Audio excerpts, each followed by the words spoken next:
At the lowest rung of Hong Kong Island's docks, each day is woven from sweat and blood. He is merely an unnoticed coolie bearing the crushing weight of survival and struggling against the torrent of the times. Until that day, fate was utterly overturned. He began to rise from the murky fringes at the very bottom. With methods beyond the written rules, he pried at the order of the entire city, smuggling at the docks and trading in the gray market to accumulate his very first pot of gold.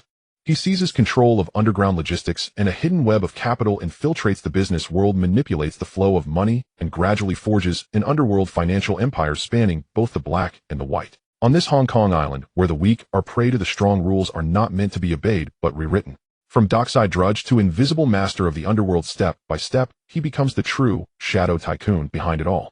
Before dawn has fully broken, the sea wind scrapes a man's face awake. The planks along the pier still carry the night's damp slick underfoot, as if soaked in tide water. The tang of salt coal smoke, rotten fish, and human sweat congeal into a single sodden mass, like a wet wad of cotton stuffed into one's nose, clogging every breath. A few hulking lighters by the shore rise and fall gently with the water, their mooring ropes drawn taut. From time to time, they groan a thin creak, like a blunt knife grinding back and forth along bone. Su Jingshan bends and shoulders a sack of flour. The burlap rubs across an old wound at his shoulder, flaring hot with pain. He makes no sound, only clenches his teeth and walks up the gangplank toward the warehouse shed. The corner of his eye sweeps over the stacks already piled inside, and he casually makes a mental mark. This is his 9th day in this damned place. 9 days ago, he was still sitting in an air-conditioned office negotiating a provincial distribution deal for beverages. The man opposite called him brother with easy warmth, even as he silently altered the rebate figures on the contract. Just as Su Jingshan was about to turn against him, darkness swallowed his vision. When he opened his eyes again, there was no sky, no air conditioner, no clean dress shirt, and even the little savings in his bank card had vanished along with it. Only this body remained. Lean, hard, poor hands thick with calluses. The original owner was also called Su Jingshan, a dockside coolie, so small he could be scattered by a gust of sea wind. A few days ago, he collapsed with a high fever while moving cargo, lying in the shed with no one caring whether he lived or died. When Su Jingshan woke, outside was still the same sea, the same ashen sky. Yet the other man's mind, everything it contained, remained intact. He had done business, met ghosts in human skin, knew where money came from, and where it went, knew where a ledger hid its excess, and where profit could still be squeezed. These things are not etched into the hands, but into the eyes. Move faster. You dragging your feet, waiting to eat shit. Someone snarls from ahead. The one speaking is the foreman Hong Fa, about 40 short in stature, but thick-necked and loud-voiced, standing there like a swollen wooden stake left to soak in water. He dangles a thin rattan cane in his hand, not to beat anyone to death, but to keep them afraid at the sight of it. Su Jingshan tosses the sack of flour into the shed and straightens his gaze, sweeping the area without a ripple. More than 30 sacks of identical goods have already been piled inside. The burlap marked with foreign company lettering is stacked unevenly. Several sacks on top are noticeably darker, their corners heavily damp, water traces seeping down along the fibers as if they had been drenched in the night rain. He glances only twice, and a question mark rises in his mind. Something is wrong. For moisture to soak them this badly, the wooden pallets below should not be so dry. Moreover, the damp marks on the burlap are too fresh, as if water has only recently been splashed on. True tide damp brought in from the sea would not cling merely to the outer skin. When Su Jingshan finishes that load and turns back, he happens to see a half-grown youth kicked sprawling by Hong Fa. The youth crashes to the ground, skin torn raw at his elbow. Pain drains the color from his lips, yet he does not dare cry out, scrambling to his feet in panic. Phage, I wasn't slacking, I've been carrying all this time. Slacking my ass, Hong Fa snarls, bringing the rattan down across his back. Accountant Chun has tallied today's shipment, is short 4 sacks of flour, and 6 are spoiled. Either your filthy hands have been dipping in, or your eyes are fixed on your crotch, and you didn't even see the tarpaulin leaking. At these words, the boy's face goes even whiter. In the past few days, Su Jingshan has roughly grasped the dock's unspoken rules. When goods go missing or rot, someone must shoulder the blame. The foreman will not bear it, nor the accountant. The scapegoats are always the coolies at the very bottom who trade their lives for wages. Short 4 sacks and 6 spoiled. What is deducted is not merely wages. If handled poorly, the body pays as well. The youth is called a chi from Chaozhou 16 or 17 thin as a bamboo pole. Most of the old goodwill the original Su left behind over these days has been kept alive thanks to this boy. On the night of the high fever, if a chi had not secretly slipped him half a bowl of hot congee, Su Jingshan likely would never have had the chance to open his eyes. Su Jingshan watches him without moving at once. Righteousness is not something to shout about, it must be weighed for worth. A chi is worth it. The boy knows the docks while speaks little, runs fast.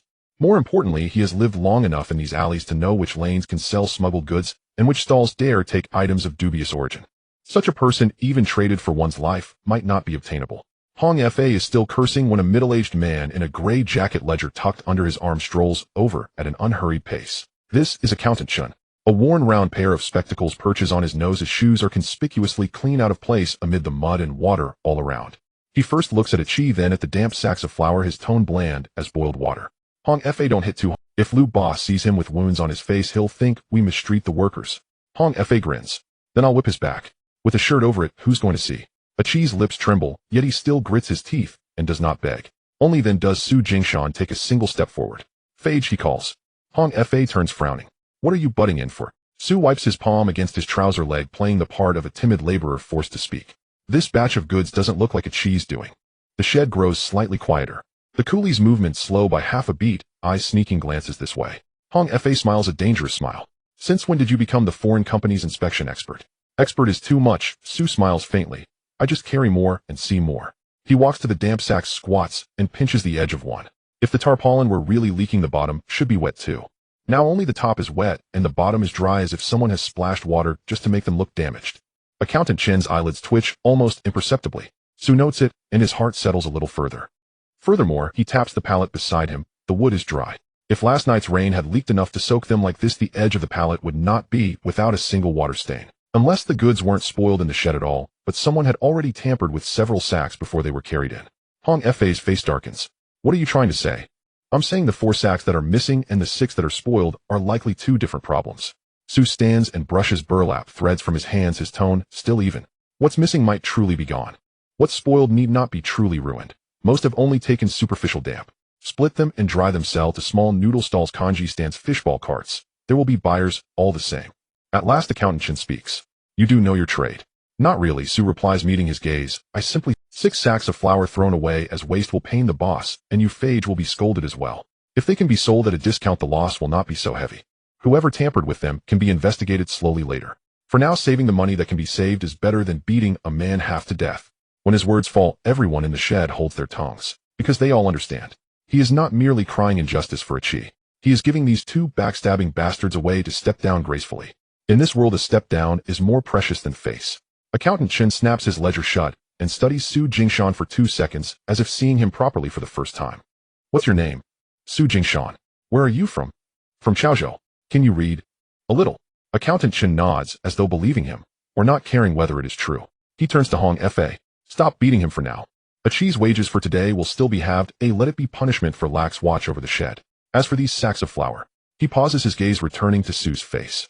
Didn't you say they could be sold? Su does not answer at once. He knows the true first step has arrived. At such moments, the greatest taboo is to seem too eager. Chen Bingwen's blueprint was precise, his ambition vast, transforming a humble dessert shop into a vertically integrated food enterprise. How will you sell? Open the sacks, pick out the portions not truly soaked, repack separately. Don't sell by the sacks, sell to small stalls, little eateries, pig farms. Knock the price down by 30% and you won't lack buyers. Hong Fa snorts. Easy to say. Who's going to run around? Who collects the money? And if the goods end up unsold, whose fault is it? Su lifts his eyes to him. I'll run. If the goods rot in my hands, it means I lack the ability. Your loss is already right here in front of you. How much worse can it get? The words choke Hong Fa for a moment. Accountant Chun, however, smiles. You're not lacking in nerve. He adjusts his spectacles. Fine, I'll give you one night. Before morning, if you can move 4 sacks out of these 6, your wages will be calculated separately. Su asks, how separately? Hong Fa curses under his breath. Damn brat, reaching out before you've even earned it. Su ignores him and keeps his eyes on Accountant Chun. Accountant Chun looks at him and lazily raises 2 fingers. $2 per sack for you. How much you manage to sell is your ability. The ledger will only record the loss recovered. $2. 6 sacks mean $12. To someone from a later age, 12 would not cover a decent meal. Here it is enough for a coolie to scrape by for nearly half a month. Su runs the numbers once in his mind, yet shows no joy on his face. He only asks, and Chi. He's going with you. Accountant Chin says coolly. You spoke for him, didn't you? Then let him lend a hand. If you pull it off, I'll return the half-day's wages I just docked from him. Chi lifts his head, a faint spark finally appearing in his eyes. Su Jingshan nods.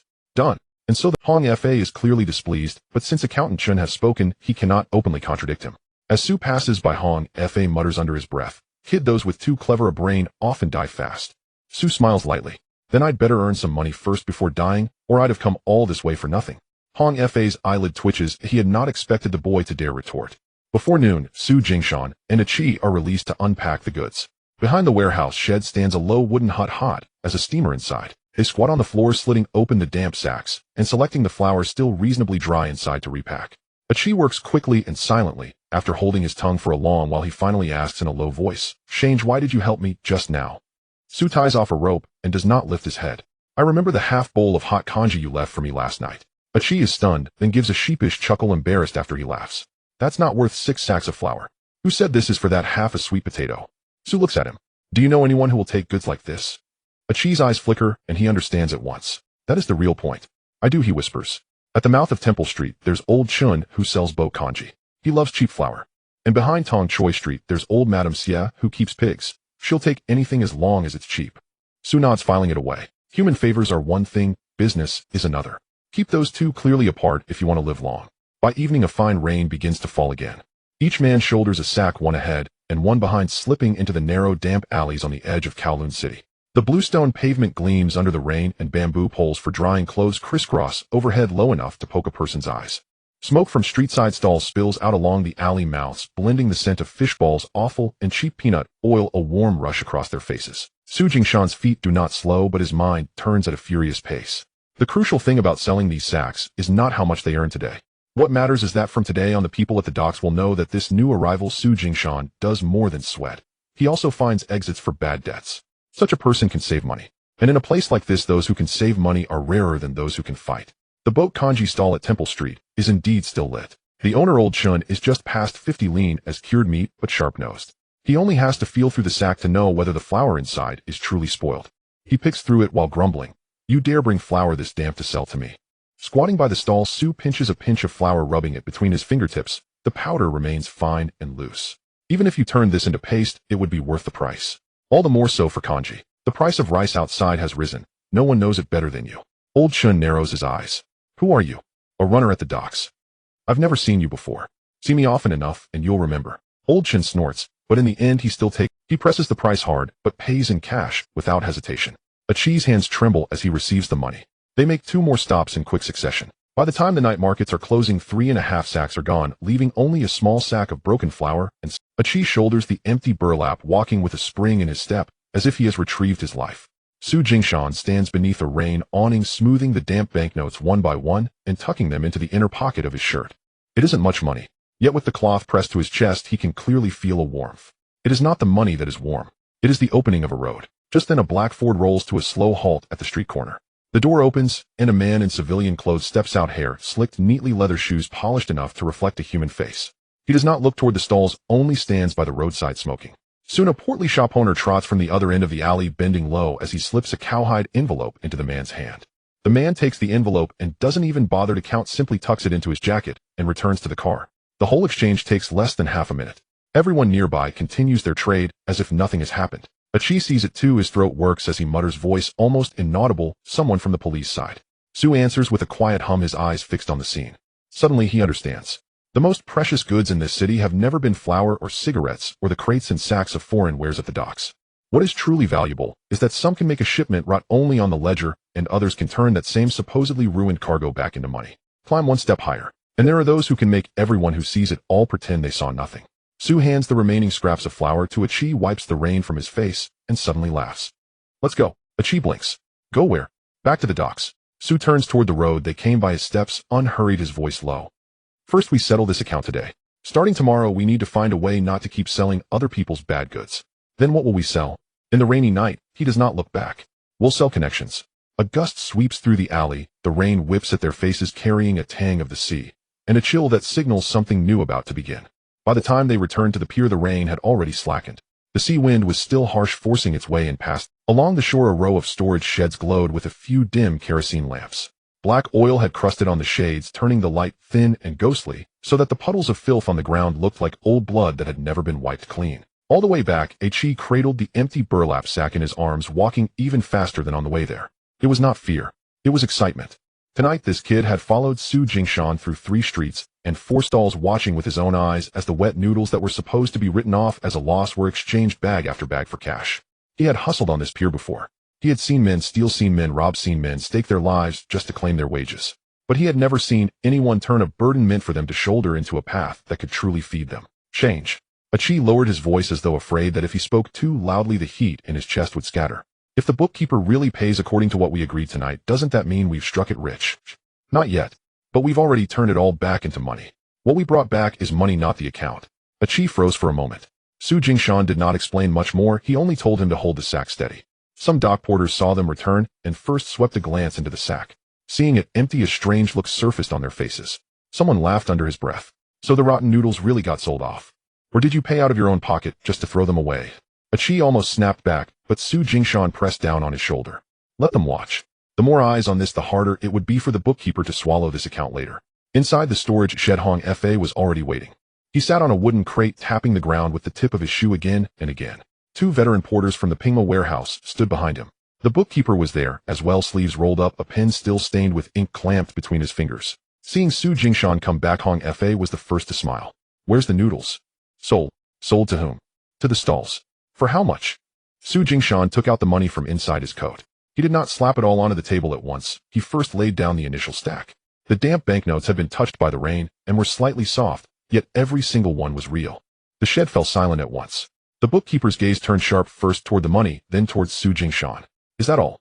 Su Jingshan took out a second stack. This is for the noodles. Then he placed a few loose notes. This is for the errands, the salt, the oiled paper, and the borrowed stove. Only at that point did Achi understand why Shange had refused to let him scatter and count the money along the way. It was not for fear of losing it, but so that each item could be laid out one by one. The bookkeeper's brow furrowed. You still want to claim expenses? Hey, I do. This is dockside wages, not a shop's business account. Su Jingshan lifted his eyes. That is precisely why this sum cannot be treated as mere wages. The smile on Hong Fa's face thinned. Su Jingshan went on. What Pingma warehouse made us carry today was spoiled noodles. If we were paid only as simple laborers, it would not matter to us whether the noodles sold or not. But now the noodles have not been dumped, the money has come back, and the accounts have one less rotten hole. That is no longer just wages. Then what is it? The bookkeeper asked. It is turning bad debt into living debt. At those words, the few porters watching from the side all fell silent. They knew little of the intricacies of bookkeeping, but they understood the words bad and living. The wet noodles had been destined to rot in the warehouse, yet now someone had turned them into money. If that credit ended up brushed aside with a single word of wages from the bookkeeper, everyone present would feel the unfairness. Hong Fa said coldly, you want a share of the account. Not the whole share. Su Jingshan pushed the money forward half an inch. Whatever lost the warehouse was originally prepared to recognize erase that amount from the lost ledger first. From what remains, deduct my expenses here, then give a portion to those who ran errands. The surplus goes back to the warehouse. The bookkeeper immediately cut in, since when do laborers negotiate with the warehouse like this? They never did before. Then why should it be different today? Because the money is already laid out here. Su Jingshan's voice was not loud, yet each word landed with solid weight. And because tonight more than 20 pairs of eyes on this pier saw that we carried wet noodles out, not stole wet noodles away. A muscle twitched at the corner of Hong Fa's eye. Only now did he realize that Su Jingshan had made sure people saw them return with the empty sack, not out of youthful pride, but to block off every escape route in advance. If you accused him of theft, then the empty sack and the noodle stalls would testify for him. If you said he had taken the goods for nothing, then the money was already laid out before the bookkeeper. If you said he deserved only wages, then these porters, seeing spoiled goods in the future, would know that rescuing the warehouse would be pointless. The pen in the bookkeeper's hand hovered, refusing to fall. Achi held his breath, his palms slick with sweat. Hong Fa glanced at him, then at Su Jingshan. You do know how to borrow people's eyes. On the pier, people's eyes are worth money by nature. Fine. Hong Fa suddenly gave a short laugh. The money goes to the bookkeeper, expenses are deducted as stated. You and this kid each get a share. Achi almost cried out. Su Jingshan, however, did not reach out immediately. There is still one more item. Hong Fa's face darkened. You want more? It's not that I want it. Su Jingshan pointed at the storage slips for those bags of wet noodles that should have been wasted. The ledger must state clearly that today it is not a shortage of noodles, but wet noodles sold back into the account. The bookkeeper finally raised his head. This was the hardest part to swallow. The money could be handed over. But once the account was written that way, whenever goods on the pier went moldy, grew damp, or spoiled in the future, someone would remember what Su Jingshan had done tonight. From then on, whenever the bookkeeper tried to shove spoiled goods onto the laborers' backs, it would no longer be so easy. Hong Fa stared at Su Jingshan for a long time. In the end, he pulled the pen out of the bookkeeper's hand and tossed it back onto the table. Right. The bookkeeper, sullen and unwilling nonetheless, set the pen to paper.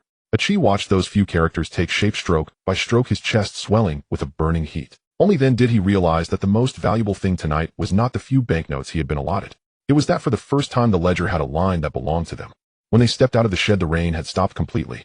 From the direction of Pier 8 came a few more shouts, as if the city had never spared a thought for what a laborer had just wrested back from wet noodles. Chi clenched the money he had been given as tightly as he could. Change, is this what it means to get rich? Su Jingshan glanced at the money in his hand. No, then what is it? It is the first account that others cannot swallow at will. Chi could not fully grasp it, yet he felt this sentence way heavier than the money itself. The wind from the pier blew past their backs, carrying away the faint smell of ink from the bookkeeper's room. Su Jingshan knew that Hong Fa would not accept this so easily. But from tonight onward, there would be people on the pier who remembered wet noodles could be sold, bad debt could be made to live, and laborers could force a bookkeeper to write a line of unwilling words. The tea house behind the warehouse looked even older than it did during the day. The bamboo curtain was dark, the wooden table was greasy, and a long-nosed copper kettle sat on the coal stove hissing white steam. A dirty lamp hung at the entrance, under which 3 men stood, 2 in short outfits, and 1 in a tank top, all exuding an air that made it clear who was in charge of the alley. Jiu Shu sat at the innermost part. In his 50s, thin, slightly hunchbacked, with hair meticulously arranged, he held a slender teacup, and a dark jade ring adorned his thumb. In a respectable tea house, such a person would merely be seen as a refined old man, but in a place like this, the cleaner he looked, the more it suggested that his hands were not clean. Are you Su Jingshan? Jiu Shu did not look up, but first blew on the steam rising from the tea. Yes. Tonight you ran 2 alleys for me, and sold 4.5 bags of flour. Jiu Shu finally raised his eyelids. You run in my territory, consume my resources, and don't bother to give me a heads up. Do you think your life is that tough? Chi stood behind, palms sweaty. Su Jingshan did not rush to defend himself. He knew that at such times arguing was futile. They called him here not to hear his explanation, but to make him recognize the rules. Tonight, I was at fault. Su Jingshan stood in the light of the lamp, his voice not loud. But since Jiu Shu has invited me to sit, it's not to make things difficult for a small vendor. You want to see if I know how to conduct myself. Jiu Shu smiled, a faint smile like a layer of oil floating on the surface of the tea. You do know how to speak. It's not just talk, it's calculation. Su Jingshan looked at him. Tonight's few bags of flour are just the beginning. If it can stir Jiu Shu's interest, it shows that as long as there's a way to make money here, it'll always lead back to you. Since it can't be avoided, it's better not to try. As soon as he said this, the expressions of the 3 men at the entrance shifted slightly. Su Jingshan did not wait for Jiu Shu to respond, and continued, I won't take advantage of you. From tonight, I will recognize tea fees, abide by the rules, and acknowledge who should take a cut. But I have something to state up front. Jiu Shu narrowed his eyes. Speak. I deal in goods that others find dirty, fragmented, or troublesome. I won't touch legitimate avenues or encroach on your established businesses. You collect tolls, not the price of my life. Chi felt his scalp tighten. Such words spoken face-to-face with someone managing the docks were akin to leaning forward and asking if the other's knife was sharp. Jiu Shu, however, did not lose his temper. He lightly tapped the table with his finger. Do you recognize your own weight? I do. Then what grounds do you have to negotiate with me? Because I can bring you money that was not there before. The tea house fell silent for a moment. Jiu Shu stared at him for a long time, suddenly waving his hand. Sit. Su Jingshan moved to take a seat. Chi wanted to follow, but was given a warning glance by the 3 at the door, so he could only stand obediently outside. The tea was served bitter and astringent. Jiu Shu slowly began. The rules here are simple. Anyone who eats in these alleys pays for tea. If you can truly make a business out of it, I'll take a 10% cut for each transaction. If trouble arises, I'll help you fend off a layer. I'll also handle the local hooligans for you. The police station isn't under my jurisdiction. You'll have to figure that out yourself. 10%. Not a small amount, but not excessive either. Su Jingshan thought it over and nodded, agreed. Jiu Shu seemed a bit surprised. No bargaining. This isn't a price, it's an admission fee. Su Jingshan lifted the teacup, took a sip, and found it bitter enough to numb his tongue. An admission fee needs to be paid. But I have a small request. You may speak. Tomorrow night, I need to deliver a batch of broken box foreign wine. Su Jingshan looked at Jiu Shu. This stuff isn't suitable for the open market. I need 2 paths. One is a hidden spot for cheap wine, and the other is a supplier willing to take loose goods. Jiu Shu twirled his thumb around the ring and smiled. You're quite straightforward. Being straightforward doesn't solve problems. True. Jiu Shu shouted towards the outside. Old Snake. A man with a flat nose entered. Tomorrow night, take him to Fuha Li to find Cheng Shu. Let him recognize the entrance where Hua Jiao Rong is. Whether or not he can negotiate is up to him. Su Jingshan committed these 2 names to memory without asking further. Asking too much would make him seem inexperienced. Jiu Shu looked at him and added, also don't just think of Hong Fa as a mere foreman. He's used to feeding off the blood of the underlings and hates it most when someone teaches others how to avoid bloodshed. If you disturb his pot tonight, be mindful of what follows. Su Jingshan nodded. Got it. Jiu Shu finished his tea and finally waved his hand. All right, that'll be all. In the future, if anyone asks you in these alleys, just say you've spoken to me. Su Jingshan stood to leave, but as he reached the door, Jiu Shu suddenly spoke again. Kid, moi, you didn't come here tonight to admit defeat. Jiu Shu narrowed his eyes at him, as if examining a freshly sharpened knife. You came to borrow my face to advance. Su Jingshan paused for half a second, turned back and smiled. Borrowing a face is also a skill. Jiu was taken aback for a moment, then chuckled. Get lost. As he exited the tea house, the night wind hit him, and Achi felt as if he had come back to life. Brother Shan, what you just said made my legs weak. Su Jingshan glanced towards the western harbor, where the distant mist clung to the crane heavy like iron. Feeling weak is a good thing. Huh. It means you still know fear.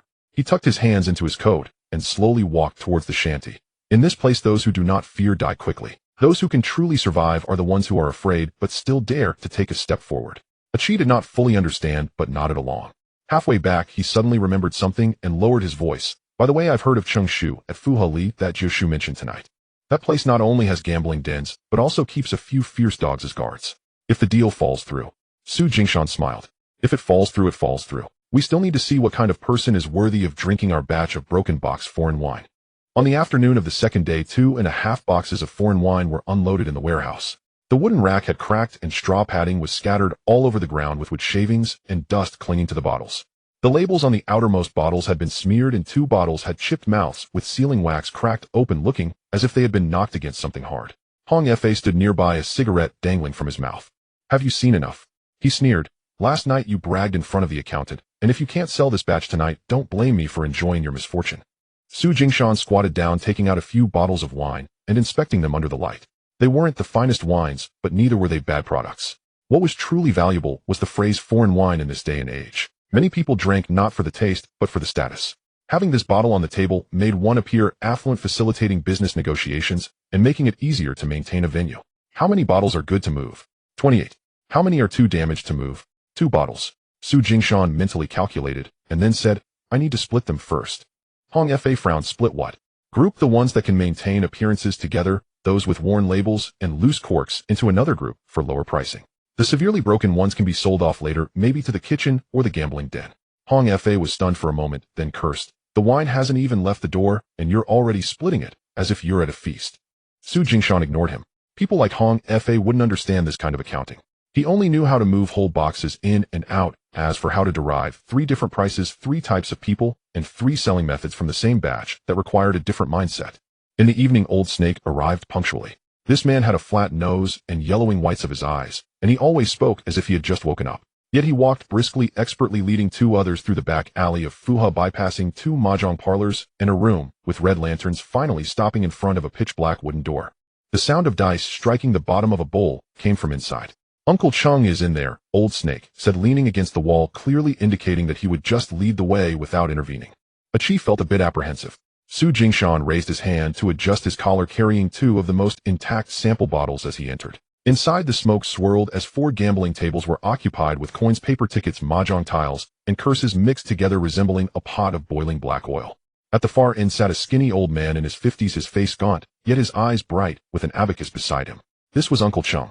As Su Jingshan approached, before he could speak, Uncle Cheng's gaze was already on the wine in his arms. Selling goods. Selling a method. Uncle Cheng looked at him as if examining a new curiosity. At your age, your tone is even sharper than the wine. Su Jingshan gently placed the 2 bottles on the edge of the table. Displaying a whole box isn't suitable here.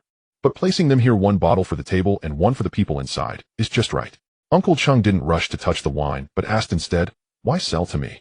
Because the clients here care about appearances, the accountant needs to save costs, and those watching the games want to taste too. Su Jingshan smiled slightly. A batch of scratched wine might be worthless in a respectable restaurant, but here it's the most suitable. Only then did Uncle Chung extend his hand to feel the bottle. After a moment he snorted, sounds pleasant. What's the price? Su Jingshan quoted a figure. Uncle Cheng shook his head directly, too expensive. That's the counter price. Su Jingshan quoted a second figure. Uncle Chung still shook his head. Su Jingshan then proposed a third price, adding, this price is only for the first batch tonight. If you find it agreeable, I'll prioritize you for future broken box goods. Only then did a flicker of genuine interest appear in Uncle Cheng's eyes.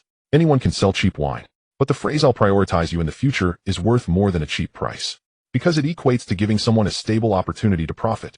Uncle Chung pondered for a moment, then tapped the edge of the table with 2 fingers. I'll take 6 bottles first. It won't ruin anyone, and we can discuss further later. Deal.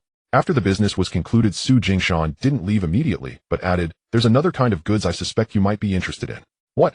Indifline cigarettes, dented cans of milk, and foreign mixed goods with scratched labels. Uncle Cheng's lips curled up slightly. You have quite an appetite. It's just that there's no harm in having more connections. As they exited, Chi felt as if he were floating. Brother Shan, Uncle Chung really dares to indulge. He's not just daring. Su Jingshan walked slowly down the back alley. It's because he can calculate. As long as someone can make the calculations, even the dirtiest goods can turn into opportunity. What about the next place? Go find Hua Jiaorong. Upon hearing this name, A Chi's face turned sour. Hua Jiaorong wasn't a venue operator, but supplied several hidden gambling dens, banquets, and private parties with liquor and miscellaneous goods, managing a bunch of short-lived souls. Doing business with such people could lead to roads if done right, but if not, it's a pitfall. Yet foreign wine is unstable if sold on one end alone. To truly establish a price, both ends must be engaged. As night slowly descended, the oil lamps in the alley lit one by one. Su Jingshan carried the remaining sample bottle and walked deeper into the alley. He knew that if tonight's path went smoothly, he would no longer be just a small worker running goods for others. He was weaving his first net. The place where Hua Jiaorong lived was even dirtier than Uncle Cheng's. A narrow alley led in the ground, covered with spilled foot-washing water and cigarette, but a few carts leaned against the wall covered with tattered oilcloth, and underneath it was unclear whether it was vegetables, wine, or something else. The innermost courtyard had a half-draped red cloth curtain, the door not tightly closed, and laughter from women mingled with men's curses inside. Lao Shi stopped at the alley entrance and did not proceed. This guy's temper is bad, you should weigh it yourself. Su Jingshan nodded and led Aki inside. A square table was set in the courtyard, and Hua Jiaorong was sitting there eating peanuts. In his 30s, tall and thin, with a dark green snake tattooed on his left calf, winding down to his ankle, no wonder people outside called him that. Who?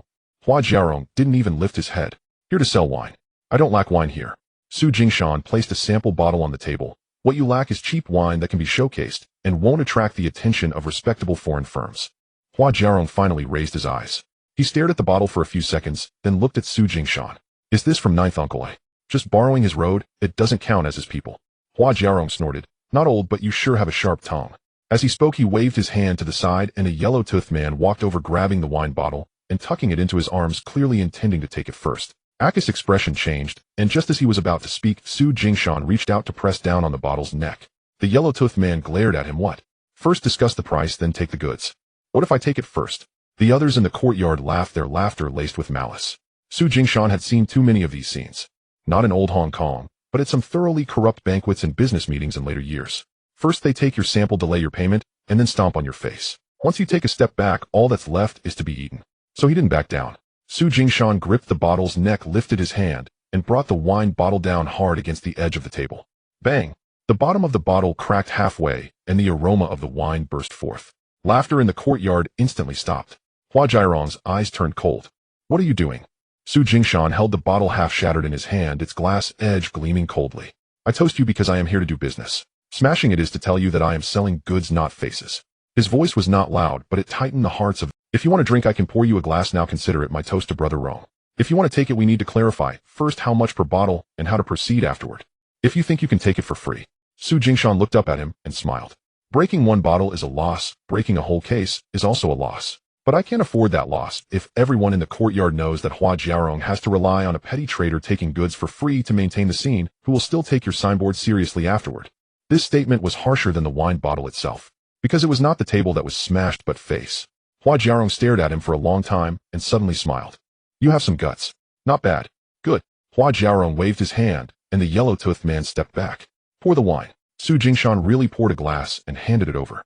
Hua Jiaorong tilted his head back and drank it, smacking his lips. He didn't say it was good or bad, just stared at the cracked wine bottle for 2 seconds. I'll take 8 bottles of what's left. The price as you said, but I have a condition. Speak. In the future you cannot sell this type of goods only to Uncle Chung. You must also consider me. Okay. And the price cannot be random. Same route, same price, but different routes are calculated separately. Su Jingshan replied quickly. What you deal with here is an underground private banquet, while Uncle Cheng's side deals with gambling tables and storefronts. It's not the same account. Hua Jiaorong nodded, showing for the first time a hint of seriously looking at someone. Aki. Su Jingshan suddenly called. Aki paused for a moment and hurried forward. Remember Roan guest accounts here. When the goods arrive, prioritize the night market orders on his side. Aki nodded eagerly. Hua Jiaorong smiled even more broadly. Such a person didn't fear your cleverness. He feared your cleverness that wouldn't let him benefit. Right now Su Jingshan said the phrase prioritize the night market orders in front of everyone, which was equivalent to giving him face first. Once the face was given, the atmosphere relaxed. By the time the two came out of the courtyard, Aki's legs were still a bit weak. Brother Sean, if you had really smashed it just now. I meant to smash it. Su Jingshan handed the bottle of liquor in his hand to him.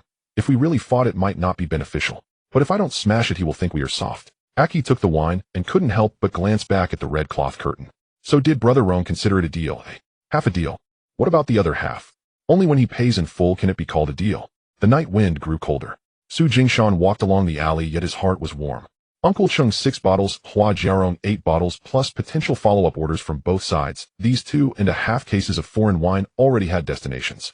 Once the route was established, people would change. From today on, when he returned to the dock, he would no longer be just a small worker who could only endure being deducted commissions.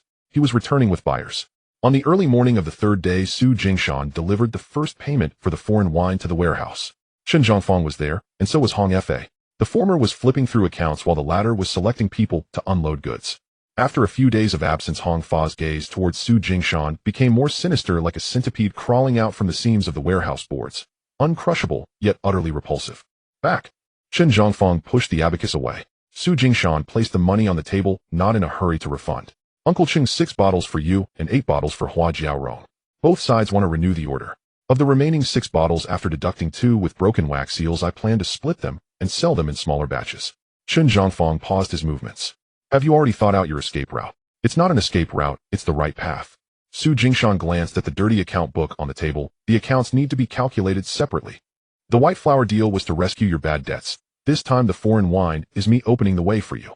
They are 2 different matters. Hong Fa sneered from the side. You still want to establish a merit monument. I dare not establish a monument, but the accounts must be established. Su Jingshan remained calm. Goods like broken box foreign wine were available at the dock before and will be available again in the future. If we continue with the one-time deal, I will expend effort and run around, and in the end you can dismiss me with a word. Then who would still do this business? Hong Fa immediately cursed. You, a mere laborer, are worthy of saying this to Qin Sheng. Whether I am worthy or not depends on whether I can make the money multiply. Su Jingshan took out the folded paper from his pocket and spread it on the table. It detailed the number of bottles, their destinations, unit prices, and repayment amounts. The handwriting was not beautiful, but each line was clear.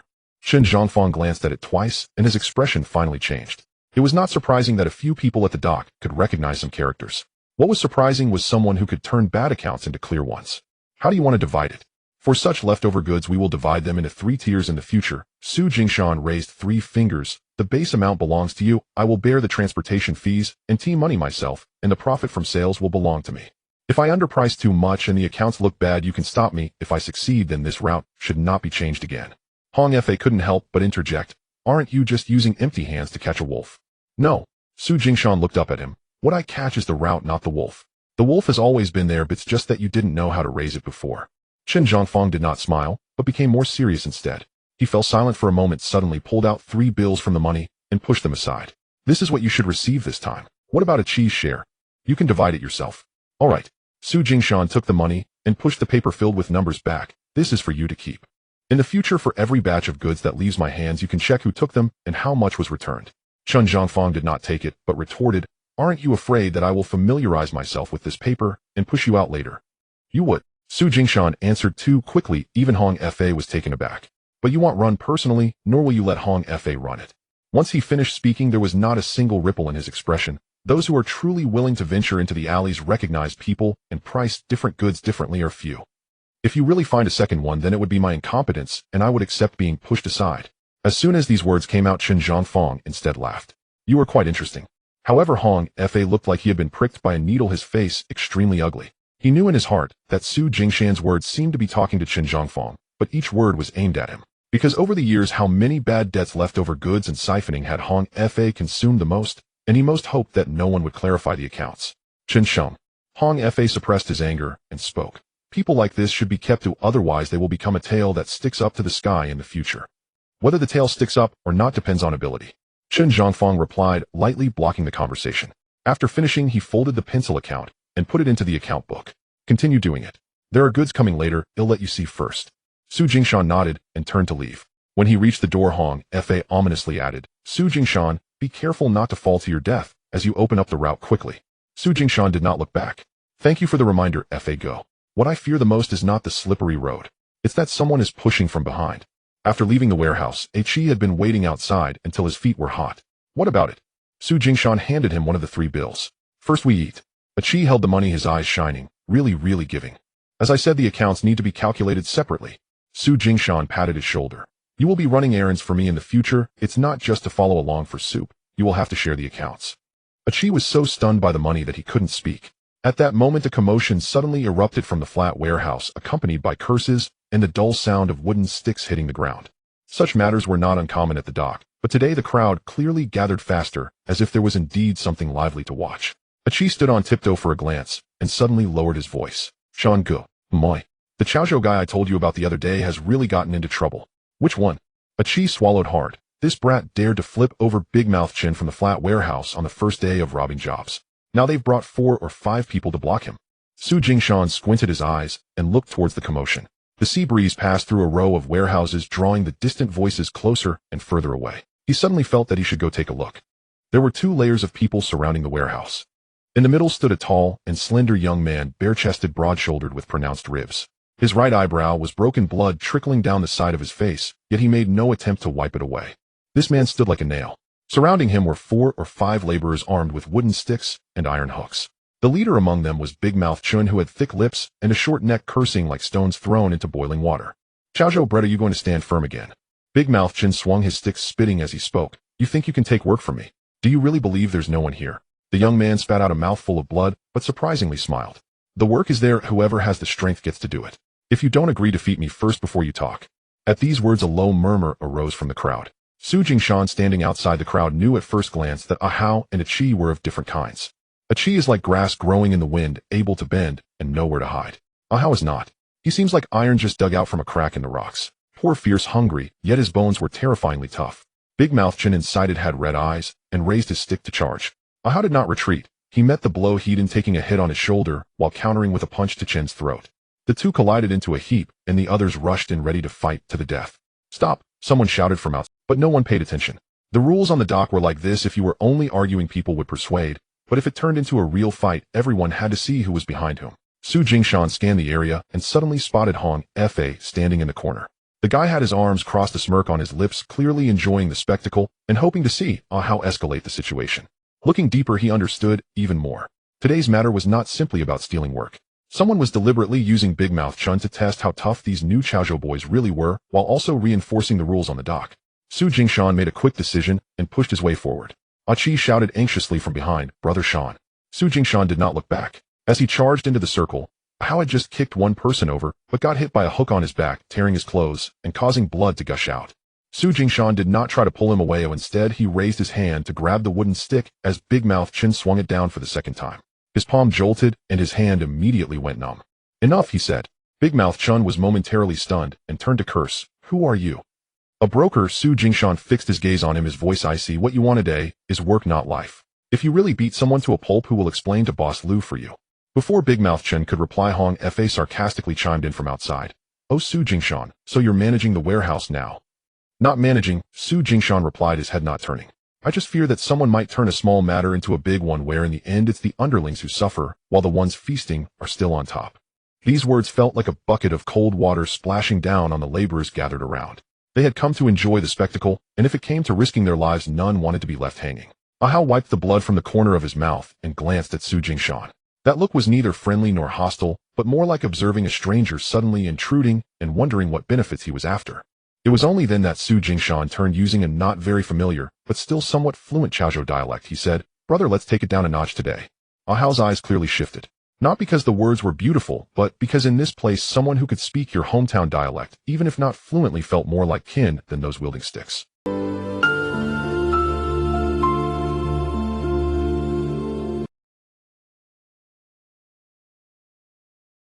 "Today's work, who will do it?"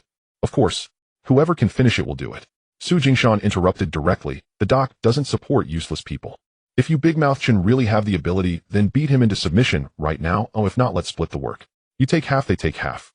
Whoever finishes first gets priority next time." This method isn't exactly fair, but on the dock, being able to save face for both sides is already fairness. Big Mouth Chin's face changed twice, clearly not expecting this kid to provide a step down so readily. Ahao, however, nodded first. "Fine," he said, wiping the blood from his face. "Half a batch it is. If it's slow, I'll take the blame." With that, Big Mouth Chun found himself at a loss. Because if he didn't agree, it would make him seem fearful. If he did, it would mean he fought hard for nothing, and in the end it would still come down to who did the work better. The gazes of those around them slowly changed. On the dock, people respected two things: one was fists, and the other was the brains that could best utilize those fists. Ahao had the former, while Su Jingshan had just revealed the latter. In the end, it was the old Su who managed the warehouse who finally came out to put a stop to the fight. Big Mouth Chin spat on the ground fiercely, leading his men away, and Ah Hao did not pursue. As the crowd dispersed, Ah Hao picked up the hemp rope on the ground and walked up to Su Jingshan. The two were very close enough for Su Jingshan to smell the hard scent of sweat, blood, and sea breeze mixed together from him. "Who are you?" Ah Hao asked. "Su Jingshan. Why did you help me?" "Not helping." Su Jingshan looked at him. "I'm just afraid you might really maim someone, making things harder later." Ah Hao stared at him for 2 seconds and suddenly grinned. The split in his brow made him look even fiercer when he smiled. "You are quite straightforward. Being straightforward is better than talking nonsense." Ah Hao nodded, swung the hemp rope onto his shoulder, and turned to leave. After taking a few steps, he turned back. "Thanks for tonight. I'll treat you to a meal another day." Su Jingshan watched that figure fade away, neither saying good nor bad. Ah Chi dared to come up, lowering his voice. "Brother Shan, that guy is fierce." "Fierce is valuable." Su Jingshan glanced at Hong Fa's departing direction, his expression slowly darkening. "What's frightening is someone who is too cowardly to be fierce, yet always wants to use others' hands to bite." Ah Chi froze for a moment, then understood. Today's fight was clearly set up by Hong Fa to see the Chaozhou gang and the warehouse workers clash. If it escalated, it wouldn't matter who died or got hurt. He was just waiting to enjoy the show, hoping to crush a few disobedient ones along the way. That night, Ah Hao truly arrived. He was not there to invite for a meal, but to find Su Jingshan. When the two met at the beef offal stall at the Temple Street entrance, the soup in the pot was boiling white with beef lungs, radishes, and fish balls swirling in the iron ladle, steam enveloping their faces, carrying the aroma of pepper and beef bones. The stall was packed with people trying to make a living. Some were pulling carts, some were watching the scene, and others had just come out from the gambling den looking for a hot soup to suppress the fire of their losses. When Ah Hao sat down, his back injury had been simply bandaged, yet his movements showed no signs of slowing. "I asked around," he said, taking a bowl and lowering his head to eat some beef offal. "You have been running loose goods lately." Are you making money? Better than carrying a bag." Ah Hao looked up at him. "Take me along." This statement was straightforward, as direct as a nail. Su Jingshan did not answer immediately. Instead, he first glanced at the calluses on Ah Hao's hands and the fresh injuries on the back of his hand. "What can you do?" Ah Hao placed the bowl on the table. "Carrying goods, fighting, guarding the road. If someone dares to reach out, he'll chop off their hand." The stall owner overheard this and turned to look at them, seemingly unfazed. Su Jingshan, however, smiled. "I don't need anyone to chop hands at the moment." Ah Hao furrowed his brows. "Then what do you want?" "What I need is for someone to stand beside me, making others think twice about reaching out. When it comes to action, we can push them back, but don't turn the place upside down all at once." Ah Hao stared at him. "Do you think I'm too fierce?" "No." Su Jingshan snapped apart a pair of disposable chopsticks, his tone flat. "I'm afraid your strikes will be too heavy, making the subsequent accounts difficult to settle. In the world, many things don't count as victories simply by winning a fight. To truly win, you must still be able to do business afterwards." Ah Hao fell silent for a few seconds and suddenly smiled. Your speech sounds like a bookkeeper, yet your courage doesn't match theirs. You resemble a blade." Su Jingshan looked at him. "A blade is useful, but it can't be used to cut everyone indiscriminately." After this exchange, neither spoke further. A key sitting nearby listened, glancing between the two, feeling as if they were playing chess at the table. Though no blades were drawn, every sentence sparked with tension. After a while, Ah Hao spoke first. "What are you doing tonight?" "Delivering the last few bottles of foreign wine." "They'll go with you." "All right." Su Jingshan finally nodded. "But let's be clear, it's not brotherhood, it's partnership. Tonight you stand in for me, and he'll share the account with you. If everything goes smoothly, we can negotiate further." Ah Hao didn't feel insulted. On the contrary, he found it more agreeable. "Fine." In the end, 6 bottles of wine were to be delivered, 3 through the dark alley, 3 through a small building where someone was holding private games. The distance wasn't far, but the heart felt distant. Su Jingshan had just received a pass from Uncle Jiao and Huojiao Rong, and Uncle Chung had also given their nod, making it the easiest time for others to test the waters. If you can deliver the goods safely, people will recognize your real capabilities. If someone robs or damages the goods halfway, the promises made just days ago will change instantly. Sure enough, when they reached the second alley, 3 more people appeared ahead. One squatted on the stone steps, smoking, while 2 leaned against the wall, showing no signs of yielding when they saw the 2 approaching. The leader was a man with triangular eyes, a toothpick in his mouth, his gaze as if he were rifling through someone's pockets. "Leave the goods and let the people pass." A key halted in his tracks. Ah Hao stepped forward directly. "Say that again." The man with triangular eyes did not even glance at Ah Hao, only staring at Su Jingshan. "Someone has said that this alley is not passable tonight." Su Jingshan's mind turned quickly, and he immediately understood. Uncle Jiao had just made a call, and Uncle Chung and Huojiao Rong were waiting for his goods. At such a time, those who dared to block wouldn't be the ignorant thugs outside. They were likely someone wanting to test the waters of his new route. "The goods cannot be left behind." Su Jingshan spoke. "Then leave the people behind." As soon as he finished speaking, Ah Hao had already moved. He neither shouted nor cursed. Moving forward, he first pressed his shoulder against the chest of the foremost man, forcing him to stagger back half a step. Then with a flick of his right hand, he seized the wrist holding the cigarette and slammed it against the wall. Crack. It wasn't a broken bone, but rather a painful strain of the tendons. The other two were about to pounce, but Su Jingshan spoke first. Don't break the wine. Ahau paused his hand, indeed no longer applying force. Su Jingshan held the wine box, took a couple of steps forward, and stood in front of the man with triangular eyes. Go back and tell the one who sent you ill deliver the goods and take the route as planned. If you truly have the capability, don't send a few outsiders to test me, come directly to the dock and speak with me. The man with triangular eyes, with his face turning blue from being seized by Ahau, had an even more sinister gaze. You will regret this. Regret is a matter for tomorrow. Su Jingshan looked at him, his tone very calm. For now, just withdraw your hand tonight. Once the three retreated, Aki felt cold sweat running down his back. Brother Shang, were those people just now sent by Hong Fa? Most likely. Then what about us? We deliver the goods first. Su Jingshan tightened his grip on the wooden box, not stopping his feet. The more he wants us to falter halfway, the more we need to deliver the goods right to the door. After delivering the goods, collecting the money, by the time they made their way back, the sky had already brightened. Ahau had hardly spoken along the way, and just as they neared the shed, he suddenly spoke up. You clearly knew someone was out to get you, yet you dared to move forward. If I don't go, it's pointless to talk ahead. What if I wasn't there? Su Jingshan smiled. Then I simply wouldn't take this alley. Ahau was taken aback for a moment, then he too smiled. This was the first time he truly felt that this Su Jingshan was not merely surviving on his words. This person has a path in his mind, and not just one. The next noon, Su Jingshan set up a broken wooden board outside the shed. On the board lay paper pencils, half a pack of cigarettes, and a few copper coins left over from last night. It looked shabby, but to Aki it resembled a small shop that had just been established. Ahau stood nearby watching for a while before asking, What are you doing? Recording accounts. With just a few people, are you really keeping accounts? Precisely because there are only a few, we must keep accounts. Su Jingshan smoothed the paper without looking up. When there are no accounts, everyone feels they are at a loss. Once there are accounts, it becomes clear at a glance who took more and who took less. If things get bigger later, it won't lead to disputes over a few coins. Ahau frowned as he listened. In the places he used to mix in strength equated to accounts, the tough ones took the bigger share. He had never seen anyone write down the distribution before even getting the goods into their hands. Aki, however, looked intrigued, squatting beside him and watching seriously. Su Jingshan wrote 3 lines on the paper. First, whoever brings the goods gets the first share. Second, whoever guards the goods gets a share of the guarding fee. Third, whoever gets hurt will have their medical expenses calculated separately, not deducted from the public account. Ahau couldn't help but glance at him. Are you running a business or taking care of people? It's the same thing. Su Jingshan set down the pen and finally looked up. People are willing to follow you not because you speak of brotherhood every day, but because following you provides a livelihood. Ahau didn't reply, but he understood in his heart that this was true. Many people talk about brotherhood, but in the end, they just want others to take the risks for them. Those who are willing to openly share the profits are in fact few. In the afternoon, Chen Zhongfang released another batch of goods. 2 boxes of dented condensed milk cans along with a bundle of damaged foreign cigarettes. The items looked scattered, but they were easier to sell than the previous batch of flour and foreign liquor. Children liked condensed milk, and men couldn't do without cigarettes. Even if the boxes were crushed, as long as the contents were dry, there would still be people clamoring for them. Su Jingshan didn't rush to go himself, but first looked at Ahau. You'll be taking the lead tonight. Ahau was taken aback. Me? Yes. I don't know how to bargain. You don't need to bargain. Su Jingshan tossed the bundle of cigarettes to him.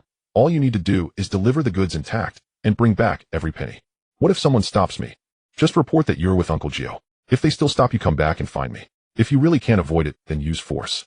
Ahau held the bundle of cigarettes, fell silent for a few seconds, then suddenly asked, Aren't you afraid he'll run off with the goods? Aki felt his heart tighten at this and immediately looked up at Su Jingshan. This was a very real question, and quite perilous. However, Su Jingshan seemed to have anticipated this, and he smiled directly. If you were really that kind of person, you wouldn't have helped me stand up at the alley yesterday. Besides, if you can run away once, you can't run away for a lifetime. If all you want to do is take a bundle of cigarettes and flee, that's quite pathetic. Ahau was taken aback, then grinned widely. You have a sharp tongue. That's why I usually don't speak carelessly. This time Ahau moved steadily. He took Aki and delivered the condensed milk to 2 small shops selling bread and frozen drinks, then divided the foreign cigarettes into smaller packs for 2 private clubs and a back kitchen. On the way back, he had every penny, and he could clearly state who owed money for half a day and who had given an extra 2 cents in change. Su Jingshan didn't praise him, just noted the accounts and set aside Ahau's share separately. This is yours this time. Ahau looked at the few bills in his hand with a strange expression. It wasn't that it was little. It was the first time he felt that his strength could not only be used for fighting and carrying goods, but could also be exchanged for clear and clean money. Brother Shan, Aki couldn't help but grin. Does this count as a success? Su Jingshan blew dry the account paper, folded it, and tucked it into his pocket. Not yet. Huh. Right now it can only be considered that we have set up a framework. He looked up toward the warehouse and gradually cooled his gaze. Once someone wants to dismantle this framework, and we can still stand firm, then that will count as a true success. It seemed to respond specifically to his words. That night in the late hours, the old wooden box containing the account papers at the shed's entrance was pried open. The money inside was untouched. The account papers were soaked through with urine, not a single one left intact. Akis' eyes turned red with anger. It must be that scoundrel Hong Fa. Ahau standing beside him cracked his knuckles. He'll go find him. Don't go just yet. Su Jingshan squatted down and began picking up the damp and rotten account papers one by one, his face devoid of anger, only a layer of cold calm. If he dares to touch the accounts, it's not just to steal a few pieces of paper from us. He's afraid we will keep better records. He looked up in the direction of the warehouse, his gaze like a taut string. Since he made the first move, then this time let him spit out what he has swallowed. Hong Fa had always been unseemly in his eating habits. In the past, those under him were either lacking in intelligence or courage. They knew he was eating, yet they could never catch him in the act. Now Su Jingshan had been observing him for several days and finally grasped a hint. Every time goods were switched between the payment warehouse and the main shed, there would always be a few bags of indeterminate items. Sometimes it was half a bag of sugar missing, other times 2 cartons of cigarettes short, or even an entire layer missing from a box of assorted goods. On the surface, all of it was accounted for as transport loss and warehouse damage, but the dirty water ultimately splashed onto the backs of the laborers. However, in recent days, Su Jingshan had keenly observed a flaw in Hong Fa's behavior. He was eating hastily, eager to move whatever he could. There were several instances where he didn't even bother to retie the bag openings properly. The weights before and after were even marked differently. Su Jingshan kept quiet, seizing the opportunity during the distribution of goods to insert a thin copper wire into the openings of 3 bags of sugar and made an inconspicuous mark with a pencil inside the bottom of 2 boxes of foreign cigarettes. After doing all this, he said nothing. A chief felt a chill in his heart. Brother Sean, will this really catch him? Whether we can catch him depends on how greedy he is. What if he doesn't act? Then I'll just consider it a waste of 2 copper wires. On the evening of the 3rd day, the opportunity arose. Boss Lu personally came to the dock to inspect the goods. What if he doesn't act? Then I'll just consider it a waste of 2 copper wires. On the evening of the 3rd day, the opportunity arose. Boss Lu personally. The entire warehouse fell into an unusually deliberate silence. Even the laborers, who usually cursed loudly, kept their voices down. Su Jingshan knew that people like Hong Fa, who usually took advantage, would be particularly anxious when the boss was present. Anxiousness would lead to haste. Sure enough, while Boss Lu was busy checking the accounts inside, Hong Fa turned and called over 2 close laborers, whispering for them to move those bags of sugar and 2 boxes of cigarettes to the back for a swap. Su Jingshan watched this unfold without interruption. Once the items were truly moved to the back shed, he led a Hao and a Chi around to follow. Inside the back shed, the light was dim and Hong Fa was squatting on the ground, opening the sugar bag. The copper wire came out easily. He hadn't yet realized something was off when Su Jingshan's voice rang out from behind him. Brother Fa, you haven't recorded the sugar for the night yet, and you're already checking it. Hong Fa's entire body stiffened, and he turned around abruptly. Seeing Su Jingshan, a Hao and a Chi standing at the door, his face first turned pale, then flushed, and he shouted, "Damn it, who allowed you to come into the back shed?" "No one allowed us." Su Jingshan slowly walked in, his gaze falling on the copper wire that had just been pulled out. "But if we hadn't come in, we wouldn't have known you dared to take a bite right under the boss' nose." Hong Fa, being an old trickster, reacted quickly, grabbing the sugar bag and cursing, "Is it not allowed for me to check the goods? Stop slandering me." "Check." Su Jingshan bent down to pick up the copper wire and pointed at the 2 boxes of cigarettes beside him. "Do you want me to show you the pencil mark on the bottom of the inner box?" "Brother Fa, if you really were checking the goods, why is it that every time you just happen to check those boxes that are easiest to tamper with?" Hong Fa's eyes twitched violently. At this moment, Ahau walked over and pressed down on the 2 boxes of cigarettes. Not with much strength, but the meaning was clear. Today no one would be able to move them. Seeing the situation turning dire, Hong Fa turned to leave, still cursing that he would go find Chen the accountant. Su Jingshan didn't stop him, but added from behind, "Oh great, let's have Boss Lu come and take a look too." This sentence was faster than his feet. Hong Fa paused in his tracks as if he had been nailed to the ground. What he feared most was not the laborers causing a scene. It was the boss finding out. Because if the laborers caused trouble, he could still suppress it with a vine and a fist. But once the boss knew the things he had taken from the accounts of scattered goods, defective goods, and losses over the years, even just a small portion returned would be enough to cause him pain. Half a stick of incense later, Chun the accountant and Boss Lu entered the back shed one after the other. Su Jingshan didn't add any embellishments to his words. He simply laid out the copper wire pencil markings and discrepancies in the goods over the past few days one by one. He didn't mention how long he had suspected it, nor did he mention how much Hong Fa had taken in the past. Some accounts, when stated in 3 parts, carry more weight than when stated in full. Boss Lu was a stout man who usually appeared amiable, but his face darkened severely at this moment. He stood there without scolding much, only instructing people to search the back shed thoroughly on the spot. It was better not. Once they searched, they found half a bag of sugar, 3 cartons of cigarettes, a box missing its inner packaging, and 4 cans of condensed milk that should have been reported as losses but hadn't been recorded. Achi stood at the door, his back tingling. He knew Hong Fa was stealing, but he hadn't expected it to be so blatant. Boss Lu didn't say a single unnecessary word, only stating, Hong Fa, you are to stop for 3 days. The accountant will recheck the accounts for the back shed, scattered goods, and losses. 3 days. It didn't seem long. But in a place like the dock, once the foreman ordered to stop, the laborer's power would dissipate by half. Hong Fa's face tightened, his gaze on Su Jingshan filled with hatred, as if he wanted to swallow him whole. Su Jingshan, however, just looked back indifferently. This knife couldn't kill Hong Fa, but it would certainly hurt him. Once everyone had dispersed, the accountant deliberately kept Su Jingshan back a moment. Have you been watching him for a long time? Yes. Why didn't you say something sooner? If I had said something sooner, there would have been no evidence. Now that there is evidence, why only reveal this much? Su Jingshan looked up at him, his voice not raised. Because if a person eats too much in one go, they might choke. Hong Fa can't die yet, he needs to live, and watch as the meat behind him is cut away bit by bit. The accountant fell silent for a moment before laughing. Your heart is even more vicious than your words. Being a bit more vicious while speaking is better than suffering a knife later. That evening, Boss Lu sent a message. For these 3 days that Hong Fa would be stopping the back shed and the scattered goods would be monitored by Su Jingshan. When Achi heard this, he almost jumped up. Ahau said nothing, merely glancing at Su Jingshan. He finally began to understand that this person's strength lay not in whether he could fight, but in the fact that once he set his sights on someone, he could truly extract blood from their bones. On the first night in the back shed, Su Jingshan didn't rush to eat the scattered goods. He first checked everything that could move, couldn't move, should be reported as damaged, or shouldn't be. Achi helped keep track beside him, while Ahau stood by the door, smoking, watching everyone as if they were thieves. In the far corner of the back shed, there was a batch of returned foreign cigarettes. The outer cardboard boxes were crushed, but the cigarettes inside were not too damp. There were also 6 cans of slightly dented condensed milk and 3 boxes of misprinted biscuits. Placed on the proper counter, these items looked shabby. However, as long as the price was right, there were plenty of people in Kowloon City and Yaomati willing to take them.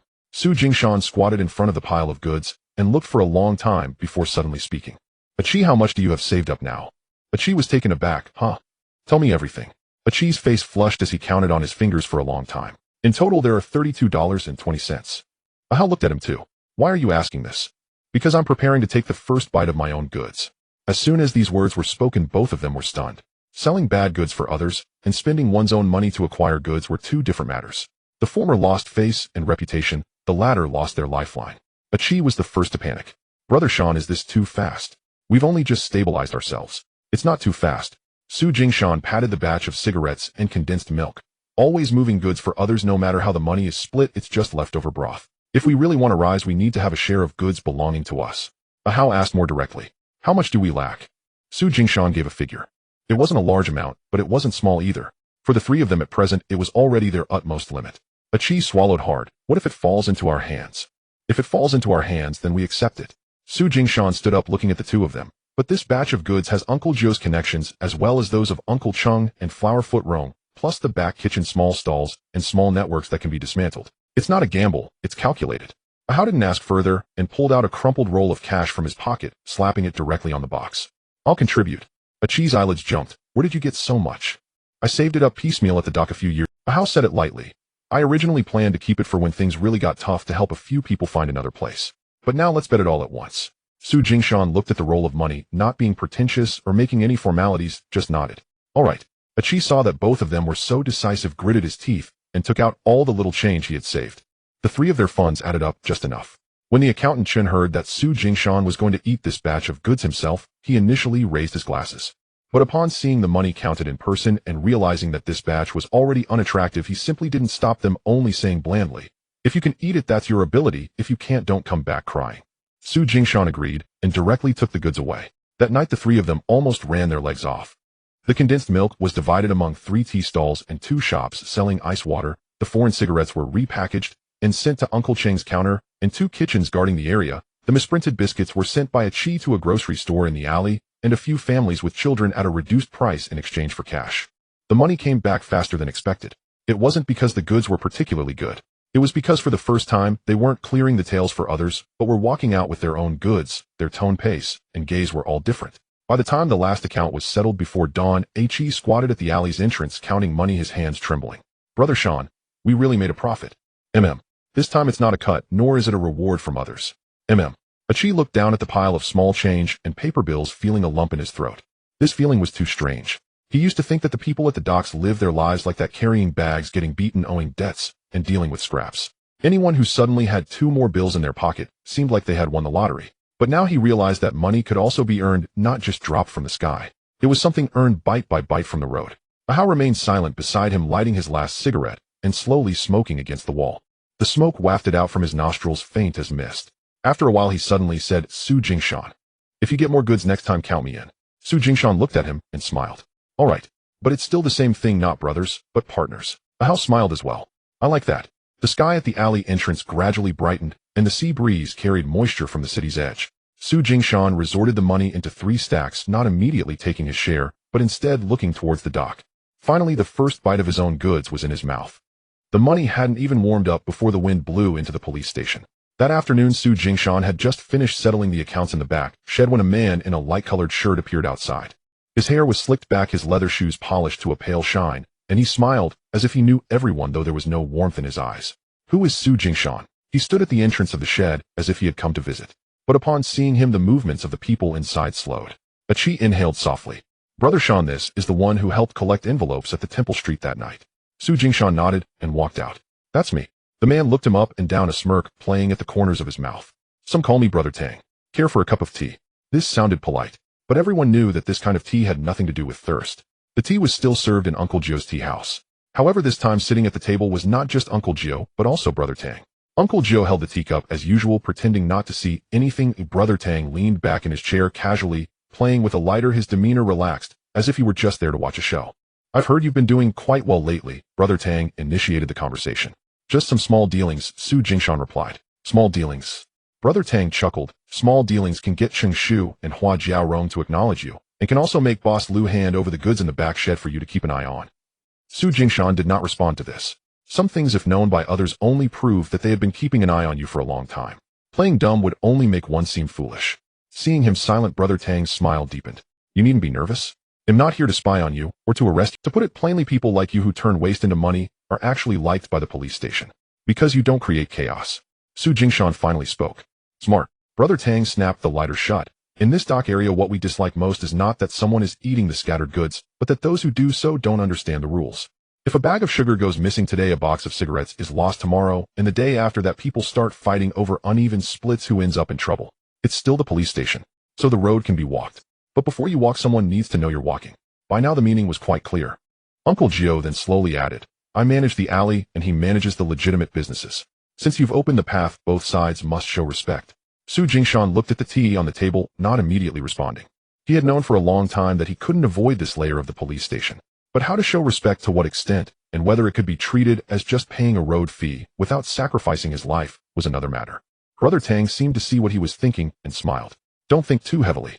Your small business right now doesn't warrant my close attention. My intention is simple. From now on, the goods you distribute from the dock should not cause major trouble, should not result in deaths, and should not create chaos on the entire street. The tea that needs to be respected will be collected monthly.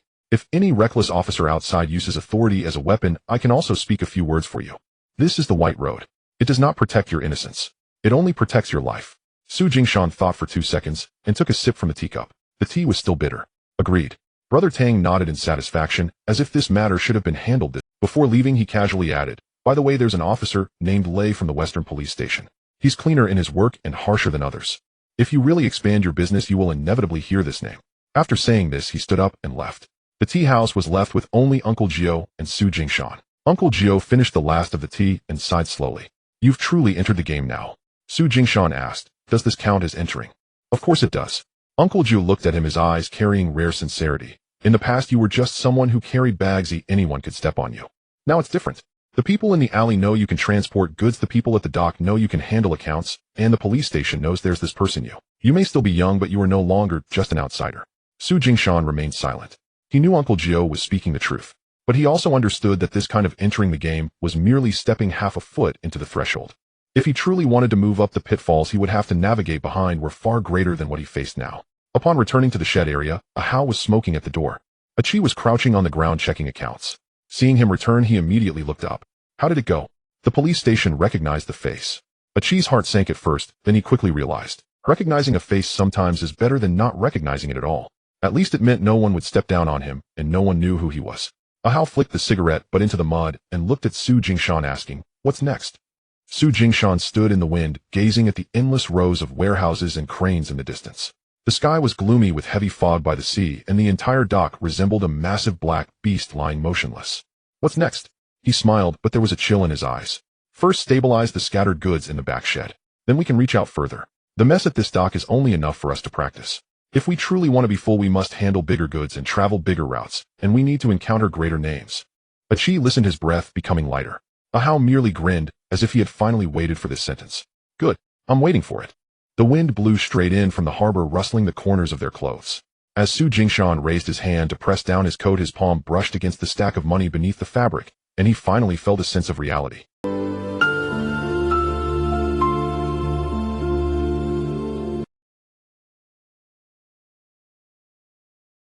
And starting today, this livelihood would no longer be just a crack. It would gradually become a door. The phrase "to handle bigger goods" spoken by Su Jingshan soon led to an opportunity. This opportunity did not come from Boss Liu, nor was it a sudden act of kindness from Qin Zhongfang. It was delivered by Uncle Gio. That evening, Uncle Gio had Old Snake relay a message stating that a small freighter had docked at the West Pier, unloading a batch of foreign goods that included several bundles of items no one dared to openly acknowledge. They weren't so dirty that they couldn't see the light, but the accounts didn't add up. Anyone who touched them would fear getting burned. "What kind of goods?" "Nylon stockings," Old Snake mumbled through a cigarette.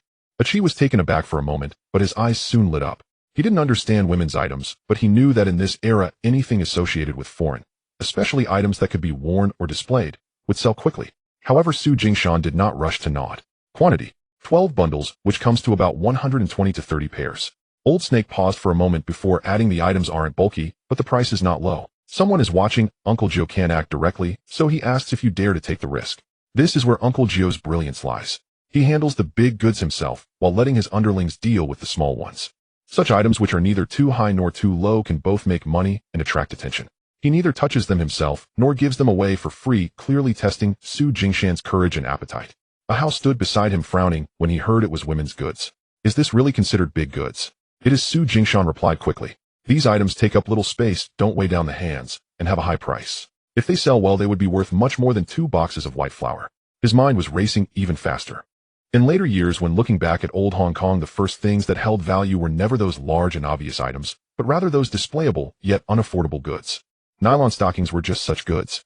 They were desired by hostesses in dance halls, women in brothels, and streetwalkers looking to attract customers. Even some housewives who had just a bit more money might not be able to resist these foreign goods. The issue wasn't whether they could sell, the issue was who dared to take the first bite. "How much?" Old Snake quoted a price. Achi gasped in shock. This was no longer the small-time scrapping they had been involved in before. If they really invested the cash in all 3 of their hands, might not be enough. Su Jingshan fell silent for a few seconds before suddenly asking, "Where is the goods now?" "Still at the small warehouse by the ship. If it isn't moved before tomorrow evening, someone will take it away." "Whose people?" Old Snake glanced at him. "Why ask so much?"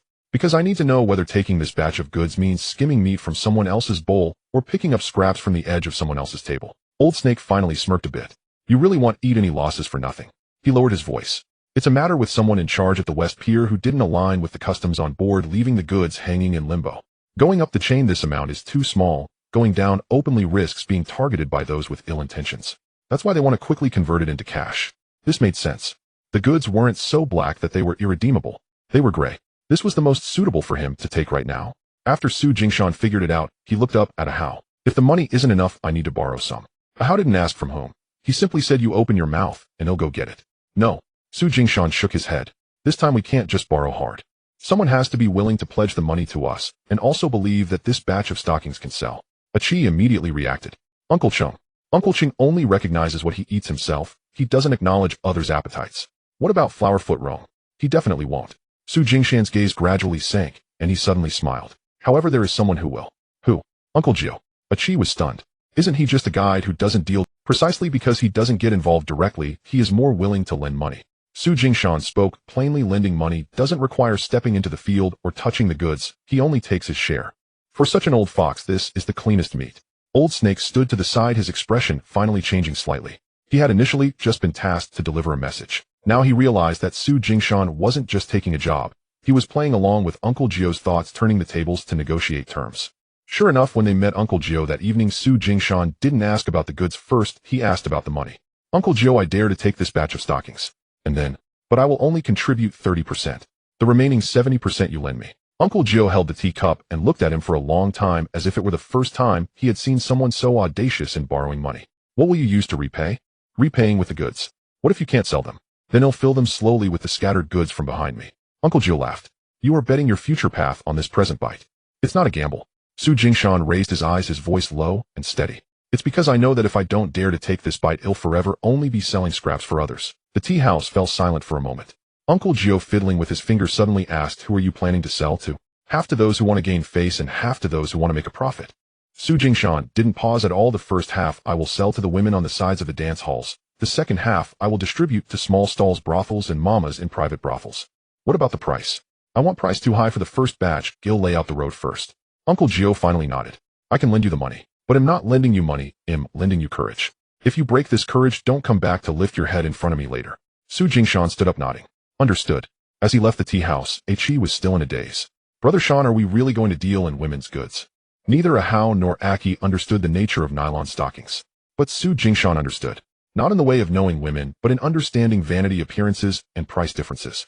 The next morning, instead of going to the dock, he took Aki for a stroll around the bustling streets of Oilseed and Jordan. During the day, the dance hall doors were not yet open, but people were entering and exiting through the back door. Women in Qipao with curled hair, some looking exhausted, yet still reapplying their bright red lipstick. Have you understood? Su Jingshan stood at the alley entrance lighting a cigarette. What are you looking at? What should I look at? Look at who is most lacking in face. Aki scratched his head, looking confused. Su Jingshan didn't scold him, but patiently continued. In places like this, you cannot just look at who has money. You must see who, despite not having much money, is most willing to spend it on their appearance. They aren't buying stockings, they are buying the attention of others when they step out. Aki finally began to understand. So we sell to the dance halls and brothels first. Exactly. But will they recognize us? No. Su Jingshan flicked the ash off his cigarette. So we need to find someone they will recognize first. This person eventually fell into the hands of Hua Jiarong. Hua Jiarong was not in the woman business, but he had connections with several private clubs and underground brothels. He understood better than most men what women desired and what venues needed. The problem was that he might not be willing to let you profit from it for free. Sure enough, when he heard it was nylon stockings, Hua Jiarong's eyes lit up, but he first tried to suppress his excitement. You dare to deal in this? I do. Do you know how much this could sell for once it's on a woman's legs? I do. That's why I'm here to find you first. Hua Jiarong's smile turned a bit sinister. Why are you looking for me? Worried it won't sell. Worried it will sell too fast. Su Jingshan finished speaking, leaving even Hua Jiarong momentarily stunned. If you sell it yourself, the people in the venue will treat you like a temporary seller. If you speak on my behalf saying this is something you've approved for sale, others will understand that they are not just buying stockings, but a product recognized by Brother Rong. This is borrowing face. People like Hua Jiarong thrive on this. Because the more one mingles in such circles, the more they understand how much their face is worth. How do you want to split it? You won't handle the goods or risk any money, just give me the go-ahead. Su Jingshan held up 2 fingers. For every 10 pairs you get to take the profit of 1 pair. Hua Jiarong scoffed. Are you trying to give me a beggar's portion? Then you do it yourself. Su Jingshan stood up, ready to leave. Wait a moment. Hua Jiarong called him back, squinting at him for a while before finally huffing. You kid, you really calculate every cent so precisely. If I weren't precise, I would have died long ago. In the end, the deal was struck.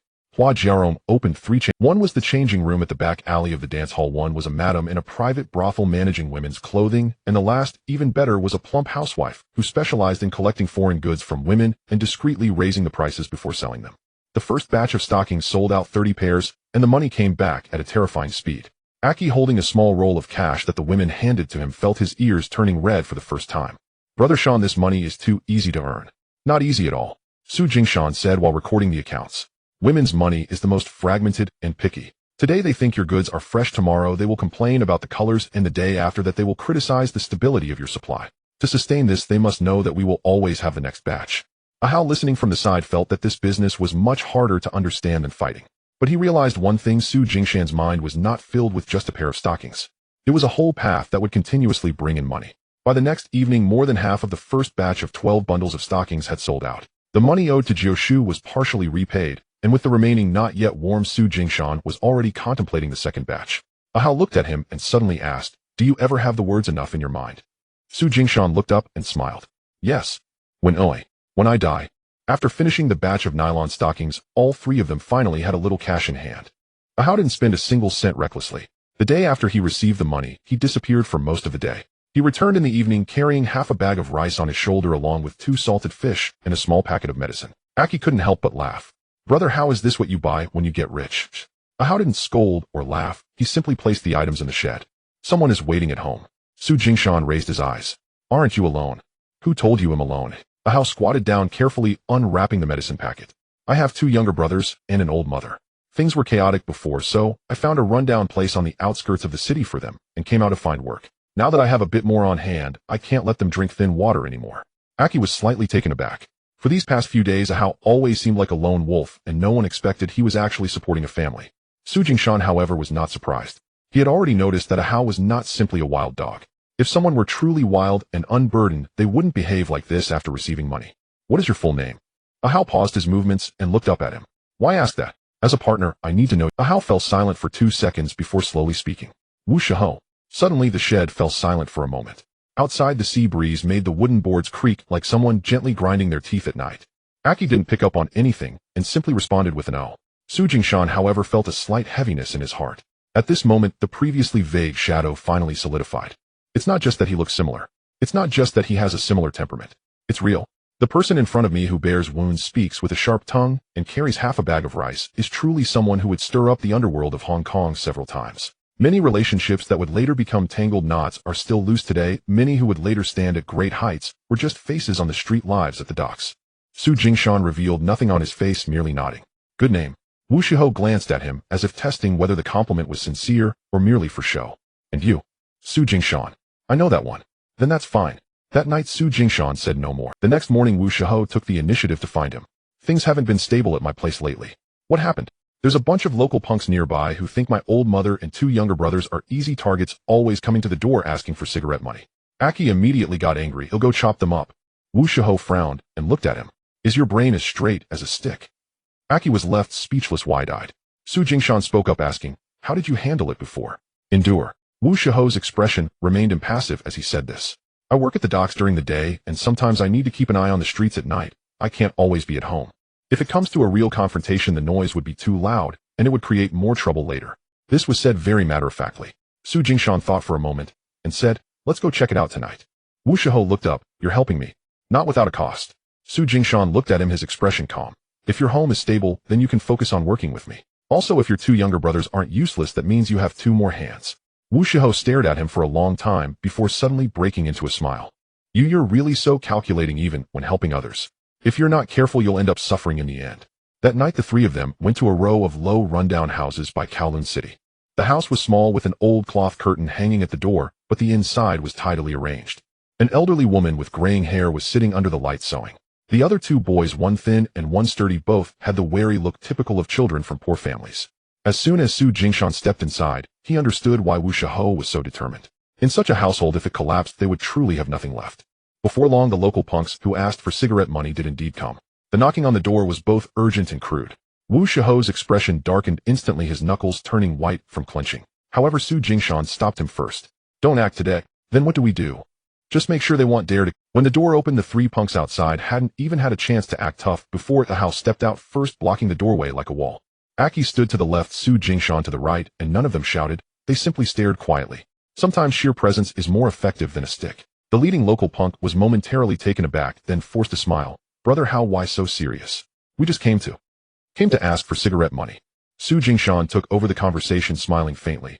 Alright, if you step into this alley again, I'll take it as you're here to collect your life. The person's expression changed, and he wanted to act tough again. Wu Shiho stepped forward and merely said 4 words. Give it a try. That kind of ferocity that comes from the bones was more real than 100 curses. In the end, the 3 of them didn't dare to cause a scene, muttering insults as they left. Once the people left, Wu Shiho's mother let out a long breath. In the dim light, she looked at Su Jingshan and, young man, thank you. Su Jingshan waved his hand, not receiving the thanks too wholeheartedly. After resolving the troubles at Wu Shihong's home, another problem immediately arose. There weren't enough people. With the goods like flour, foreign liquor, foreign cigarettes, condensed milk, and nylon stockings, the 3 of them had already run themselves ragged. If they wanted to handle larger items, relying on just the 3 of them wouldn't work. It wasn't a matter of not being able to earn, but rather of not being able to hold on to it. We need more people. Su Jingshan spread out the accounts in the shed and stated the matter directly. Achi nodded first. That's right, otherwise every time would feel like a race against time. However, Wu Shihong frowned. The more people there are, the more voices there will be. So it's not about randomly adding, but about being selective. Su Jingshan tapped the table with his pen. We currently lack 3 types of people. First, those who know the routes quickly and have swift legs. Second, those who are willing to guard the goods and won't be restless. Third, those who dare to step forward when trouble arises. Achi pointed to himself. Then I count as the first type. Wu Shihong scoffed. Sometimes you want to play the third type too, but unfortunately you lack the backbone. Achi nearly jumped up. Su Jingshan ignored their banter and turned to Wu Shihong. How old are your 2 younger? One is 17, the other is 15. Are they willing to come out and run errands?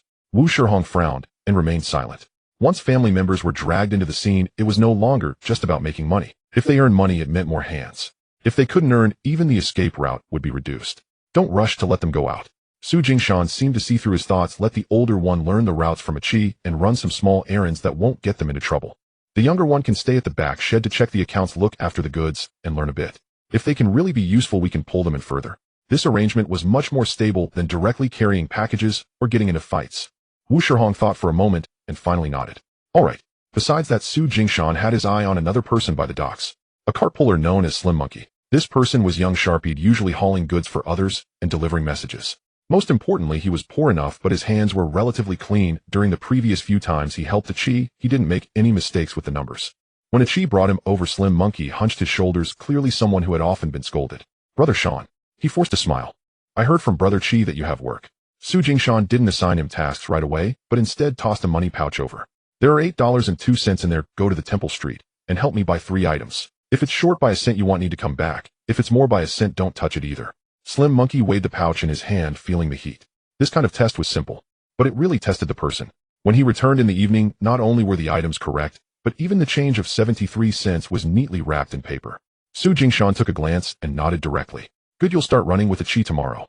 The cautious glimmer in Slim Monkey's eyes immediately lit up. He knew this wasn't just a temporary job. It was a path that could lead to something better. Before the night ended, Wu Shihong suddenly asked a question. Why didn't you choose the strongest fighters first? Because what we need most now isn't just fists. What is it then? It's someone who can safely bring the money back. Su Jingshan put away the accounts, his voice steady. Fists are easy to find, there are plenty of desperate people around. But if you truly let him carry a roll of money for 2 blocks and still manage to keep his mind in check without any crooked thoughts, then that becomes much harder. Wu Shihong listened and nodded after a long while. I used to think you were like an accountant. What about now? Like a junk collector. Achi burst out laughing first. Su Jingshan also chuckled. What's wrong with being a junk collector? A lot of things that are truly valuable in this city are often considered worthless junk by others. The wind outside the shed was strong, causing the lights to flicker. Inside, however, it felt for the first time like they had a semblance of a foundation. It wasn't big, nor was it stable, but the framework was truly starting to take shape. Once people start to gather, the flavor changes. In front, Su Jingshan, Aki, and Wu Shihao ran like 3 nails, each sticking to their own path. Now with the addition of the Slim Monkey and Wu Shihao's 2 younger brothers who began to learn the route and inspect goods, the dilapidated wooden board outside the shed finally began to show signs of a small faction. But just as the shadow appeared, trouble followed. The locals at the dock despised nothing more than outsiders banding together, especially the Chaozhou people. They are poor, ruthless, can endure, and are willing to fight hard. It's fine when they're scattered, but once they genuinely unite, it's easy to make those originally standing at the crossroads feel uneasy. Sure enough, that afternoon someone intentionally spread the word outside the warehouse. Recently, Chaozhou folks are quite impressive, whether selling, inspecting, or guarding goods, they're all our own people. In a little while will even this dock be surnamed Chao. The words weren't loud, but they were enough for the right ears. Aki was the first to get angry, picking up a short wooden stick from the side of the cart, ready to confront someone. Wu Shihao also wore a stern face, but Su Jingshan remained still. Who spread the word? The Slim Monkey jogged back, lowering his voice to say it's the people from Scardwin's side. Hong Fa has been hanging around. Scardwin is not a foreman, but a leader from another labor line, specializing in transportation carts and temporary loading and unloading. Hong Fa has recently been embarrassed, and it's inconvenient for him to confront directly, so he finds it easiest to use Scardwin to spread the word. Aki gritted his teeth in anger. Shango, if we endure any longer, others will really think we are afraid. Whether we are afraid or not is not for our mouths to say. Su Jingshan gazed at the distant crane, his expression calm. What they want most right now is to see us anxious. Once we show our anxiety and make the first move, they will have a reason to pressure us at the dock. So what should we do? Let them come themselves. That night, Su Jingshan deliberately displayed the goods more prominently.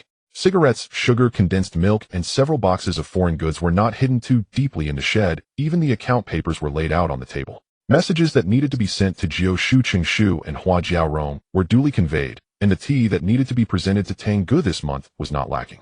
This was to intentionally keep the door open. With the door open, thieves would enter. Sure enough, in the latter half of the night, the slim monkey saw two unfamiliar faces wandering towards the back of the shed. One squatted down to touch the goods while the other looked around. Su Jingshan didn't rush to act. He let Aki and Wu Shihao block the two alley entrances while he slowly walked over with the slim monkey. What are you interested in? The two turned around, initially startled, then forced a tough front, saying, just passing by. Passing by. Su Jingshan smiled, squatting down to pick up the box of foreign cigarettes that the other had just touched. Can passing by loosen the knots on my cargo box? The person's expression immediately turned ugly. The other, seeing the situation was not good, wanted to turn and run, but before he could even step out of the alley, Wu Shihao had already pinned him against the wall. It wasn't a brutal confrontation, just a hold down, but the force was enough to make one realize there was no escape. Go back and send a message.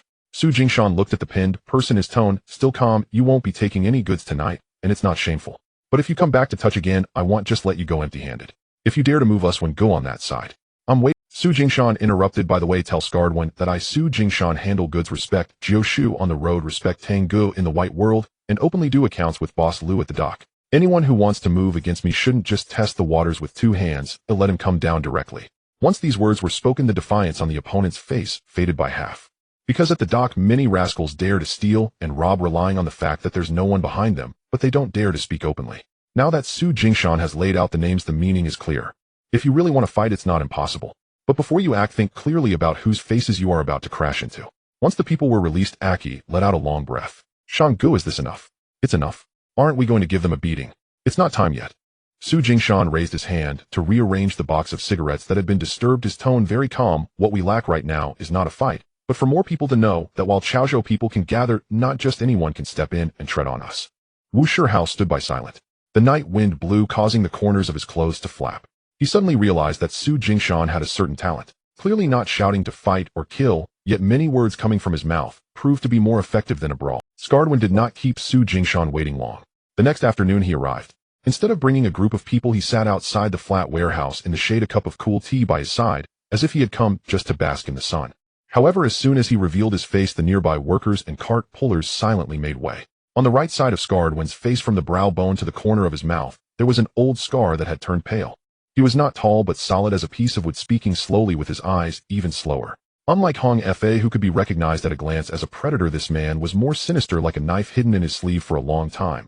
Usually unseen, but when revealed, it was aimed to kill. Su Jingshan. He spoke first, his voice raspy like sandpaper on wood. When Gu. Su Jingshan did not pretend not to know him, and sat down directly. Achi and Wu Shihao stood not far away, one on the left, and the other on the right, neither of them interjecting. Scarred One lowered his head, and took a sip of cool tea. You've been quite lively over here lately. Just trying to make a living. Making a living right by my territory. As these words fell, the surrounding air seemed to tighten. Su Jingshan, however, smiled, and said, When Gu, you're exaggerating. Which piece of land by the dock can truly claim ownership? I deal in loose goods, surplus, and scraps that others do not want, and it's not deeply intertwined with your business of carrying goods in carts. Not deeply. Scarred One raised his eyes to look at him. Your people have come and gone at my intersection 3 times these past few days. Last night they even approached my shed.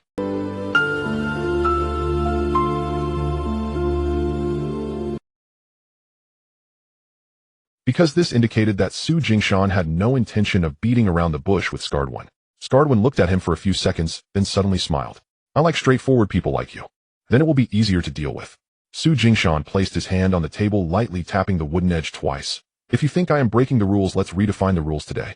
If you just want to step in because you see my path is going well, that's even simpler. You would just state your conditions.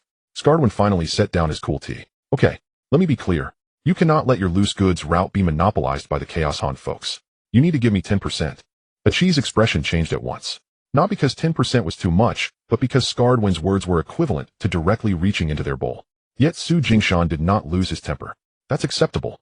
As soon as these two words came out, even Scarred One was momentarily stunned. But it won't be for free. Su Jingshan looked at him, his gaze calm. If you take this 10%, you need to do 2 things for me. First, no one is allowed to obstruct my goods from passing through the route west of the dock with carts and short goods. Second, if there are larger goods later, I need temporary manpower and carts. Your people must lend them to me first. Scarred One did not answer, immediately seemingly reconsidering this young man before him. He had originally thought Su Jingshan would at most grit his teeth and endure, or bring out Jiu Shu or Tang Gu to pressure him. He did not expect this kid to readily toss his own conditions back. You are taking my 10% in exchange for my strength. Not an exchange. It's about earning together. Su Jingshan leaned forward half an inch, lowering his voice. You rely on moving people and goods to make a living. That's all you can do in your life. If I can really build a larger route, then those carts and people under you will not just be laborers. A glimmer of genuine interest finally flashed in Scarred Wind's eyes. Because what Su Jingshan spoke of was precisely the ailment in his heart. He had people and carts at hand, but it had always been enough only for the lowest tier of transportation work. It was laborious, dirty, slow to earn, and he often had to endure cuts from those above him. If there were truly larger routes, it wasn't that he didn't want to engage, it was simply that no one had guided him to do so. Deal. Scarred Wind finally nodded. I'll give you a month. Within a month, if you truly show me larger goods, I will accept this 10%. If you still only sell white flower cigarettes and women's stockings. He raised his head with a faint smile. Then I'll consider you borrowed my name, and we'll take it back double in the future. There was a sting in his words. But it also meant that a bridge had been built. Su Jingshan stood up and extended his hand. It's a deal. Scarred Wind looked at his hand, hesitated for a moment, but ultimately stretched out to shake it. Not heavy. But everyone around witnessed that from this moment on, the group of people by the dock, who looked down on the Chaos Han little crew, truly had their foot firmly planted on the ground. As Scarface finished speaking, the real goods arrived. It was not what Su Jingshan had been waiting for, it was sent over by Tang. This time the tea drinking took place at an old noodle shop outside the police station. Tenga still wore a bland smile, as if he were always holding an umbrella for others, while keeping his own shoes completely dry. You've been quite active lately. Just making a living. With the way you're making a living, you're about to turn it into a flower. Tango placed his chopsticks beside the bowl and said leisurely, last month a batch of unticketed foreign goods was inspected at the dock. Naturally, big items have their own destinations while the scraps should have been stored away. However, keeping them for too long is troublesome. The warehouse can't be cleared out for these broken items every day. What kind of goods? 1.5 boxes of watch movements, 4 small radios, and some mismatched watch bands and cases. Achi listened in confusion. These items are not like flour or foreign cigarettes. It's clear at a glance that they are not something a poor person could easily buy. Su Jingshan immediately perked up. What kind of small radios are we talking about?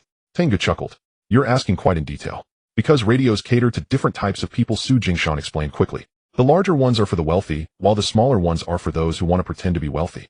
The same goes for watch movements. Nobody wants to buy them individually. If they fall into the hands of someone who can repair and assemble them, it becomes a whole different matter. Tenga finally nodded. I didn't find the wrong person. He didn't elaborate too much, just laid out the time and place. You take the goods, and as for the payment, let's stick to the old rules. Don't be too greedy, don't make too much noise, and once you step out it has nothing to do with the police station. This was clearly a way to let him have a taste of stored goods. The risk is not small.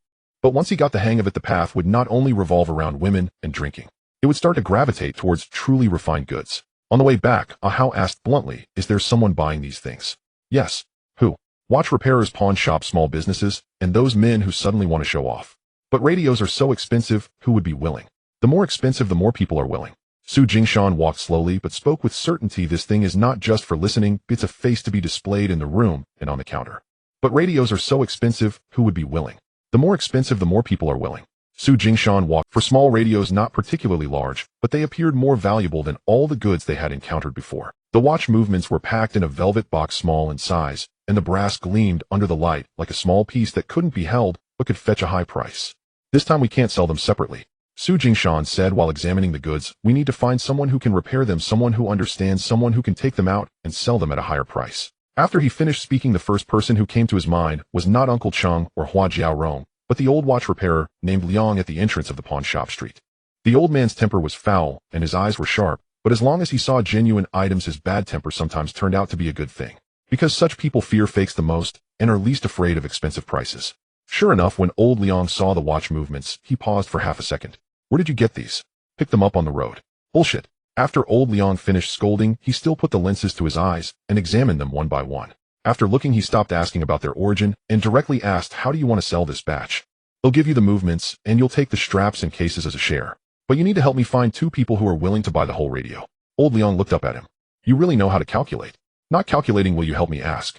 The old man snorted coldly, but eventually. That night, Su Jingshan felt for the first time that his path was shifting from dirty scattered goods to refined edge goods. Once this step was taken, the people encountered afterward would be different from those before. While working on this batch of watch movements and radios, Su Jingshan deliberately took a step back, returning it to Wu Shihao. This time you will negotiate the second-hand dealings. He placed 2 radios on the table and directly addressed Wu Shihao. Wu Shihao frowned. Me? Yes. I'm not you, I can't speak in such roundabout ways. You don't need to be indirect, Su Jingshan said, looking at him. Just remember 2 things. First, don't rush to sell. Second, don't seek others' acceptance first. You must make them feel that if they miss this opportunity, there won't be another chance. Achi, listening nearby, blinked repeatedly. Brother Shan, are you teaching people to keep them guessing? It's not about guessing, he replied. It's about the price. Su Jingshan made it very simple. The less stock you have, the less you should reveal your eagerness. Once you show eagerness, people will know you are desperate to sell. Wu Shihao remained silent for a while, but eventually nodded. The day he went to meet Master Zhou, the sky was overcast, and the wind was a bit strong. Wu Shihao wrapped the radio in old cloth, holding it under his arm, and did not speak along the way. Achi followed a few steps, but stopped when he caught Wu Shihao's glance. Wu Shihao actually felt uncertain inside, but he never let anyone see his uncertainty. This was something he was born with long before Su Jingshan taught him. This time, he was meeting a small shopkeeper introduced by old Liang. The shopkeeper, surnamed Zhou, wore a long gown and had an old gold watch on his wrist. His voice was soft, making it clear he was the type to bargain hard. If Achi had gone instead, he would likely have let them knock off 20% right away. Master Zhou's shop was at the corner of an alley with an old sign hanging above, most of the paint chipped away, leaving barely a few outlines of letters. Upon entering, there was a row of glass cabinets displaying various goods, making it hard to tell what the main business was. There was tea on the table, but Master Zhou did not offer a seat or pour any. This was his rule. Let visitors stand for a while, soften their hearts a bit, and then the price would be easier to negotiate. Wu Shihao was different. He sat down without much talk or a smile, placing the radios on the table, pressing them down, saying nothing else. Master Zhou indeed began with price negotiation. These things don't have tickets and the brands are incomplete. Accepting them is just giving you face. Wu Shihao only asked one question. If you have one in your shop, will people feel you have connections? Master Zhou was taken aback. Yes. Then it's not me begging you. Wu Shihao pulled the machine back. You're buying me a favor. The room fell silent for a moment. Outside the window, someone walked by in the alley, their footsteps fading from far to near, then from near to distant, eventually disappearing. Master Zhou's hand rested on the table, his thumb slowly rubbing the wood in circles without speaking. The old gold watch peeked out from his sleeve, and the second hand was still moving. This did not sound like something Su Jingshan would say. It was more direct and firmer. Yet Master Zhou was precisely the type to appreciate this. Because he wasn't merely buying goods. He was purchasing a facade that could be bragged about. In the end, the price indeed did not get overly slashed. When Wu Shihao returned, he said nothing, but his eyes clearly reflected a change. It wasn't pride. It was the first time he genuinely realized that apart from using sheer force and blocking others, he could also settle a deal with a breath and a word. Achi watched with delight. Brother Hao, when you came back, just now you looked just like Brother Shan usually does, pretending to be relaxed and unconcerned. Wu Shihao raised his hand to hit him. Laughter filled the shed for a while, and the atmosphere for the first time felt a bit homely. Once the laughter subsided, Wu Shihao suddenly became serious. For this batch of goods, I want an extra 10%. Achi was taken aback. Huh? It's not greed. Wu Shihao looked at Su Jingshan. You wanted me to negotiate, you want me to reach in. If I reach in, the rules need to be clear. Su Jingshan nodded. Exactly. So you should take your share. Achi finally understood. This is the terrifying aspect of Su Jingshan. He doesn't insist on biting down on every cent himself. Instead, he deliberately lets a little go. Because once others genuinely earn from this, it becomes even harder to walk away later. Money binds people the most, especially the clear and transparent money that you can take yourself. The first time I saw Lei Luo was not in the tea house, nor through the gossip of others. It was on the street. That afternoon the heat was stifling, and the copper kettle selling cool tea by the roadside gleamed in the sun. Su Jingshan had just concluded a deal with old Liang, his sleeves stuffed with several crumpled bills, and was about to head back to the dock, when he turned a corner and saw a crowd gathered ahead. In the midst of the crowd, a rickshaw lay toppled by the roadside, its wheels still gently spinning.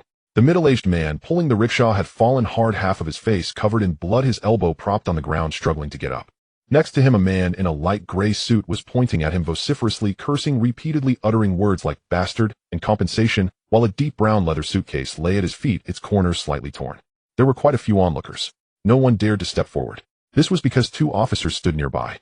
One was older, arms crossed, his hat brim pulled low, clearly wanting to quickly settle the matter to prevent further chaos in the street. The other was younger, not the tallest or the strongest, yet his mere presence conveyed an unyielding authority. The young officer did not first listen to the suit man's curses, nor did he rush to assist the rickshaw puller.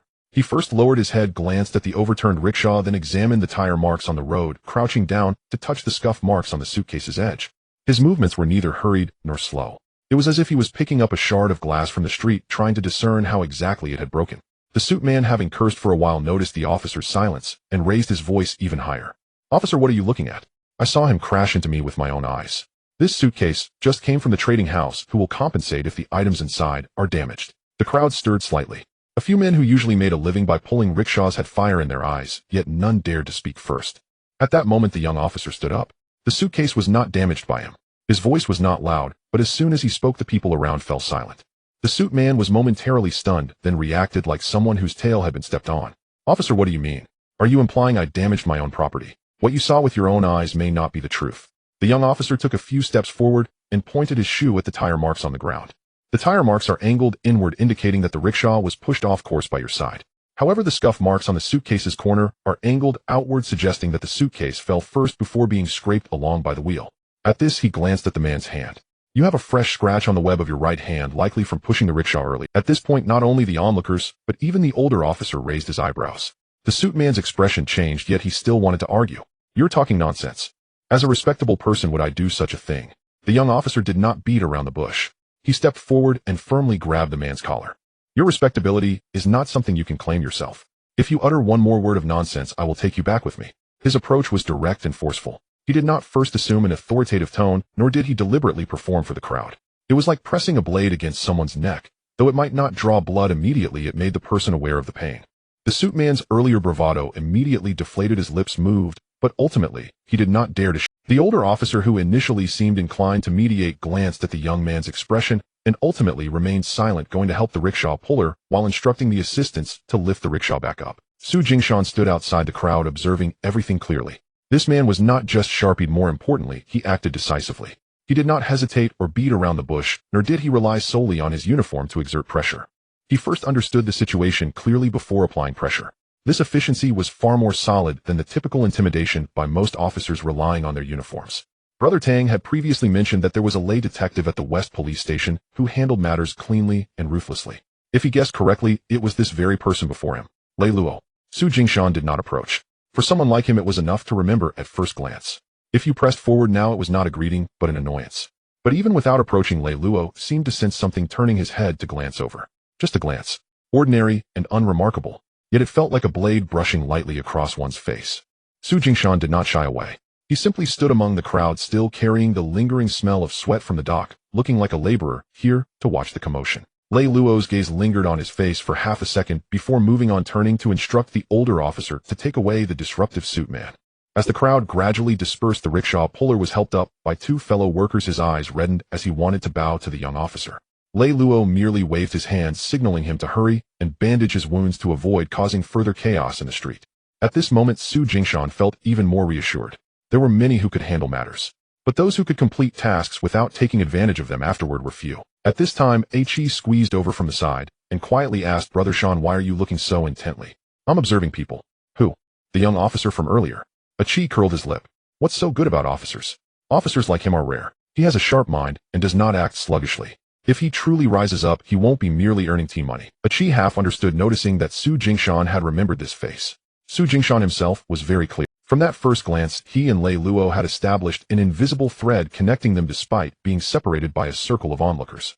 This thread was very thin, so thin that it was nothing for now. But when it becomes substantial at the right moment, it could be far more flavorful than relationships established through direct flattery and gifts. After successfully running several batches of watches, radios, and nylon stockings, Su Jingshan finally made a decision he had long hesitated to make. Renting a warehouse. Not the kind of proper large warehouse found at the docks, nor a makeshift shed in someone's backyard that could barely fit 2 boxes. Instead, it was a small, dilapidated storeroom to the west of the regular warehouse. 3 sides were wooden boards, one side was a brick wall, and the roof had 2 holes in the iron sheet requiring a basin to catch the rain.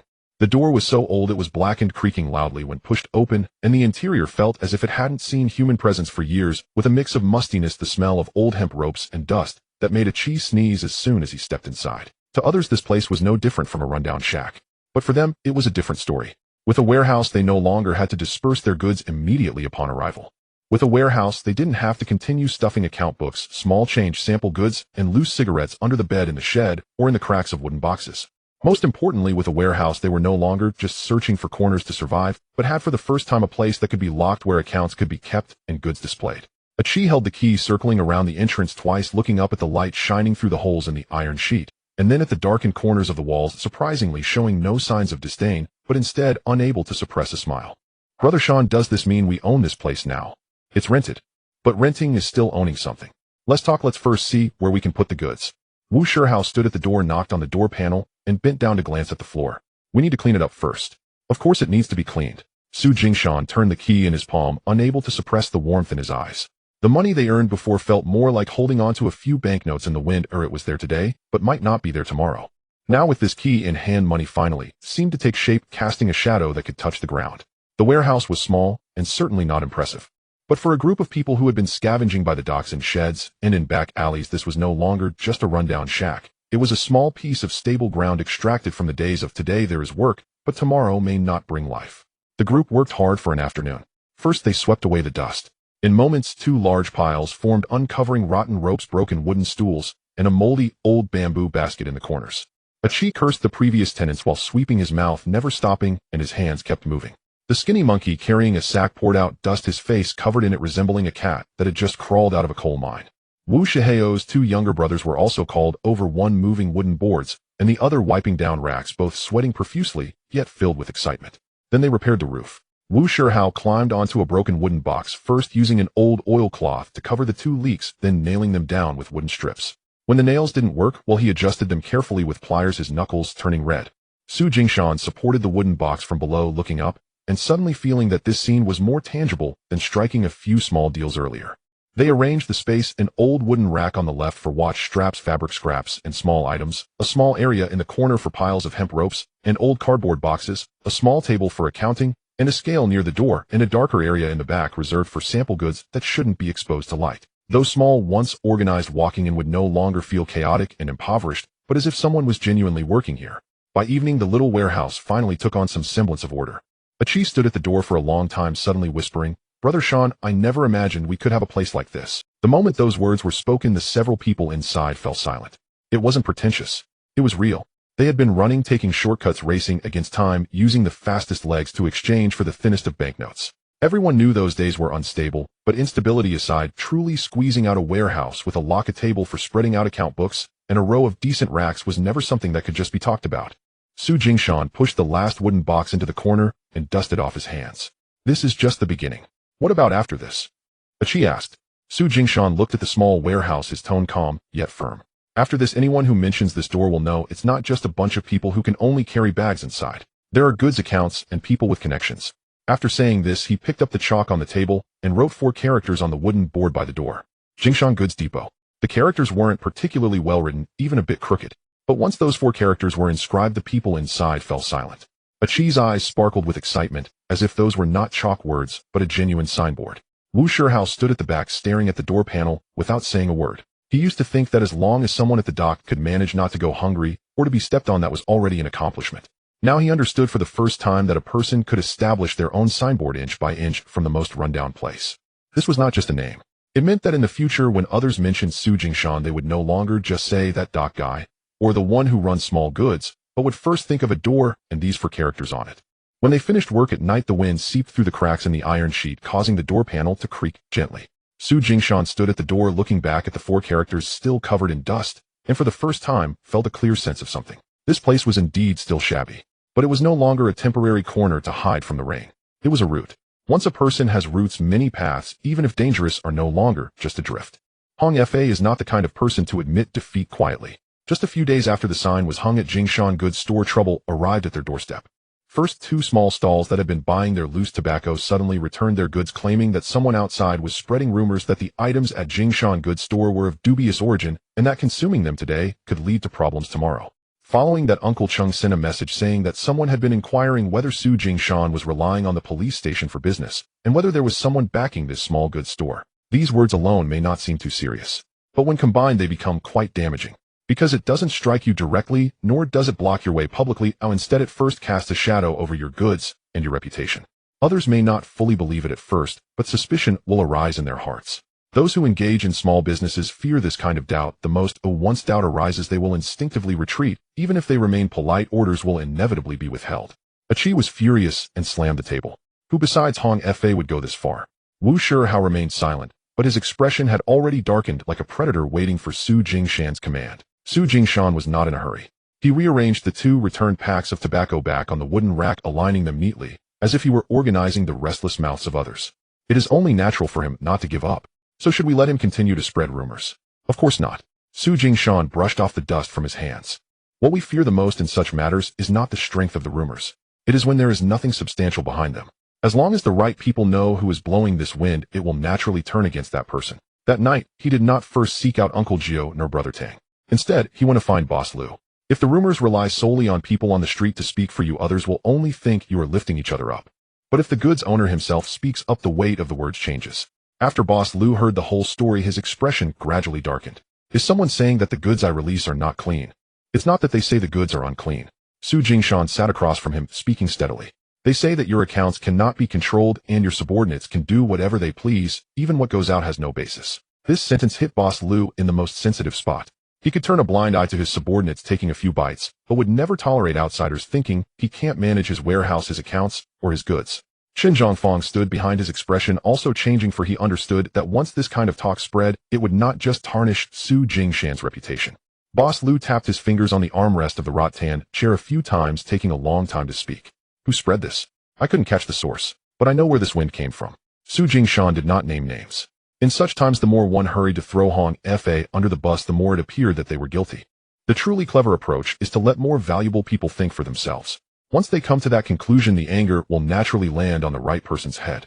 The next day, Boss Lu had Qin Zhongfang rewrite the recent account of loose goods and send it to a few regular customers, also instructing someone to deliver a clear message. The loose goods at Jingshan Goods Store were approved by Boss Lu. Anyone who spreads rumors is not just slapping Su Jingshan's face, they are implying that Boss Liu's accounts are chaotic and his warehouse is disordered. This statement is much more effective than any explanation.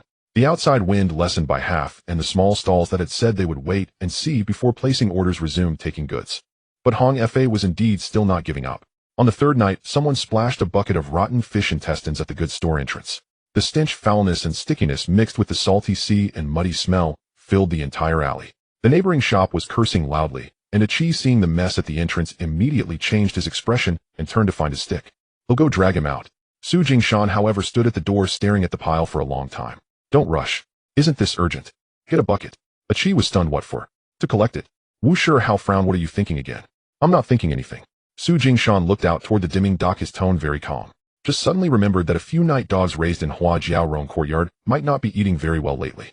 The next morning, that bucket of rotten fish intestines was sent to Hua Jiaorong courtyard. Ronga first cursed, but after hearing the whole story he laughed. You have quite the finesse in your approach. Only with finesse can one survive long.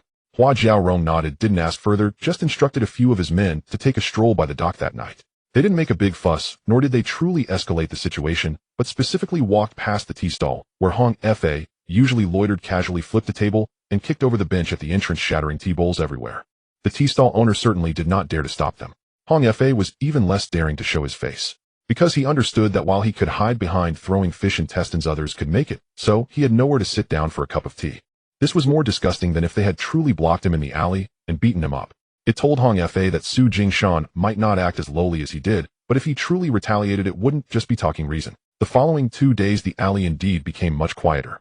Achi, while closing the door at night, could not help but smile. Brother Shan, your method is indeed effective. It's not that the method is particularly high. Su Jingshan glanced at the 4 chalk characters on the door, his voice very calm. It's just that I'm slowly understanding now that putting up a sign is not the end of selling goods. You also have to let those who disregard business know that this door cannot be sullied by anyone. The real danger of the blade only fell half a month later. The police and customs jointly checked the warehouse. The news arrived urgently and messily. It was only in the evening that someone quietly passed the word, and by night, there were already claims that a police vehicle had turned towards the dock. It was indistinguishable between truth and falsehood, yet the most perilous aspect of such news lay precisely here. By the time you confirm anything, it's likely already too late. Achi was the first to panic. Brother Shan, there are still 2 boxes of loose cigarettes, a box of watch straps, and 3 radios in the warehouse, and a bundle of unfinished foreign cloth. The frail monkey's voice was trembling. Wu Shihao was the most direct. Should we transfer them now? It's too late to transfer. Su Jingshan flatly rejected the idea. At times like this, the more chaotic the actions, the more it looks like one has something to hide. The warehouse fell silent except for the sound of breathing. Everyone knew this was no small matter. The goods in front would truly make one feel that not only would money be wasted, but the newly hung sign of Jingshan's goods warehouse would collapse halfway at the scene. In the future, when others mention this door, they won't first think of the goods and the route. They will only remember the phrase, that warehouse that got raided. Su Jingshan did not curse or slam the table first. He mentally reviewed the existing goods in the warehouse. Loose cigarettes were the hardest to explain. Radios were the most conspicuous. Watch straps and foreign cloth could still be categorized as miscellaneous leftovers. Divide them into 3 routes. He finally spoke up. Achi spread out all the watch straps and foreign cloth and lay out the account papers as well, making it look like a pile of leftover goods at first glance. Frail monkey, go deliver a message to Uncle Gio. It's not to ask for help, just let him know that there might be someone coming to check the warehouse tonight, so he should be aware. Brother Hao, come with me. Wu Shihao did not waste words and immediately turned to move those 3 radios. Where to? To old Liang's shop at the back. Will he lend it? At this hour tonight he has to lend it whether he wants to or not. This was no ordinary business. It was a matter of life and death. When old Liang saw the 2 carry the radios in from the back alley, he first cursed. After hearing the whole story, he scolded again with a stern face, but in the end he still yielded the small compartment at the back door where he stored old junk. Just for tonight. That's enough. Su Jingshan did not waste more words with him, only instructing Wu Shihao to properly stack the radios and cover them with an old cloth. As for the loose cigarettes, he neither sent them out in boxes nor hid them deeply. He directly opened the boxes, divided them into about 10 shabby paper bags mixed with cloth scraps, old newspapers, and a few packs of waste nails, stuffing them all into the most inconspicuous pile of miscellaneous goods in the warehouse. If the police really came to search, they would definitely first focus on whole boxes and items. The more scattered it appeared, the more it looked like everyday junk. By the time they returned to the goods warehouse, the sky had turned pitch black. Achi spread the account papers one by one deliberately, leaving a few slips filled with incoming and outgoing numbers in the most conspicuous position, but his hands kept trembling. Brother Sean, if they really find something, just acknowledge what you can afford at the moment. It means don't scare yourself. Just get through this hurdle first before discussing anything else. Achi stopped asking, because he suddenly understood Su Jingshan was not unafraid. Rather, in times like these, fear was of no use. As night approached and the doors were about to close, people indeed arrived. 2 officers, one old and one young, accompanied by 2 laborers, followed by a tall and thin customs officer. As soon as the old officer entered the alley, it was as if he smelled blood, his gaze immediately probing through the cracks of the door. When Su Jingshan opened the door, there was not a hint of panic on his face, as if he were merely a small trader guarding a warehouse of loose goods. Sir, what's the matter? The old officer glanced around the room. Someone reported that you are hiding goods here. I am hiding it. Su Jingshan nodded. At this, even the few people across the way were taken aback. Hiding what? Old cloth, loose buttons, old cardboard boxes, and a few bundles of unsellable women's stockings. Achi stood at the back, nearly bursting into laughter. This response was very slick. It did not deny that there were things in the warehouse, yet redirected the idea of hiding goods to the least valuable pile.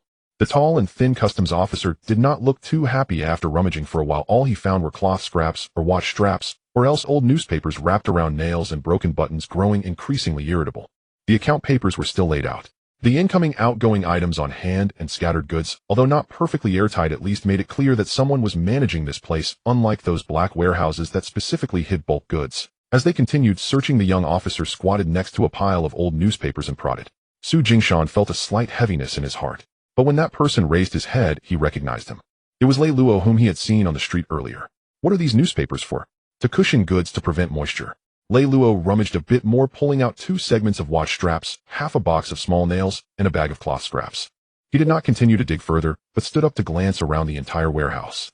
Your warehouse is quite tidy.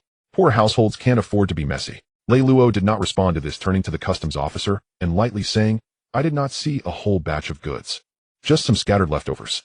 If you want to check further, you'll have to search the whole alley one by one. The customs officer's face darkened even more.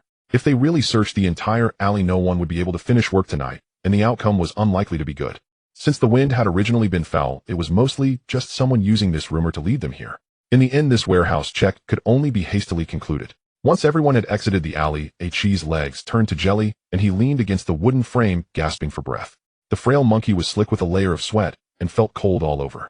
Wu Shihao said nothing, merely relocking the door and glancing back at the pile of old newspapers. That was really close just now. It wasn't too recent of a close call. Su Jingshan said this, but his back was also feeling cold. He knew that getting through tonight was not only because he had scattered and secured things well, but also because Lei Luo at the last moment did not follow the wind to dig too deeply. It wasn't about helping him. Rather, people like Lei Luo were unwilling to turn the entire alley upside down for an unclear rumor. But regardless, this time they had indeed encountered each other for the second time. And this time much closer than the last. After that night of inspecting the warehouse, the Jingshan goods depot appeared calm on the surface, yet each person felt as if a heavy, damp piece of wood was pressing down on their hearts.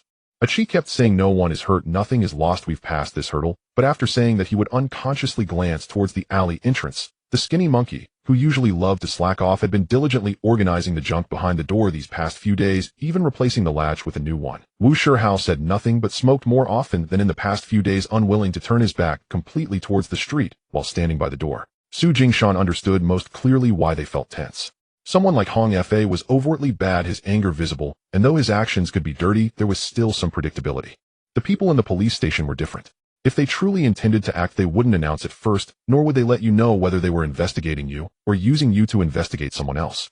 For the past 2 days, he still went about collecting scattered goods, checking for losses, and running a few small errands, but in his heart, he was always tied to a thin thread of anxiety. He knew that since Lei Luo had fixed his gaze on him the night of the warehouse inspection, this matter would not pass so cleanly. On the afternoon of the 3rd day before the heat became unbearable, the entrance of the alley suddenly fell silent for a moment. Achi was at the door unpacking a bundle of damp paper and was the first to see that person. When he looked up, the hemp rope in his hand paused for a moment, and the casual expression on his face vanished completely. Sean Gu. His voice was not loud, but it was enough to make several people inside stop what they were doing. Su Jingshan raised his head from behind the account board and saw Lei Luo standing alone outside the door. He wasn't accompanied by any colleagues, nor was he accompanied by officers for a warehouse inspection, and he didn't carry the same stern demeanor he had that night. Today he wore a light-colored shirt with the sleeves rolled up to his forearms, his leather shoes slightly dusty, as if he had walked a long way just to take a quick look inside. But it was this kind of quick look that was the most unsettling. Lei Luo glanced at the chalk writing on the door, his lips The writing is mediocre. The first sentence was this. Achi almost thought he had misheard, as the skinny monkey who was originally stacking the burlap bags froze in place. Wu Shihao stood a little further inside, his eyes slightly narrowed, shoulders unmoving, yet his entire body had already tensed up. Su Jingshan took 2 steps forward, neither fast nor slow. It was just hung up, and I haven't had time to find someone to rewrite it. Lei Luo nodded, as if genuinely evaluating the storefront. The name is quite straightforward. In the goods depot, there's no need for anything too fancy. People can tell at a glance what this place is for, and that's enough. You are saving money. When poor people do business, the first thing they learn is to save. These few lines seemed like casual chatter, but in reality neither side had revealed their knives. Lei Luo did not rush to enter. He first scanned the street corner, the end of the alley, and the half-closed wooden window across the street, before casually asking, "Last time during the warehouse inspection, were there really only those scraps inside?" Achi's heart sank as he listened from behind. This question seemed harmless, but an incorrect answer could lead to dire consequences. If he directly said yes, and something else turned up later, it would be lying outright. If he said no, then there would be no doubt. He would have to take the blame himself. Su Jingshan's expression did not change. There were only those that night. Lei Luo looked at him, maintaining eye contact for a full 2 seconds. This answer was neither round nor slick. It was equivalent to admitting that people could move and goods could disappear, but at least at the moment he broke in what was displayed in the warehouse was indeed only those items. You were quite honest. Dishonest people usually can't stand still in front of officers, sir. This time Lei Luo actually smiled, though the smile was fleeting and shallow. He lifted his leg to step over the threshold, as if he had not come to ask questions, but simply had suddenly taken an interest in this small warehouse. The smell inside was still a mix of old wood, damp cloth, and loose tobacco, not particularly pleasant, but also not enough to make one frown. On the shelves against the wall were displayed foreign cigarettes, fabric edges, several boxes of printing leftovers, and a few bundles of hemp rope, with a few bamboo baskets pressed down below. As Lei Luo glanced through, he lightly brushed his fingers along the edge of the wooden shelf, picking up a bit of dust. It's quite a mixed collection. In the business of scattered goods, it has to be mixed. Mixed to the point of taking everything. Anything that can make money and doesn't get people killed immediately, we basically take. Wu Shihao, hearing this from behind, felt his eyelids twitch slightly. Achi was sweating for Su Jingshan, as saying such things to Boss Lu might still be straightforward, but saying it to an investigator felt like walking a tightrope. However, Lei Luo did not immediately explode with anger, merely turning to glance at him. Do you deal in dead man's business? Once this question was spoken, the atmosphere in the warehouse shifted entirely. What is dead man's business was clear to everyone at the docks. It does not simply refer to goods contaminated by death, but implies those dealings that once entangled could lead to imprisonment at best, or being carried away at worst. Su Jingshan did not evade. Not at the moment. Not at the moment. Right now my foundation is thin, and I haven't stabilized the scattered goods accounts yet. I can't afford such paths. In the future, will you be able to afford it? If that day really comes, it would depend on whether it's worth it. This sentence was even more dangerous than the previous one. Achi felt a chill run down his back, and the skinny monkey instinctively took half a step to the side, fearing the investigator would turn hostile at any moment. But Su Jingshan knew clearly that with someone like Lei Luo, the most taboo thing was to act too clean. If you, someone who crawled out from the depths of labor, suddenly spoke with righteousness and virtuousness, it would only allow the other to see through your act at a glance. What he wanted to see was not whether you have ambition, but how far your ambition stretches. Indeed, Lei Luo did not immediately respond. He looked over the few bamboo baskets behind the door, then walked to the table where the accounts were laid out, his gaze falling on the blackboard that recorded the incoming and outgoing quantities. The blackboard was not particularly new, and the writing wasn't beautiful, but every stroke was clear, showing which batch was scattered goods, which was lost transferred, which was being held for 2 days for someone else. Even if others couldn't see everything at a glance, they could tell that the person writing was logical. The writing is mediocre, but the accounts are not chaotic. Chaotic accounts are the easiest to lead to death. Are you afraid of death? I fear a pointless death. Lei Luo did not smile this time, extending his hand to push the board forward by half an inch, as if confirming whether this goods depot was sustained by luck or if someone was indeed managing it. After examining it, he finally revealed what he truly wanted to say. The day before yesterday's warehouse inspection wasn't solely aimed at you. Su Jingshan's eyes shifted slightly, but he did not respond. Lei Luo continued, someone used your place to test the waters. They wanted to see which of my people would stir up trouble, which would take the opportunity to reach out, and which would say nice things normally, but would pounce the moment there was a gap. Chi felt a bit dazed hearing this, but Wu Shihao instantly understood. He had never believed that a newly opened scattered goods warehouse could attract such a large-scale operation, and now hearing Lei Luo's words, the essence of the situation was clear. This was not merely about inspecting goods. It was also about the police station watching each other's knives. Su Jingshan slowly exhaled. So if I had truly panicked that night and really moved the goods, I would have become a living target in your hands. Not just that. Lei Luo looked at him. If you had dared to run that night, I would have brought you back first. If you had sent money to smooth things over that night, I would have recorded that against you. If you had panicked to the point of saying anything, that would have been even less interesting. So what am I now? You are half cleared. What about the other half? The other half depends on whether you will manage to self-destruct in the future. This statement was not heavy, but it weighed because it was not a superficial threat, but rather a calm indication that he was watching you and would continue to do so. And Su Jingshan was silent for a moment before suddenly asking, Officer Sir, did you come alone today just to tell me these things? Not entirely. Lei Luo withdrew his hand from the account board, standing a bit straighter. Someone like you is quick-witted and bold. If you were allowed to firmly establish yourself by the docks, it's likely you wouldn't just be dealing in scattered goods. If I don't clarify the boundaries with you now, if you cross the line one day, you'll still think it's just bad luck. What are the boundaries? The rotten accounts, rotten goods, and rotten relationships at the docks. How much you can touch is your capability. But some lines are beyond what your current foundation can withstand. For example, lines that will disgrace the police station. For example, lines that once crossed will require everyone to come out and collect the corpses. This statement was vague, but already full of meaning. Su Jingshan understood. He knew that Lei Luo was not here to advise good behavior, nor to pave a path for himself. He simply found this person somewhat useful and did not want him to die too early or too foolishly. Such favors are the hardest to acquire and should be remembered. After finishing his words, Lei Luo's gaze fell on Wu Shihao. You just started working with him too. Wu Shihao stood still, his shoulders unmoving. Sort of. You look even more like someone who would stir up trouble than he does. I come from a labor background. I don't speak much. People who don't speak usually act faster. Wu Shihao did not respond to this, merely extinguishing his cigarette. Lei Luo did not press further. He could tell that this tall, sturdy Chaozhou guy was not of the same ilk as Su Jingshan, yet he was willing to stand in the same warehouse, which indicated that Su Jingshan had more than just accounts. He had other things that could keep people together. This was what deserved more attention. After a moment, he walked towards the door. Chi instinctively wanted to make way, and his foot moved, but Lei Luo paused at the threshold, not turning his head as he called out. Su Jingshan. Here.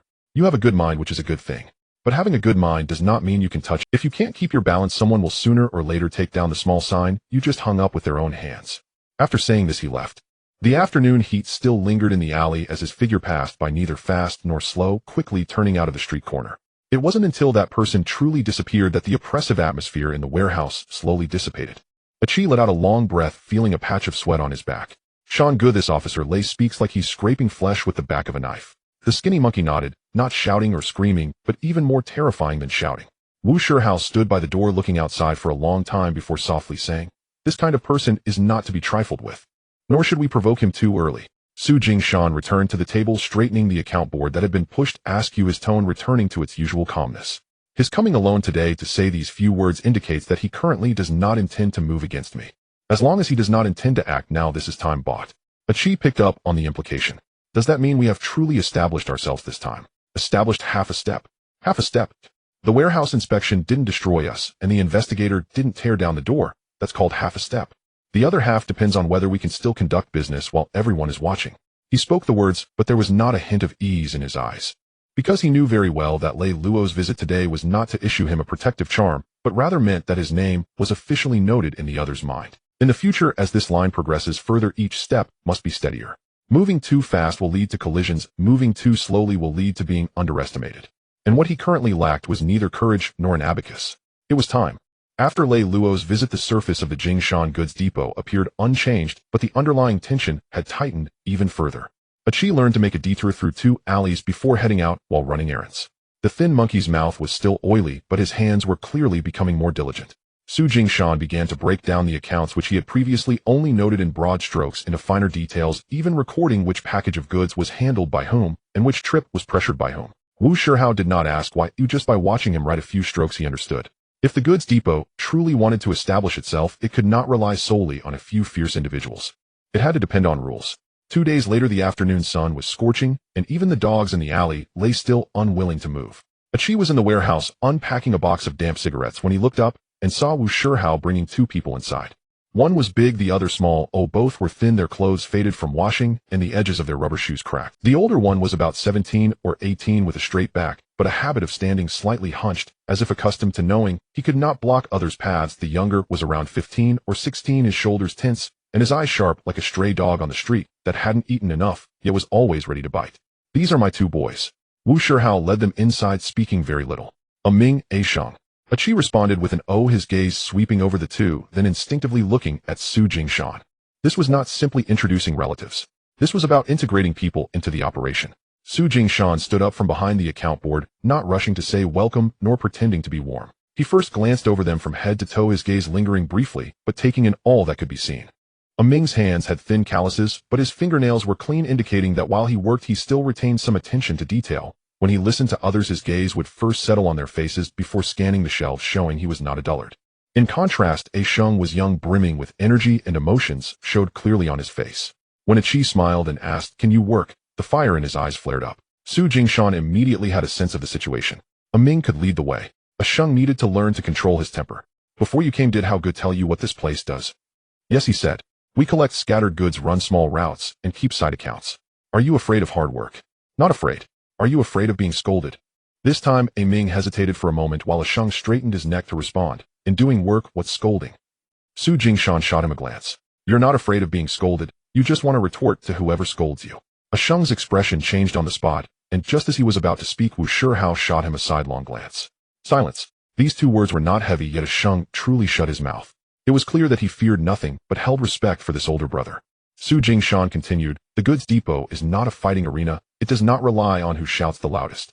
What is most valuable here is not the fists, but the measure of restraint. If you cannot learn to measure your actions, no matter how strong you are, you can only rush forward for others." A Sheng felt stifled by these words, but couldn't articulate what was wrong, standing stiffly. Achi was secretly amused, and the thin monkey wore an expression of as expected. Wu Shihao did not laugh, but instead directed his gaze at Su Jingshan, as if waiting for his final words. Su Jingshan did not keep them waiting long. "A Ming will work with Achi. A Sheng will follow me first." A Sheng immediately protested, "Why can't I run errands?" "Because your face says I explode at a touch." Su Jingshan stepped in front of him, his tone not at all polite. "If I let you go out now when others provoke you with words like chaozhou brat, useless labor, or naive kid, you'll either lose your temper in public or ruin our accounts. At that time, it won't just be your face that's damaged, it will ruin the entire goods depot's reputation." A Sheng's face turned red from being called out. "And a Ming won't. A Ming at least knows to endure a bit first, and then see if it's worth it to retaliate." A Ming stood to the side, hearing this, his expression unchanged, but his heart trembled slightly. He knew he wasn't smarter. He had just learned over the years of following people to make a living, and had already ingrained the principle of first gauge the wind. Su Jingshan glanced at him, and suddenly asked, "Can you recognize the way?" "I'm familiar with the alleys around Kowloon City. I know half of Sham Shui Pa and Tai Kok Sui. Can you read people's expressions? I can probably do a little." "Then go run a couple of errands with a chief first. You don't need to speak, just observe. Watch who inspects the edges before accepting goods, who asks about payment terms before buying, and who claims to be poor yet still negotiates the hardest. Remembering these is worth more than memorizing addresses." A Ming nodded in agreement.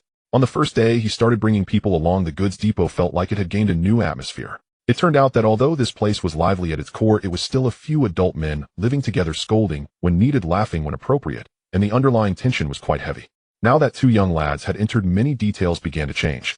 Achi would first teach a Ming how to tie a live knot with the hemp rope before running errands, so that he wouldn't tie a dead knot out of urgency. When unloading, the thin monkey would also point out the hidden spots where dust accumulated under the wooden racks, while teasing a Sheng when he swept the floor ineffectively. Wu Shihao would occasionally glance over, but did not intervene, yet he remembered everyone's attitudes in his heart. The person who adapted least in the first couple of days was actually a Sheng. He had thought that helping his older brother meant moving goods, confronting people, and using his fists when necessary. As a result, Su Jingshan gave him his first task to organize a pile of goods that others wouldn't even glance at. These boxes of cigarettes have intact outer packaging, but the insides are damp. You categorize them into 3 types. This bundle of fabric scraps which can be sold to tailors, which can only be sold to general stores, and which must be dismantled and rebundled. And these old accounts, who can pay, who can't, who says they'll come next week, but actually intends to default. You take a look first. Ashung initially felt furious upon hearing this. I didn't come here to be an accountant. Then what did you come to do, to be a thug? Su Jingshan threw a box of cigarettes at him. Do you think thugs are valuable? The least valuable are those who only know how to charge forward. Just because you can dash out doesn't mean you can dash back in. Your older brother is now willing to bring you in, not to have you shield others from knives, but to ensure you have a meal to eat for yourself in the future. Ashung was taken aback by this, wanting to retort, but unsure where to start. That evening, Su Jingshan deliberately handed him a box of cigarettes with the outside looking intact, but half the inside damp to discern. Is it worth anything? It looks valuable. Open it. After Ashung opened it, he detected a musty smell, and his expression immediately changed. And now, not valuable anymore. Wrong. Su Jingshan picked up a cigarette and gently tapped it on the edge of the table, knocking off the damp part. Selling the whole box isn't worth it, but selling the tobacco separately still has buyers. If it's slightly worse, it can still be used to fill other loose packages and recover some costs. Evaluating goods isn't about whether it looks valuable, it's about whether it has potential. As long as a batch of goods still has potential, it isn't considered dead. Ashung listened to these words half understanding, but strangely remembered them well. This was something he had never been taught before. A kid from a poor family only knew that if something was broken, it was broken, and if life was tough, it was tough. Who would teach you how to squeeze out a path from something that seemed useless? Ming learned even faster. He followed a Chi on 2 small routes and quickly memorized which alleys could be traversed during the day, which alleys had troublemakers at night, which small shops claimed to pay cash, but loved dragging out payments, all stored in his mind. By the 3rd day back, he could even clearly differentiate 3 groups of people he encountered along the way. There's a thin boss making zippers over in Yaomati, talkative, but truly short on stock. The old clothes shop at the entrance of Shamshui has a boss lady who first complains about being poor, but secretly adds an extra half bundle. And there's a suitcase repair shop. The old man at the door doesn't seem like a buyer, but rather someone probing for others. Achi couldn't help but click his tongue. Shanggu, this kid's mind is sharper than mine. It's not sharper, it's that he's willing to remember. Remembering doesn't mean using it. Just because someone inquires in detail doesn't necessarily mean they genuinely want to buy. They could just be testing the waters for someone else. In the future, when you encounter such people, remember their faces first. They don't rush to be overly friendly. Understood. Ming replied steadily. Wu Shihao stood to the side listening and gradually felt the tension in his heart ease. In the past, he always thought Su Jingshan was tough and calculative, always calculating everything first. But after watching for a few days, he realized that while the other party was calculating, they did not treat people merely as numbers. Whatever Ming could learn, he guided him towards that path. Whatever Ashung needed to suppress, he would help him suppress it first. It was not about seeking immediate convenience, but genuinely planning to elevate people. When closing up at night, the alley still carried the residual warmth of the day. Su Jingshan lifted the last bundle of cloth onto the shelf and was about to turn around when he suddenly saw Wu Shihao offering him a cigarette. Thanks. Su Jingshan took the cigarette, lit it, and then asked, thanks for what? For treating my 2 boys as human beings. This statement was light, but it felt more genuine than the previous discussions of partnership, dividing accounts, and sharing meat later. Because a person like Wu Shihao rarely spoke, once he did, he meant what he said. Su Jingshan took a puff of his cigarette, leaning against the door. I'm not running a charity. I know. Wu Shihao smiled faintly, his smile light. But even when counting, you calculate more like a person than most others. A breeze drifted in from the mouth of the alley, tilting the smoke between the two. Su Jingshan did not follow up on this statement, but simply shook off the ash. Then let your 2 boys show some promise. Ming shouldn't learn too quickly. First, he needs to stand firm. Ashung should not just think about throwing punches, he must first learn when to hold back. At the end of July, the sea breeze began to change its flavor. The first to notice this was not the newspapers or the police station, but the group of people at the dock who relied on the heavens for their livelihoods. The old sailor took a drag from his cigarette, glancing up at the clouds to predict whether the tides would turn vicious in the coming days. The porters, feeling the humidity in the air, could also guess if they needed to lay an extra layer of burlap that night. By the 3rd day, the entire sky above the port looked as if a large gray-black pot had been placed over it. The cranes moved slowly, and the surface of the sea felt heavier than usual, causing even the ships anchored outside to sway violently. Achi stood at the alley entrance, looking up at the sky, unable to hold back a curse. Once the wind arrives, it's bound to get fierce. The wind never shows mercy to the poor. Su Jingshan said this as he neatly folded the recently collected bills and tucked them into his pocket. For the wealthy, a typhoon might only mean closing doors, halting work, and delaying deliveries, but for those who relied on odd jobs by the dock, it often meant something else. Chaos. When chaos strikes, ships cannot dock, warehouses cannot be emptied, and accounts become tangled. What is usually tightly controlled, corners, losses, and backlogged goods, will show seams at this time. Whoever can seize that seam can take a bite of the meat in the chaos. Such opportunities are not given by the heavens, they arise from human disorder, which leads to chaotic accounts. Just after dusk, Scar-faced one arrived. Unlike usual, he didn't stand outside the door to share a laugh, though instead, he entered and tossed his half-drenched straw hat on the table, wiping his face with one hand. There's a small cargo ship outside Shimen Wharf carrying a batch of fabric from country R and a few boxes of miscellaneous electrical shells. Achi's eyes lit up upon hearing this. Which ship? It's flying the temporary docking flag for Shimen Wharf, originally scheduled to dock in the morning. Given the weather now, it's uncertain if it will even manage to secure a spot tomorrow. The ship is already catching wind, it's likely they'll have to unload half of it tonight to clear space.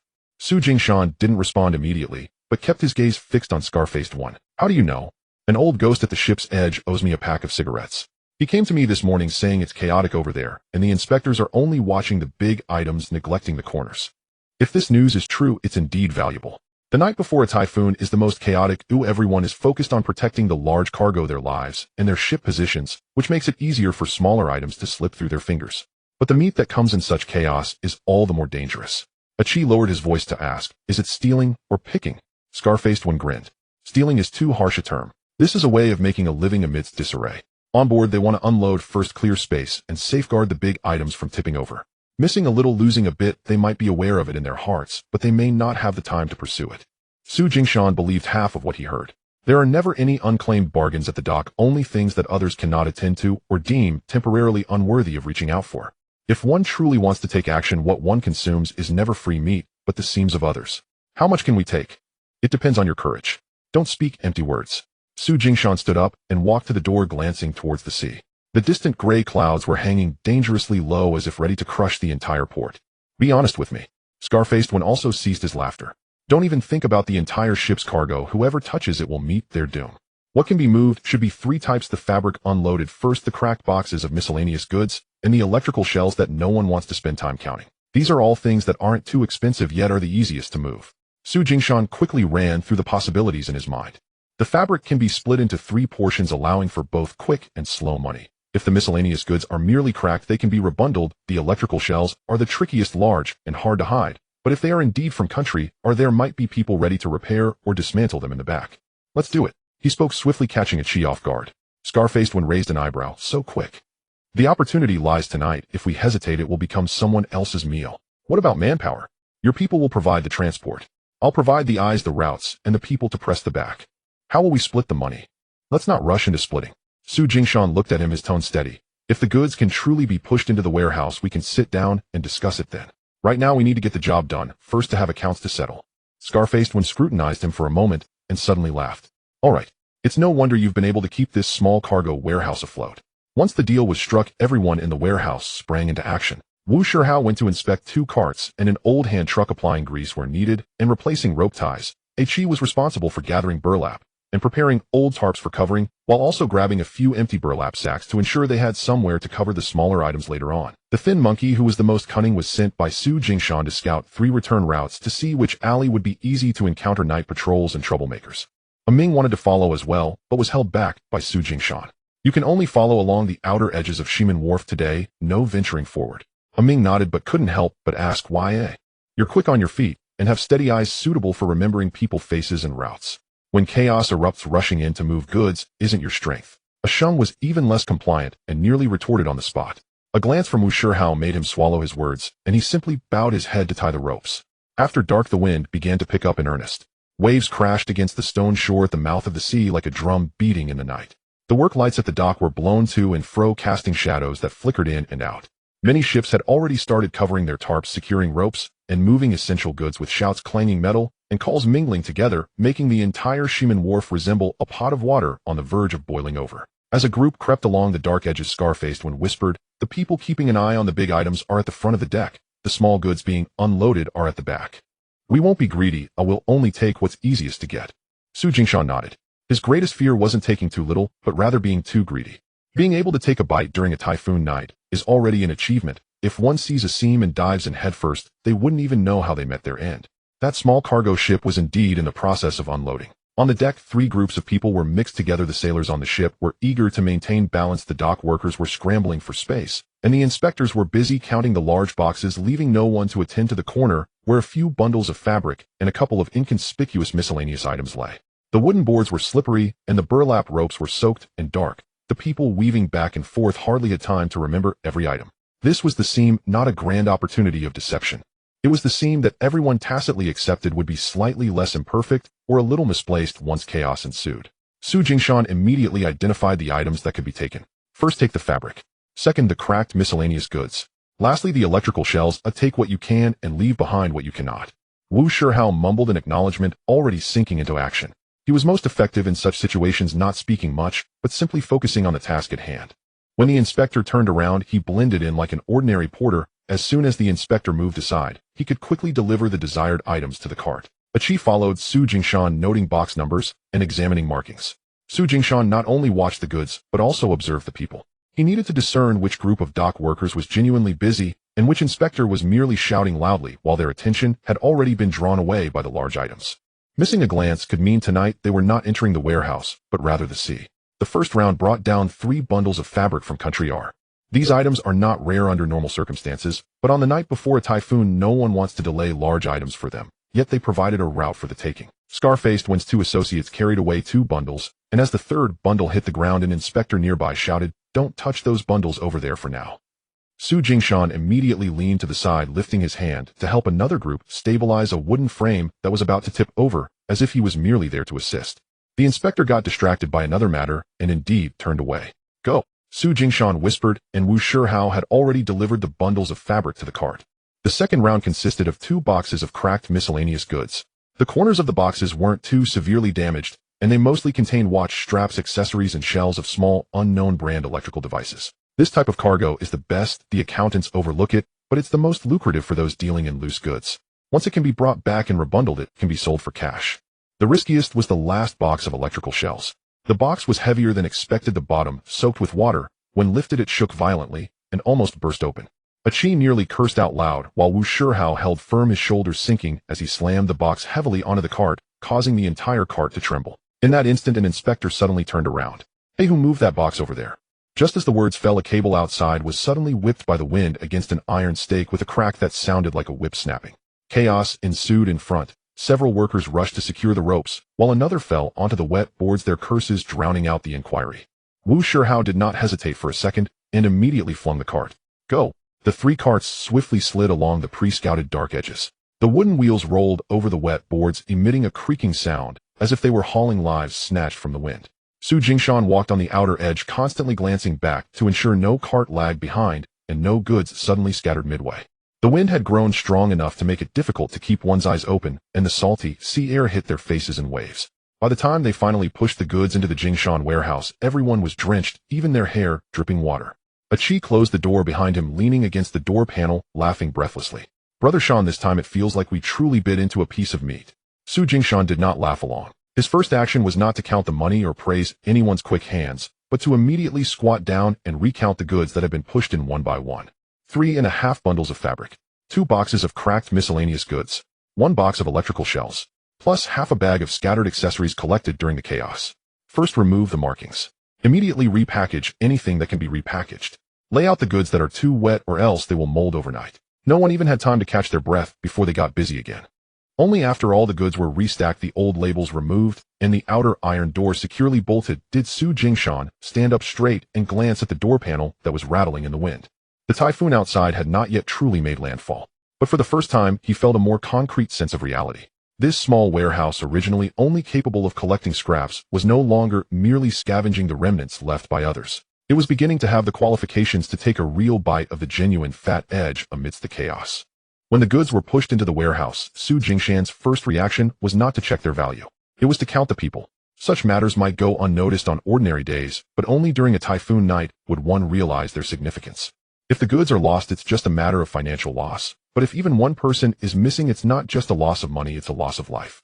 Su Jingshan stood at the door, his wet clothes clinging to his body, water still dripping from his hair, as he counted off names one by one. Those whose names were called instinctively responded, but when he reached the last name, the warehouse suddenly fell silent. "Where's A Ming?" The moment those 3 words were spoken, A Shang's face turned pale. My brother was just with the second cart. He stopped mid-sentence, uncertain whether he last saw Ming by the dock, or when he had already turned onto the return path. Dao Scarwin also furrowed his brow. I had 2 carts return from my side, and Ming was at the tail end of the last one. Wu Shihao didn't utter a word of nonsense, and immediately turned to rush outside. Su Jingshan firmly pressed his hand on his shoulder. Don't run off just yet. My little brother is missing. This phrase almost squeezed out from between Wu Shihao's clenched teeth, his voice not loud, but the fierce intent in his eyes was laid bare by the storm. Achi and the skinny monkey didn't dare to interrupt. They knew very well that if anyone said the wrong thing, now Wu Shihao would truly take action. Su Jingshan's grip didn't loosen and his voice was more stable than his. It's precisely because he's missing that you must remain calm. On a typhoon night, the greatest fear is when everyone searches in one direction, leaving another direction completely unguarded. Achi, think back to who was in the same cart as Ming. Skinny monkey, you immediately go to the outer edge of the west pier and look for those laborers who were just handling the ropes. When go, have your people sweep through the 3 return paths, especially checking the corners where trucks back up, rummage through boxes or shelter from the wind. Achi, think back to who was in the same cart as Ming. Skinny monkey, you immediately go to the outer edge of the west pier and look for those laborers who were just... Ashung also wanted to charge out, but Su Jingshan directly reprimanded him. Stay in the warehouse. My brother is missing and you want me to stay here. Precisely because he's missing, you must not go running around. The goods need someone to watch them, and the door needs guarding. If someone really sneaks in during the chaos, it won't just be one person lost tonight. Ashung's eyes turned red, his fists clenched tightly, knuckles turning white. But when he saw Wu Shihao turn around and glare at him coldly, he ultimately remained rooted in place. The wind outside was even stronger than before. As the 2 turned back towards the outer pier, the rain was already slanting against their faces. The ropes made a cracking sound like whips in the wind, and the wooden path was slick with water slipping underfoot. The port was still not completely cleared, but the voices were even more chaotic than before, with everyone busy safeguarding their own ships, and goods, no one having the time to glance at others. Su Jingshan ran, while forcing himself to recall the scene from before. Ming wasn't the strongest nor the most capable of carrying weight, but he was meticulous in his work, usually trailing half a step behind the cart to watch for people paths and anything that might drop. If something went wrong, it was mostly not because he was trying to show off by rushing forward, but because he was covering for someone or finishing up with the goods and got tripped up by something. Thinking of this, he quickened his pace. By the time they circled back to the outer pier, the waves had already crashed against the stony shores, splashing water all over the wooden path. From a distance, they spotted an overturned cart lying in a dark corner, half a rope trapped beneath it, and next to it rolled a disassembled wooden box. Wu Shihao's expression darkened as he rushed over. Su Jingshan's heart tightened as well. The side of the cart had a worn white iron hoop, exactly where Ming loved to rest his hand when supporting the cart. Earlier in the day, Chi had joked that despite Ming being skinny, he cared for the old cart as if it were his bed. Wu Shihao's shout drowned out the sound of the wind, his voice strained. No one responded. The wind made the wooden frame rattle, and a wet tarpaulin nearby flapped against the iron hook as if someone was relentlessly striking in the dark. When they circled to the back of the cart, they finally saw a figure huddled in the shadows. Ming was half buried under a fallen wooden frame, his forehead bleeding, his face pale as paper, his lips devoid of color. But what was most alarming was not his face, but the fact that he was still tightly clutching a cloth bag in his arms. The bag was soaked, wrapped in rope, but inside it was hard and square, clearly the box of watch bands and spare parts he had pried off from the ship. Wu Shihao's eyes turned red at once, and he rushed over to lift the wooden frame. You fool! Is the cargo more important than your life? Ming coughed due to the wind, choking him, blood trickling down from his forehead along his brow bone, yet instinctively, he tightened his hold on the cloth bag. I was afraid. It would get lost. Lose your mother. Wu Shihao cursed harshly, but his movements were gentle. While scolding, he supported Ming's shoulder, even fearing that he might press too hard and break his bones. Su Jingshan had already crouched down to check. First he looked at his legs. Then he touched his ribs. Finally he squeezed his forearm. Ming winced in pain, breathing in sharply, his forehead twitching, yet he could still grit his teeth to respond, indicating that his bones were mostly unbroken, just heavily bruised from the cart and wooden frame. How did this happen? When the second cart turned out, that box spilled half its contents. I wanted to gather the bag first, but the wind flipped over the wooden frame of the windbreak nearby, and the cart overturned along with it. He spoke painfully, yet he prioritized explaining about the cargo, as if afraid that if he let go for a moment, all the hard work everyone had put in that night would be for nothing. Su Jingshan stared at him. Remember one thing from now on. Goods can be retrieved later, but people cannot be found. Ming looked up at him, his face covered in water and blood, making it impossible to tell if he understood. Wu Shihao had already lifted him onto his back. Let's head back.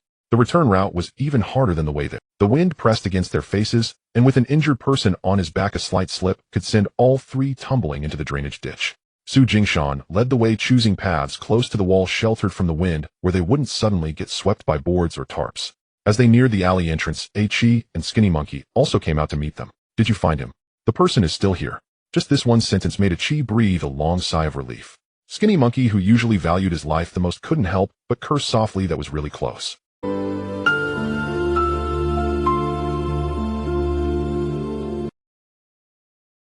Brother. Ming forced a smile at him, a smile more painful than tears. The warehouse quickly became a flurry of activity. Skinny Monkey went to boil hot water. Chi rummaged through the medicine box. Daoscarwen's people also brought over a bottle of medicinal alcohol and 2 old splints. Su Jingshan first wiped away the blood from Ming's forehead, then had him roll up his pant leg to confirm that his calf was just severely swollen with no obvious dislocation before allowing Chi to help secure it. Throughout the entire process, Sheng stood at the side, his eyes following every movement, wishing he could put his own hands and feet to use. Shanggu. Sheng suddenly spoke, his voice hoarse. If only I had gone along earlier. Not necessarily. If you were there, chances are you would have been the one confronting people, not bringing them back. Sheng was left speechless by this remark, his face a mix of blue and red. But this time he didn't retort, because he realized that when something really goes wrong, it's not the one who shouts the loudest that is the most useful, but the one whose mind doesn't panic and whose hands don't flail. Once the medicine was applied and the injury secured, the wind outside had slightly lessened. The iron door still rattled in the wind, but at least it no longer felt like it would be blown away at any moment. The goods were still there. The people were also there. It was only at this moment that Su Jingshan finally sat down, lighting a cigarette for himself. Just as the cigarette was lit, Wu Shihao walked up to him, standing for a while, before quietly saying, I'll remember. Remember what? To save people first. Su Jingshan raised his eyes to look at him, his gaze calm. Otherwise, if people are lost, who will earn money for me later? His statement was still about accounting. But everyone in the room could tell that this account wasn't cold. On the contrary, precisely because he prioritized people first, this account could be counted for a long time. Wu Shihao stared at him for a moment before suddenly laughing. You really refuse to admit any softness, do you? Admitting softness is useless. Only by bringing both people and goods back can one qualify to talk about anything else. After these words, the warehouse fell silent for a while. The typhoon was still raging outside. But from that night on, the layer of cooperation in Wu Shihao's heart finally sank a layer deeper. It turned into trust. The day after the typhoon, the port was half paralyzed. The sky remained gray with makeshift shelters and scattered debris everywhere along the roadside. A few boats lingered at Heiko, their ability to dock and the timing entirely dependent on the whims of the weather. Yet the rumors in the alleys spread faster than the stench of stagnant water after rain. Who lost their goods, whose roof was torn off, where bargains were found at night, and where disputes over goods led to casualties. The news was everywhere. In times like these, money comes quickly, but it is also dirtier. Many people only saw the word fast, eager to distribute the items they had hastily acquired last night amidst the chaos. If they could cash out, they would, regardless of whether there were lingering issues or grudges. However, Jingshan's goods store did not rush to act. It was not because they did not want to make money, but because there were 2 matters more pressing than selling goods. Ming was still lying down. The accounts had not been settled yet. Early in the morning, Chi could no longer hold back. He stood in front of the shelves looking at the bundles of cloth, his heart clawing like a cat. Brother Shan, this batch of goods is the easiest to sell now. Several small shops outside have run out of supplies. If we act at this moment, we can at least raise the price by 20%, which is all the more reason not to rush. Su Jingshan placed an old wooden board on the table as a temporary account sheet, sharpening his pencil, while saying, we need to clarify who provided the information, who supplied the vehicles, who took risks, and who got hurt last night. If the money is not distributed clearly first, even if we sell this batch at a high price, it will leave a bad taste in our mouths. Chi was momentarily stunned. He understood the reasoning, but those who had been poor for too long tended to react first by wanting to liquidate anything that could bring immediate cash.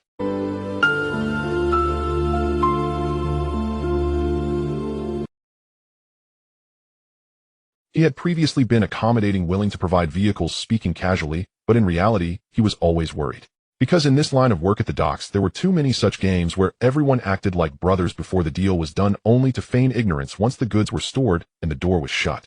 If you truly went to seek justice, they could always retort, who told you to go along with it last night.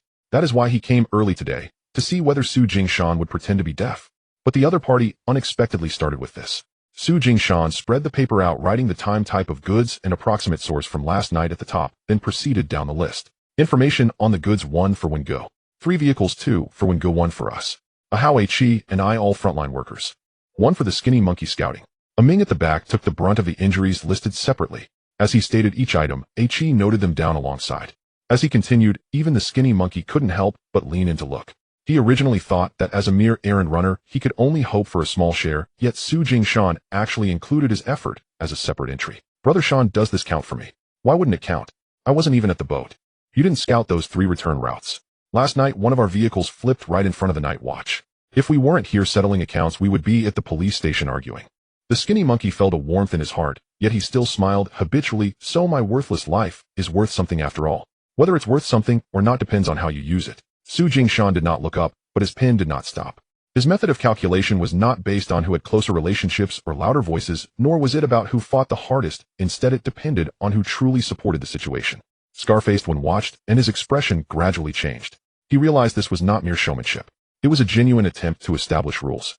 Once the paper was half filled, Su Jingshan pushed it in front of Scar-faced one. When good this time, you take 2 shares. Scar-faced one lowered his head to read, his eyebrows slightly raising. That's too much. Not too much. I only provided the information and sent out 2 vehicles. And you sent people too. Su Jingshan looked at him. Your people really stood their ground in the face of the storm last night. If you want to continue working with me, you must first understand that those who have sent out vehicles for me will not do so for free. This statement was not loud, but it carried weight. Because what is most difficult at the docks is not to distribute money fairly once, but to make people believe that after working with you once, they will still want to work with you a second time. Scar-faced one remained silent for a while, folding the paper neatly and tucking it into his pocket. In the future, if there are larger shipments, let me know first. He spoke calmly, but this statement carried more than just a taste of testing the waters. It was a declaration. From today onwards, he and Jingshan's goods store would no longer merely have a relationship based on small profits and appearances, but rather he was truly stepping in. Next came Wu Shihao. He took the account paper and at first glance did not consider how much he could take, but focused on a Ming's entry. Will the medicine costs be counted separately for me or from the public account? First from the public account. That's not acceptable. Why is that not acceptable? He is my little brother. Once this was said, A Sheng also raised his head, clearly waiting for Su Jingshan's response. A Chi and the skinny monkey remained silent, but were also listening. Su Jingshan put down his pencil and looked at Wu Shihao. He is your little brother, but he also got injured last night while supporting the goods store. But he originally worked with me. How go? Su Jingshan interrupted him, his voice steady. Family matters are family matters and accounts are accounts. If we are to establish rules, then it cannot be that those who are close bear their own burdens, while those outside take from the public account. Today A Ming is your brother, so you are willing to foot the bill. What if tomorrow the skinny monkey takes the blame for the goods store and gets hurt? Just because he has no brother to stand up for him, does that mean the medical expenses are his misfortune? The warehouse fell silent. The skinny monkey, who had been pretending to be unconcerned while picking at the wood splinters, paused when he heard his name. Wu Shihao stared at Su Jingshan for quite a while, the usual hardness in his eyes gradually softening. In the end, he nodded. All right. The word all right changed everything. It was not just an acknowledgement of a medical expense, but also an acceptance of the rules of the goods store. A Sheng, standing to the side, had originally been harboring the stubborn thought of why should my brother take from the public account, but now slowly let go of it. For the first time, he truly understood that so-called rules are not meant to manage outsiders, but to first manage one's own people. If you can include your own people within the rules, others will recognize this account. As the profits were divided later, A Chi held onto the roll of money, hesitating for a long time before finally putting it in his pocket. Brother Sean, this time it really is a lot of money. Not yet. This isn't a lot. This time it's just a windfall. Su Jingshan looked up at the sky outside, still covered with dark clouds after the typhoon, but people on the street were already beginning to tidy up their storefronts, preparing to reopen. What truly counts as skill is whether this batch of goods can turn into a long-term business after the storm passes. But she still did not fully understand. What do you mean by long-term business? Picking up something tonight is a gift from the heavens. If there are opportunities every day, it depends on ourselves. Reborn into the most ruthless era of Hong Kong capitalism, he found himself a pampered scion of a powerful financial tycoon family. Yet the moment he awakened the god-tier reputation system, everything began. Scar-faced one listened, his expression growing increasingly serious. He too had fought his way up from the docks and understood the weight of these words. Many people would only seize a fleeting opportunity, yet return to their old ways afterward. Su Jingshan, however, was not thinking about how much profit could be made from this one opportunity, but rather how to turn this into a long-term venture. Such people are not without reason when they succeed. Once the accounts were fully settled, Su Jingshan pressed a small note aside. The goods from last night, let's not sell all of them in the next few days. Dismantle the cloth first. Inquire about the electrical shells, don't rush to distribute. Test the waters with a couple of familiar customers for the straps and small accessories, and don't put out too much at once. A Chi nodded vigorously, and the skinny monkey followed suit. Wu Shihao suddenly asked, what if someone outside hears the wind and comes to inquire about last night's shipment? Just say you don't know. What if they recognize it? Even if they recognize it, act like you don't know. Su Jingshan said flatly, the most foolish thing at the docks is not to get involved in this batch of goods, but to blurt out after getting involved. The more you act as if you have never seen this matter, the easier it will be to let it go. At this point he paused, and added, furthermore, in the next couple of days Hong Fa will likely be keeping an eye on us. But she was taken aback. Does he still dare? What he is most uncomfortable with now is seeing us making progress. Wu Shihao let out a cold laugh, but remained silent. Yet everyone understood that Su Jingshan's words were not during the typhoon when they fought for their lives and prioritized saving people before settling accounts. As soon as the news spread, not only those like Scarfaced one who were eager to cooperate would become interested, but also those like Hong Fa, who had already been humiliated several times, would only hate them more. But hate aside, the rules must first be established. Whoever comes next must weigh their options. That evening the goods store had not yet closed, and a Ming could already half lean against the wooden frame. His leg was bound with a splint, his complexion pale. Listening to everyone settle the accounts, he suddenly asked softly, "Brother Shan, did I hold you back last night?"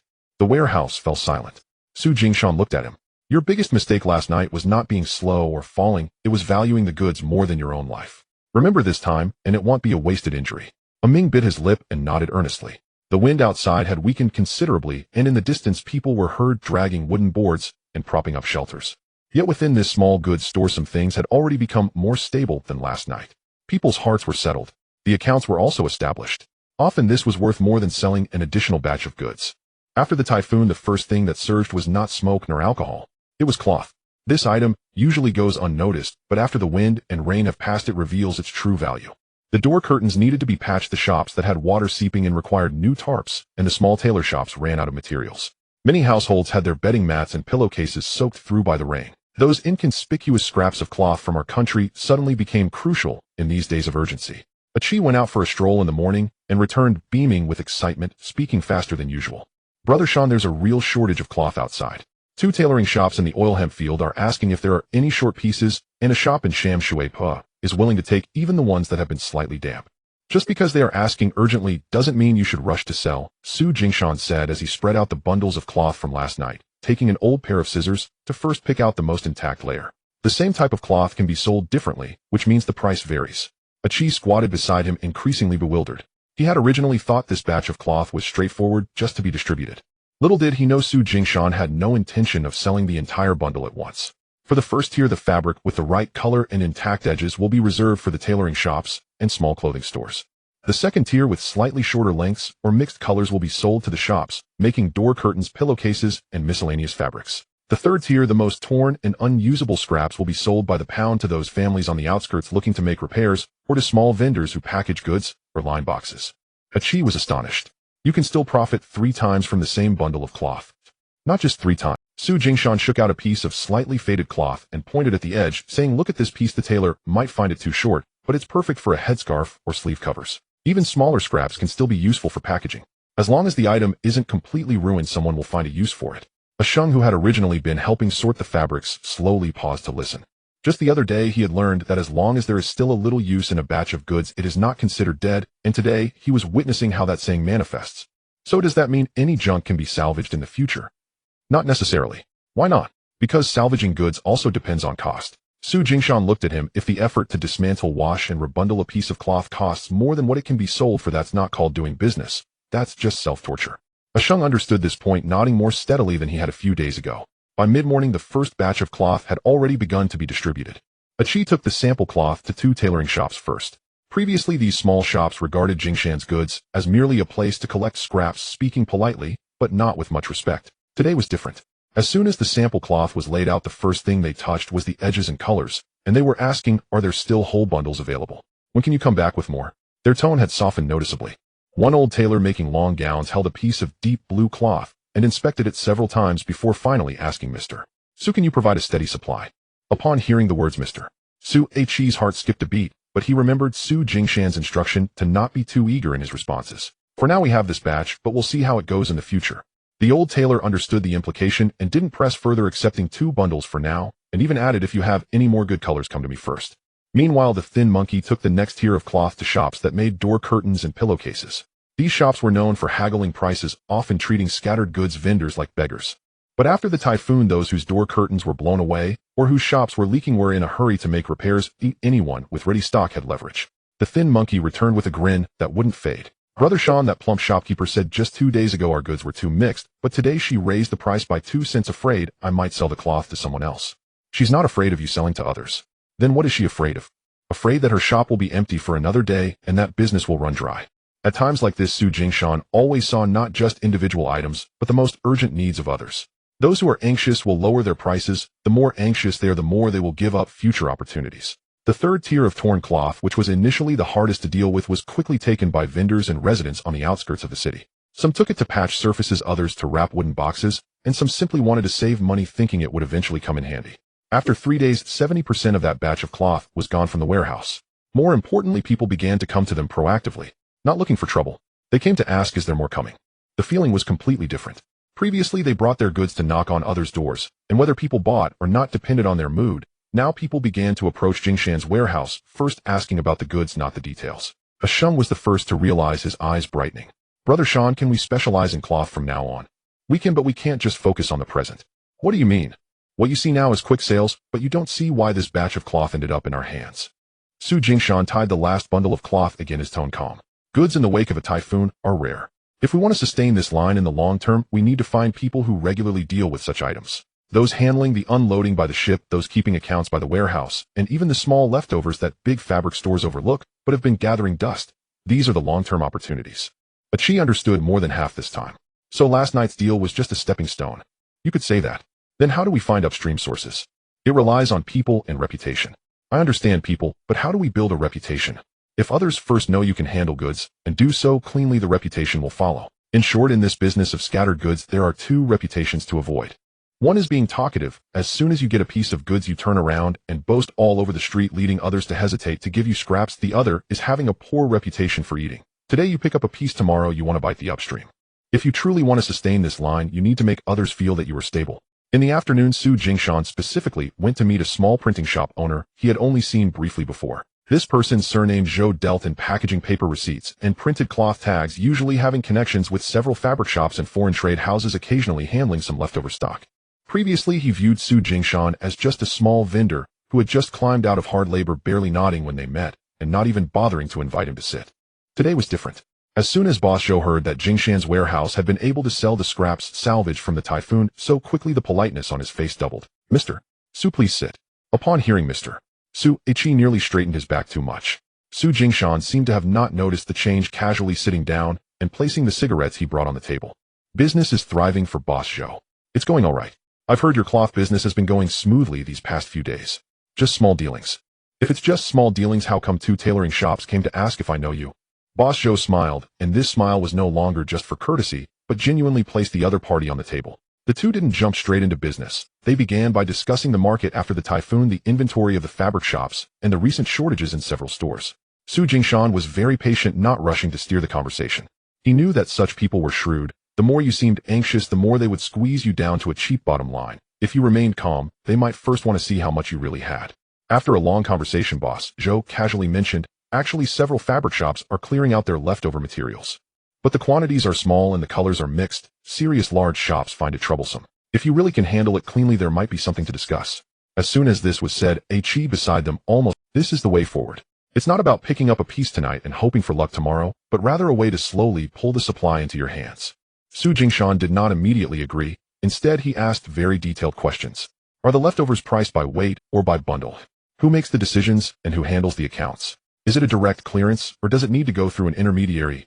Boss Zhou originally wanted to keep them guessing, but upon hearing these questions, his expression became more serious. Being able to ask these questions indicated that this person was not merely focused on immediate small profits, but genuinely understood where the supply chain could easily get stuck.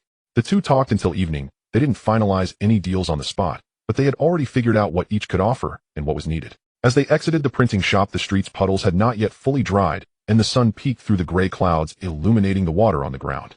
But she could no longer hold back and whispered, Brother Sean, that earlier Mr. Su felt really satisfying. But he wouldn't have called you that before. He's not calling you, he's calling the supply of goods in your hands. Su Jingshan looked at the humid street ahead, his tone even. Today he calls you boss because he sees you as useful. Tomorrow, if you can't stabilize your upstream or downstream, that title will just revert back to hay. A chief felt excited, but his excitement was tempered with a sense of grounding. He knew Brother Sean was right. Yet even so, he could clearly feel that some things had already changed.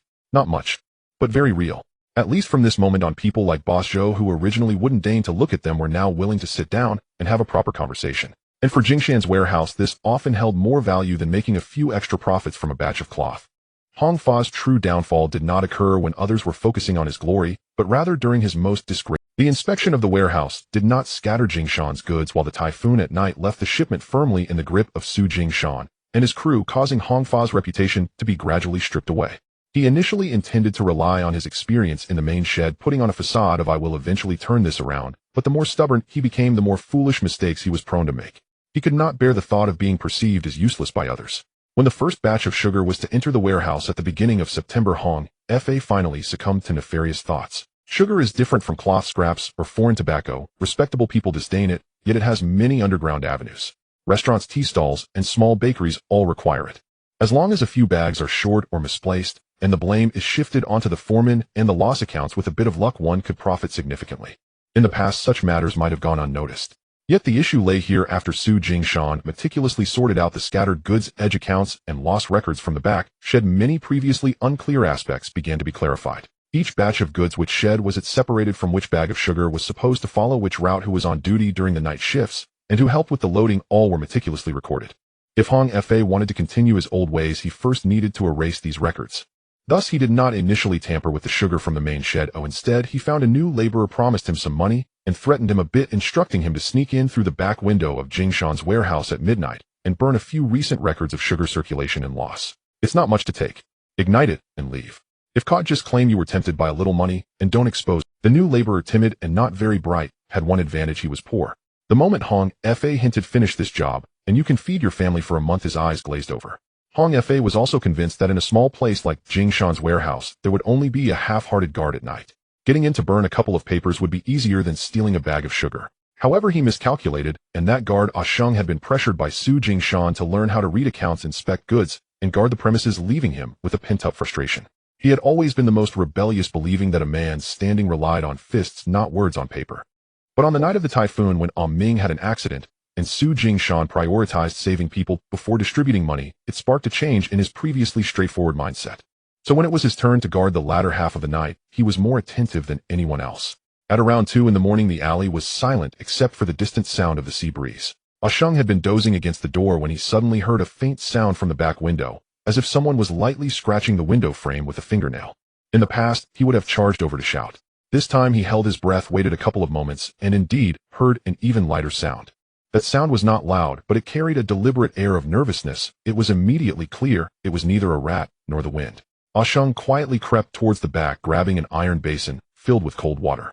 Just as he turned the wooden frame, he saw a hand slipping through the window, clutching a lit match. The intruder appeared even more anxious than he was, stumbling straight towards the table with the account papers. Sheng uttered not a word, raising his hand to splash the entire basin of cold water over the intruder. With a splash, chaos erupted in the room. The intruder was startled by the splash, dropping the match on the ground, slipping on the floor, and knocking over 2 nearby bamboo baskets. Taking advantage of the intruder's unsteadiness, Sheng lunged forward, grabbing the back of his neck and pinning him to the wooden floor. "Who sent you here?" The new laborer had initially intended to struggle, but with Sheng's knee pressing down on his back and his fist raised, he felt utterly powerless. "Speak." This shout startled everyone in the warehouse awake. Chi and the thin monkey rushed in from the front, not even having time to put on their shoes. Wu Shihao was the fastest entering, while his gaze was already as cold as frost. Su Jingshan was half a step slower than them, but was the first to grasp the situation. The back window had been pried open and several damp account papers were soaked, while a half-burnt match lay nearby. Sheng held down the new laborer with considerable force, clearly intending to make his face unrecognizable in another half a minute. "Don't ruin him just yet." After Su Jingshan spoke, Sheng reluctantly eased up. The laborer's face was bruised, still mumbling, "I didn't want to come here. I was just doing a job for money," yet he was trembling like a leaf. Chi recognized faces and quickly matched the name. The thin monkey was skilled at extracting information, squatting nearby, offering cigarettes, and pressuring him with, "If you don't speak, it will be on you." Wu Shihao did nothing, but stood aside to observe. Sometimes just standing and watching is more effective than anything said. Within half a stick of incense, the new laborer had completely betrayed Hong Fa, even revealing how much money Hong Fa had promised him. Including the reassurance that what was burned was not goods, but a few pieces of paper. It's no big deal. Even the fact that Hong Fa had been secretly plotting how to profit from the sugar in recent days came tumbling out. Chi grew angrier by the second and wanted to confront Hong Fa. "Shanggu, does this scoundrel really think we are easy to bully? If we go to find him now, all we can do is fight. After the fight, then what? He'll claim you're wrongfully accusing him, saying he wanted to steal on his own. What do you have? The witness is right here." Such a witness can easily change their story once they leave the door. Su Jingshan picked up the half-burnt match and gently placed it back on the table. Just because Hong Fa is dirty doesn't mean he is foolish. To deal with him, it can't just be a beating, we need to ensure he can't stand with Lu Boss either. After saying this, he had the thin monkey keep an eye on the laborer while he took Wu Shihao and the half-wet account papers to find Lu Boss before dawn. Lu Boss usually disliked being disturbed early in the morning, but as soon as he heard half the story, his expression darkened. The previous incidents of Hong Fa halting shipments for 3 days, pressing people, and secretly skimming off the edge accounts were still relatively internal. However, now that someone was buying people to burn accounts, the nature had completely changed. Because once the accounts were burned, it wasn't just Su Jingshan's side that would be in chaos. It would affect the entire scattered goods line, the lost line, and the sugar line. Henceforth, anyone could use the accounts are gone as an excuse to turn the tables. This essentially dragged Lu Boss' own livelihood into the mud. Where is the person? He is detained. And Hong Fa. He probably didn't expect things to leak this quickly. Lu Boss said no more, placing his tea bowl on the table, and the usual shadow on his face was laid bare. Then let him find out. The next morning, the people at the main shed had not yet gathered. The laborers, those pressing the carts, and those counting had just begun to spread out when they saw Lu Boss personally leading 2 people over, forcibly dragging Hong Fa out from beside the warehouse. At first, Hong Fa was still pretending. Lu Boss, what's going on? I still have to keep an eye on the sugar this early. Lu Boss had no time for his pretense, directly questioning him in front of dozens of people in the weighing warehouse and main shed. Was it you who instructed someone to burn the back shed accounts? Was that new laborer you found? Did you think you could still profit from that sugar account? Of course, Hong Fa denied it, his mouth opening wider than usual. Wrongfully accused. I've followed you for so many years, and you believe a petty laborer and a new worker's nonsense, and come to pin a hat on me. If it were someone else, they might have been intimidated by his bravado for a moment. But Lu Boss, having risen from the docks, prioritized looking at the foundation of a person. He stared at Hong Fa's eyes, growing more irritated by the minute, finally stating 2 sentences. First, from today onward, you no longer need to work for me. Second, if anyone dares to touch the back shed and scattered goods accounts in the future, I'll ensure they can't even find a place along the coast. The crowd fell silent. These 2 sentences may not seem like much, but their weight was heavier than a public beating. Because in the dock, a foreman being publicly dismissed wasn't just losing a job. It was losing face. It was losing standing. From now on, whenever people saw him, they would first think, is this person even employable by his former employer? The color drained from Hong Fa's face, leaving him as pale as a rag that had been soaked in seawater. He initially wanted to say a few words to save face, but out of the corner of his eye he caught the looks from those around him. Previously, there had been a hint of trepidation in their gazes. Now most of them were merely looking on, as if watching a comedy, distancing themselves. What struck him the hardest wasn't Lu Boss' 2 sentences. It was Su Jingshan standing at the edge of the crowd, neither laughing nor saying much, but simply observing with a Only then did Hong Fa finally understand that the formerly timid laborer he had beaten with a rotten stick was no longer someone who could be suppressed through force. Jingshan's goods shed stood firm. Su Jingshan stood firm. From today forward, if he wanted to turn things around, he would not face merely Su Jingshan, but an entire line that had slowly begun to twist together. After the crowd dispersed, Achi was so delighted he nearly ran to the alley to buy firecrackers. Shan Guhong Fa has finally rolled out. He has indeed rolled out. Su Jingshan gazed out at the distance, see his expression not fully relaxing. But this is not the end. After all this, is it still not over? The most terrifying aspect of such people is not when they are on the stage, but when they have truly lost their path. As September arrived, Jingshan goods store was no longer as shabby as when it first opened. The 4 chalk characters at the entrance had been redone, although it still lacked grandeur from a distance, it appeared to be a legitimate place of business. A row of old shelves had been added to the storage. The fabric scraps, foreign cigarettes, and miscellaneous foreign parts that were once piled on the floor were now organized, ensuring that anyone entering would no longer feel that this place was merely a ramshackle warehouse for a few people scraping by. The most noticeable change was not the wooden shelves or the storefront. It was the people coming in. Previously, those who came were mostly laborers, movers, and neighborhood gossipers, peeking in curiously, casually asking, do you have cheap cigarettes? Or do you take old cloth? After their questions, they would leave their tone naturally casual. Now it was different. There were those inquiring about cloth, those asking about blades and watch bands, and even pawnbrokers' assistants discreetly asking if there were any portable razors or similar foreign items coming in. Even the 2 small grocery stores that previously looked down on them had started to send messages asking if they could reserve a share of any foreign milk biscuits or women's stockings coming in. Achi walked with a newfound confidence. The lean monkey had learned to roll up the change he collected with a piece of paper instead of stuffing it all into his pockets. A Ming could now run 2 small errands on his own, and could clearly distinguish who was genuinely buying and who was merely gathering information. A Sheng was also much steadier at the door than before, first assessing strangers' hands, then their eyes no longer. Wu Shihao remained like a knife leaning against the door, usually silent, but when someone genuinely tried the door, they realized this knife was not just a decoration. On the other side, Scarface slowly brought in people and goods, not mentioning joining the business, but when it came to urgent border goods, his first instinct was to send a message to Jingshan Goods Store. It seemed that everything was heading in a positive direction. Yet what Su Jingshan cared most about were not these ready goods or easy money. It was the name. He gradually realized that many businesses no longer required him to personally carry goods to the door. Others would first sneak over from the alley, glance inside, and then ask, "Are you Su Jingshan from Jingshan Goods Store?" The moment those words were uttered, the meaning changed. It was not just recognition. It was acknowledging a face, a signboard, a path that had started to hold a bit of weight. That afternoon, He returned with 2 packs of blades and casually mentioned a small matter. "Brother Sean Boss Dang from Oil Hemp Land asked me today. The first thing he said was whether you were around." "What did he want with me?" "He said a customer bought a razor, used it for 2 days, and then brought a friend over to take a look. That friend didn't ask about the blades first, but rather asked, did this item come from Jingshan Goods Store?"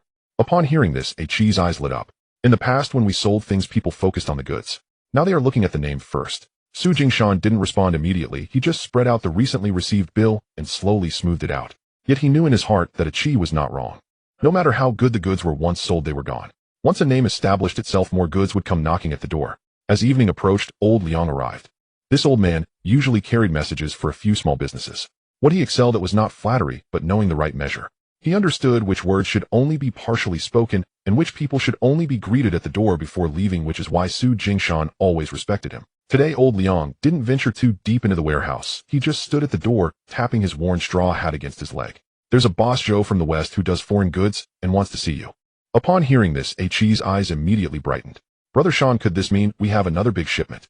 "Not necessarily goods," Su Jingshan replied, adjusting the last pack of cigarettes, his tone subdued. "It might be an opportunity."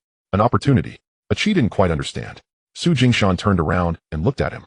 "In the past, we were eating items that others overlooked, disdained, or couldn't be bothered to pick up. Now there are those willing to recognize our face first before deciding whether to provide goods. That is the opportunity. Goods are immediate money. The opportunity is the path ahead." He was stunned for a moment, then finally reacted and couldn't help but grin. "Does this mean our name is starting to gain value?" "It's starting to have some worth." "How much is it worth?" "It's still hard to say." Su Jingshan placed the accounting board on the table. "How much it's worth depends on whether others dare to put larger items in your hands." Wu Shihao, who had been leaning against the door smoking, suddenly asked, "Is a name worth more than goods?" "Sometimes it's even more valuable." "Why?" "Because goods will eventually sell out." Su Jingshan looked at him. "But once a name establishes itself, more goods will come looking for you. When others reserve opportunities for you, send messages, or even give you a chance to have a look at something first, these are not things that can be exchanged for just a box of goods."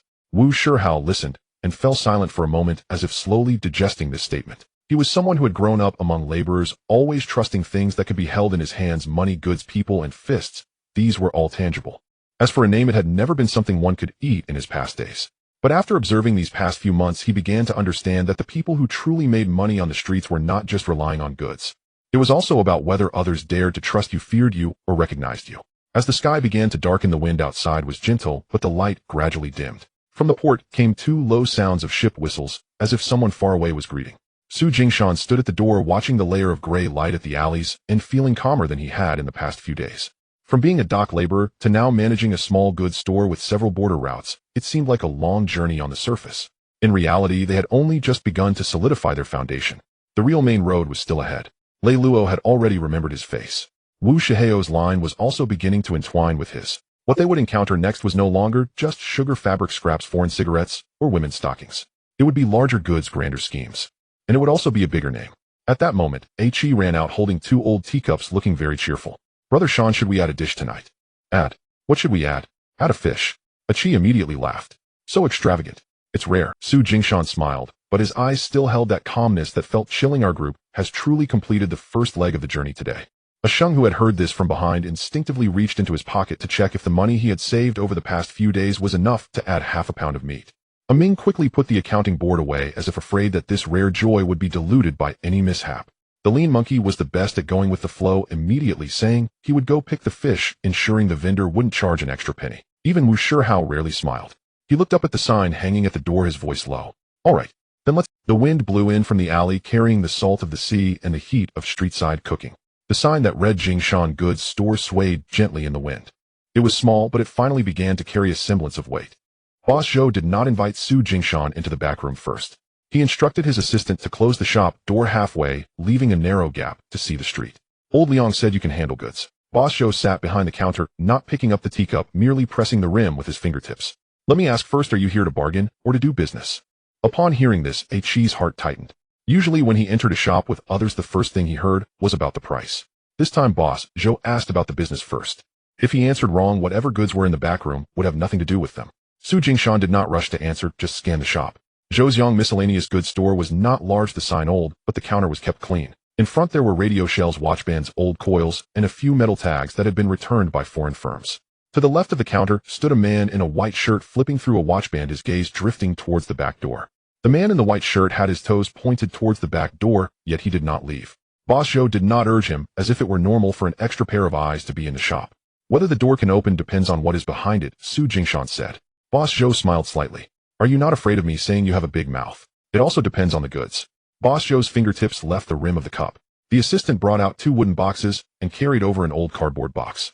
When the boxes landed on the floor, the sound was not heavy, but Chi's eyes widened. The first box contained lighter shells and mechanisms from the South Seas. The brands were incomplete, and the outer boxes were messy, making it hard to display properly.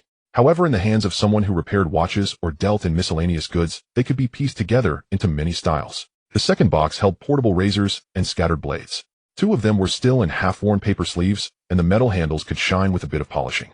The items were not brand new, but they had a certain flair. In the third cardboard box were watch bands, brass buckles, and several metal shells of varying quality. As soon as these goods were displayed, the man in the white shirt immediately set down his watch band and smiled, saying, Boss Joe, if this young brother can't handle it, I can take the whole box tonight. Chi's expression changed. The man beside him raised the price without looking, revealing his intent. Boss Joe did not rush anyone away nor responded, simply watching Su Jingshan. Did you hear? Someone is willing to take the whole box for cash. Su Jingshan bent down to pick up a razor, not looking at the outer shelf first, but checking the blade slot. The spring was still smooth, and the blade slot had a slight snag, but was not broken. He then picked up the lighter mechanism, tested it a couple of times, and divided the watchband clasps into 3 piles. Chi stood by, feeling anxious. The man in the white shirt was waiting right beside him.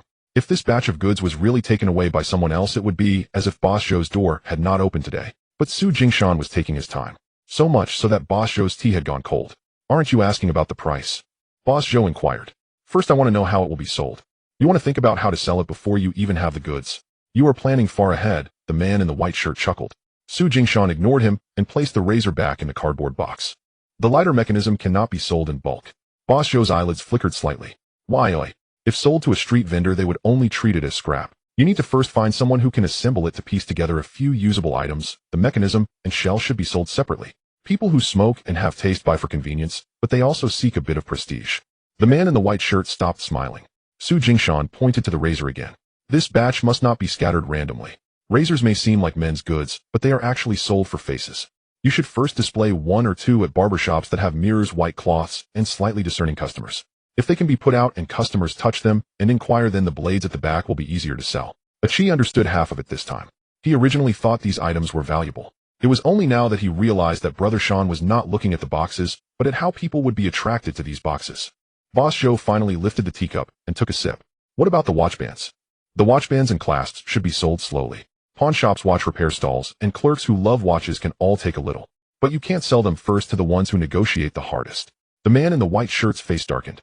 This statement did not name him, but everyone in the room knew who was being referred to. Boss Joe, however, smiled. Do you know if he can really give cash tonight? I know. Then why aren't you anxious? Cash buys today. Su Jingshan raised his eyes. If what Boss Joe is offering me is just for today, then I will take the box and leave. If you are offering the door, then I cannot be the first to step inside with goods destined for a street vendor. The room fell silent for a moment. Outside, someone pushed a cart past, the wheels splashed through a puddle with a sound.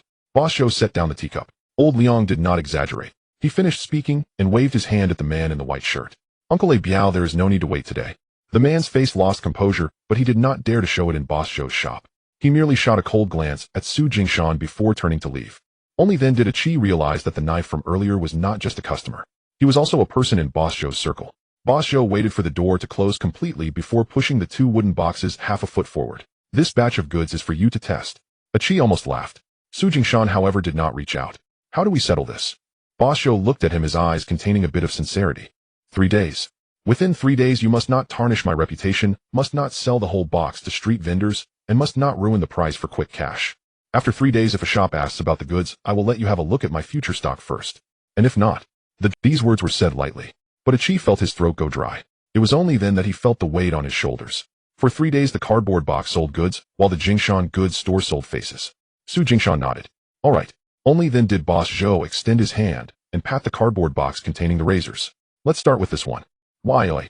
Because this item is the easiest to be sold poorly. Boss Zhou looked at Su Jingshan. If sold to the wrong person, it becomes an old razor. If sold to the right person, it can place the words Jingshan Goods Store next to their mirror. As Achi lifted the cardboard box, his arms felt heavier than usual. Coming out of Zhou's Yang miscellaneous goods, the sky had already darkened. The sugar water stall by the street had just lit up, and the dampness after the rain clung to the soles of his shoes. Achi walked half a street before daring to speak. Brother Shan, was that Uncle A Biao placed there by Boss Zhou to pressure us? If you had rushed to ask about the price earlier, or were afraid he would snatch the goods, the door would have closed. Achi lowered his head to look at the cardboard box in his arms. The box was not large, and inside a few razors clinked together, producing a soft metallic sound. He suddenly felt that this sound was heavier than silver coins.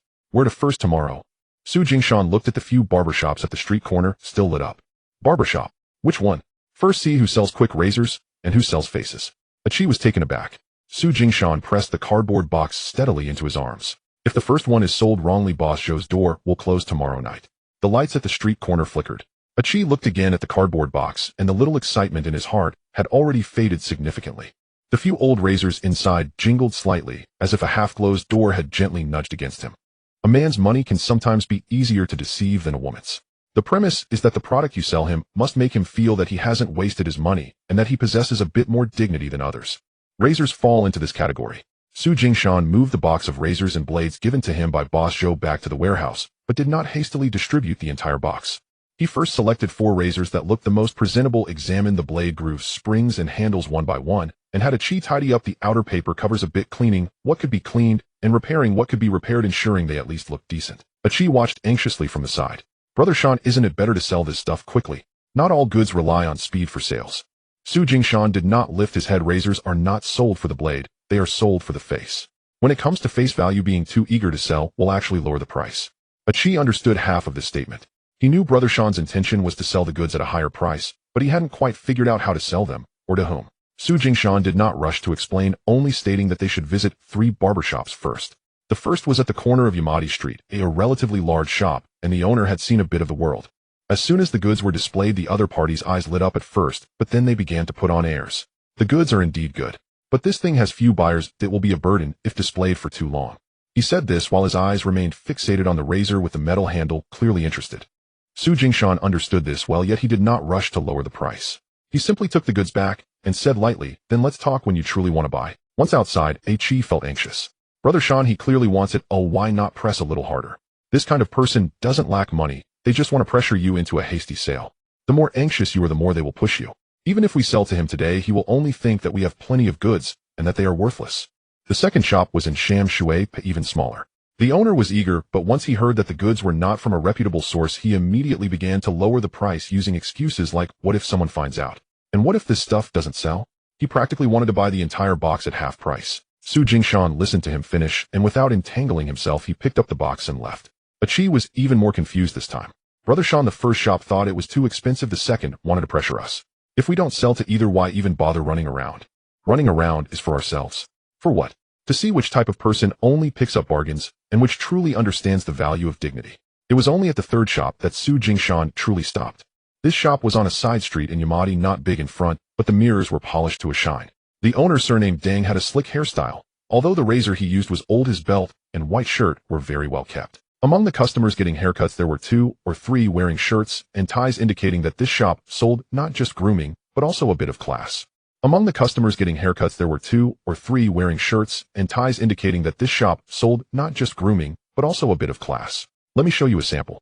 Su Jingshan placed the box down, slowly opened it, and first revealed 2 of the best razors. Boss Deng's expression immediately changed, his hand instinctively reaching forward before he deliberately pulled it back. These things are stylish, but I'm not unwilling to buy him, just afraid they will be a burden. They won't be. Su Jingshan said this while disassembling one razor in front of him and reassembling it.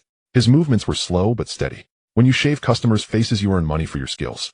But if you place one of these stylish items on your counter for those who wear shirts, ties, and like to show off a little, what they pay for is not just the razor, then what is it? It's face value. Upon hearing this, Boss Deng's eyes indeed lit up. He understood this principle very well. Street barbers rely on speed, while someone like him with mirrors, white cloths, and a bit of appearance depends on making customers feel that coming here is more dignified than getting a shave on a wooden stool at the street corner. What you said is quite interesting. There's even more interesting. What? You don't have to rush to sell. Just try first. Achi stood aside, nearly stunned. Try. Su Jingshan, however, seemed to have already considered this in his mind. Choose 2 of your regular customers, let them take them back to try for 3 days. If they find it good, they can return to pay the remainder. If not, they must return it to you. Leave 1 on your counter as a sample. When customers come to get their hair cut, they will see it, touch it, and ask, what is this? And your shop's reputation will rise. Many businesses don't close a deal in one go. It's about first making people feel they have the upper hand. Boss Deng fell silent.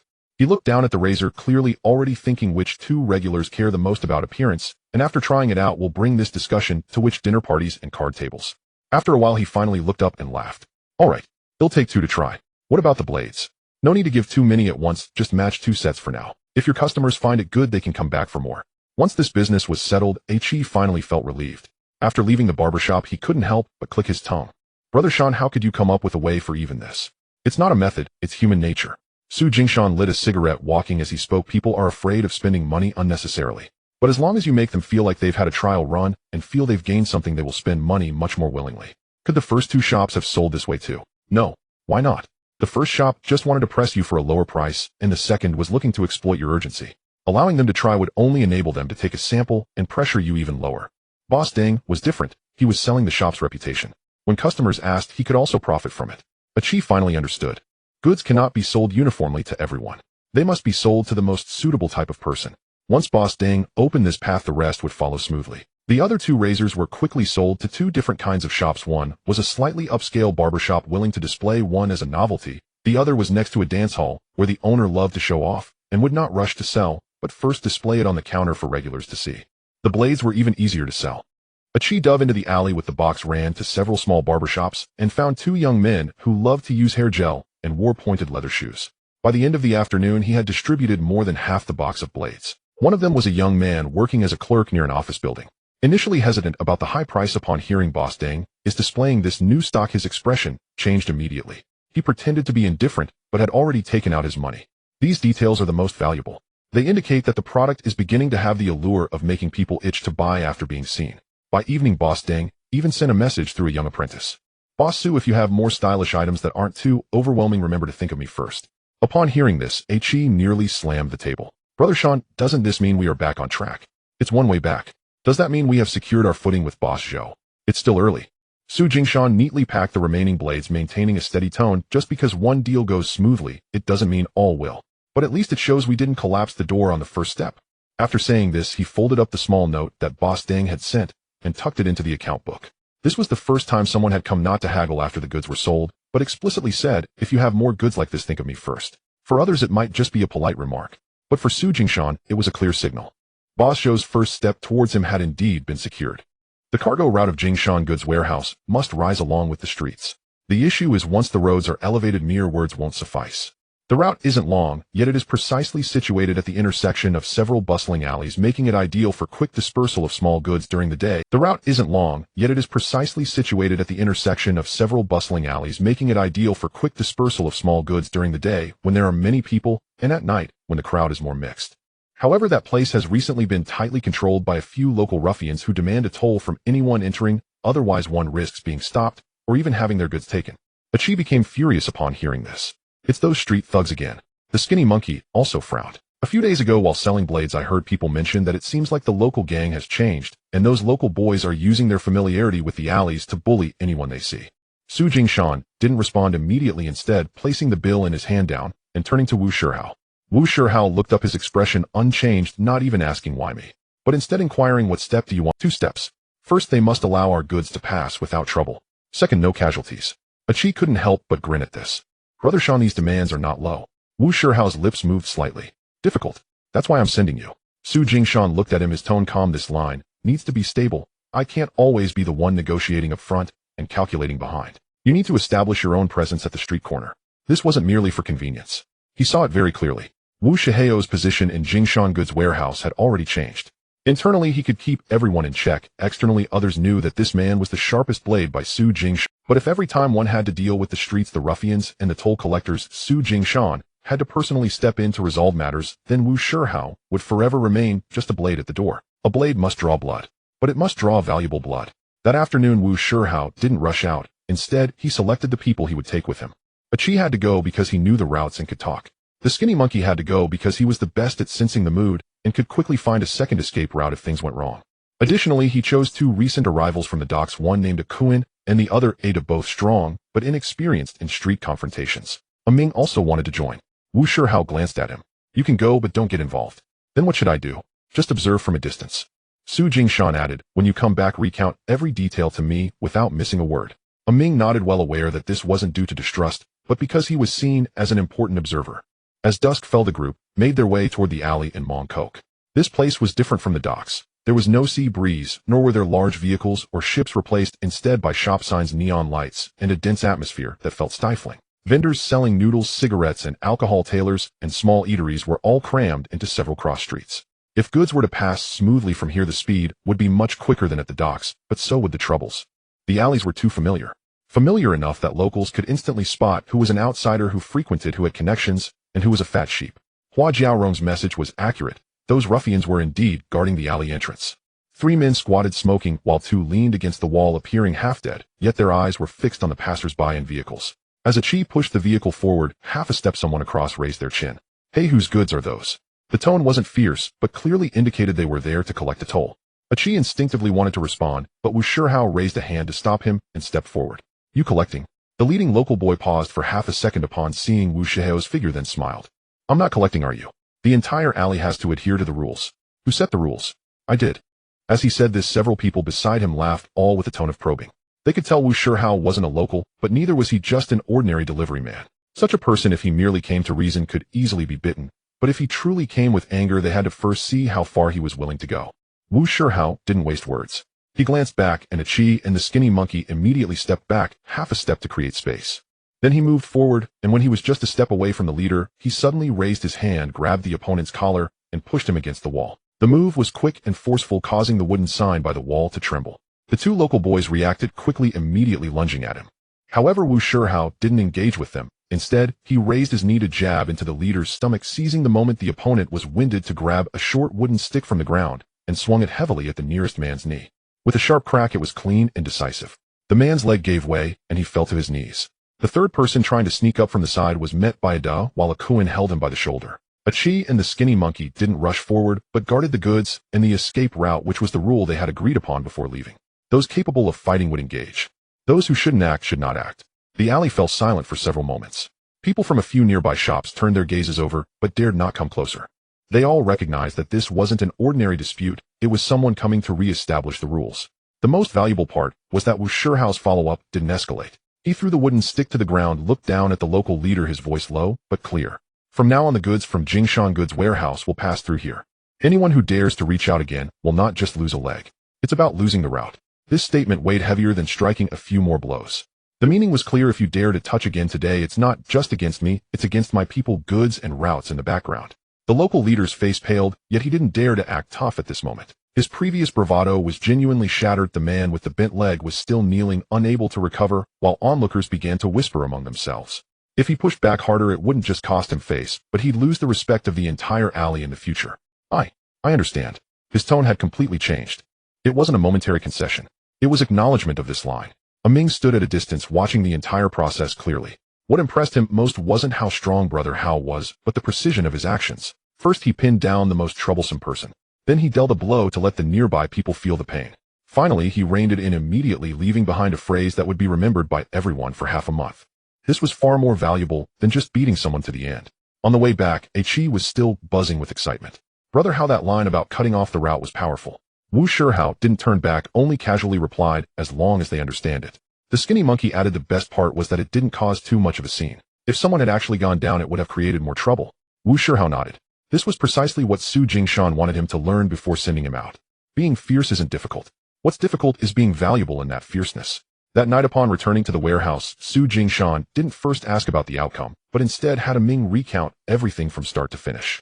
Ming described it in detail, including when the local leader first smiled, when his expression changed, and how the shop owners reacted. After Su Jingshan listened only, then did he truly feel relieved.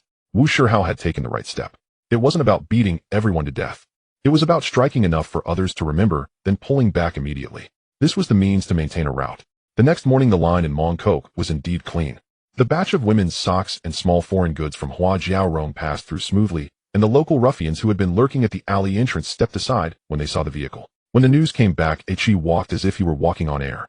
Brother Shan how truly established himself this time. Wu Shihao didn't react much, leaning against the door to smoke, as if he had merely taken a stroll last night. What do you mean by established? This just lets people know that I'm not just here to watch the door for you. Su Jingshan looked at him, smiling after a moment. Right. From today onwards you also have your own path. As these words were spoken, everyone in the room instinctively fell silent. They all understood that this wasn't just a formality. From that night on, Wu Shihao was no longer just the person who could keep the scene in check at Jingshan Goods Warehouse. He began to truly establish his name for this line on the streets. What finally made Su Jingshan realize he was sinking ever deeper into Bailu was not a polite remark at the tea table, but Tang Guest's first formal visit to his door and what he said to him. Jingshan, lend me a hand. That noon the sun was hard, but the alley held a heavy pre-storm humidity. Aki was squatting at the doorway, unpacking a box of watch straps. Shouho was inside, sorting the reclaimed sundries, and Wu Shihao leaned by the door smoking.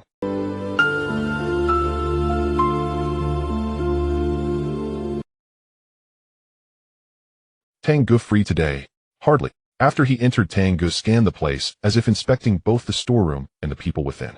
His eyes finally settled on Su Jingshan's face. I've come to borrow a hand. Aki froze instinctively. Borrow a hand. Su Jingshan did not respond at once. When someone like Tang Gu says borrow a hand, he is rarely asking merely for muscle or even simple eyesight. If you truly sort his matter out, it will not be wiped away with a casual do me a favor. It becomes an obligation of gratitude. Such favors, if slight, are useless. If weighty, they are not necessarily all good. What do you want? To inspect goods. Tang Guest's tone was flat, as if it were trifling. They impounded a batch of imported sundries in the western rear storeroom. Someone inside was trying to take advantage, swapping the truly valuable items for worthless ones. The superiors would not notice, and I'm too lazy to open each box. Aren't you the one best at spotting these marginal discrepancies? Aki's eyes brightened for a moment, and then he suppressed it. The Chiguan's rear storeroom. Seized imported sundries. A place like that was not ordinarily for people like them. If you could actually get in and take a look, it was worth more than the fee for this inspection. Oh, it meant whether the Chiguan would remember your name. Wu Shihao said nothing. He only narrowed his eyes slightly. He understood better than Aki that Tang Guest borrowing a hand was never without return. If it was done well, it would be a matter of face. Done poorly, it would be like handing your face directly to the Chiguan, and you could not easily retract. Su Jingshan ran the possibilities through his mind. If the task succeeded, it would be convenient for the Chiguan and raise his standing. But if he misread things, misidentified items, or failed to notice the tampering, that would be another matter entirely. He did not nod immediately, but asked more pointedly. What goods? Imported sundries, lighters, fittings, several boxes of dismantled parts. Who asked you to look? I asked you to. When it's done, who takes the credit? Tang Gu smiled. You really have to question everything down to the bone. If you don't ask, clearly you court danger. Don't worry. Tang Gu smoothed his sleeve. They'll take you in, you just look. If you spot it, that's your skill. If you don't, no one will force you to take the blame. At those words, a measure of relief settled into Su Jingshan. Not because he fully trusted Tang Gu, but because Tang Gu at least laid the boundaries out. When boundaries exist, the task is still workable. The worst is when words sound elegant, yet leave you holding the entire blame. All right. Su Jingshan nodded. He'll go with you. Tang Gu did not immediately show pleasure. He merely inclined his head toward the door. Now, the road to the Chiguan's rear storeroom was not far, but the odors were entirely different. The wharf smelled of brine, sweat, and ash. Behind the Chiguan, there was a cold blend of lime cement and old wood cabinets. From the outside, it seemed ordinary, but once you stepped in a few paces, you instinctively lowered your voice. Aki had wanted to follow, but Tang Gu held him back. You don't need so many people to inspect goods. In the end, only Su Jingshan and Tang Gu entered. They crossed the backyard, turned down a narrow corridor, and found a storeroom with its door half open. A plainclothes officer stood by the door, impatience on his face. Seeing Tang Gu brought someone, he merely lifted his chin and asked no more. Inside were several wooden crates with their lids thrown open. Two men stood nearby, the old clerk in charge of the rear storeroom, and a junior attendant responsible for inventorying the seized goods. Both men looked ill at ease. They had evidently been inspecting the batch for some time, found nothing conclusive, and were unwilling to make a fuss. Tang Gu offered no long introduction, merely pointed to the crates. Take a look. Su Jingshan approached, and without touching anything at first circled the crates. At first glance, the goods were unremarkable. 2 boxes bore the same brand of imported lighters, 1 box of spare parts, and 2 half-worn wooden boxes held dismantled mechanisms and housings. If one looked only at the box faces and the manifest, it indeed appeared to be a roughly consistent shipment. Yet the more roughly something looks, the easier ghosts can hide. He squatted, picked up a mechanism from a lighter, and rolled it gently between his fingertips. The texture was wrong. Bringing it closer, the oil smell was wrong too. A genuine mechanism from its lubricants and metal where smells heavier and feels slightly coarse. This lot, though bright in appearance, bore a sharper, more superficial stench of rust, as if cheap springs and casings had been roughly assembled. This box has been tampered with. His first remark made the two attendants look up. How can you tell? Tenga stood behind him, speaking softly. By the smell. Su Jingshan handed over the mechanism. A real mechanism has a heavier oil scent and feels a bit abrasive. The springs swapped into this batch were cheap, the rust odor was stronger. Looking at the paper, texture and pressure marks on the box bottoms showed several layers had been turned and the lining paper replaced.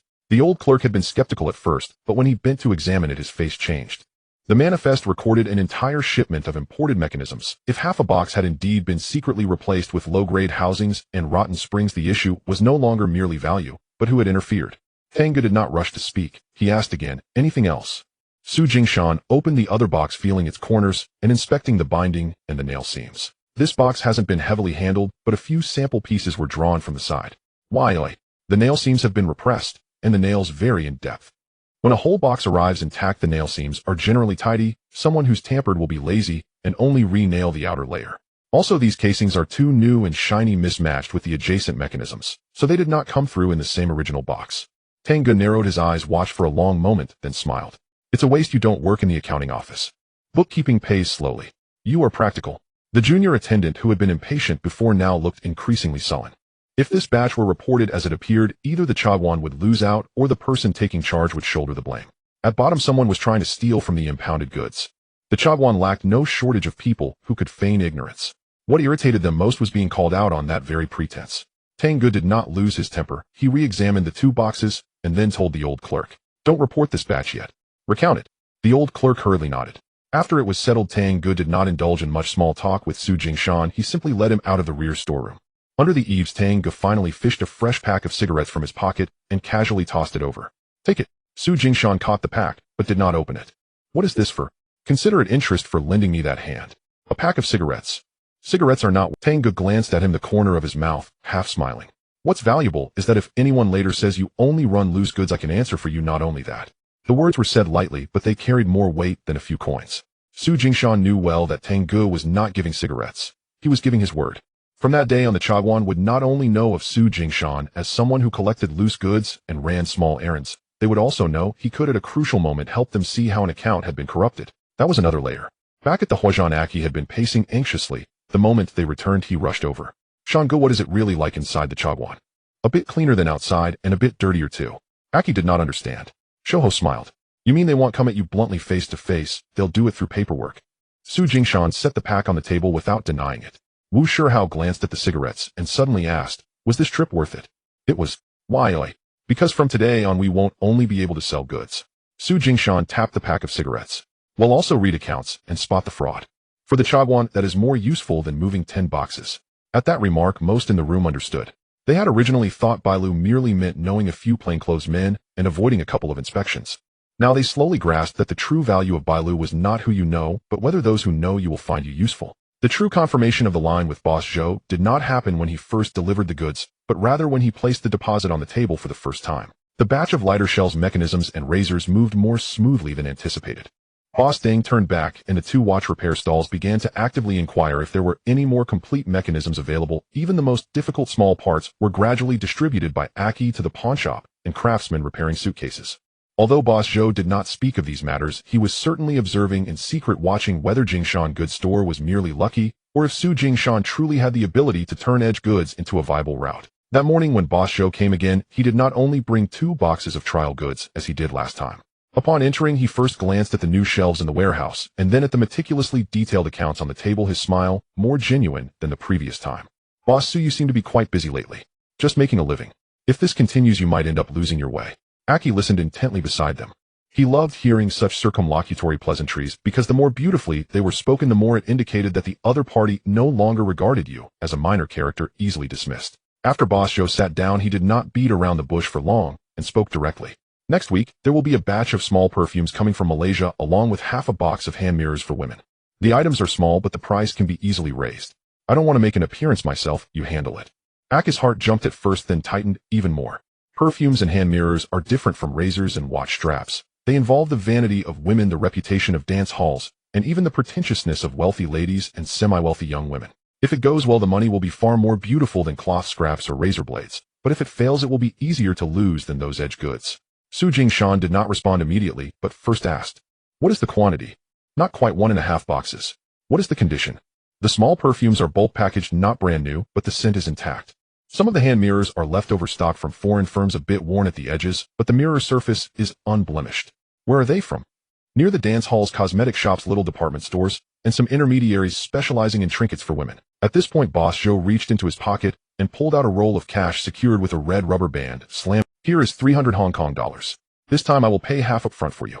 The warehouse fell silent for a moment. Aki even held his breath. The stack of $10 bills was thick, the rubber band leaving a bend rustling against the table surface. Aki used to carry daily goods at the dock, and after deducting tea money, medical expenses, and meals, he would be thrilled to save a few coins. When the 300 Hong Kong dollars were laid on the old table, his first reaction was not joy, but fear that his eyes were deceiving him. They had seen deposits before, but most of the time those were just small shops reserving a bit of small goods, $20 or $30, to keep things quiet. The money hadn't even warmed up before it was scattered by tea money, transport fees, and restocking costs. For someone like Boss Joe to actually place 300 Hong Kong dollars down first made the atmosphere at the table entirely different. Su Jingshan looked down at the roll of cash, but did not immediately reach for it. He knew that if he took it too quickly, it would signal to the other party that he was in dire need of money. If he took it too slowly, it might make him appear cowardly. He let his hand rest at the edge of the table for a moment. That moment felt more crucial than reaching out. "Boss Joe," he finally stretched out his hand to press down on the roll of money, but did not put it in the drawer. "This is not a deposit." Boss Joe raised an eyebrow. "Then what is it?" "It's giving me face." After hearing this, Boss Joe was momentarily stunned, then laughed. "You are speaking more and more like a businessman. If you don't speak honestly, it's easy to lose grip on money. So are you accepting it?" "Yes." "Are you willing to risk a loss?" "I am." "What gives you the courage?" "Because today you dared to place this roll of money on my table. You are betting on something more than this batch of perfumes and hand mirrors." Su Jingshan looked at him, his tone very calm. "You are betting on whether I can also manage to turn the more valuable items behind it into profits. Since you dare to bet first, why shouldn't I dare to accept it?" This time Boss Joe did not respond immediately. He leaned back in his chair, gazing at Su Jingshan for a while, as if reassessing how far this person had come. After a long while, he slowly nodded. "All right. I can't stand those who talk big but shrink back when it comes to... Since you dare to accept this half of the money, if there are more goods later, I can continue to throw them your way." This phrase, throw, was said smoothly, but it carried significant weight. Because for someone like Boss Joe to be willing to continue throwing goods your way meant acknowledging that you were no longer just a trial buyer, but a long-term partner. Aki listened beside them, feeling his heart race, yet he dared not interrupt, only managing to suppress the excitement on his face. Su Jingshan pushed the money back half an inch towards the table, not in a hurry to pocket it, but instead continued to clarify the details. "When will the goods arrive?" "They'll come to my place first, and I'll transfer them to you within 3 days. Am I still following the old rules not to use your name? No name usage. If something goes wrong, who do I contact first?" "Contact me first." "How do we split?" "This time you take the larger share, and he'll take a stable cut." Boss Joe looked at him, the corner of his mouth curling up. "Don't doubt, I am not suddenly feeling generous. The hardest part of this batch of goods is not acquiring them, but making them appealing. If you can truly elevate this batch of women's goods, the items I provide you later will definitely not be priced the same as they are now." As soon as this was said, the account became clearer. With this deposit laid down, its essence was no longer just a reward. Boss Joe was betting on the path of those women's goods. He wanted to see if Su Jingshan had the capability to transform edge goods from merely selling them into making them beautiful. If it truly works out, the profits on the other side will far exceed this deposit. After sending Boss Joe off, Aki finally exhaled a long breath. "Brother Sean, this time it really is different." "Of course it's different." Su Jingshan put the deposit into the drawer, moving neither too slowly nor too quickly. "In the past, we would carry goods and beg others. Now some people will take the initiative to place money up front, seeking us to make their goods appealing." As the drawer closed, the roll of bills thudded softly against the wooden board. Aki's eyes followed the narrowing gap, his smile barely contained. He had received money before, but this kind of money placed on their table first was entirely different from collecting a few loose bills on the street. Making it appealing? Yes. How is it appealing? The same bottle of perfume, if it's on a street stall, it's worth only a handful of loose change. If it lands in a dance hall, a cosmetic shop, or in the hands of an eloquent woman, it's worth a different price. The same hand mirror, if it's just an old foreign item, it's merely a miscellaneous piece, but if placed beside a woman picking out powder or lipstick, it becomes a statement. Aki nodded vigorously, already considering which shops to present samples to next. The lean monkey was more straightforward. "Should we start by paving the way?" "Yes." "Who should we pave the way with first?" "Women who can bring in goods." Su Jingshan thought for a moment and added, The women selling cigarettes and cosmetics in the dance hall, the shop assistants in department stores who can charm customers, and those who specialize in carrying items for young ladies and madams, these all need to be approached. Aki's face nearly split into a grin upon hearing this. Brother Sean, this time the route is truly becoming more refined. The finer it is, the more valuable it becomes. Su Jingshan tapped the drawer lightly, the roll of money producing a soft thud. The main road is visible to everyone, and many people are eager to seize it. The routes that can truly nurture people are often those that others are unwilling to refine or dare not act recklessly upon. He paused, his expression gradually deepening. Remember, taking the deposit does not mean it's secure. Only when the money lands on the table does the real account begin. Aki and the lean monkey both fell silent for a moment. They both understood. From this moment on, this roll of money was not merely half of the payment. It was more like a stone placed on the table, compelling them to solidify this line step by step. The name of the warehouse began to hold value, and the name of Wu Shihai also started to make its rounds on the streets. It wasn't because he could do the accounts well, nor was it due to the frequency of standing by Su Jingshan at the door. It was after that night, when rules were established at the corner of Mongkok, that the local rascals and small-time players began to realize that the knife by the door of Jingshan warehouse was not just for show. At first it was merely scattered whispers. Someone at the tea stall mentioned, "That Tiachu guy is quick to act." Someone at the betting stall cautioned, "Don't mess with Jingshan's goods, someone got hurt in Mongkok a while back." Another added, while drinking late at night, "He may be ruthless, but he's not reckless." Once such words spread, they often traveled faster than if you introduced yourself. This was the time when Uncle Cheng came looking for someone. That night, as the situation was nearing its end, a small conflict arose at Uncle Cheng's gambling table. Two customers, readied from drink, turned on each other over unpaid debts, first smashing bowls, then overturning stools, nearly toppling the accounting table. The staff on duty rushed in only for three local rascals, opportunists and gamblers, to burst in, trying to take advantage of the chaos. Uncle Cheng's first reaction was not to call for Jiu-Shu, nor did he look for those who usually just put on a show. Instead, he shouted, "Call Housie over." When Achi brought this message back to the warehouse, his mouth nearly split into a grin. Brother Sean, Uncle Cheng is already recognizing Brother How first. This statement indeed held value. Because for an old hand like Uncle Cheng to think of someone first in a crisis indicated that he had already placed that person in a position of responsibility. However, Su Jingshan did not get overly excited. He simply looked at Wu Shihai. "You can go. But remember, you're there to maintain order, not to show off." "I understand. Also, once you maintain order, let Uncle Cheng ask you to stay. Don't extend your hand first." Upon hearing this, Wu Shihai looked up at him. "Why? Because what you need tonight is not just a temporary job. It's to ensure that when something happens in the future, people will think of you first." Wu Shihai paused for half a second and nodded. "Got it." This time he did not bring many people, only two Tiachu guys who had accompanied him to the Mongkok scene a few days ago, along with a Kuan who was best at sensing the wind direction at the door. Achi also wanted to go, but was held back by Su Jingshan. "You're not going." "Why? Because tonight is about letting people remember Brother How first, not your mouth." Achi felt stumped, but knew there was truth in those words. Uncle Cheng's venue was located down a narrow alley. The facade was small, but it was crammed with several gambling tables and a small tea house. As more people arrived, the heat, sweat, smoke, and alcohol mingled together. When Wu Shihai and the others just reached the entrance, they heard a loud crash, like porcelain bowls shattering all over the floor. When they pushed the door open, the venue was indeed in disarray. Two readied patrons were still shoving each other, the chips scattered all over the accounting table, while three outsiders trying to take advantage of the chaos pretended to mediate, while their hands were already reaching for the small drawer at the table. Uncle Cheng stood at the back, his face dark enough to squeeze water from, while the two staff on duty were clearly unable to maintain order. Wu Shihai did not start by yelling or announcing who he was. The first thing he did upon entering was to kick aside the overturned stool closest to the door, clearing a path. The second thing was to grab the neck of the one trying to reach for the drawer and throw him against the wall. "Who's causing trouble here?" His voice wasn't particularly loud, yet it effectively suppressed the noise in the room. The two drunk gamblers who had been intending to resist, upon looking up, froze for a moment. Because the moment someone like Wu Shihai stood at the door, his imposing presence was entirely different from that of ordinary. The three outside who had hoped to snatch some easy money quickly retreated a step. The third time he spoke properly with Lei Luo was during a sudden downpour. That afternoon the sky had been oppressive, making one's back feel sticky. Su Jingshan had just come out from Boss Zhou's place, holding two pieces of account paper he intended to recalculate.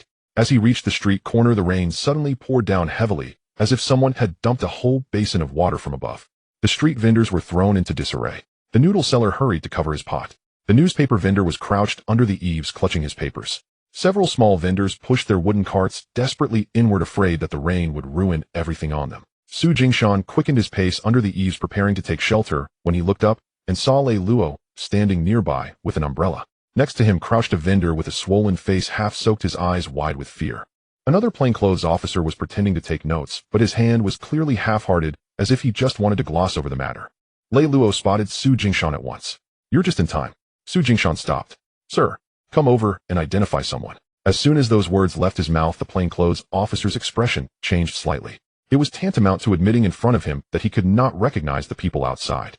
Su Jingshan did not immediately crouch down, but first glanced at the vendor. The man was in his 40s with thin shoulders and numerous small wounds on the back of his hands, clearly someone who pushed a small cart and sold odds and ends to make a living. At that moment, the vendor had a swollen lip, a bruise around his left eye, muddy spots on his pants indicating he had not only been beaten, but also kicked hard in the rain. Lei Luo did not waste time with small talk and got straight to the point. "This vendor says that recently someone has been using the name of the police station to collect protection money in the back alleys from several small shops. I asked him if he recognized the face, and he only mentioned the clothes. You run these streets, your eyes are more familiar than his. Help me identify." This was a roundabout way of asking. Lei Luo did not ask him to catch anyone or point out who the thief was. He only wanted him to use his ability to recognize faces and routes to tell the truth. Such matters seemed insignificant, but carried deep implications. If he made a mistake, it would be like speaking recklessly in front of Lei Luo. If he got it right, the police station would record him as useful again. Su Jingshan thought for a moment, crouching down to look at the vendor. "Is there a black mole under the left eye of the person you mentioned?" The vendor was taken aback for a moment, then nodded vigorously. Yes. Does he like to draw out the word sir when he speaks with an upward inflection at the end?" "Yes, that's him. Not tall, walks with slightly splayed feet, and when taking notes, he tends to touch his sleeve first." This time the vendor was so excited he nearly stood up. "That's the person." The plainclothes officer's expression grew even darker because Su Jingshan's few words indicated that this was not a wild guess. He had gone through several faces in his mind. At this moment, Su Jingshan was fully aware. That was not a real officer. It was an outside broker who mingled with some old officers to make a living, coming around the outside of the Jingshan goods station twice, specifically to intimidate those without connections. Usually dressed in a way that was somewhat legitimate, and throwing in a few phrases from the police station was enough to scare many grassroots people. This person is not a legitimate officer. He stood up, speaking firmly. "Are you sure?" Lei Luo, holding the umbrella, stared at him. "Sure. How do you know? A real officer collecting information wouldn't constantly dangle sir on their lips.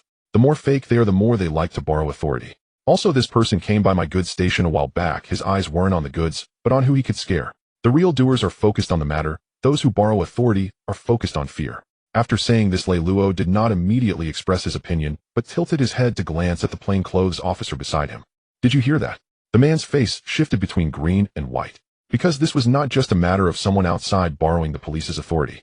It also indicated that even the people under the police station were too lazy to clarify such petty accounts, allowing outsiders to act arrogantly in their name. The rain continued to fall, and the water outside the eaves was so dense it resembled a curtain. When the vendor heard the words, "not a legitimate officer," he seemed to breathe a sigh of relief, but then grew even more fearful. "So will he come looking for me again?" Lei Luo looked down at him. "You first need to clearly state the places you recognize. Whether someone comes looking for you later is my concern." This was not exactly comforting, but it was more reassuring than mere, because in the ears of people like the vendor, the most valuable thing has never been sweet talk on the surface, but rather someone willing to genuinely take on the matter. At this point, the plainclothes officer also became honest, reopening his notebook to record the characteristics Su Jingshan had just mentioned one by one. Clearly, he no longer dared to feign indifference. If Lei Luo thought he was covering for such a pretender, the unpleasant consequences would not befall the vendor but himself. After clarifying the matter, Lei Luo finally softened his expression, took a couple of steps forward under the umbrella, and stood shoulder to shoulder with Su Jingshan in the narrowest part of the eaves. The line of rain fell at their feet, splashing dirty water in circles. "You've been running pretty deep. To make a living, one has to recognize people. Recognizing too many people isn't always a good thing. But recognizing too few will get you killed faster." This response was very straightforward. If a Chi were here, he would probably be sweating for him. However, a person like Lei Luo was most intolerant of flattery. If you only pretended to be humble or honest, he would instead feel that you were insincere. Upon hearing this, Lei Luo actually smiled a little. It wasn't very obvious, but it was indeed a smile. "That mouth of yours will get you into trouble sooner or later. They'll try to make it earn me money first. Earning too easily can also bring trouble. That's why I need to be clear about which troubles I can avoid and which I can't." As soon as these words fell, Lei Luo's gaze on him became a bit more serious. It wasn't displeasure, but as if he was mentally reviewing this person again. Because he could tell that Su Jingshan was not just talking, he genuinely regarded the concept of measures as a matter of life and death. After a moment, Lei Luo said lightly, "Your ability to recognize people can be a road if used well, or a pit if used poorly. Don't remember every face or respond to every word." "Understood." Lei Luo nodded, said no more, and simply held the umbrella outward, leading the plainclothes officer and the vendor into the rain. Su Jingshan stood under the eaves watching their figures slowly disappear into the rain curtain, feeling more stable than before.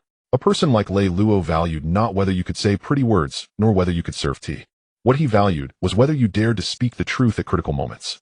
This was far more useful than trying to ingratiate oneself. Upon returning to the goods station, Chi was initially shocked by the story. Brother Sean, is investigator Lei borrowing your ability to recognize people again? Just borrowed a word. One word is heavy enough. The thin monkey beside him smacked his lips. Doesn't this mean that he now knows you can recognize those half-real half-fake faces outside? Recognizing clearly isn't a skill. Su Jingshan rolled up his soaked sleeves after recognizing clearly knowing when to speak, and when not to speak, is what's important. Wu Shihao did not respond to this, but looked at him. He understood. This kind of skill was much more troublesome than simply beating someone up. But once mastered, it was worth much more than just throwing punches. The tea money for Brother Tang has always been given monthly. It was just a formality like paying a toll. No matter how precisely it is offered, at most it merely makes others willing to glance your way, and when checking goods they won't be too harsh, or when someone lingers at your door, they might first consider whether there's any shadow of the police behind you. But this time was different. After recognizing the lighter mechanism and identifying counterfeit goods, and lending a genuine word to Lei Luo, in the rain the police finally for the first time proactively offered Su Jingshan something genuinely useful. It wasn't protection. It wasn't a promise. It was just a whisper of wind. That night Brother Tang passed by the warehouse. It was nearly dark, and the alley still carried the dampness left by the day's rain. When he entered, he didn't even bring any tea, appearing as if he was just passing through, casually tossing out a line. Next week it will be stricter in the East. Cigarettes, alcohol, and radios don't make them too obvious. After saying this he left without even coming in for tea. Chi stood at the door stunned for quite a while. Brother Sean, what does this mean? It means wind. Just one sentence. One sentence is enough. Su Jingshan collected the account paper, his gaze gradually sinking. Before others could sense the wind, he already knew which items could not be exposed, and that alone was worth its weight in gold. Because in their line of work the greatest fear was never the lack of goods. When the goods were still on the shelves, and everyone felt the calm before the storm, in the next second the door would be flung open. Wu Shihao stood nearby, and at this moment, he truly understood the difference between this white road and the previous recognizing faces and offering tea money. Previously, Brother Tang, recognizing faces merely allowed you to survive.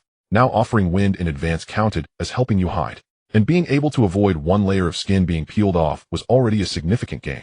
Su Jingshan did not let that sentence linger in the room. Shortly after Brother Tang left, he called Chi, the skinny monkey, and a Ming over to redistribute the goods in the warehouse. Cigarettes to the back. Radios to be dismantled. Don't display the alcohol in whole boxes, distribute them via the old routes. For now, openly push out cloth razors, small perfumes, and inconspicuous mirrors for women. Chi hadn't fully processed this yet. Brother Sean, just because of one whisper of wind, are we changing everything?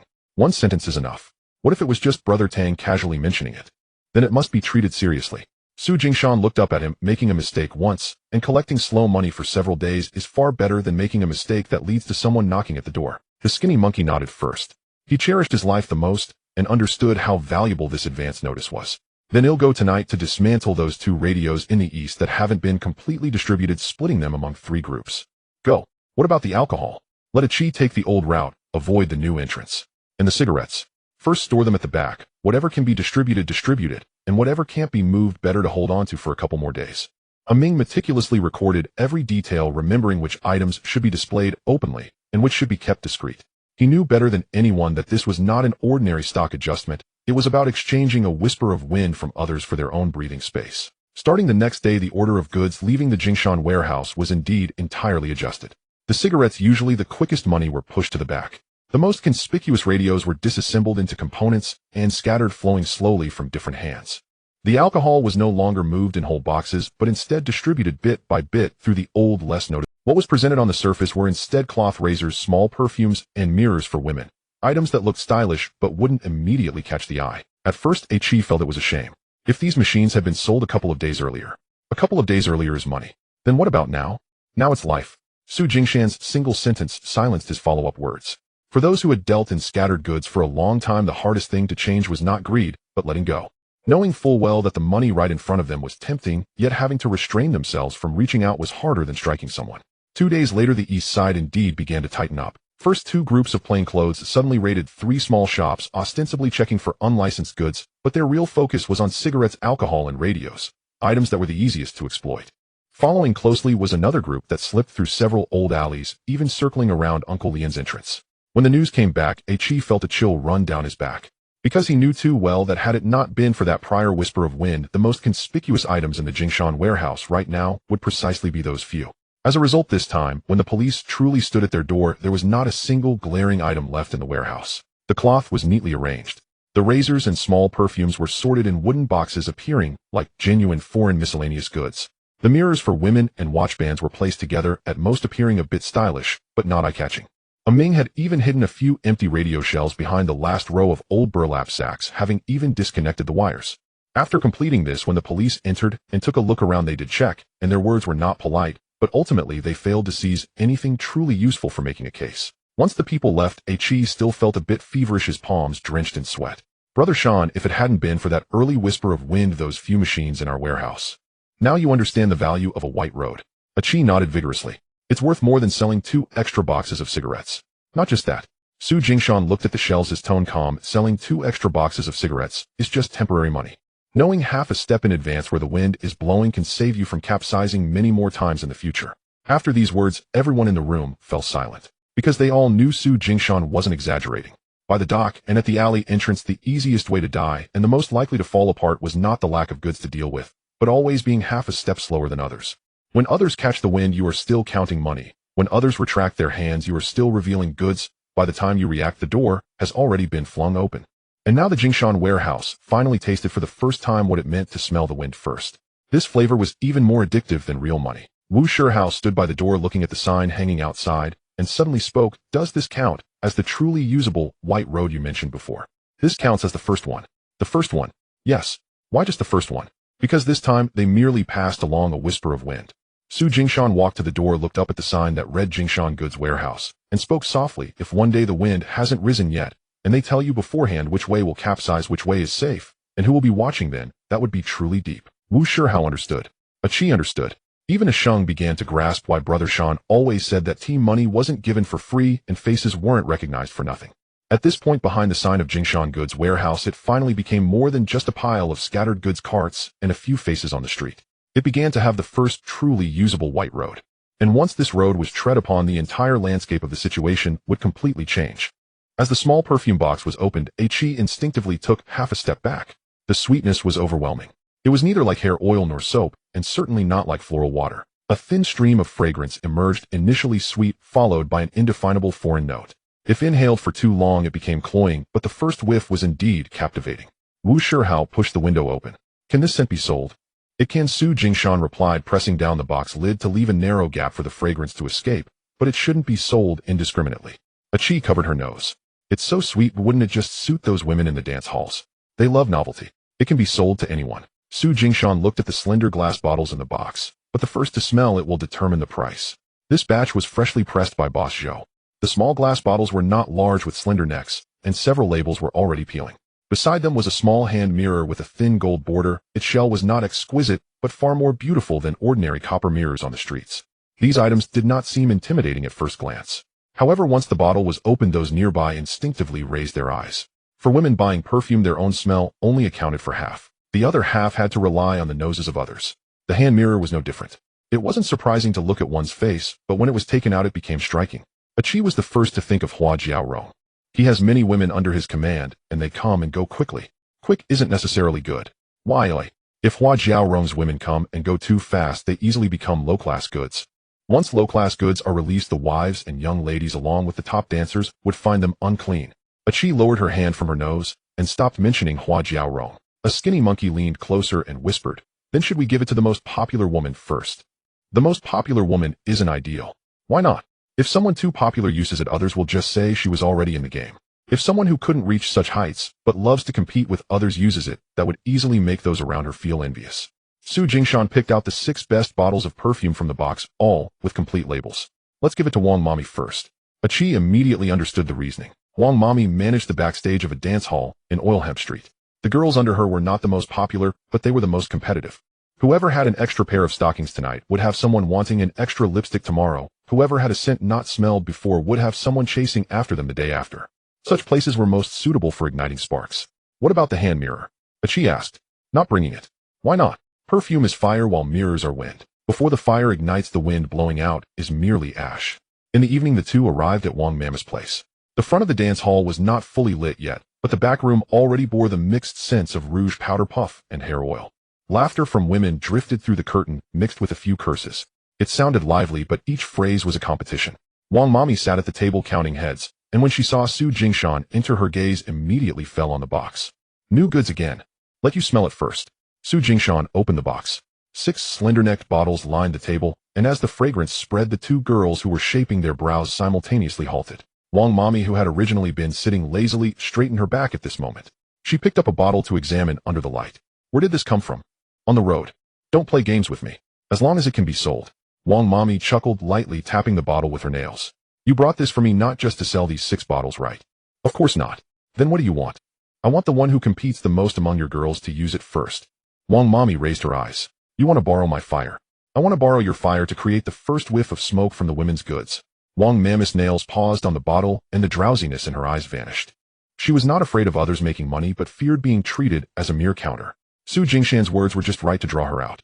She called over 3 girls. One was the prettiest, but already too established. One was young with timid eyes.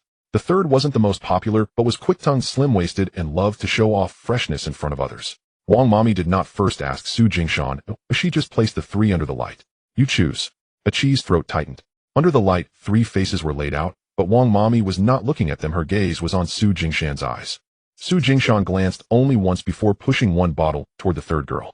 Give it to her first. The girl was taken aback, while the prettiest one's expression immediately soured. Wang Mami noticed this, and the corners of her mouth slowly lifted. Why not Ali? If Ali uses it, others would say she has everything. Su Jingshan looked at the third girl. If she uses it, others will wonder why she has it first.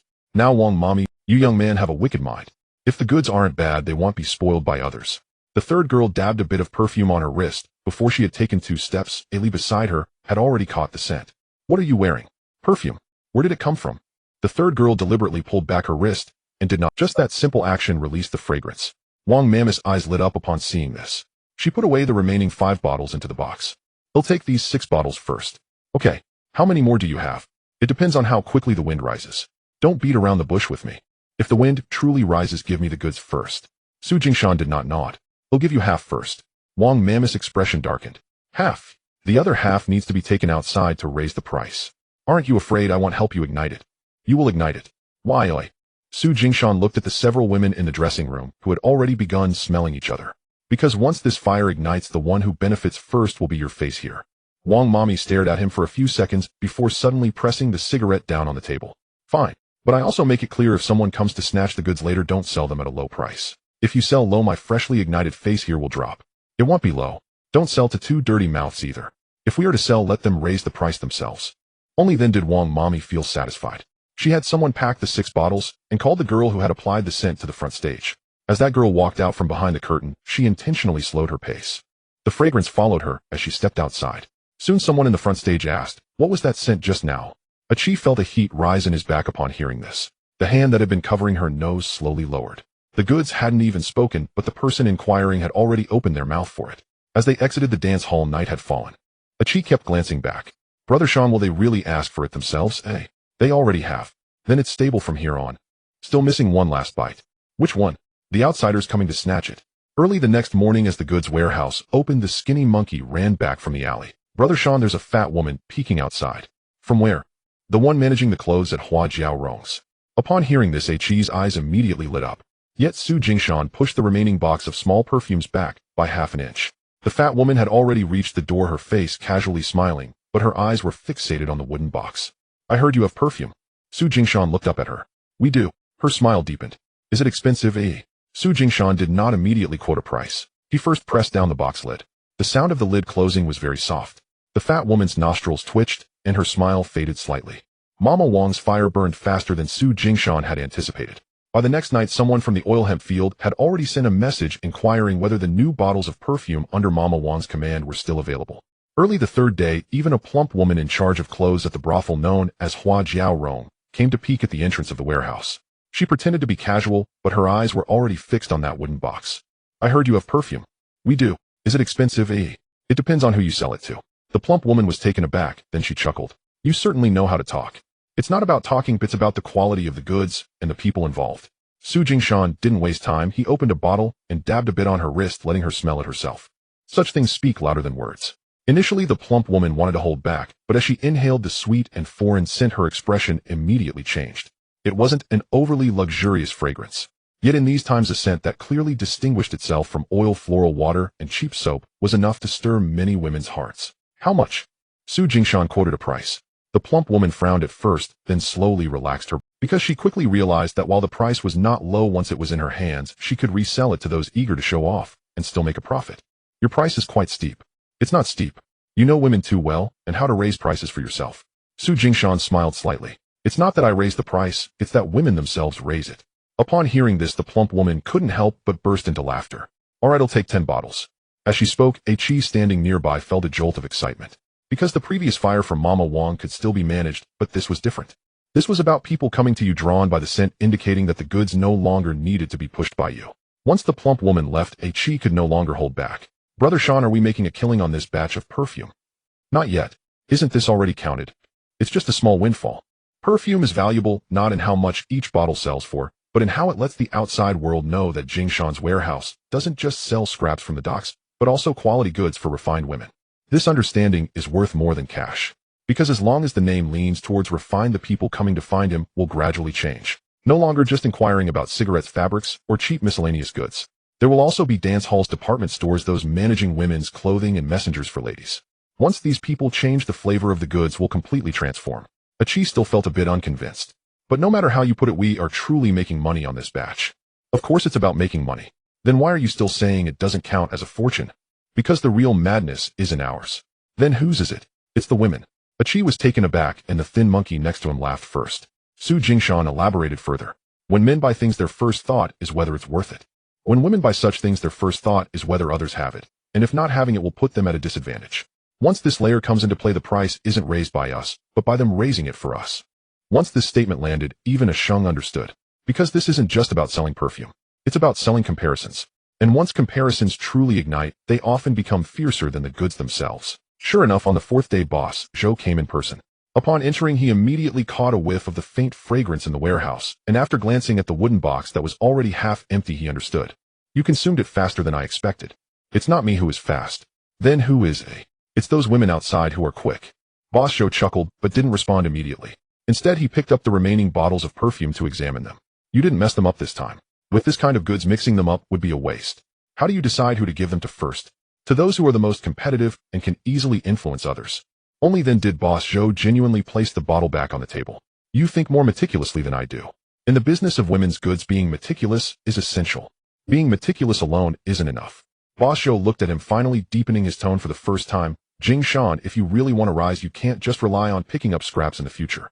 You need to make people feel that putting the goods in your hands is worth more than just dumping them on any other stall. This statement was brief, yet it was like a key. Achi listened stunned, and the thin monkey also withdrew his usual slick demeanor. Because they both realized that this was no longer just about selling this batch of perfume well, but about determining which level Su Jingshan should aim for in the future. However, Su Jingshan didn't rush to respond. Instead, he asked back, then what step do I currently lack in Boss Zhou's eyes? Boss Zhou smiled. You lack the ability to turn the goods in others' hands into a road that others can't do without. For instance, with this batch of perfume, if you were only selling it, then it remains just perfume. But if you can make everyone selling women's goods feel that passing through you first will yield a higher price, faster wind, and smoother path, then what you are selling is no longer just perfume. Then what are you selling? Selling plates. This line truly struck a chord deep within.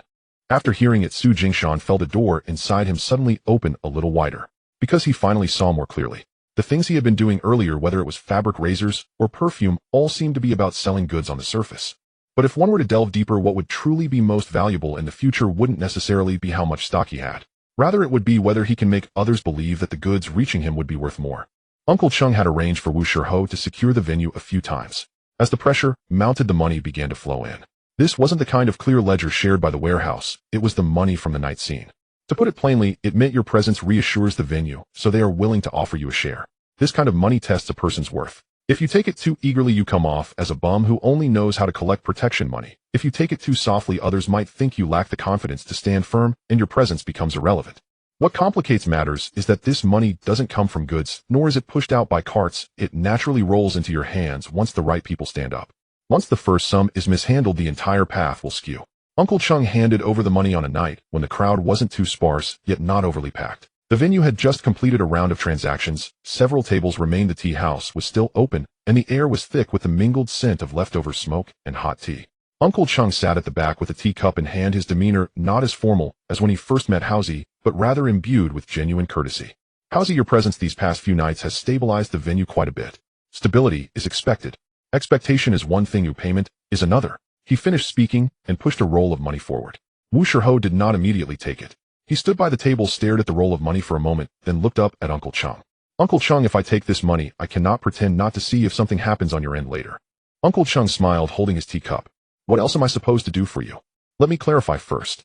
Wu Shiho's face bore no smile. I'm here to stabilize the venue, not to take the blame for useless gamblers or cover for your people if they steal from the accounts. Whoever causes trouble, I will handle. Whoever has dirty hands, I won't concern myself with. Uncle Chung remained silent after hearing this, slowly swallowing his tea. He had dealt with this kind of venue for a long time and feared two types of people. One type only knows how to throw punches, destroying the scene before boasting about their strength. The other type promises everything verbally, but hides when real trouble arises. Housie, who clearly outlined the boundaries, was actually more valuable. Because when the boundaries are clear, the accounts can be settled firmly. You're a Chaozhou guy, increasingly resembling a person of substance. Uncle Chung pushed the money forward another half-inch. This money isn't for you to risk your life for. It's for you to maintain your presence here. Only then did Wu Shiho accept the money, yet he did not unwrap it on the spot. He knew deep down that this money wasn't solely his. However, he wasn't in a hurry to take matters into his own hands. Because he was well aware that although his reputation was built by his own efforts, the quick willingness of others to recognize it was also tied to the name of Jingshan Warehouse. Upon returning to the warehouse, He was squatting at the door, enjoying a late-night snack. The moment he saw Hao Go enter, his eyes immediately fell on the roll of money. Did Uncle Chung give this? Wu Shiho nodded slightly, said nothing more, and directly placed the money in front of Su Jingshan. This is from Uncle Chung. He's eyes went wide. So much. The skinny monkey also stretched his neck to look. Is night scene money really that good? Wu Shiho did not respond to that. Instead, he just looked at Su Jingshan. How do we account for this money? This was not a question about the amount. It was a question about the rules. Because this money didn't come directly from the warehouse's accounts, yet it was not entirely unrelated to the warehouse. If he claimed this money as entirely his own, others might not openly protest, but they would definitely harbor a grudge. Yet if he stuffed it all into the public account, it would mean pushing Hao Guest standing back down. The room fell silent. He and the skinny monkey also fell silent. At such a moment, everyone knew that a single word from Su Jingshan could determine many things to come. Su Jingshan pondered for a moment, pulled the account paper closer, and lightly tapped his fingers on the table twice. This money 70% belongs to you and 30% goes into the public account. He was momentarily taken aback. Why does it still go into the public account? Because your reputation stands on the path and name of the warehouse. Su Jingshan explained calmly. Hao Go managing the venue is worth 70%. But without the sign of Jingshan Warehouse behind it, Uncle Chung wouldn't have been so quick to keep him around. Similarly, if Hao Guest line continues to stabilize, the warehouse will also be more valuable outside. That is what the public account's 30% is for. The skinny monkey nodded vigorously beside him. He was the type to keenly observe nuances and understood the implications of this division. 70% for Hao Go indicates that this line is yours. Oh, no one will push you back into the public account as a mere tool. 30% into the public account shows that you are not starting anew, but still recognize this brand. This is more stable than simply giving more or less.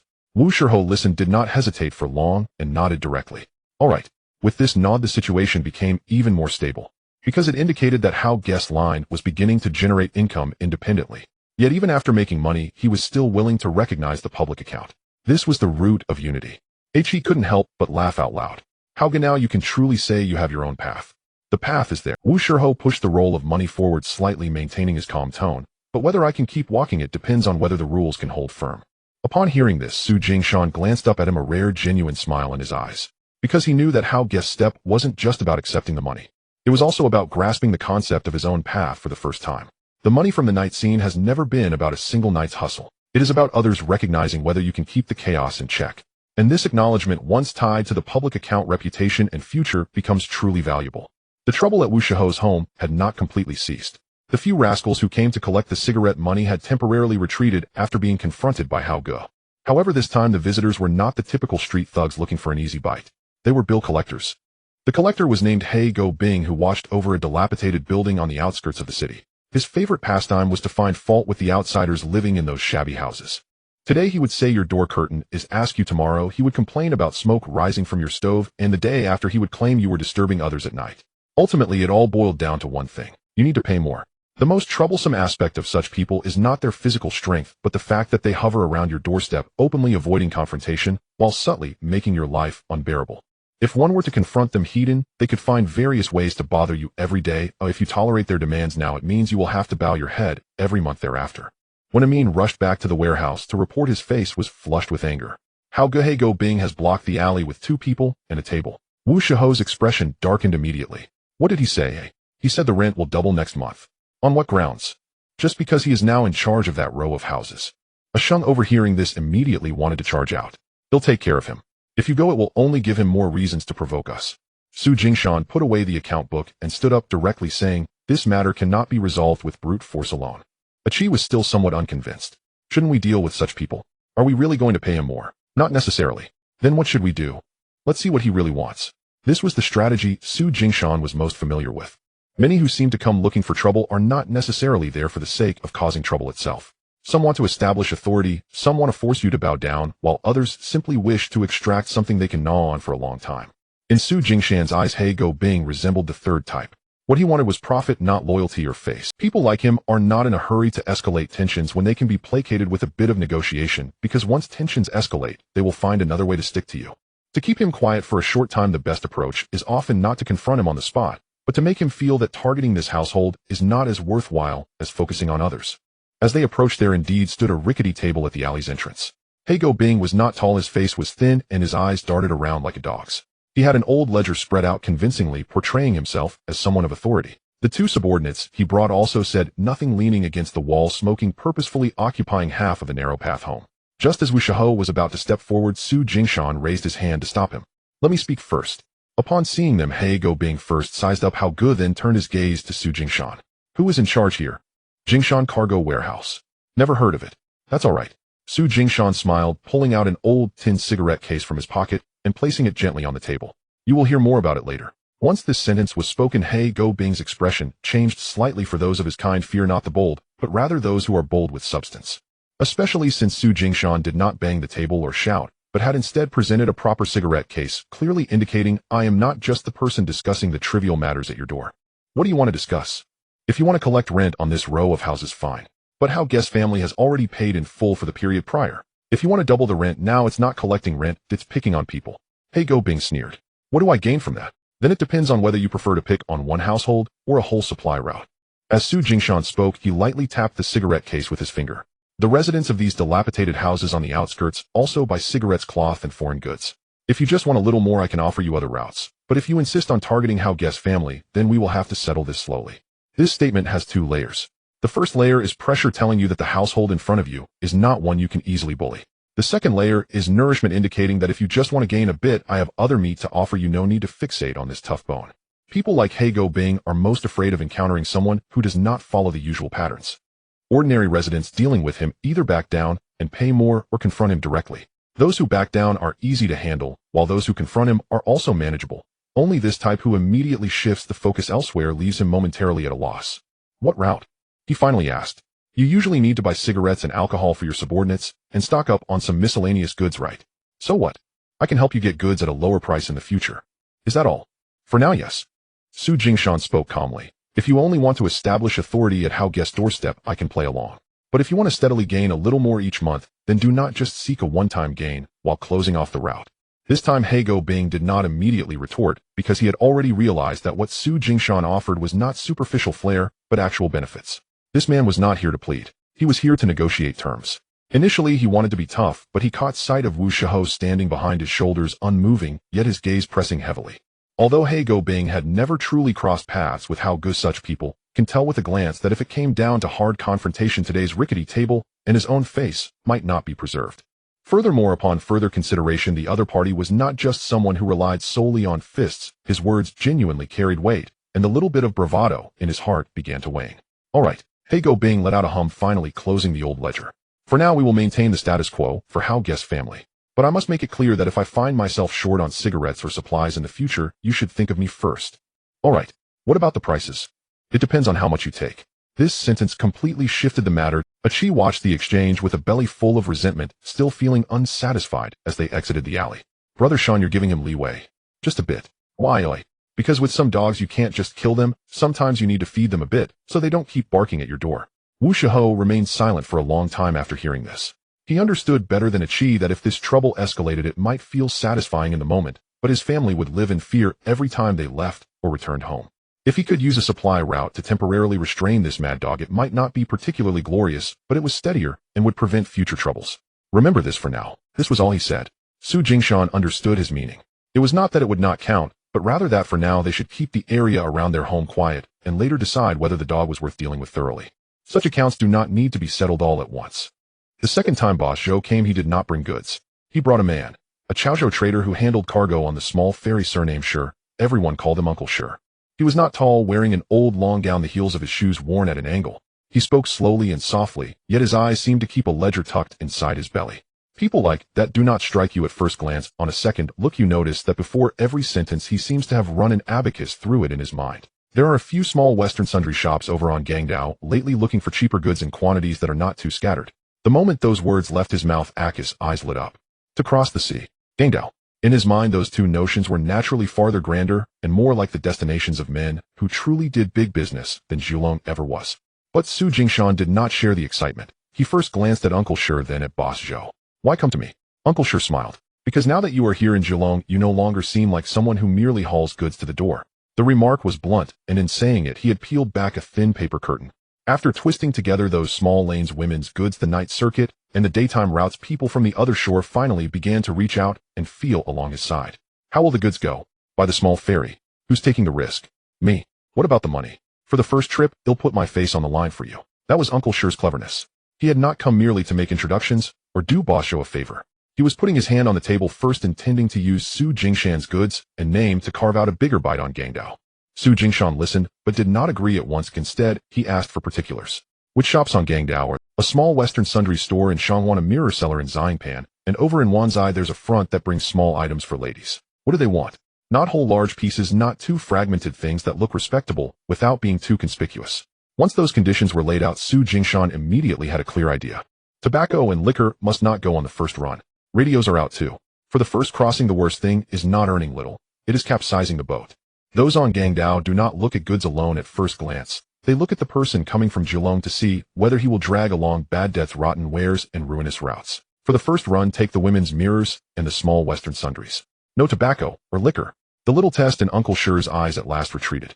Because that showed Su Jingshan was not merely intent on shoveling goods outward. He knew what could go across first, and what could not. He understood that what crossed the sea was not only boxes, but also face. Why not take tobacco and liquor? Aki could not help asking. Su Jingshan did not rush his answer. He waited until Uncle Shi and Boss Zhou had both looked over, then spoke plainly. Tobacco and liquor sell quickly in Zhulong, but once you cross the sea more eyes are watching. If on the first trip you make people feel you are testing them with the flashiest, easiest to spoil items, they will simply remember that there is a Su Jingshan in Zhulong who dumps rotten deals on them. Women's mirrors and small sundries are different. Small in volume, easy to hide, pleasing to the eye. If a small mistake happens it will not immediately ruin the entire route. Uncle Shi nodded gently. Boss Zhou did not misread you. I do not want to make a poor showing on the first run either. Then what about price? Earn a little less on the first run. Earn less. Aki winced to hear it. Brother Sean crossed the sea and earn less. What you earn on the first run is not money. Then what do you earn? You earn memory. Su Jingshan rewrapped the boxes of hand mirrors with steady hands. Let them on Gangdao. First remember that goods from Zhulong are neat, clean, and not greedily overstuffed. Only then will the route lengthen of its own accord.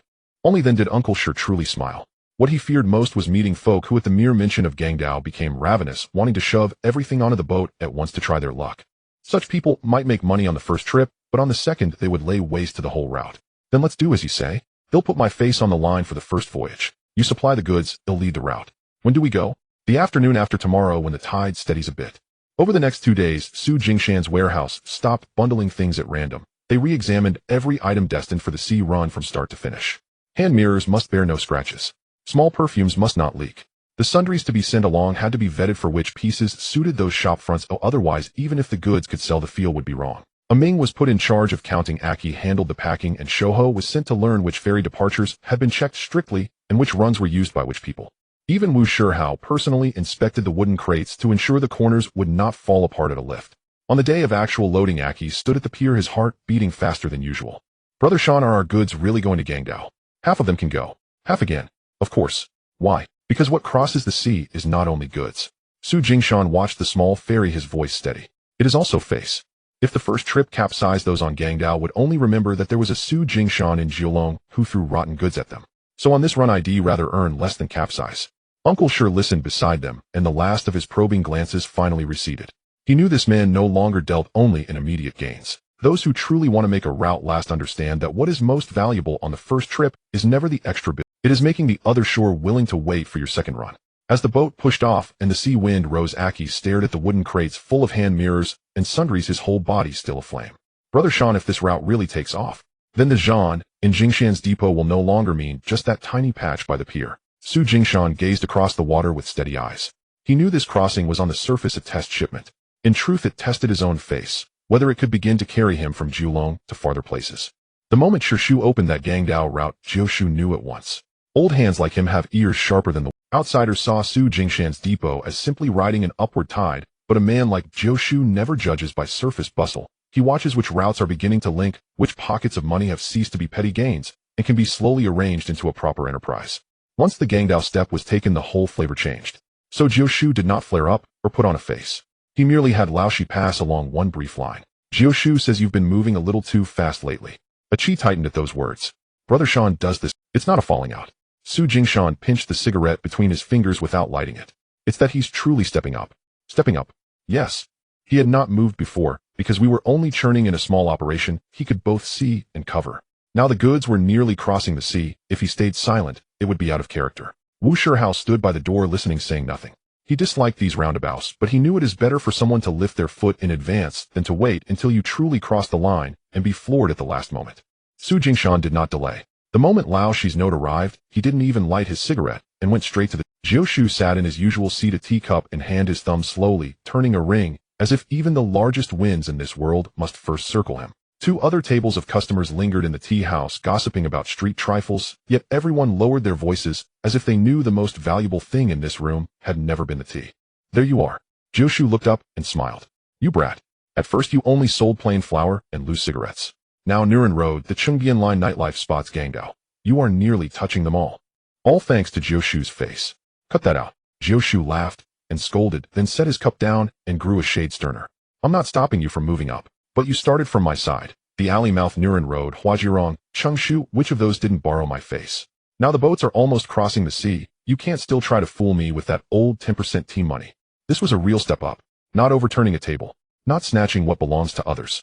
It was a reminder, don't assume your legs have become iron and forget whose shoulder first gave you the step. A fool would hear this as Jioshu simply reaching for a bigger cut. Su Jingshan knew though that if Jioshu truly meant to move against him, he would not need to spell it out so plainly. By laying the words out up front, he showed he was still willing to let this line grow upward, provided the rules grew with it. How do you intend to step up, Jioshu? He asked directly. Jioshu glanced at him, as if he had been waiting for that question. From now on, whenever your goods cross the sea past Nuren Road, or run the Chungbian Broken House, and those miscellaneous lines, come and tell me first. Pay what's due, not per order, but by a monthly package. A monthly package? What, you think it's too much? No. Su Jingshan shook his head. I think it's actually steadier this way. Jioshu raised an eyebrow. Oh, paying per order may look light, but in truth every route must be reckoned each time. The more you tally, the easier things get muddled. Now you want to pay monthly. That admits my side is an entire line, not a few scattered schemes here and there. That is, if the operation is to grow large, you cannot cling to those petty old habits.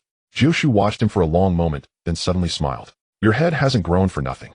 So is it a deal, eh? Done. Su Jingshan answered crisply, and even Jioshu was a little surprised. No bargaining. No. Why, oi? Because you are not extending your hand to seize meat. You are lifting your foot to tell me that as the route grows, the rules must grow with it. When that line fell, the thin pressure in the tea house eased. Jioshu lifted his cup and sipped slowly, refraining from pressing further, and only murmured. That you think this way means the recent tailwind has not gone to your head. But let me make one thing clear. A monthly package gives you rules, not a talisman. If you truly step out of line later, I will still raise a second foot. Understood. Also, yes. On the first run to Gangdao, take a smaller bite. That place is not Kowloon. If you smash your face once, it's hard to get it back. That's my plan as well. Jioshu nodded and said no more. By the time they left the tea house, the sun was slanting. A fishball stall had just been set up on the street. Children chased one another at the alley mouth, and from afar the Ferris whistle drifted over from the docks. Achi had been waiting outside with nerves frayed and rushed up as soon as they emerged. Brother Shan, how was it? It's done. Just like that, it's done. What else would it be? Did Yoshu press much? He did. Su Jingshan walked on with a calm tone, but this time it's not a bad kind of pressure. He has firmed up for us those roads that used to be muddled, placing them into a proper regulated operation. Achi was slow to accept it. When Su Jingshan explained replacing Porter Tribute with a monthly package, he finally began to understand. The money looks larger than before. But what has increased is not only the sum, it has also brought recognition. An acknowledgement that you are no longer living off scattered consignments and a few familiar faces, but are truly growing into a continuous line. So does that mean Yoshu is effectively endorsing our rise? You could put it that way. Su Jingshan nodded. But the premise is that we must actually behave like we are moving upward. Otherwise, once the monthly payment is committed, people will only think you overreach yourself. Wu Shihao had been silent until the alley mouth, where he finally said lightly, "Such money should be given." Achi turned to him. "You think so too?" "Yes." "Why? Because when someone lifts their foot and is willing to do so in advance, it means they are still willing to let you stand." Plain as the words sounded, they were true. Su Jingshan glanced at him, and a hint of a smile touched his eyes. He knew that from this moment the few in the depot had deepened their understanding of the word rules. If the operation truly wants to grow, one cannot be stingy when large sums are required. Once Wu Shihao's name began to travel along the streets, what arrived first were not troubles, but people. Mostly, some had shoulders collapsed from carrying sacks at the dock, some had been pushed to the edge of town, doing backbreaking labor, and a few were simply men who could no longer hang on in other places. The moment they heard the tone of Brother How, they stepped forward to try their luck. Watching those men gather at the warehouse door made Achi feel a little unsteady. "Brother How, you really look like a head now." Wu Shihao did not smile, he only scanned them one by one. He knew that look too well. Not the faces, but the poverty, the hunger, the stifled breath of men nursing a desperate hope of turning their fortunes. He had walked that road once himself. Because he had been there, he understood better than anyone that he could not take them all in at once. If he did, the warehouse would descend into chaos. "Brother Shan, how shall we divide them?" Wu Shihao did not make the decision himself. He turned first to Su Jingshan. The men at the gate had assumed this place belonged solely to Brother How, but at that glance backward their expressions shifted. Only then did they truly see there might be blades at the door, but the man who balanced the scales was still Boss Su, the quiet speaker, whose eyes always seemed to be calculating some inward account. Su Jingshan did not mince words. "Divide them into 3 groups." He stepped to the threshold, took in each man's stance, gazed the wear on his shoe soles and the calluses on his hands, and then spoke slowly. "The first group, those who can read, who can run routes, whose hands are clean. Put them in the warehouse as errand runners. Second group, those who will work and can keep their mouths shut. Send them with Brother when to move carts and guard the roads. Third group, those who only know how to swing a fist and have no sense. Send them away to wait." At that, the few who had been trying to push forward on sheer menace darkened visibly. One of them, thick-necked with protruding brow bones, could not hold back. "Boss Su, we came to throw in with Brother How not to sit exams at your academy." At that, Achi instinctively wanted to push forward. Wu Shihao's gaze first turned cold, but it was Su Jingshan who spoke calm and unhurried. He did not lose his temper, he simply regarded the man. "Yes, you came to join Brother How. So I am choosing men for Brother How. If you think one breath of bravado is enough, someday someone with money will just snap you up with a gesture. We do not want that sort of man in our warehouse, and Brother How's path cannot be built on them." Those words were blunt and sharp. The gate fell silent. The thick-necked man still intended a retort, but with a corner of his eye he saw Brother How step half a pace forward. His shoulders did not move, yet his look pressed so hard it made chests ache. Glancing at the others who had come with him, and seeing that none genuinely dared to take that tone, his bravado drained away, and he forced himself to fall back. Only then did Wu Shihao speak. "Brother Shan and I share the same account. What he says is what I say." The tone. It was not that the warehouse depended on Brother How, nor that Brother How lived off the warehouse. The two lines were truly entwined. The selection that followed was no careless affair. Su Jingshan asked names, origins, which routes they had been working, and had a Ming note who could sign their name, who knew the streets, and where they had been employed before. Achi checked hands and feet. Shoho, the lean monkey, watched for eyes that wandered when men spoke. One lanky fellow called a Chung could read a few characters, had run errands for a grocery before, and was clean enough. He went into the first group. Another, younger and fleet-foot, called a Hai with a tight mouth, also joined the warehouse to do odd jobs. 3 others, solid-bodied and taciturn, not clever but willing to work their bodies raw, were put under Daoba when to move carts and guard the roads. The remaining few either had eyes that floated or when asked about their past began to hem and haw. Plainly their minds were not settled, and they had no real intention of walking the long road. Su Jingshan told them to go home and wait. If you truly want, and later come back having washed your hands and feet. Though grudging, none of them dared to cause a scene. After the crowd dispersed, Achi could not help whispering, "Brother Shan, when Brother How spoke like that, it was no small thing. It is still far from it. Far. Right now they are only people who have come to join." Su Jingshan lit a cigarette and said slowly, "To become a force is not about having more Chaozhou lads stand at your gate. It is whether after these men follow you, they will keep to the rules and be able to run your routes." Wu Shihao stood aside, drew on his cigarette, and said nothing. He understood more clearly than Chi mini recruits are not all blessing. Some saw that he had risen and truly wanted to follow. Others saw that he now had meat and merely wanted to crowd in for a share. If one mistakes the number of people at the gate for real strength, the first thing to flip later is always the people themselves. How shall we handle these few at first? A Chung and a Hai. A Ming will take them to learn the routes. The other three, let brother Wen put them to the test for 2 days, see who endures hardship, who gossips, who takes any spare moment to wander off. Brother Hao and you. I will watch. Su Jingshan looked at Wu Shihao. If you truly want to grow a line, you must not only be able to press people down, you must be able to choose them. Know who can stand behind you, and who should stand farther off. Wu Shihao inclined his head. Understood. The single word steadied something in Achi's chest. Because he knew that from today on Brother Hao's line would no longer be only him trying to make a bluff on the streets. It was beginning to truly grow people.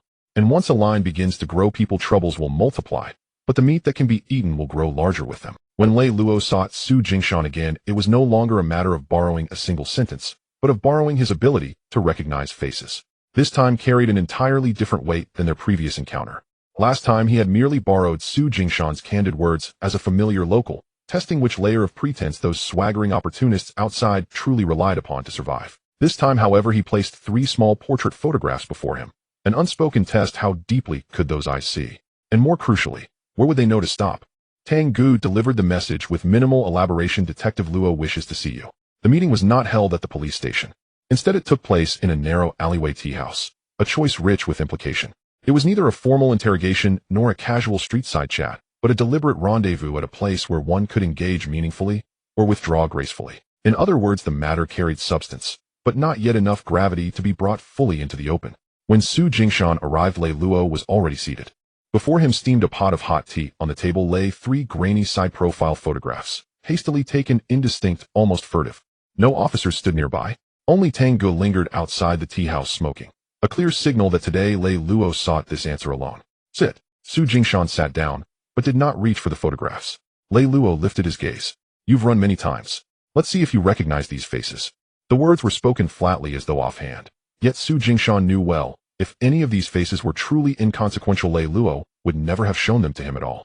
He scanned the 3 photographs one by one. The first evoked no memory, the second stirred faint familiarity, the third made his eyes pause. Not because he'd seen the man he'd in, but because the face had brushed the periphery of his mind, once near Hong Fa's territory, twice more near Black Dog Bing's tea house stall.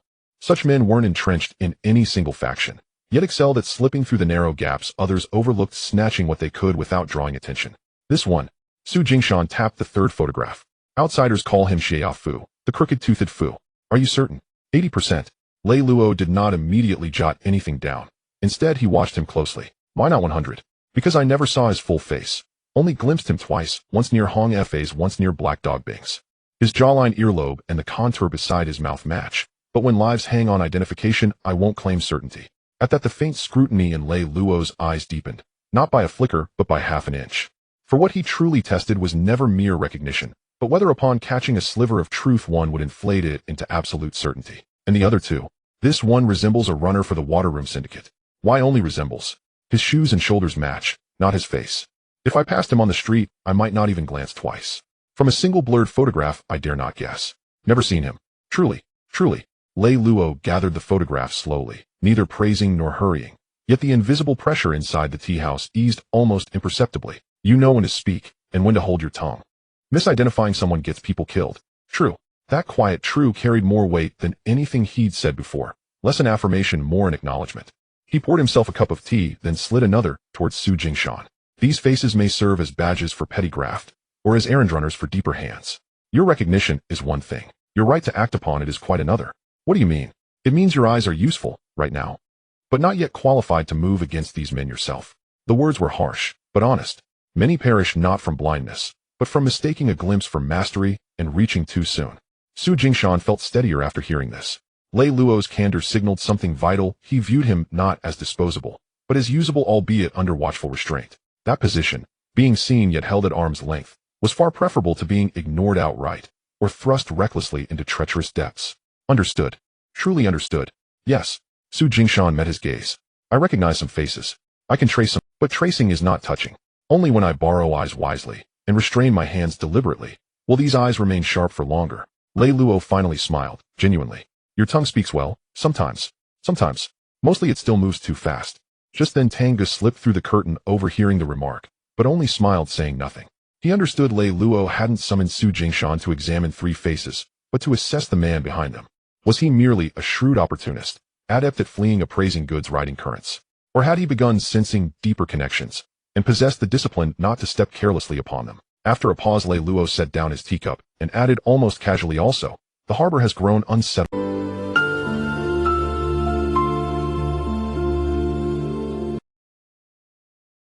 If you wish your name to endure, avoid drawing undue attention to yourself for now. This was no longer merely borrowing sight. It was a warning. Su Jingshan asked no further questions. Know who's stirring. Know which level is shifting. He knew when Lei Luo chose to reveal more he would. For now this single breath of wind marked the outermost limit of what he was permitted to know. I'll remember. Lei Luo nodded, offering no further delay. As they exited the tea house, Achi walked silently beside him. Then, unable to contain himself, blurted, Brother Sean, does Detective Luo count as helping us? No. Then what is it? It means he believes I'm still worth watching for now. That's all. That's enough. Achi remained only half convinced, until Wu Shihao quietly interjected from beside him. If he warns you, he doesn't want you dead, yet. But it also means our path has drawn genuine attention from above. At that, silence fell over the group. They all knew ascending a path invites both opportunity and peril. And when the winds rise, the greatest danger lies not in others pressing down, but in forgetting precisely where to plant. Jingshan Trading House had reached a point where keeping accounts with pencil stubs and scrap paper was no longer sufficient. Not because it was unclear, but because it lacked dignity.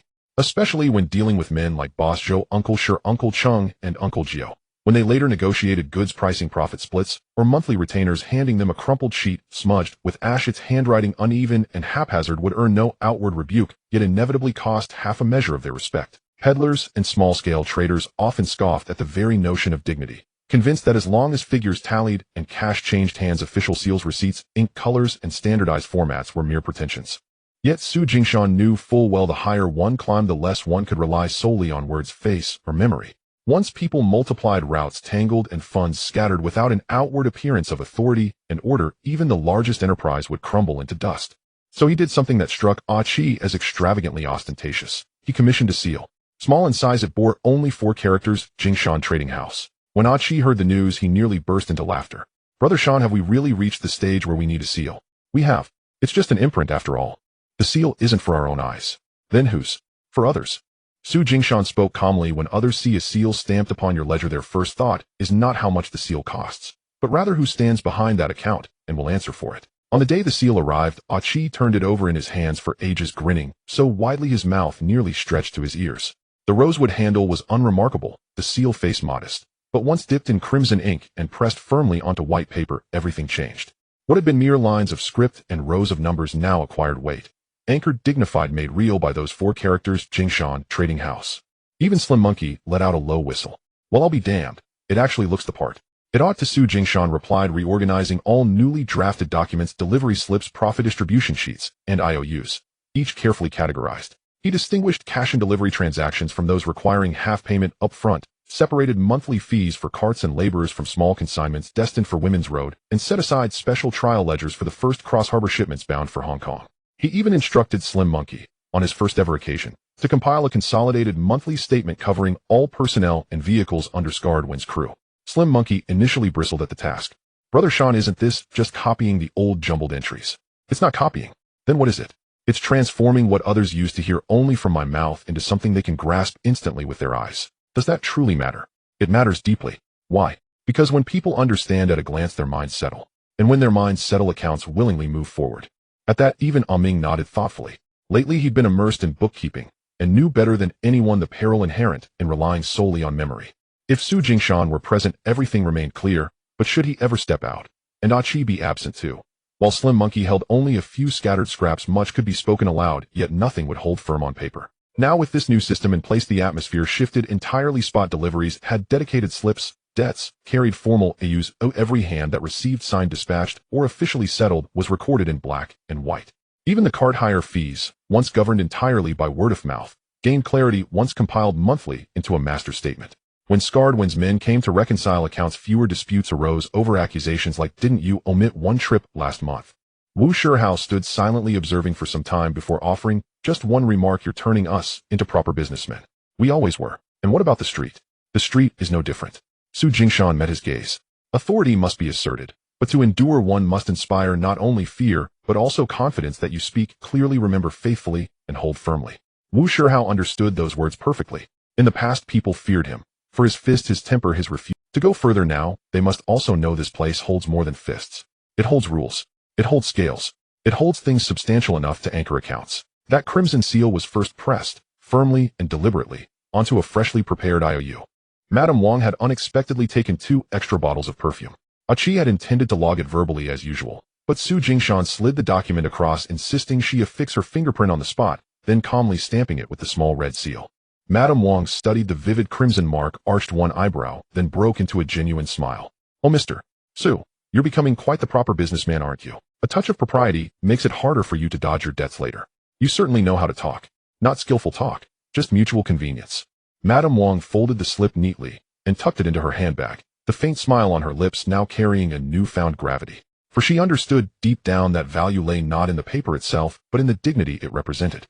If you still relied solely on memory today, she'd regard you as someone open to negotiation, but once you stamped a seal, she knew the table was no longer one you could overturn with a careless word. That evening, as the shop doors closed, Qi lifted the crimson seal again, turning it slowly in his palm. "Brother Sean, is this little thing really that powerful?" "Power is beside the point. Then what matters? What matters is that it tells others at a glance we are no fleeting roadside troop. Here today." Qi felt a slow rising warmth flood his chest. For though the seal appeared small and left only a single stroke of color to men who had clawed their way up from mud and muck, that impression mirrored exactly the moment their scattered chaotic days were finally pressed, steadily, irrevocably, onto a solid respectable plank of wood. Once money flowed by word, by face, by trust that no one would renege that day. Now even an IOU carried. This change seemed slight. Yet to those long accustomed to poverty, it felt like stepping at last from sucking mud onto the firm half-raised edge of a wooden plank.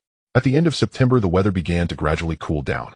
Yet the shipping routes of the Jingshan goods depot became increasingly bustling. The streets of women barbershops, small shops on the island, the back of dance halls, gambling tables, the carts of Scard, when Uncle Sher's small ferry, and the monthly arrangements with Uncle Gio. All these seemingly scattered connections finally began to interlink in this moment. Cloth can carry mirrors. Mirrors can carry perfume. Perfume can carry women's stockings.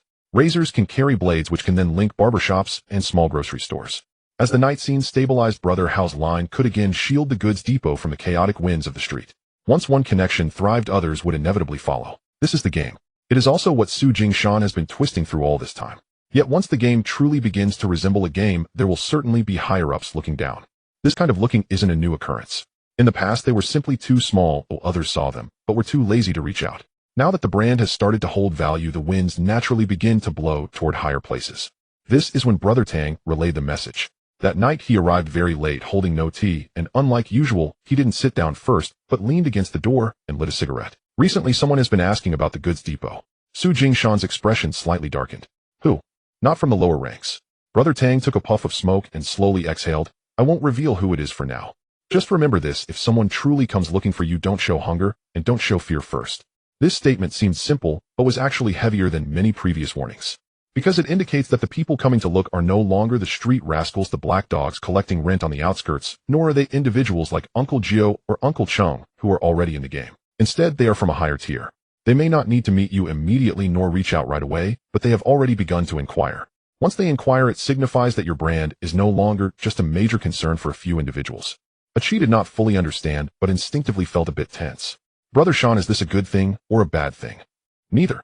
"Then what is it?" "It's the wind blowing upward." "That's a bit mysterious." "Not mysterious at all."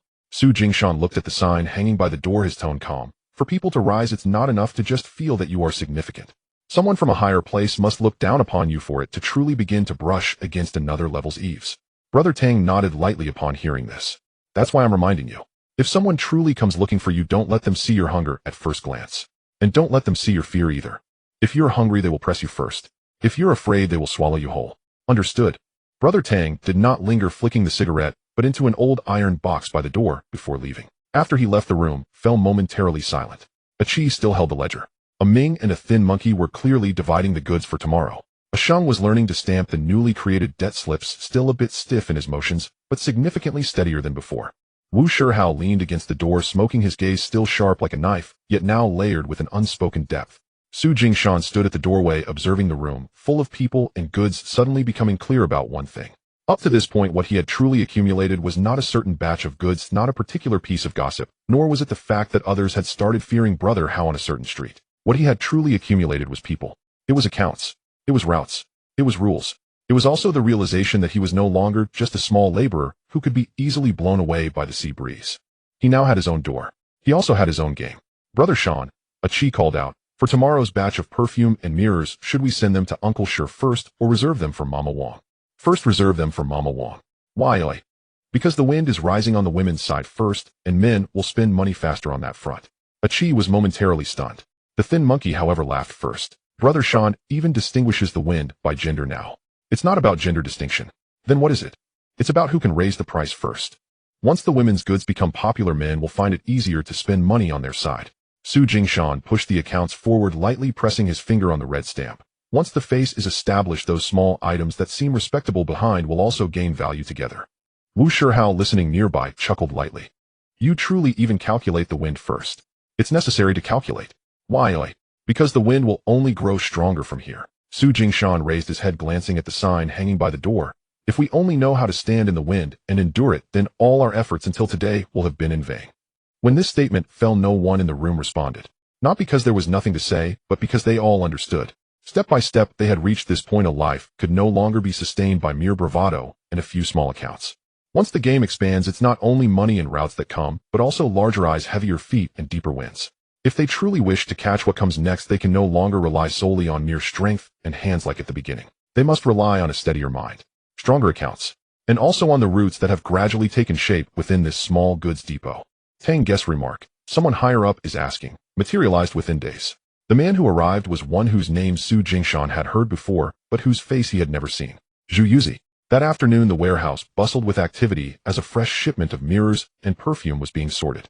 Aki squatted by the entrance, dismantling wooden crates. Shoho held a small notebook tallying quantities, and Amin wiped dust from the interior walls. Just as Su Jingshan pressed a cargo ledger against the corner of his desk, a round-faced, round-bellied man strolled in through the doorway. Unassuming in attire, yet his leather shoes gleamed spotlessly untouched by dust. He did not look like a threatening man. Indeed, more like a refined, regular patron who savored sweet soup desserts with greater ceremony than his meals. Yet the moment he stood at the threshold, Aki's knife paused midair. For though he raised no voice, the ambient clamor inside the room softened instinctively, as if hushed by an unseen hand. Who is Su Jingshan? I am. Su Jingshan stepped forward, not hurried, not hesitant, from behind the desk.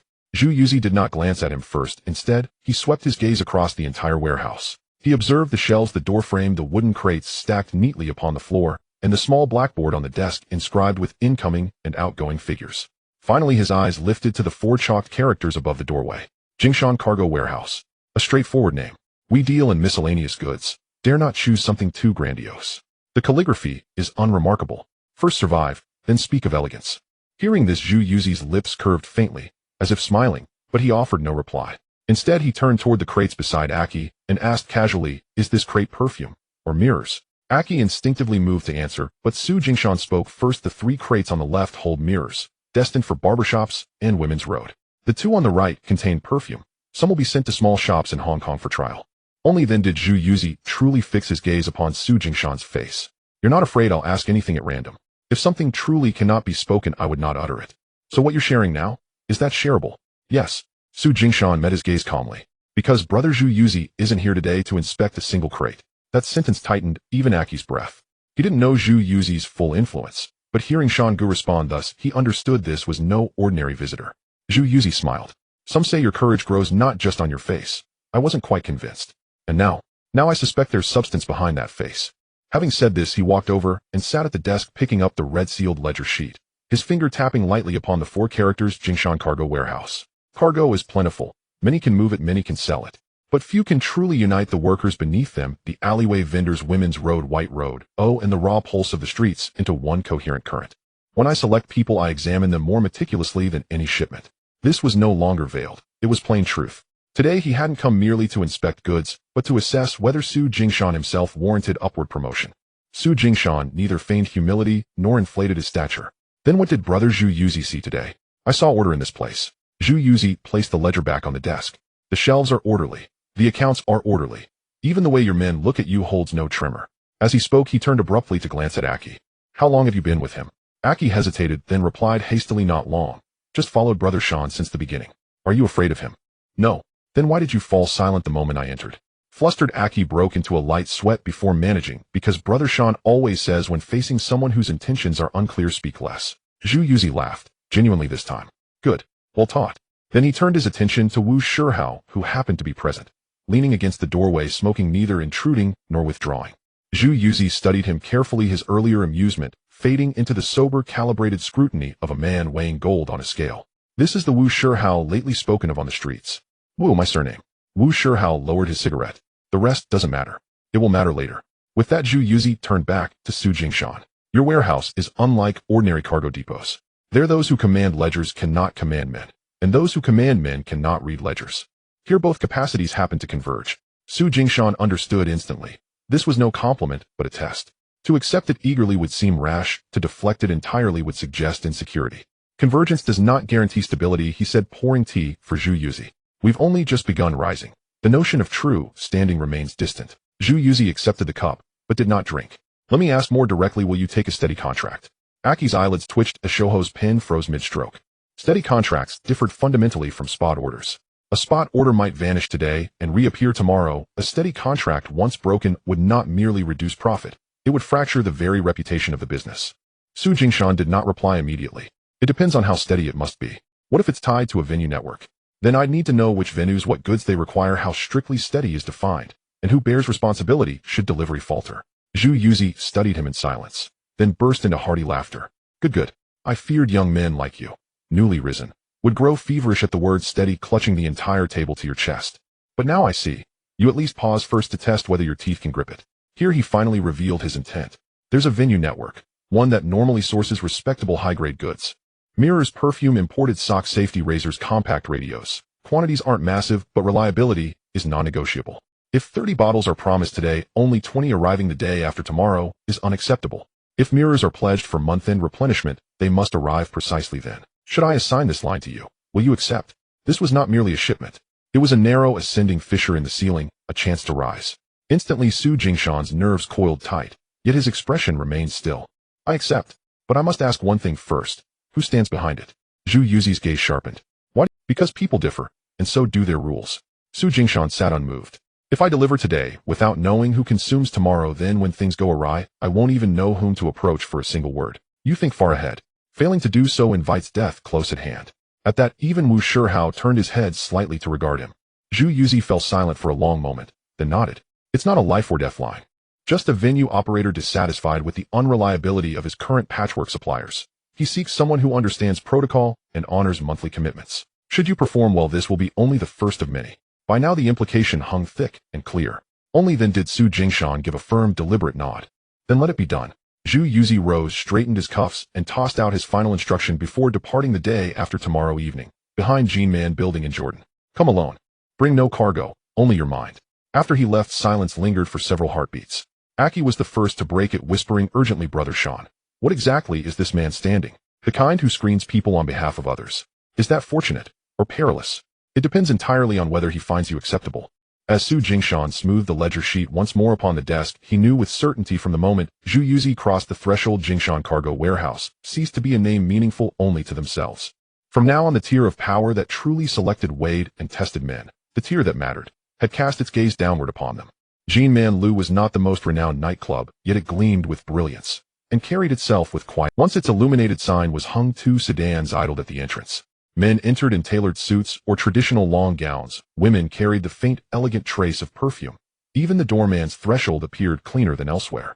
In places like this, true value had never resided in the liquor, but in the intangible aura of lacking for nothing. And sure enough, Zhu Yuzi was waiting for him at the rear entrance. That night, Su Jingshan arrived alone as agreed. Dressed unassumingly, yet his shoes shone with meticulous. Zhu Yuzi spotted him from a distance, gave only a slight nod, uttered no unnecessary word, and led him through the kitchen storage rooms and a dim corridor carpeted with worn fabric, stopping finally before a half-open door. The air inside reeked of cigarette smoke. On the table sat empty liquor bottles, foreign cigarette tins, and a small mirror with a chipped corner. Seated deeper in the room was a man in his early 30s. Hair slicked sharply backward, wristwatch gleaming so brightly it nearly hurt the eyes, and an expression far from welcoming. This is Hong Chong, Zhu Yuzi said, nothing more. Yet from those few words, Su Jingshan gleaned not Brother Chong, but his given name, plain and direct, signified that Hong Chang held weight, yet not so much that Zhu Yuzi felt compelled to lower his own title in deference. Hong Chang appraised him silently for a moment, then did not invite him to sit. You're the one running Jingshan Goods Emporium. Yes. Heard you've been doing well lately. Just scraping by. That kind of scraping by smells rather rich. Though delivered casually, the remark carried a barb.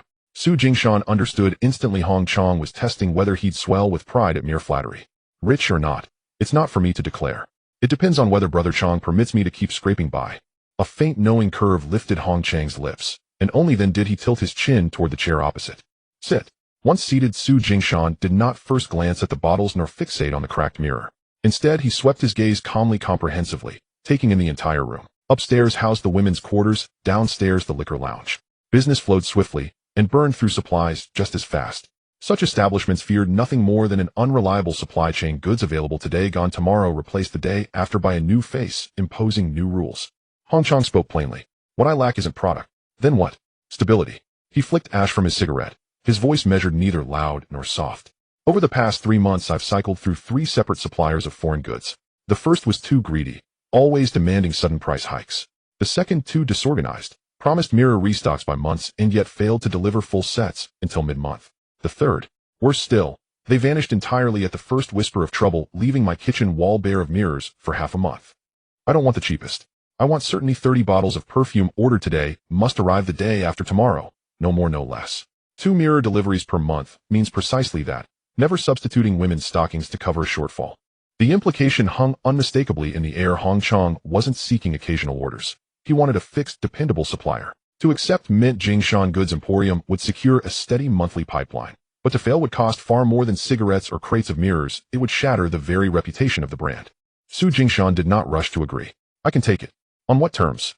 For the first 2 months, don't press volume too hard. Hong Chang's eyebrows lifted slightly. Are you afraid? Not fear, just unwilling to overpromise. Su Jingshan met his gaze, voice steady. You seek stability, not noise, so I'll operate accordingly. For the first 2 months, we'll run small trial orders. Let your people observe firsthand the punctuality of my deliveries, the consistency of my restocking, and the reliability of my word. Only then will volume rise. Hong Chang remained silent, merely holding Su Jingshan's gaze between puffs of smoke. Zhu Yuzi stood aside, his habitual assessing smile deepening perceptibly. After a pause, Hong Chang asked, Do you know what's consumed upstairs and downstairs here? Roughly half. Speak. Upstairs in the women's quarters, mirrors, perfume, imported stockings, combs, and occasionally discreet low-profile foreign radios. Downstairs beside the liquor, mirrors and perfume again, plus safety razors, blades, and occasionally other tasteful foreign sundries, used not for utility, but to uphold the appearance of affluence for guests.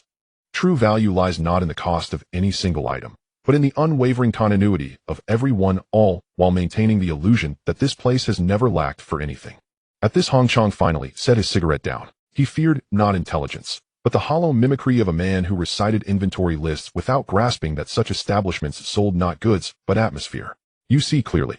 If I didn't, I wouldn't have dared sit at this table tonight. Then tell me one more thing. If 2 additional rooms open upstairs and order volume surges by months in, how would you respond? I won't rush to promise. Oh, first I'll ensure current commitments are rock solid.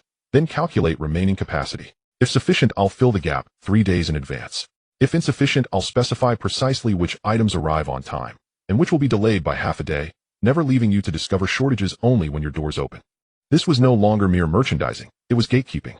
Hong Chang nodded at last. Agreed. I'll give you 2 months to prove yourself. Upstairs you'll begin with fixed quotas for perfume, mirrors, and imported stockings. Perform flawlessly, and you'll also handle downstairs razors, compact radios, and finer foreign sundries. Zhu Yuzi added quietly, Brother Chang doesn't offer half a table. He offers you a single bowl. Don't scorn its size, hold it steady, and more will follow. Su Jingshan understood. This was not condescension, it was protocol. Those above never granted abundance at first glance. To overfill the bowl was not judgment, it was gambling with fate.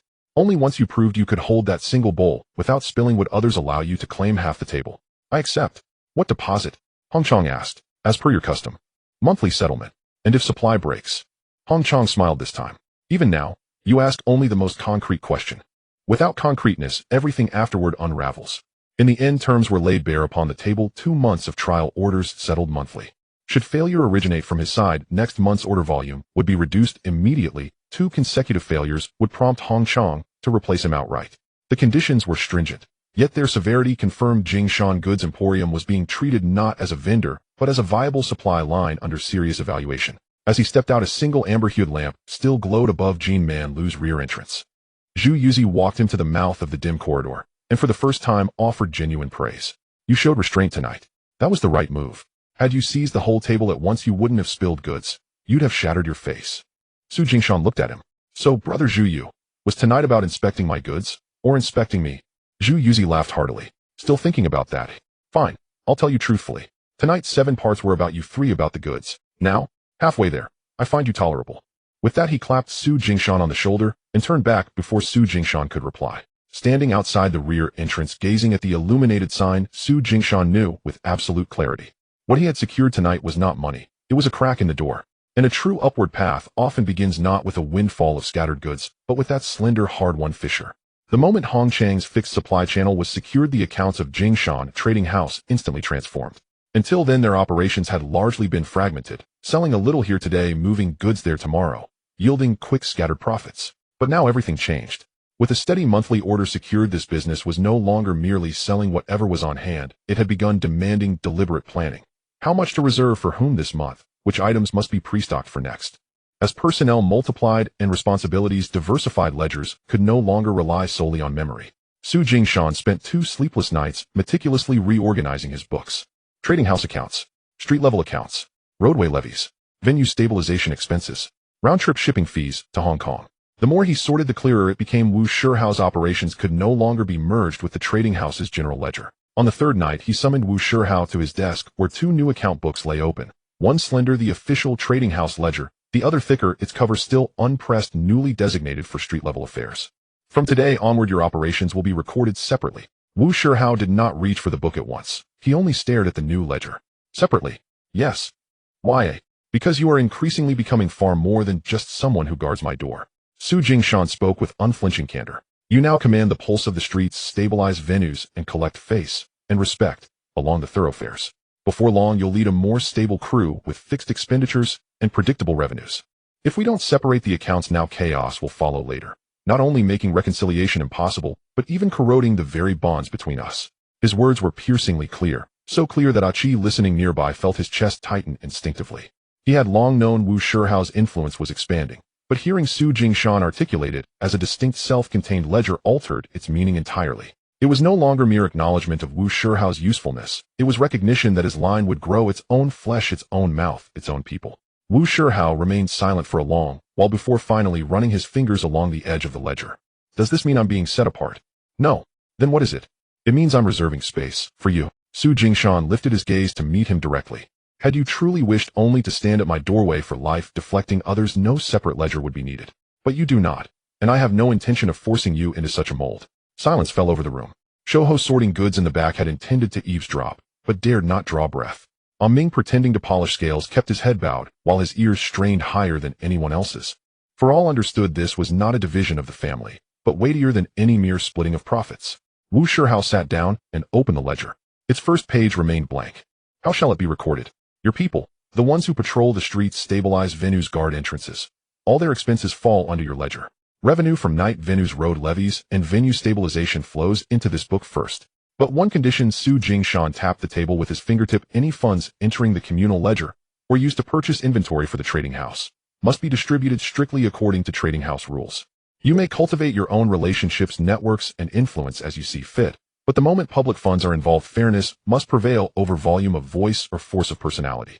Then tell me, if one day my crew grows so large I must maintain my own vehicles, premises, and gatekeepers, then separation becomes even more imperative. Why? Because those you sustain are yours. They should never be ambiguously subsidized by the trading house. Su Jingshan spoke calmly. Clarity in accounts preserves sincerity in bonds. Achi, unable to restrain himself, interjected. Yet if accounts diverge, might they not drift further apart? No. Su Jingshan glanced at him.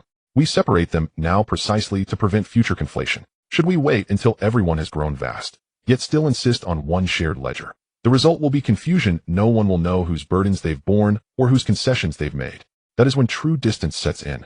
At these words, Wu Shihao's expression gradually softened. He feared not diminished earnings, but the implication that separation meant you are you and I am I. Yet hearing Su Jingshan's reasoning eased his unease. He realized this was not an act of pushing him away, but an act of foresight, carving out space for him before he had fully matured. All right, then it's settled. But I have one condition. Speak. When my men serve the trading house, stabilizing venues guarding routes, their contributions must be explicitly documented in the ledger. So no unrecorded favors. None unrecorded, and none arbitrarily assigned. Su Jingshan offered a faint smile. Even had you not spoken it, I would have inscribed it myself. Favors reside in the heart, but must also be anchored in the ledger. Otherwise in time someone will inevitably feel they bear the greater loss. At last the matter was laid bare. Not a division of kinship, but a delineation of domains. From this day forward Jingshan Trading House and Wu Shihouse street-level network would evolve as two distinct, yet interwoven forces, each capable of independent growth, yet united in purpose. That very night Su Jingshan placed the two ledgers side by side beneath the lamplight, and began entering entries one by one. The trading house ledger tracked goods transport, monthly contracts, losses, and open road transactions. Wu Shihouse ledger recorded venue stabilization, route protection, night venue revenue, crew expenditures, and street-level inflows and outflows. Wu Shihouse sat across from him watching the pages fill steadily, suddenly recalling those earliest days when they'd huddled together in a ramshackle shed surviving on a bowl of rice, a pack of cigarettes, and sheer grit. Back then neither could have imagined ever sitting beneath lamplight solemnly reviewing a ledger bearing his own name. He looked up at Su Jingshan and said almost involuntarily, sometimes you're bolder than I am. Bolder in what way? In daring to lift people upward. Su Jingshan didn't pause his writing, replying quietly, it isn't boldness, it's necessity. If this enterprise is to journey far, it cannot thrive with only a single mouth to feed it. A night breeze stirred outside, and the door creaked softly. Achi stood beside them gazing at the two new ledgers, and for the first time felt something solid settle within his chest. From this day forth Wu Shihouse was no longer merely the blade stationed at the trading house's threshold. He now possessed his own lineage, his own channels, and roots deep enough to grow steadily securely into the future. The black dog being initially allowed the pressure of the goods and rent to subside, appearing quite docile. Yet such people hold grudges the most. He dared not confront the Wu family directly, nor did he have the courage to openly collect rent, but he extended his reach towards Amin and Ashing, who usually ran errands for the goods depot.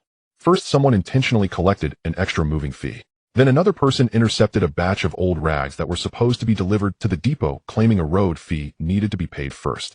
The price was neither high nor low, perfectly positioned to provoke anger and make one appear stingy if they reacted, yet seem cowardly if they did not. Ashing instantly exploded. He'll go deal with him. If you go now it will play right into his hands.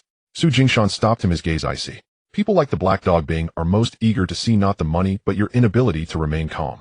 As soon as you lash out, his mouth will immediately claim that Jingshan Goods Depot, relying on support, doesn't even recognize road rules. Ashing's neck turned red with anger. So we just let him bite like this? No. Let him think he has gained something first. This statement stunned even Brother Shan. Are we really letting this happen? We only let him see the meat but not swallow it. The next day Su Jingshan personally took Amin to deliver the batch of rags, and sure enough they were intercepted at the alley entrance by the black dog Bing's men. The lead man, tall and gaunt, wore a fierce expression, yet spoke as if enforcing rules for everyone. There's a new road fee to be collected for this alley. Who decided that? Rules are rules, no need to ask who.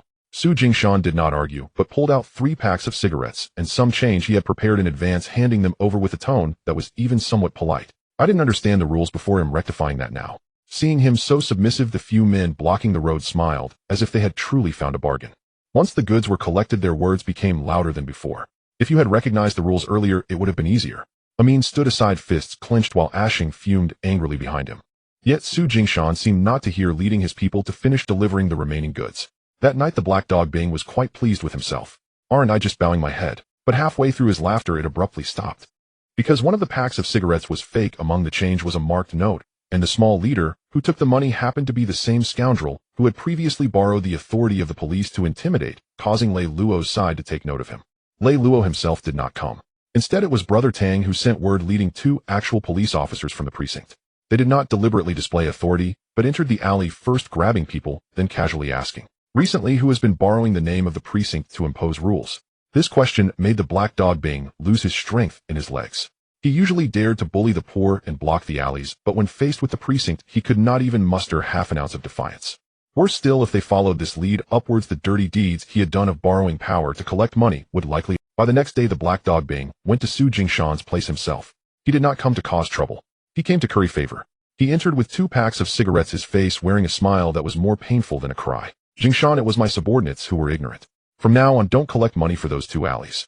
Su Jingshan sat behind the counter, not touching the 2 packs of cigarettes, merely watching his forced smile. Bing, I don't like people sneaking behind my back. Understood, understood. If you truly want to engage in goods transport in the future you can come to me directly. You know I am not someone who doesn't understand rules. Yes, yes. But if there's another instance of such underhandedness, I won't just let you come to apologize. The black dog Bing nodded repeatedly, cold sweat breaking out on his back. Ashing stood to the side, his eyes shining. The previous night he had been filled with anger, but now he suddenly understood. It turned out that many disgusting things didn't require a direct confrontation to address. Sometimes letting the other party believe they have bitten into a piece of meat only to have that meat turn in their throat is far more painful. After the black dog Bing left, Aki couldn't help but ask, "Brother Sean, did you really know he would fear the precinct?" It's not about knowing. Then what is it? It's knowing what truly frightens such people. Su Jingshan pushed the 2 packs of cigarettes aside, his voice very calm. He doesn't fear our numbers, nor does he fear an actual fight. What he fears is that the authority he usually borrows to intimidate others will one day turn back on him. Therefore, with such people, you cannot simply confront them heated. You need to let them know that the false authority they rely on can become a brick that will crush them at any moment. Wu Shihui leaned against the door and finally spoke. After this, will he still dare to reach out? Outwardly he will, but in the shadows. If he dares in the shadows, then he is courting death, not Black Dog Bing. Su Jingshan said this without even raising an eyebrow. Because he understood very clearly that such people did not completely lose their malice. They were merely made to suppress their boldness for now. However, sometimes in the early stages of rising power, what you seek is not for every enemy to disappear immediately, but for them to understand that the Jingshan Goods Depot is not a place where anyone can come and test the waters. This is the true backhand. In mid-October, a whisper emerged from the western precinct. Lei Luo took half a step forward. The specifics of this half step varied in interpretation outside. Some say it was due to an increase in cases he could oversee, while others believe that his decisive and efficient work has finally been recognized by the higher-ups. In any case, the most straightforward observation is that the number of people borrowing the precinct's authority in the West has significantly decreased. Even the few who usually wielded their influence like a feather have become much more restrained. Achi heard this news and was as pleased as if his cousin had been promoted. Sean, good, does this count as good news? It does. Then why aren't you smiling? Because it indicates that he will look deeper from now on. This was not a dampener, but the truth. Lei Luo taking half a step upward meant that he could see more people and matters with additional clarity. For the small shops and street vendors outside, this was undoubtedly a stabilizing factor. However, for a business like the Jingshan Trading Post, which operated on the fringes, it also meant that the measuring stick for their activities had moved closer. Tang Ge was more direct. That night, he entered without even having tea, first lighting a cigarette and leaning against the door watching Su Jingshan. Agent Luo seems to be in good spirits lately. Shouldn't we go congratulate him? If you want to seek death, you may. Tang Ge chuckled and scolded lightly, then lowered his voice. Remember, not all officers who get promoted appreciate others climbing up their backs. For Lei, the higher he goes, the more he dislikes others stepping on him. So what should I do? Do what you should do. But don't pretend you haven't heard the wind. As soon as this was said, Su Jingshan understood where the most delicate balance lay. It wasn't about fawning, nor was it about keeping a distance. Instead, it was about making the other party aware that you heard the wind, yet you did not use it as a flag, nor did you step on them to elevate yourself. This balance was more challenging than genuinely giving money. Achi listened with a frown. This is too complicated. Knowing he got promoted, I can't just go up to him, nor can I act as if I didn't see. So what exactly is the right move? Do as you usually would, but in subtle ways that show you understand. Like what? For instance, don't go around telling others you know Agent Lei. For instance, continue to show respect to those you should, but don't suddenly double it. And if others ask, just say you've heard the wind without adding another word. Achi listened half understanding, while Tang Ge chuckled. This kid really gets it. That's why I'm willing to share this with him. That evening, Su Jingshan did one small thing. He sent the tea due to Tang Ge a half day early. Not much, and without a message. It did not appear to be an overt attempt to curry favor, nor did it seem like he was playing dumb. When Tang Ge saw the package of tea, he indeed smiled first. You really understand boundaries better than anyone else. I just don't want to appear too ignorant in others' eyes.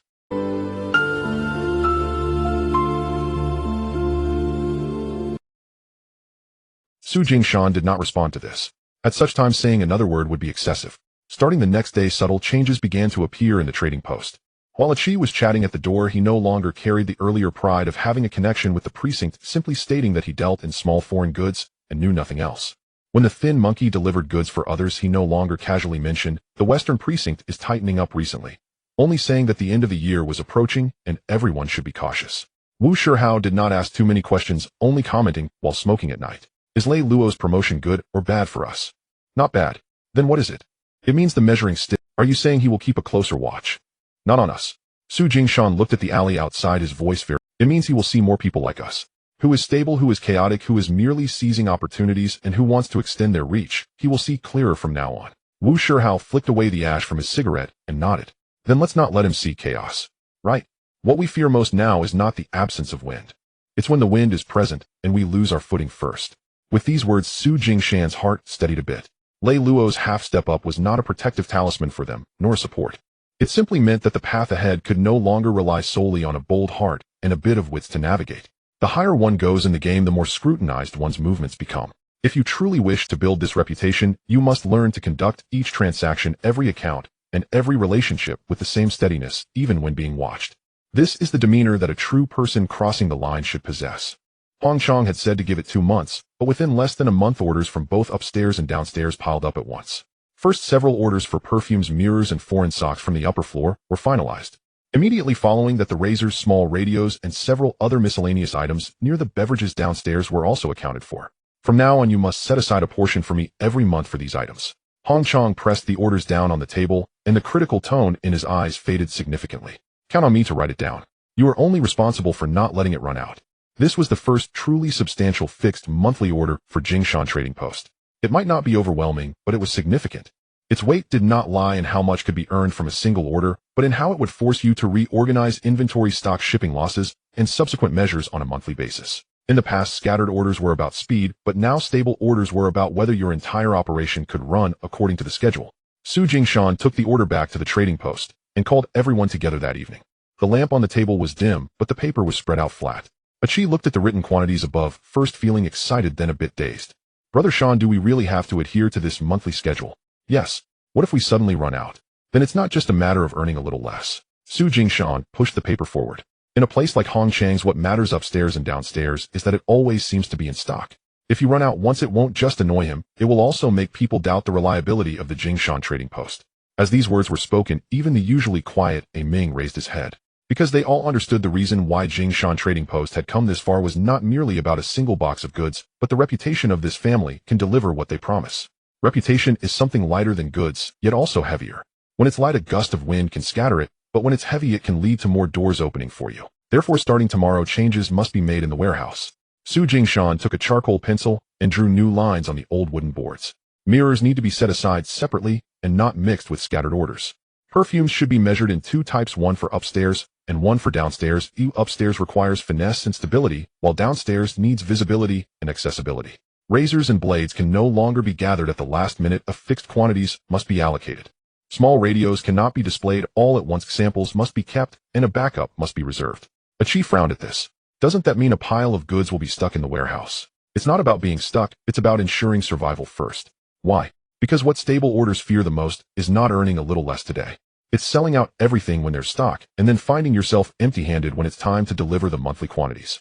At that moment, Uncle Sure happened to arrive, and upon hearing this sat down and immediately remarked, Brother Shan is right. In the past, it was about taking whatever was available. Now we must first consider which items do not belong to you, but are reserved for others. This statement was very practical. After working with scattered goods for a long time, the most common mistake was to see an item and want to cash it in quickly. But once you truly start supplying on a monthly basis, some goods in the warehouse can no longer be counted as your own meat, but rather as bowls reserved by others. If you are greedy and consume at first, the loss will fall on you later. Su Jingshan followed this line of thought and clarified the new rules. From now on, the stable goods upstairs and downstairs are not to be taken on a first-come, first-served basis. They should be reserved according to monthly quantities. Even if scattered orders are hot, this base must not be touched. But she couldn't help but ask, what if someone outside offers a higher price? You still can't touch it. Why not? Because if you dismantle stable orders today for a little higher price tomorrow, others will see you as unreliable. As soon as these words fell, Wu Shihao, who had been smoking by the door, finally spoke up. To put it bluntly, stable orders are like a foundation. No matter how lively it is above ground, the foundation cannot be dismantled first. Exactly. Su Jingshan glanced at him. So if a storm truly arises on your street while you are pulling people to guard the door, don't touch the stable orders first. I understand. Wu Shihao nodded. What the venue needs is the venue, and what the trading post needs is precision. Both sides need to work together to last long. After this discussion, the entire rhythm of the trading post changed. Starting the next day, show hosts specially reserved a layer on the rack for Hong Chang's mirrors and perfumes, even rewriting the markings on the wooden boxes. Ming divided several small foreign goods into 2 stacks, scattered goods and monthly goods, forbidding any random handling. Although Achi was still muttering this is too much like a proper business, now he was more cautious than anyone else, even rearranging the order of acquiring goods. When calculating the accounts that evening, he suddenly looked at the monthly order and laughed out loud. Brother Shan, are we finally looking like something now? A little bit. Just a little. Because this is still only one building. Su Jingshan folded the order and placed it deep in the— When will it be that outsiders don't just come looking for us because they see Hong Chong using us, but instead come directly for the name of Jingshan Trading Post? That will be when we truly look like something. Though he said this, he was very clear in his heart. Ever since Hong Chong handed over both upstairs and downstairs to them, the wind behind Jingshan Trading Post was no longer blowing haphazardly. It had begun to gain momentum. What truly marked the first irreversible line Su Jingshan drew was neither a blade nor money, but a small packet of white powder. That afternoon, Zhu Yuzi arrived with unusual quietness, as if merely passing by for tea. Upon entering, he first complimented the smooth flow of goods at Hong Chong Trading House, both upstairs and down, then inspected the newly organized shelves in the warehouse before finally settling into a chair with deliberate slowness. Business has been running smoothly for you lately. Not bad. Then, would you dare take faster money? A subtle heaviness settled in Su Jingshan's chest. His face, however, remained still. Depends on what it is. Zhu Yuzi did not answer immediately. Instead, he tilted his chin slightly, signaling the man beside him to pass in a small paper packet from outside. The paper was plain, the wrapping unremarkable. Yet the moment it opened, Ah Chi's expression shifted, subtly but unmistakably. He knew little of such matters, yet he understood this was no tobacco, no sugar, and certainly no commodity whose origins could be openly discussed. The air in the room grew suddenly thin. Zhu Yuzi did not press, only watched Su Jingshan. This was not a simple inquiry about price or supply. It was a test with this newly rising name. Still fresh, still untested. Choose the swifter, darker, deeper path. Su Jingshan refolded the paper packet slowly, deliberately. Brother Zhu, I don't handle this. Zhu Yuzi's eyes narrowed faintly. Why not? Because it isn't merchant. Then what is it? A trap. So blunt a reply made Ah Chi grip his palms tight, his breath catch. For Zhu Yuzi had brought this thing forward not as some petty street corner transaction, but as proof that unseen eyes were already watching, waiting to see whether Su Jingshan would stretch his teeth further, bolder, beyond safe reach. Yet Zhu Yuzi did not grow angry. Instead, he leaned back in his chair. Go on. Su Jingshan offered no evasion. Tobacco, liquor, mirrors, perfume, women's goods, imported trinkets. Gray as they may be, these are still goods. They can be consumed, distributed, accounted for. Even if things turn sour tomorrow, you know precisely who to confront. This is different. It brings wealth swiftly, and drags people down just as fast. But once touched, the debts it incurs can no longer be tallied by ordinary reckoning. Today one man walks in for a mirror, tomorrow another for perfume.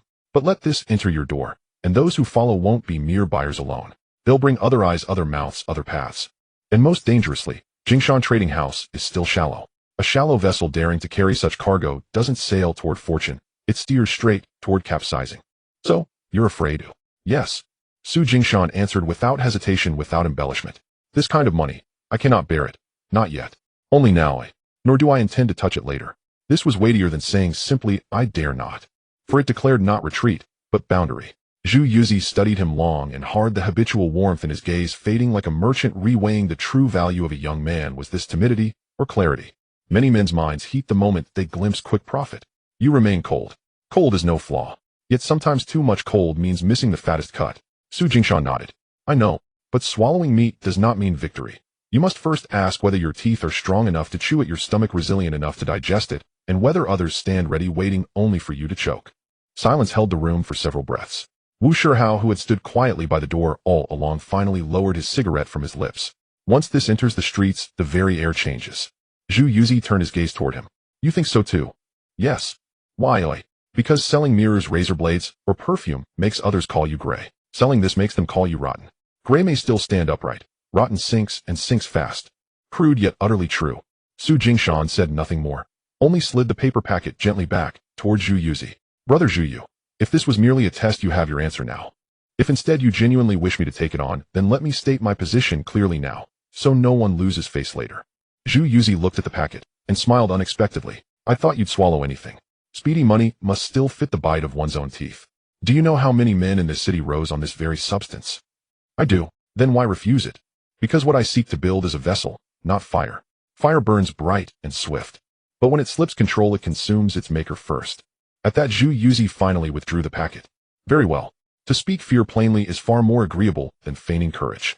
As he rose, he added one. Many men die here, not for lack of ruthlessness, but because they mistake weak teeth for strength, and bite into meat they were never meant to chew.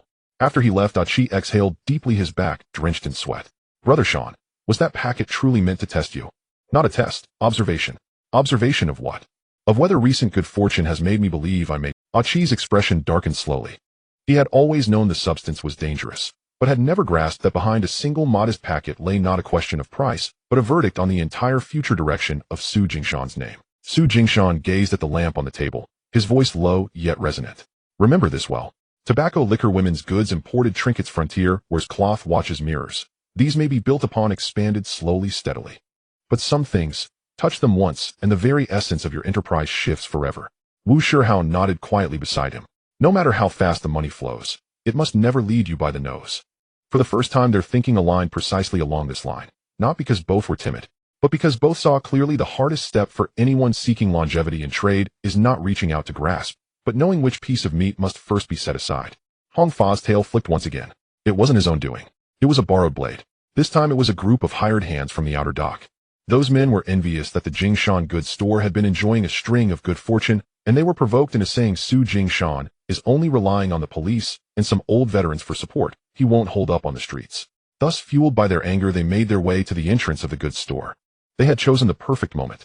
A shipment of perfume and small mirrors had just arrived at Boss Joe's place. Oh, and the shipping order handed over by Uncle Sure was just placed on the table. It was the most chaotic time, and the risk of trouble was at its peak. It was clear they wanted to take advantage of this situation to trample on the goods' reputation and money all at once. When a chief first saw those people, his palms were already sweating. Shanga, should we bring the goods inside first? Do it. What about the people? Su Jingshan did not respond, only glanced back at Wu Shihao. That glance had already changed the mood. Previously, Su Jingshan had been the one standing at the front using accounts and words to fend off threats. But today this door was intentionally placed right in front of Hao Ge. If you keep him in the back, it would not only be a waste, but would also make people think that the Jingshan goods store truly couldn't function without Su Jingshan's voice. Wu Shihao tossed his cigarette to the ground and took 3 slow steps forward. Who said the Jingshan goods store came? The burly man leading the opposing group had initially wanted to retaliate, but Hao Ge had already grabbed the wooden door brace from the side and slammed it down on the ground. The wooden brace hit the blue bricks with a loud bang, shaking the entire alley. If you want to test it, then let's do it today. But first, let's make it clear after the test, anyone who sees this sign should take a detour, don't regret it later. This was not yet a fight. It was a show of strength. The opposing group clearly did not expect that this Chaozhou guy was tougher than the rumors suggested. But since they had already come to the doorstep, retreating would mean losing face. Gritting his teeth, the leader charged forward. The ensuing scuffle was swift, and it was short.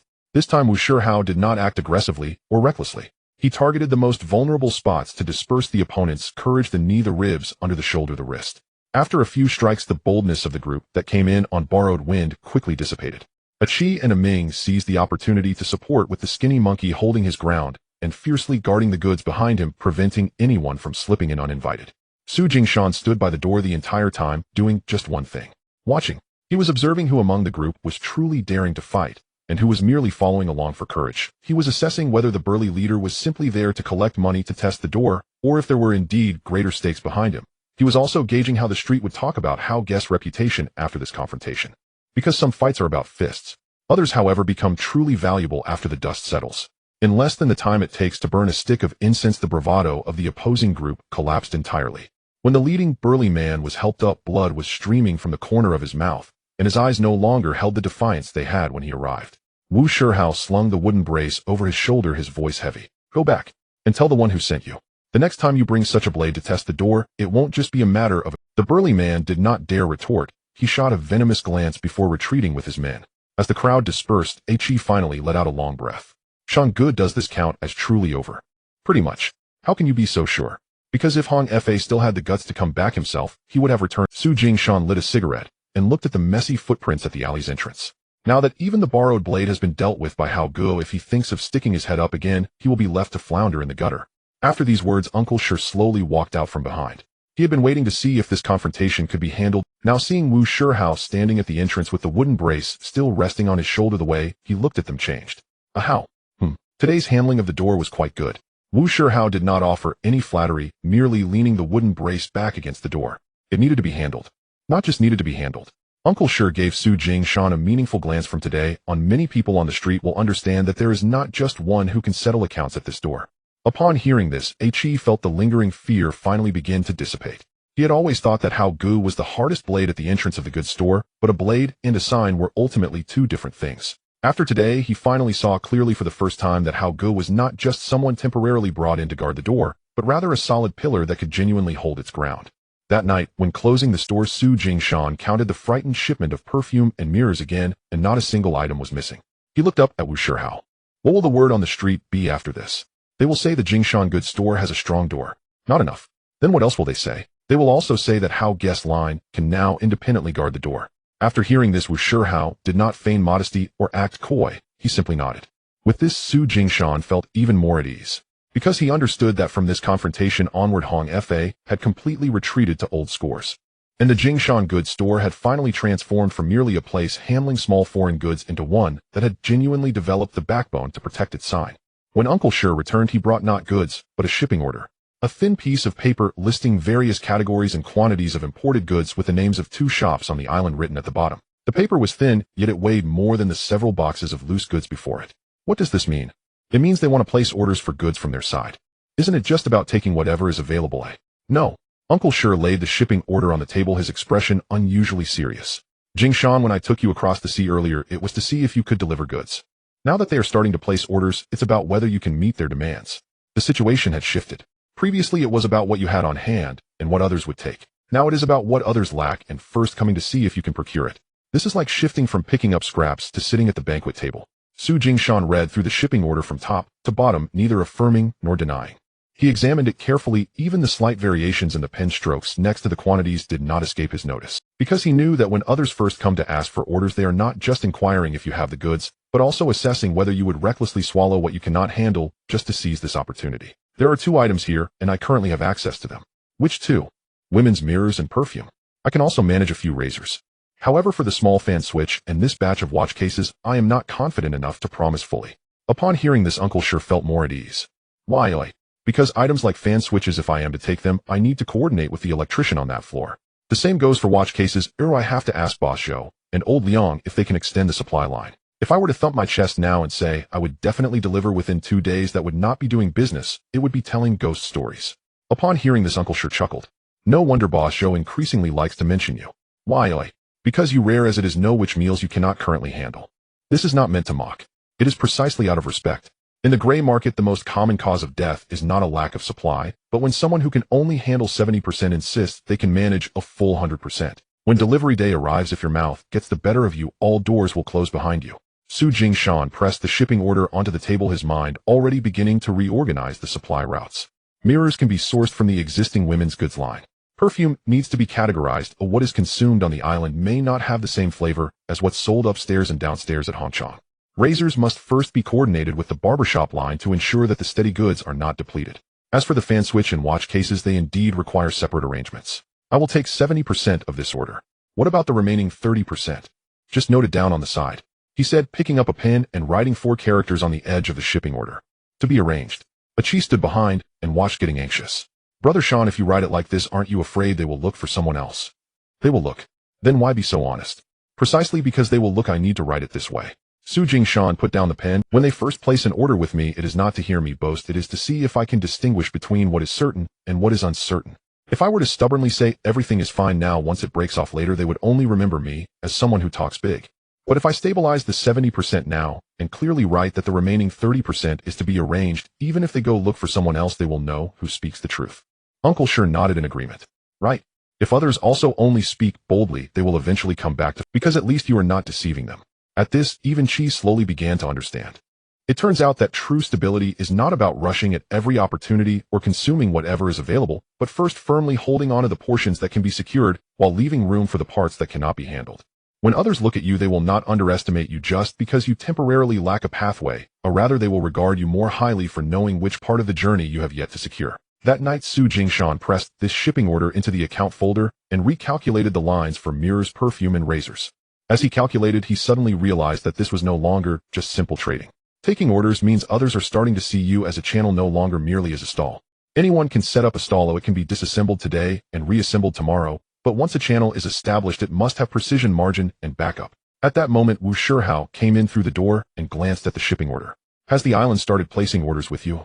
Yes. Isn't this more valuable than loose goods? Value does not lie in how much is earned from one order. Then what does it depend on? It lies in others beginning to habitually ask if you have it. Wu Shihao nodded after hearing this. Like people getting used to knocking on this door. Exactly. Once a habit is formed, this door becomes even more valuable. Su Jingshan folded the shipping order and put it away in the drawer. So this order should not be greedy. First, stabilize the 70% that can be secured and gradually arrange for the remaining 30%. When a person wants to go far, often what matters is not how much is swallowed in one bite, but rather knowing that there is still meat on the table. One must first steady their own bowl. After the scene with Hao Gu at the dispersal yard, the entrance of the Jingshan cargo depot remained quiet for 3 days. On the 4th night, Wu Shihao sought out Su Jingshan.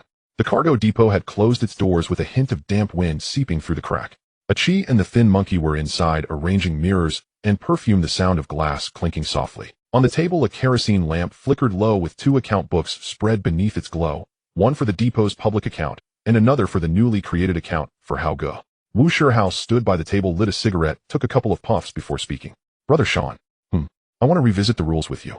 The matters on the streets, fists belong to fists. A Chi paused at this, surprised. What do you mean? Wu Shihao did not look at him, only at Su Jingshan. What I mean is, as long as I am the one pushing the scene, bringing people, and establishing authority, I will decide when to act, and to what extent. The room fell silent for a moment. Outside, someone stepped through a puddle, the wet sound quickly fading away. Su Jingshan set down his pen, pressing his fingertip against the edge of the account book. A Chi could not help but interject. How good does this mean you won't inform Brother Sean about street matters anymore? It's not that I won't inform. Then what is it? It's about clarifying who decides on the final call moving forward. Wu Shihao's gaze was steady. When we are on the street, if there are people standing opposite us and things escalate, I need to determine whether we press forward, retreat, or take down the leading hand first. If I cannot even decide that, then my line will only become more constrained as we go. A Chi's lips moved, but he swallowed back his words. He recalled the scene from a few days prior when Hao Gu had stepped out and Brother Sean was indeed not at the forefront. In those moments, no account book's clarity could substitute for the fists that fell in an instant on the street. After a long pause, Su Jingshan finally nodded. All right. But Chi was truly taken aback this time. Brother Sean, just like that. Yes, just like that. But, there's no but. Su Jingshan glanced at him, his tone calm. If the depot wants to grow, it cannot rely solely on my words and a pen. Hao Gu operates on a different line, and if he cannot even assert his own stance, the path ahead will only get narrow. However, I have something to say as well. Wu Shihao took the cigarette from his lips. Go ahead. Fists belong to fists, accounts belong to accounts. Su Jingshan pushed the 2 account books toward the lamp, one to the left and one to the right. The things you push on the street, you can weigh them according to your own rules, that's fine. But once it enters the public account, once it belongs to the depot, it must be divided according to the depot's rules. The people you lead, the scenes you press, the favors you establish. I won't pretend I haven't seen them, but as soon as it involves public money, public goods, or public faces, it cannot be based on who shouts the loudest gets more. Wu Shihao did not move at first. A small black star erupted from the lamp wick, and then he slowly smiled. I like this. This is how we should clarify matters. I'm not here to argue who's bigger or smaller. I'm here to clarify the boundaries so we don't get muddled as we move. A Ming, who had been listening quietly, finally asked softly, so if money is made on the street, but it's for the depot's business, how do we account for that? Su Jingshan flipped to a blank page in Hao Ji's account. First, make a clear record. Who sent the people, who pressed the scene, who bore the risk, write it all down in Hao Ji's account first. Then, depending on whether it's a public matter, transfer it to the depot's account. If there are procedures, then later on no one will feel like they are doing it for nothing. Wu Shihao nodded. This method works. Favors can reside in the heart, but the accounts must be written down on paper. Otherwise, as time goes on, people will inevitably feel like they are the ones getting the short end of the stick. A Chi leaned out slightly from behind, whispering, so, if I go out with Hao Gu in the future, do I also need to write down who brought whom? A Chi glared at him. Su Jingshan nodded.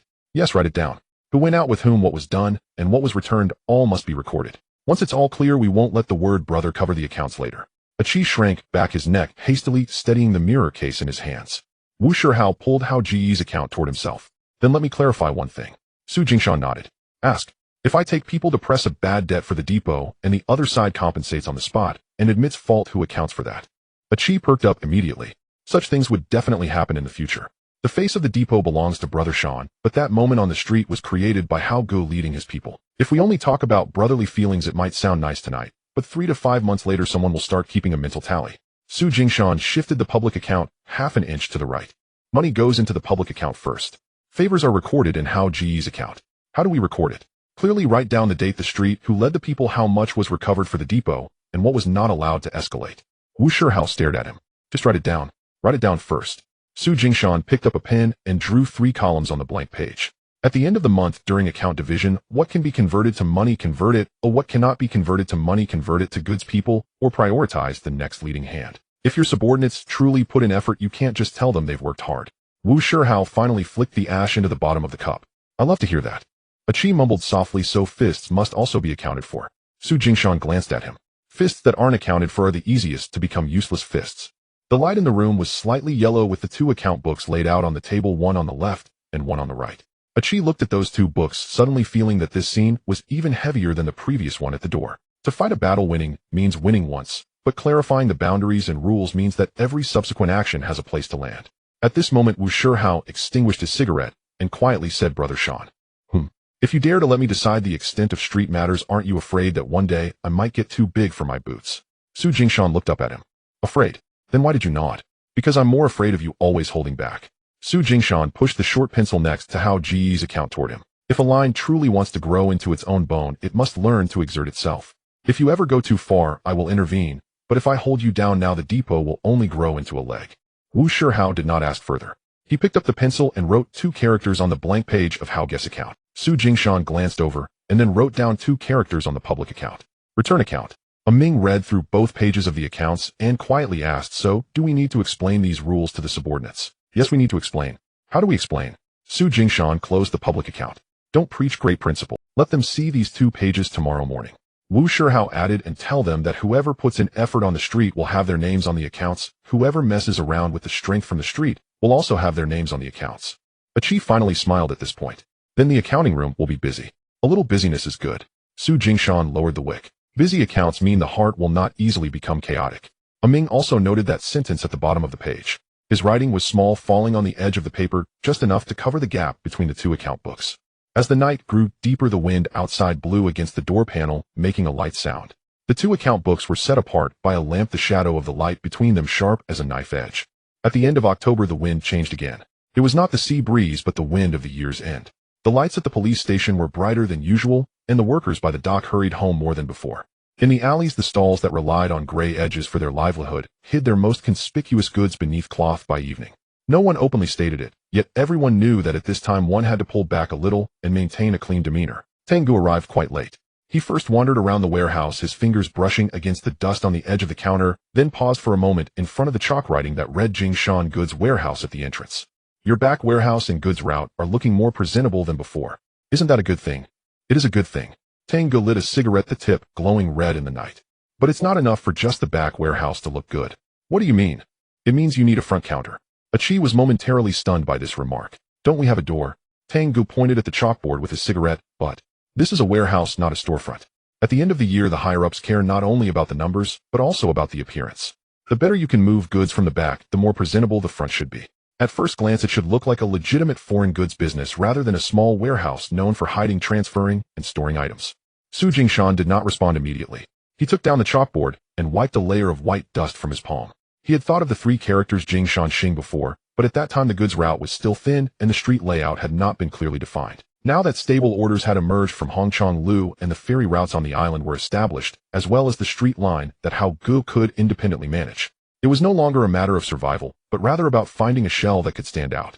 At this moment, Uncle Sher pulled out a folded street map from his pocket and spread it on the table. "They'll help you find a storefront." He pointed to 3 places on the paper with his fingernail. "Don't think about the area on the island for now. Oh, it's too conspicuous. Kowloon City, Yao Ma Ti, and Jordan's Backstreet would be more suitable."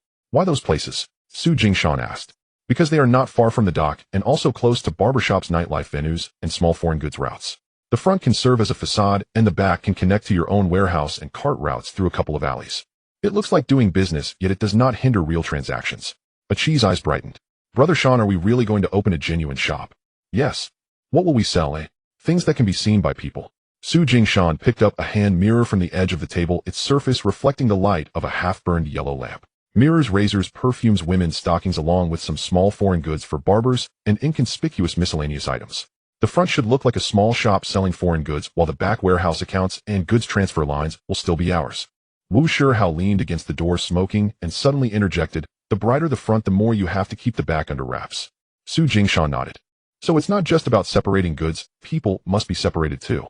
You need to decide in advance who stands at the front and who walks at the back." Ming pulled the street map towards himself by half an inch. "Do the people at the front need to know accounts?" "They need to know a little." "What if they don't know enough?" "Then they only handle small amounts and don't touch the back accounts." Su Jingshan placed the hand mirror back on the table. "The front collects clean money while the back handles deep accounts. Both sides can connect, but they must not mix." Before leaving, Tengu reiterated, "Remember, what you are learning now is not just about appearing respectable. It's about learning to present a respectable face to protect the increasingly valuable things behind. As soon as the door closed, the room fell quiet for a moment. Achi couldn't help but laugh. Brother Sean, do we finally have our own front counter? Yes. Then do we have to learn to speak properly at the back? Not just speaking. Su Jingshan closed the account book, his gaze falling on the chalk writing. Starting today, those who can enter through the front door must leave through the back alley. Which goods are displayed at the counter, which goods go only to the back warehouse, which phrases can be spoken to customers, and which can only be discussed behind closed doors, all must be determined in advance. The next day, the search for a storefront truly began. Uncle Sher took Su Jingshan to scout 2 streets, first checking the back alley of Jordan, then looking at a few vacant storefronts in Yaomati. Initially, Achi found it troublesome, but after half a day, he gradually began to see the patterns. A storefront too wide is not good, it attracts too much attention. An alley that is too dead is also not good, it makes it hard to turn when moving goods. Locations too far from barbershops and nightlife venues aren't worth it either, as the small foreign goods sold at the front need to leverage that foot traffic. In front of an empty shop in Yaomati, Uncle Sher told Achi to stand across the street. What do you see? An old door and 2 broken wooden planks. Look again. Achi squinted and finally noticed 2 white towels hanging at the entrance of the neighboring barbershop and a small stall selling cigarettes at the street corner. Another turn back leads to an alley where carts can pass. Someone will stop here. Su Jingshan nodded. What the front does is the appearance. If the appearance is placed where others don't bother to look, it doesn't matter how respectable it is. They had also looked at 2 cheaper places before. One was at the dead end of an alley with a door so low it required people to bend down to enter. Achi initially said the rent was cheap and could save money, but Uncle Sher only asked him to push the cart inside to try it out. As soon as the front turned halfway, the back wall got stuck in the corner and a strip of wood shavings scraped off the side of the box. Achi fell silent. The other shop was closer to the main street with a wide facade and good light. The skinny monkey stood at the entrance looking enviously, insisting that 2 rows of mirrors would definitely look great. Wu Shihao, however, only glanced across the street. It's too bright here. Isn't bright good, oi? It's good for customers to see, but also good for others to keep an eye on. Su Jingshan stood inside the door, able to see directly across to the tea stall, shoe repair stall, and the corner where patrolling officers turned. He did not ask about the price again. After searching for a storefront all day, Achi's feet had developed blisters. By evening, as he returned to the narrow storefront in Yaomati, he no longer minded its small size. This door is just right. What do you mean by just right? Uncle Sher asked. Achi took a breath. It's visible enough, but not so visible that people can see through to the back. Uncle Sher then smiled. You're starting to get it. That night back at the warehouse, Su Jingshan began to allocate people. In the future, who will be at the front counter, who will guard the back warehouse, and when can people from the street enter through the door, and when should they not show their faces at the front, must all be decided in advance. Wu Shihao nodded at this. The people on my side, unless it's an emergency, usually don't come through the front. Su Jingshan glanced at him. This is the first rule of separating the front counter from the back warehouse. Ming started a new page in the small account book and wrote down 4 characters. Separate front and back. He thought for a moment and added 3 more lines below. The front counter only collects cash. The back warehouse does not meet strangers. People from the street do not enter the front door with dirty shoes. Achi saw the last line and couldn't help but laugh. Does this need to be written down? Wu Shihao stubbed his cigarette out on the stone steps outside the door. It needs to be written. Little matters like mud on the shoe soles are the easiest to dirty the face. Achi looked down at his shoes, which still had the dust from when he was looking at shops during the day. He stopped laughing, turned, and went to find a rag by the door. The ink was not yet dry in the wind of the years and blew through the door crack again, gently lifting the corner of the paper. The shop is finally located on an inconspicuous, yet not overly remote small street in Yaomati. The facade is narrow, the upper floor old, and a corner of the floor tile is missing. However, its greatest advantage is not its appearance, but its practicality. The front opens onto the street while the back leads to a small alley not far from the pier, allowing access to barbershops, dance halls, and ferry routes. If it were only to serve as a small foreign goods shop, it would suffice. If the stall behind needs to use it for a bit of cover, it is just right. When Achi first came to see the shop, he circled around the entrance several times. Brother Sean, this place doesn't look big. The front desk doesn't need to be big. What is needed then?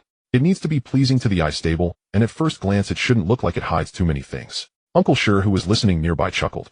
That's what it means to find the right door. The next few days they were busy without a moment's rest.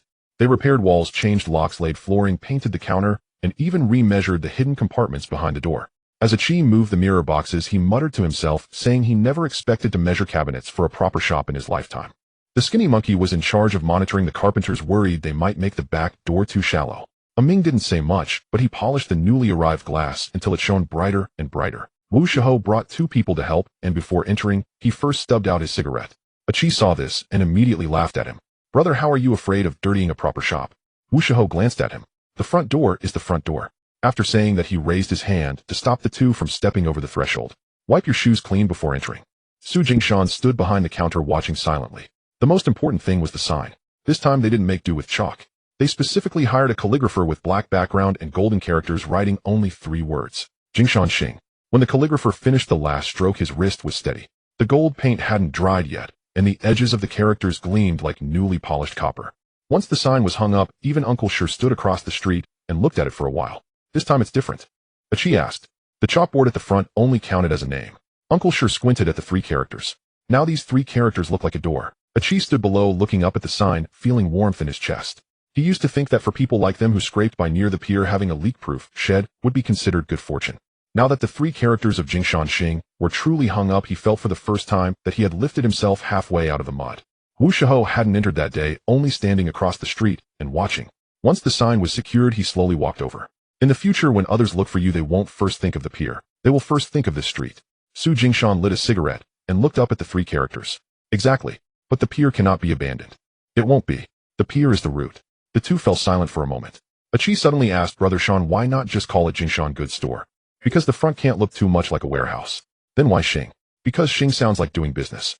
And it's neither too big nor too small, just right. Su Jingshan pinched the cigarette between his fingers, his voice calm.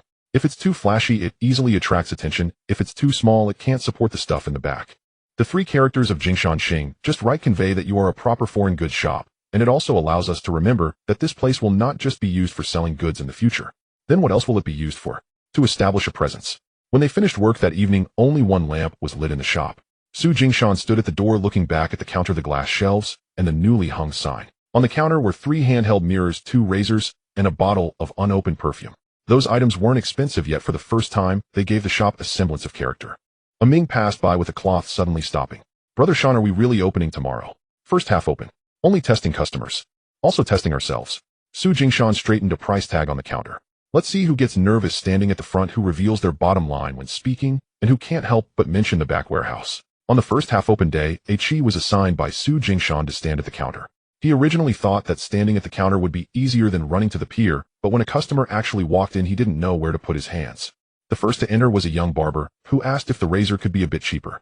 Achi opened his mouth to say there's more in the back, but the words stuck in his throat. Su Jingshan stood at the other end of the counter, seemingly not hearing. Achi picked up a razor and turned the handle to show the other person. This price is the display price. If you take 2, I'll give you a small mirror cloth. The young barber hesitated for a long time, but in the end he really pulled out the money. When Achi collected the money into the small drawer, his palms were all sweaty. The second to enter was a woman in a floral dress who only asked about the perfume. She picked up the bottle to smell it, and then asked, is this from the pier? Achi felt a tightness in his neck. Su Jingshan then raised his eyes. It's from Kowloon. Is it good? If you like the smell, it's good. The woman smiled slightly, didn't buy it, but returned the bottle to its original place, not rummaging through like she was in a black warehouse. Once she left, Su Jingshan quietly said to Achi, on the first day at the front desk, don't worry about not selling goods. What's there to be afraid of? Afraid that you might talk yourself back into the back warehouse. Achi wiped his palms and pushed the small drawer shut. The next day, when the calligrapher came to collect the final payment, he stood by the street and complimented, saying that after hanging those 3 characters, the entire shop seemed to breathe a sigh of relief. Achi felt warmth in his heart upon hearing this, but he pretended to be indifferent, only asking if making the sign so bright would attract too much attention. It will.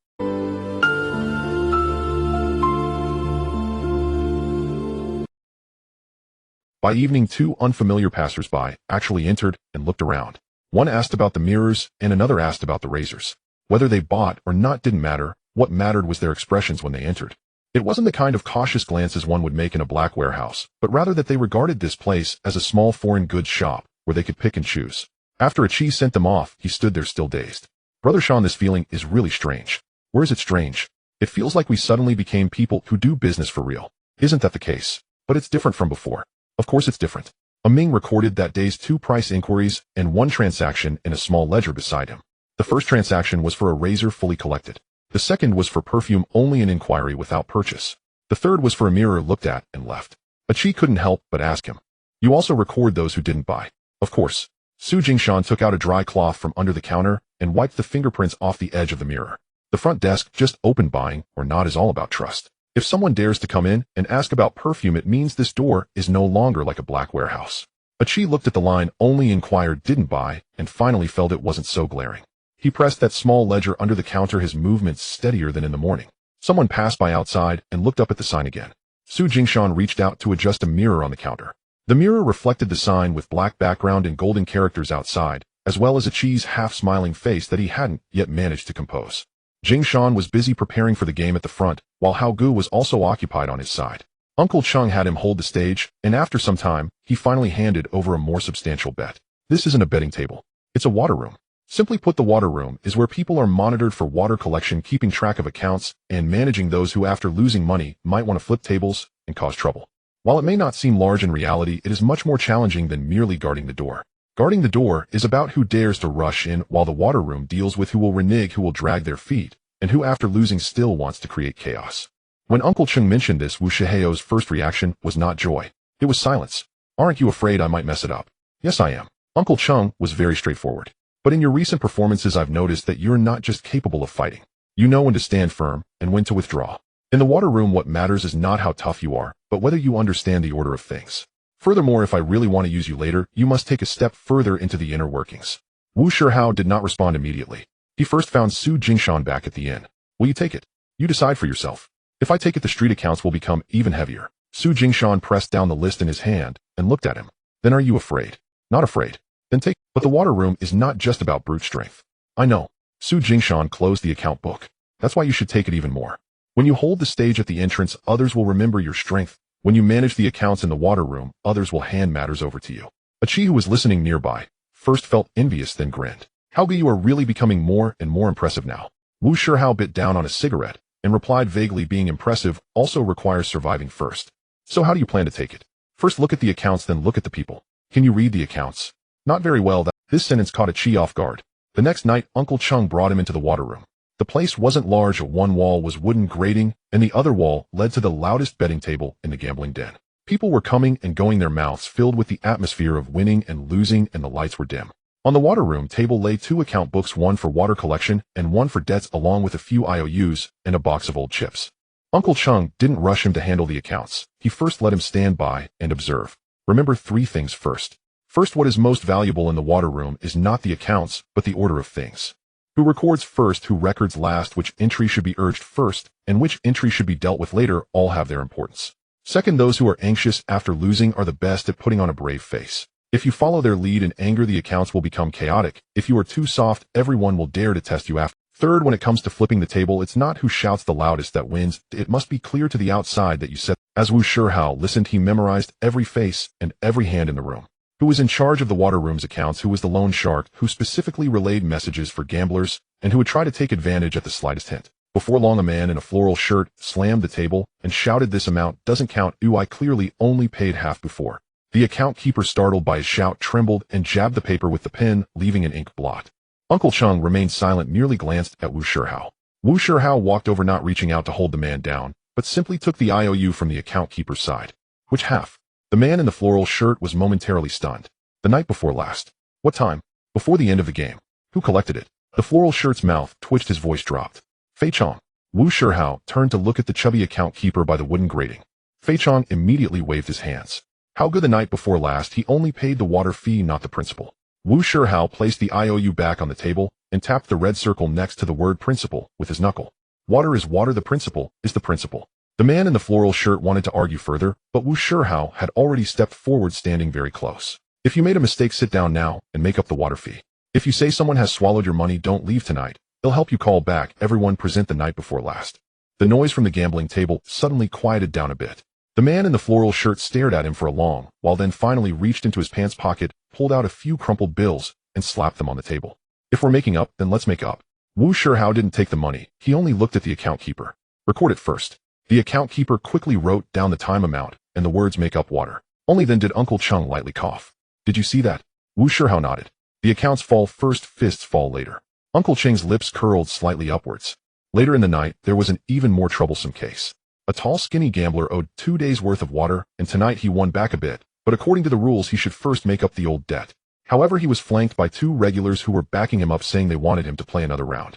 The account keeper whispered, "How good should we urge this now?" Wu Shihao glanced at the gambling table. The tall, skinny gambler still had chips at hand, but his eyes were red and his shoulders were tense. If he pressed hard now, he would cause a scene in front of those two regulars. If he didn't press, the water room would soften its stance tonight. Wu Shihao pulled out the old IOU and placed it beside the new chips. Let him sign first. Sign what? Sign that tonight's winnings will first cover the old water. The account keeper was taken aback. Will he agree? You go say it. If he doesn't agree, he'll say it, and he may not agree either. So what should we do? Wu Shihao looked at Uncle Chung. Uncle Chung didn't speak, but pushed an old chip to the edge of the table. Wu Shihao picked up the chip, walked over to the tall, skinny gambler, and without touching him, gently placed the chip next to him. Your luck seems good tonight. The tall, skinny gambler glanced at him sideways. What do you mean? If your luck is good, don't let the old water block your fortune. Wu Shihao unfolded the IOU, his voice not too loud. Sign this, and your winnings tonight will first cover the old water. You can continue playing, and the water room will continue to give you face. The two regulars next to him initially wanted to chime in, but upon hearing the words give face, it was hard for them to laugh again. The tall, skinny gambler stared at the IOU for a while, then finally grabbed the pen and awkwardly scribbled his name. When the account keeper took back the newly signed paper, his hands steadied somewhat. Only then did Uncle Chung whisper, if you urge this debt too early, it will flip. If you urge it too late, it will renege. Wu Shihao placed the old chip back at the corner of the table. I remember that. The account keeper finished writing that line and looked up at Wu Shihao. His gaze changed. Previously, he saw a pair of capable hands. Now what he saw was a hand that dared to press against the edge of the account page. When the night deepened and the game ended, he finally asked Wu Shihao, are you still taking it? Yes. Why? Because now I know that simply standing at the door won't help with these people inside. People in the venue are harder to manage than those on the street. Why? Wu Shihao looked at the few crumpled IOUs weighed down by sweat. People on the street fear pain. Many people in the venue fear losing more. After hearing this, Uncle Chung rarely displayed a hint of a smile. Exactly. You are finally not just someone who knows how to stand at the door. After returning home that day, Wu Shihao sat at the back of the inn and smoked half the night. Achi asked him how much he understood, but he didn't answer much, only spreading out the two old account books borrowed from Uncle Chung. One recorded water collection. The other recorded debts. He copied the entry related to the man in the floral shirt, and when he reached the words make up water, the pen tip paused. Su Jingshan didn't respond, only watching how Gus smoked down to the end. Ash fell on the page of the account book, and Wu Shihao reached out to brush it off, then pressed that page flat. For the first time, Lei Luo genuinely asked for something, and it was not goods or money. It was a list.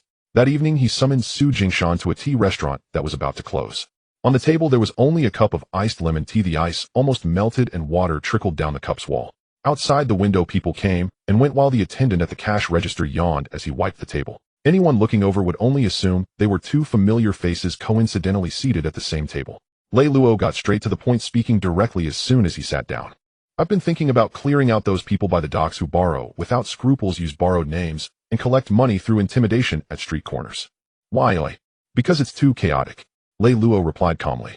The chaos has reached a point where it's almost exhausting the faces of the real law enforcement officers. Su Jingshan's hand paused at the edge of his cup. The ice cubes in the cup lightly clinked against each other, producing a crisp sound. Then what do you need me for? Because you're deeply entrenched and can remember faces. You understand better than many officers who is merely impoverished and seeking a meal, and who is relying on borrowed influence to prey on small shop stalls, laborers, and casual dock workers. Su Jingshan was silent for a moment, hesitating to agree. If this matter went too far, he would be stepping deeper into the law enforcement's territory. Yet if he didn't engage, Lei Luo and Brother Tang's previous encounters would remain just outside the door. I can provide it, he said, but with conditions. Lei Luo raised his eyes to look at him. You speak. First, I will only give the names of those who already rely on borrowed influence to make a living from small shops, stalls, and laborers. I won't touch those who genuinely hold law enforcement badges and have solid backgrounds. Second, once this list is out, ensure no one can trace it back to me. After hearing this, Lei Luo didn't respond immediately, but countered with a question. Are you afraid? Yes. Afraid of what? Afraid of stepping too deep. Su Jingshan looked at the cup of iced lemon tea that was nearly melted, his voice steady. I operate in the goods sector, not as an insider. If you truly want me to identify faces, I can, but I cannot allow myself to become known as someone watching the door for the law enforcement agency. After listening for a while, Lei Luo suddenly laughed. You really are someone who plays with their life for business. Many things in this city are inherently about risking one's life in negotiations. That's why I wanted to clarify first. Lei Luo nodded. All right. And also, what else? I won't provide everything at once. Why? Su Jingshan pushed the ring of water at the bottom of the cup away and traced a short line on the table with his fingertip. I need to see how this line moves after I give it out. Lei Luo stared at the watermark for a moment. How many do you want to give first? 6. Why 6? Enough for you to observe and enough for me to collect. The list wasn't written out on the spot. After returning to Jingshan Xing, Su Jingshan called a Ming to the back storage, only lighting a small lamp. On the table lay a piece of old paper, next to it a half-used pencil and a crushed pack of cigarettes. Achi wanted to peek over to look, but was stopped by Wu Shiheo's raised hand. Brother Sean called for you. Achi rubbed his nose and stepped back to the counter. Su Jingshan first wrote down the name of the limping Chong, who collected night road money by borrowing influence at the outer dock. The second was the dark-faced Goe who extorted lamp oil money from small stalls in Jordan's back alley. The third name he stopped midway and crossed it out. Ming looked up. Not writing this one. Not writing it. He's also a scoundrel. He holds a genuine law enforcement badge behind him. Ooh, I won't touch him the first time. Ming nodded and covered the crossed-out name with the corner of the paper. The 6 names weren't written in one go. Every time Su Jingshan wrote one, he had Ming start a new column beside it, clearly noting what this person was profiting from. Limpy Chong, making money off night road fees. Dark-faced Goe, making money off lamp oil fees. The rotten tooth Quan at the end of Oilseed Lane, who specifically targets new casual workers at the outer dock using law enforcement inquiries to intimidate them, demanding $2 each time. There was also someone named Sheng who didn't have any borrowed influence, but always wore a faded white shirt, standing at the entrance of the tea house to relay false information for others. Small shop owners preferred to give him something to avoid trouble rather than risk questioning who was really behind him. When writing the 5th name, Chi couldn't help but lean over and ask, Brother Sean, can these people really be cleared out? Whether they can be cleared depends on Agent Luo. Then why are we writing this? Su Jingshan paused his pencil at the edge of the paper. To let him know which hands are the dirtiest, and also to let us know which one he will touch first. Wu Shihao leaned against the door, holding an unlit cigarette between his fingers. What if he touches them, and someone outside guesses it's you? That's why I'm only giving 6 names. Su Jingshan continued writing the last name. Among the 6 there are people from the dock, from the back alley, and from the tea house entrance. The connections are scattered enough that it won't immediately point back to Jingshan Xing. Ming copied the location next to each name again. There were no extra words on the paper. Only names, locations, and the ways they profited. Ming asked, should we write what they have done? No need. If we don't write it, will Agent Luo think it's too little? What he wants is the eye, not the paperwork. Su Jingshan folded the paper. If too many details are written, it feels only the ways they profit. He will check on his own. Wu Shihao muttered, holding the unlit cigarette. It also leaves fewer fingerprints of your own. Su Jingshan didn't deny it. He swept the shavings from the pencil into his palm and went outside to dispose of them. The last list he wrote didn't include the biggest or the most entrenched. He wrote only about the most despicable, those adept at borrowing influence and using local power to bully small shops, extort casual workers, and intimidate laborers. The first time truly getting involved, one mustn't be greedy nor expose oneself too brightly. Early the next morning, Lei Luo received the paper at the entrance of the tea restaurant. He didn't unfold it, but simply pinched its thickness. 6 names. 6 names. If there's a next time.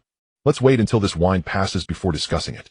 Lei Luo glanced at him, folded the paper, and stuffed it into his cigarette case. That's enough. As he exited the tea restaurant, the sky was still not fully bright.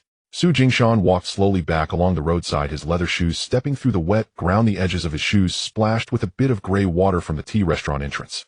Back at Jingshan Xing, Chi saw his expression and instantly knew this meeting was not ordinary. He leaned in, wanting to ask, but the words caught in his throat. If you want to ask, just ask.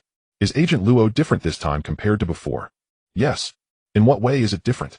Before it was about recognizing faces, passing hints, and leaving room to maneuver. Su Jingshan took off his coat and draped it over the back of a chair. This time it's truly about borrowing vision. Chi's heart tightened. Did you give it all? I gave half. Why not give it all? If I gave everything, I wouldn't be a businessman anymore. Wu Shihao, standing by the door smoking, turned to look over. So you're borrowing his hand to clean out those borrowing influence to make a living? Correct. What about him? He's also borrowing my path to see who is truly rotten and who is merely poor. After sitting down, Su Jingshan said no more and only wrote 4 small characters beside the account paper. Stopping at this point, Chi leaned over to see but didn't dare to ask.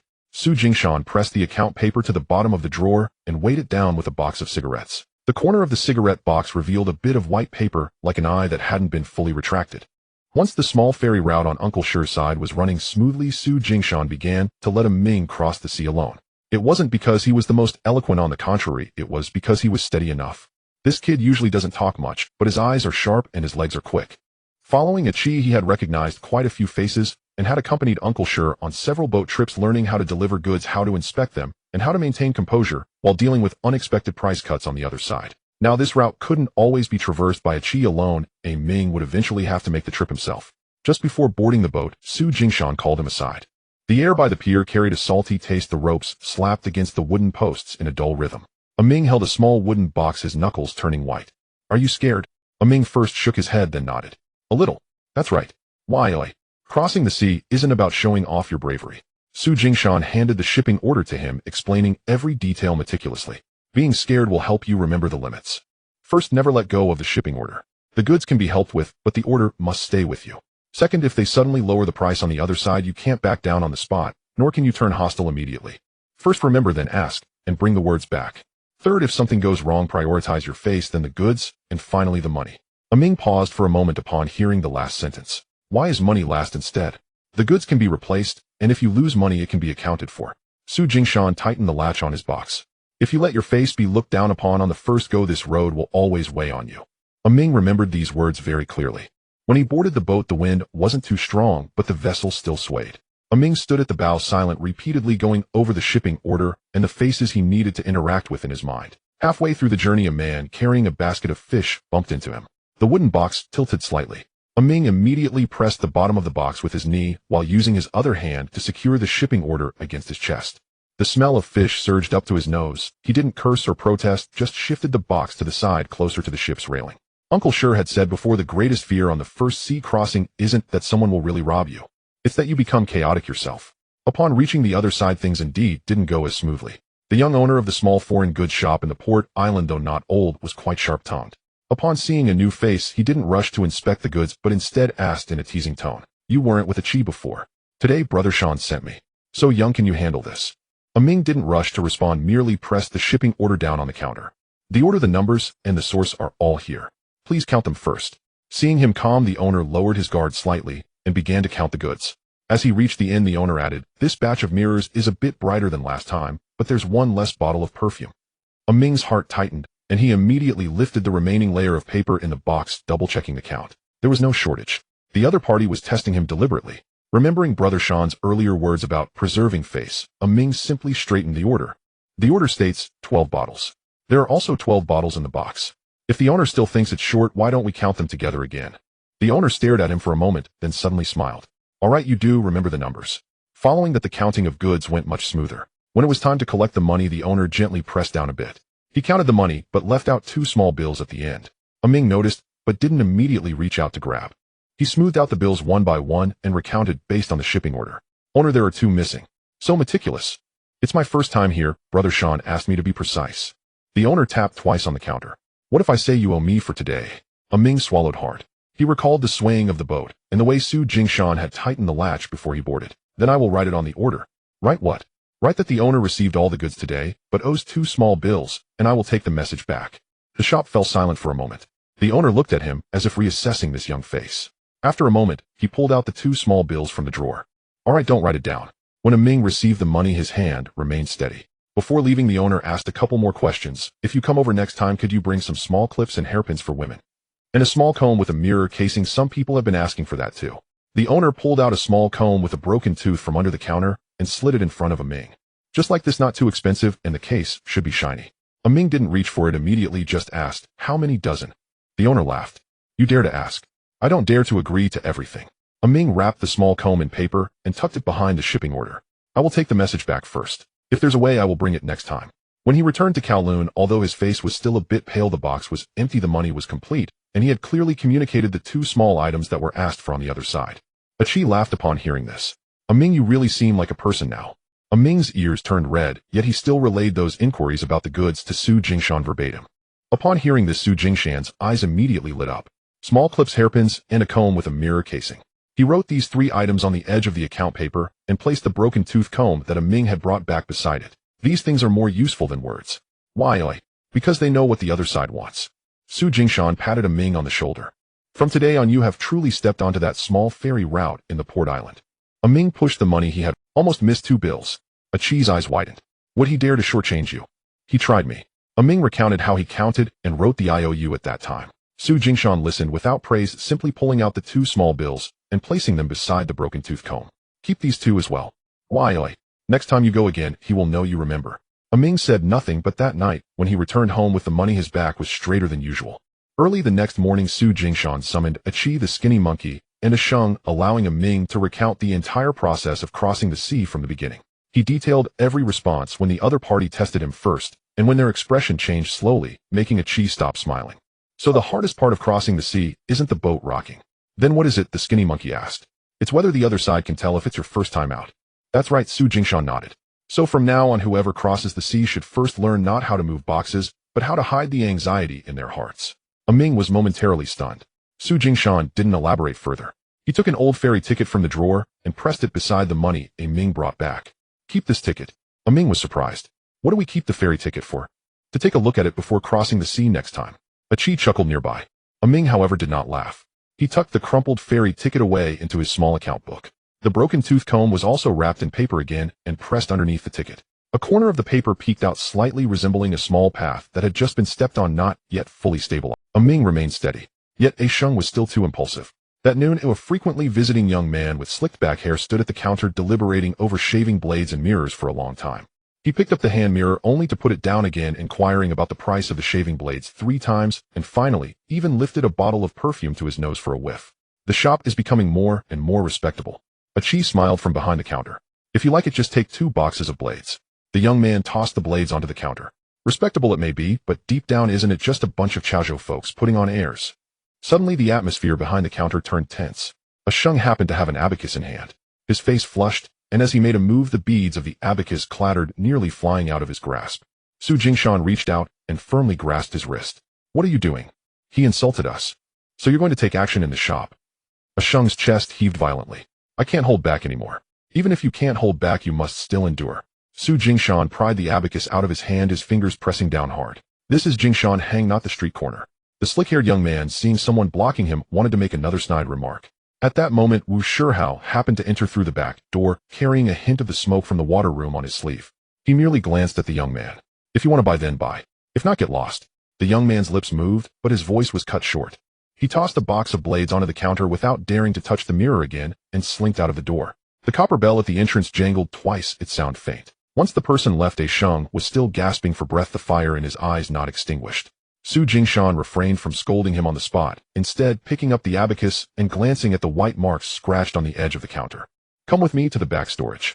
On the wooden board in the back storage hung shipping orders, monthly accounts, and receipts, along with a small comb with broken teeth brought back from the island.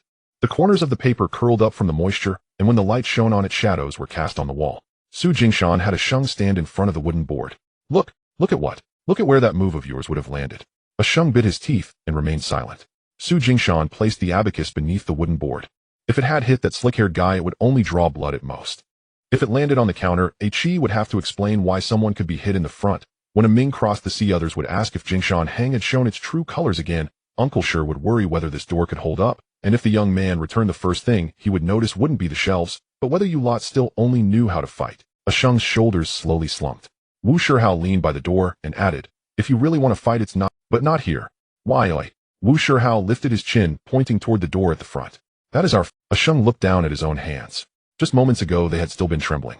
When it was time to close the door that evening, he walked up to Su Jingshan and spoke softly. Brother Shan, I remember now. Remember what? No matter how angry I get in the future, I can't vent it at the front first.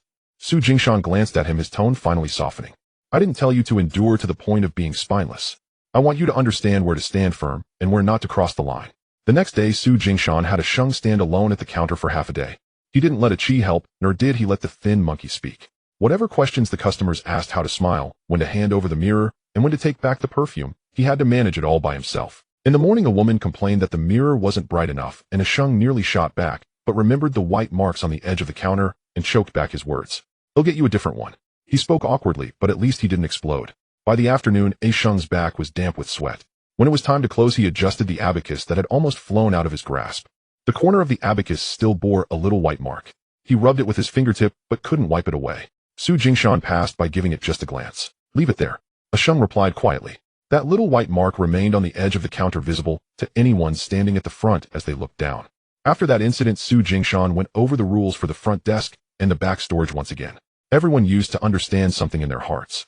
What items can be placed in front, what needs to be hidden in the back, who can enter through the front door, and who should take the back alley. But mere understanding is not enough.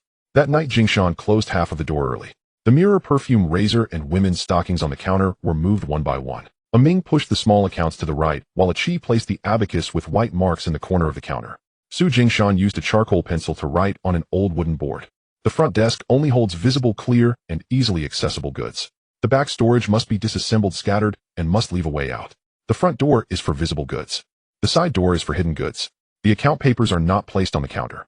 The receiving slips are color-coded. Writing up to this point, he paused and took out 2 stacks of paper from the drawer. One stack is stamped with a red seal. The other stack is only numbered with a black pencil.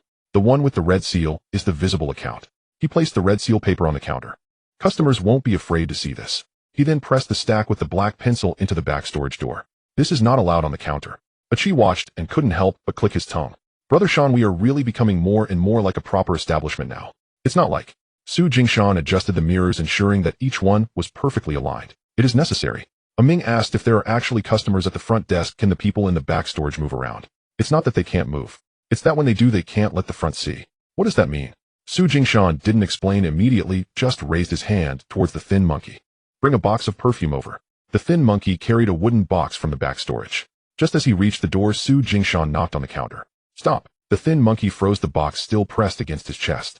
If you go out like this, what will the customers see? Achi looked and said they will see the back storage moving goods.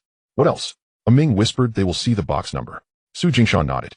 He made the thin monkey backtrack, replacing it with a small tray that only held 3 bottles of perfume samples. Go again. This time the thin monkey came out from beside the curtain, as if supplementing the front desk. Achi understood. The front only sees the samples, not the boxes. Exactly.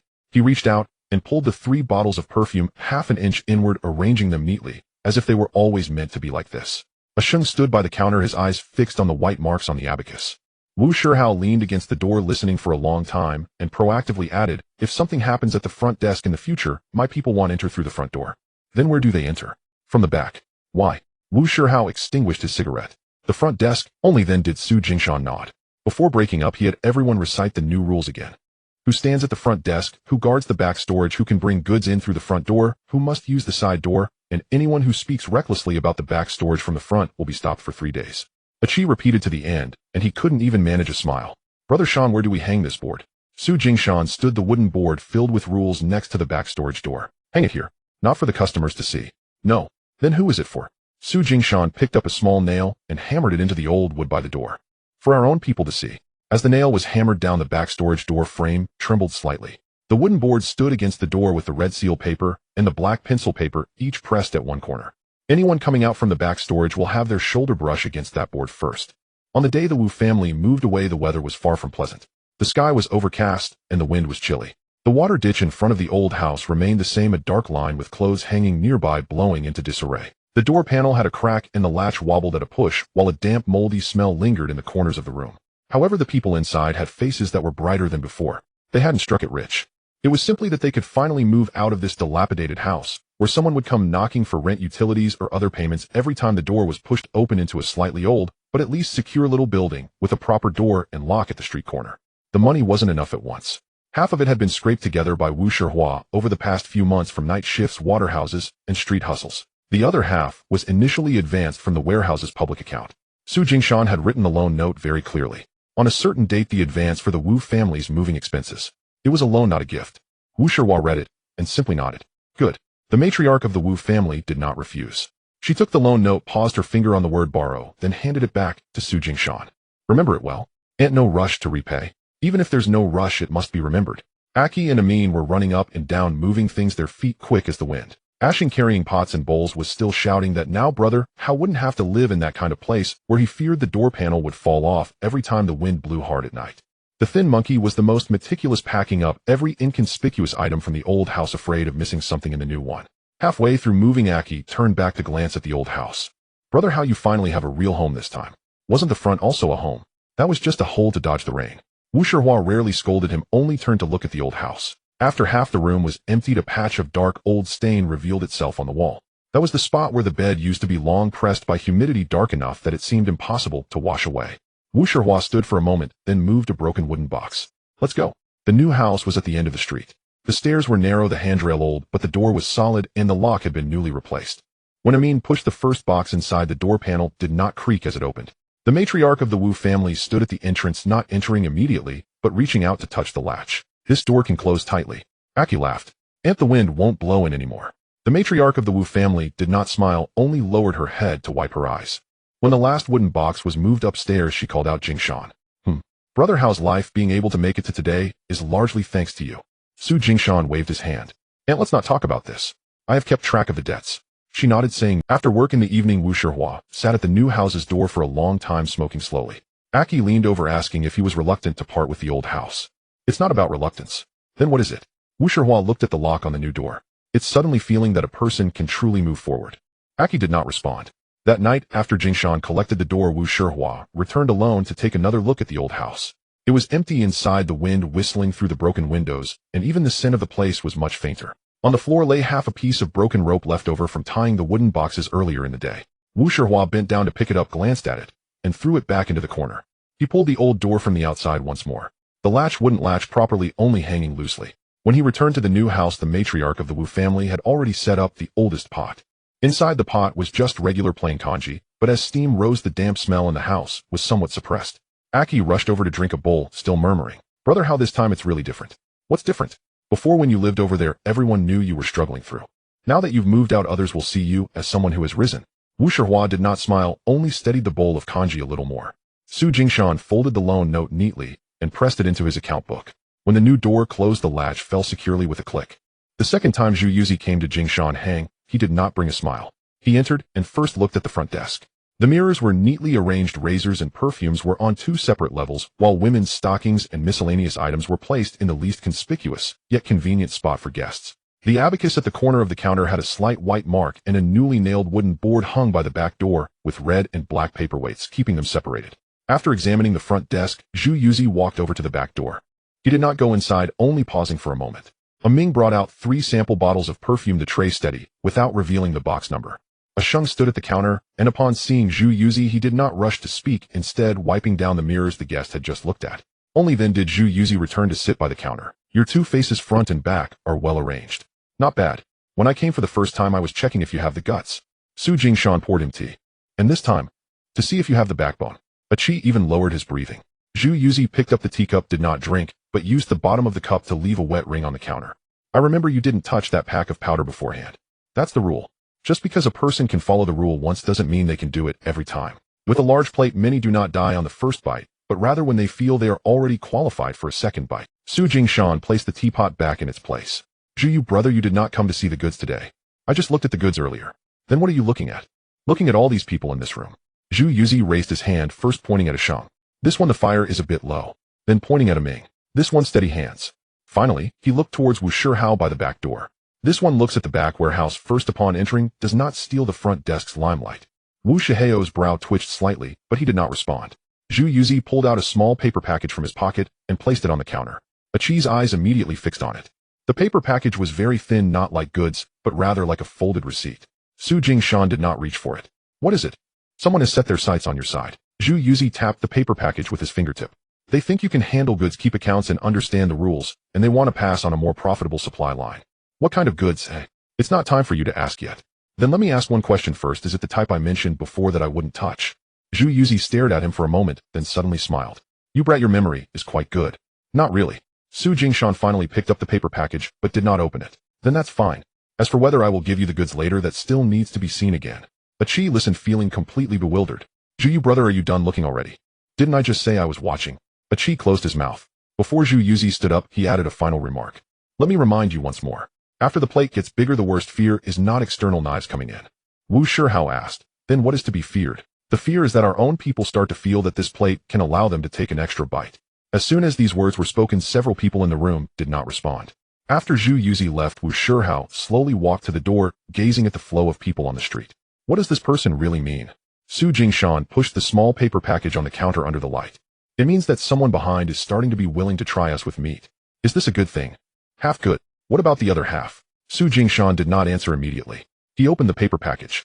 Inside was only half a blank good slip, the corner of the paper covered with a very light red seal. The red seal was incomplete, making it impossible to tell which company it was from. Only a character for Yong could be seen. Achi leaned closer. "Is this it?" "This is it." Su Jingshan pressed the half-good slip next to the wooden board in the back warehouse. "Keep it." "Waiting for what?" "Waiting for him to come for the 3rd time." The tea ring on the counter had not yet dried, and the half-good slip was illuminated by the light, the red seal missing. What truly silenced the group of Jingshan Hang for the first time was not the arrival of goods, but rather the presence of death. And the deceased was not one of their own. It was a young man named Alu from the side of Scarred One. Alu had followed Jingshan Hang on 2 occasions before and had been running errands for Scarred One ever since. He wasn't particularly clever, but he was willing to work and always wore a silly grin when he met people. When moving goods for Jingshan Hang, he would first wipe the handle of the cart, claiming his hands were sweaty and he was afraid it would slip. The accident occurred at the outer pier. A row of wooden frames collapsed originally aimed at an old laborer carrying bags nearby. Alu pushed the man away and got trapped underneath. By the time he was delivered to the hospital, he was already gone. When the news came back, the thin monkey was momentarily stunned. Achi cursed, calling him a failure, then didn't know whom to curse next. Wu Shihao said nothing, just stood at the door, smoking slowly. When Scarred One arrived at Jingshan Hang, he still carried the scent of medicinal liquid from the hospital, yet his eyes were dry. He pressed a crumpled hospital paper onto the counter with traces of dried blood on the corner. I will handle the arrangements myself. Su Jingshan looked at the paper. You're here not just to say a few words. Scarred One's Adam's apple moved slightly. Alu has run errands for you a few times before. Let me ask, do you acknowledge this favor? No one in the room interjected. Su Jingshan opened the public account and found the records of Alu's trips. 2 trips for cloth, 1 for a mirror box, and 1 temporary night run for a chi. Each entry was marked with Scarred One's cart line. The name wasn't prominent, but it was indeed in the account. I acknowledge it. He picked up a pen. The medical expenses will be advanced from the public account, and the funeral will also have its share. Hearing public account, Chi's fingers twitched. The money for Jingshan Hang was all related to goods cart fees and storage fees, each traceable to a box of goods, a trip, or a receipt. But this entry was tied to someone who could no longer return to move goods. The thin monkey quietly asked, which column should this be written in? Su Jingshan did not answer immediately. He flipped to the last page of the account, tore off a small piece of scrap paper, wrote Alu on it, and noted the times of the 4 trips underneath. It won't be counted as cargo loss. It won't be counted as a personal favor. It will be recorded separately. Scarred One's eyelids finally moved. Why? Cargo loss would imply that the box was damaged. Su Jingshan pressed the scrap paper beside the hospital paper. Alu is not a box. Scarred One looked up at him. Jingshan. This matter is not me forcing you. I know. Then do you still acknowledge it? Su Jingshan pressed the hospital paper beside the account page. The debts of the dead weigh the heaviest. Wu Shihao extinguished his cigarette first. I will also contribute. Achi looked up. I will contribute too. Ming and the thin monkey said nothing, but each placed a bit of money on the table. The money was not much, consisting of paper bills and coins falling onto the wooden table with a scattered sound. Scarred One stood for a long time before finally nodding. All right, I will record this. After the people left, everyone in Jingshan Hang remained mostly silent. Achi, who usually loved to talk, sat at the door sulking while smoking. After a long while, he finally asked quietly, Brother Shan, will this favor be acknowledged in the future? Su Jingshan did not answer immediately. He pulled out a new piece of paper from the account book and wrote a line separately. Injuries incur medical expenses. Death incurs funeral and settling in costs. Achi looked at those 2 lines. Listed separately. Where will the money come from? Each month a portion will be deducted from the public account. Wu Shihao stood silently beside him for a long time before finally saying understood. Su Jingshan copied Alu's previous entries onto the new paper, folded the hospital paper neatly, and tucked it inside. The paper was small, yet it felt like a new stone had been pressed into the public account. After the stone was pressed down, the room became even quieter. A shung brought out an old iron box from the back warehouse, originally meant for holding broken copper buckles, and the bottom still showed some green rust. Brother Shan, should we use this to store it for now? Su Jingshan glanced at it. Clean it up. Starting tomorrow, this box will not hold broken items. It will hold money for injuries and deaths. A shung took the iron box to the back well and rinsed it with water, the sound of rushing water echoing for a while. Achi listened to the water and for the first time felt that the public account was not just for distributing money. In the evening, while closing the door, Achi passed by the counter and glanced down at the paper. The edge of the paper was sticking out of the account book by half an inch, stark white and cold. On the day of Alu's funeral, the sky was low and overcast. From early morning, a stream of people from Chaozhou began to arrive at the old street by the city, dressed in dark clothes, their shoes worn and their faces solemn. No one cried out loud, nor did anyone pretend to be brave, even speaking in hushed tones. White cloth hung from the eaves. The incense burned quickly, ashes falling in chunks into a small iron dish. Alu's mother sat inside the house, her eyes swollen from crying. When she saw the Scarred One and Su Jingshan come in, she froze for a moment, then hurriedly tried to stand up. And don't get up. Su Jingshan gently placed a roll of money on the table. Next to the money was a piece of paper pulled from the public account. It listed the trips Alu made for Jingshan, along with the expenses for medicine, funeral costs, and settling down money. This is not charity. Su Jingshan pushed the paper forward.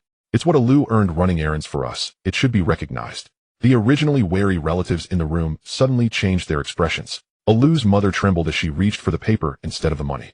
Is his name still on the account? Yes. He didn't run for nothing. Not for nothing. She lowered her head, tears dripping onto the edge of the paper, leaving a small wet mark. Behind the Scarred One stood a few drivers.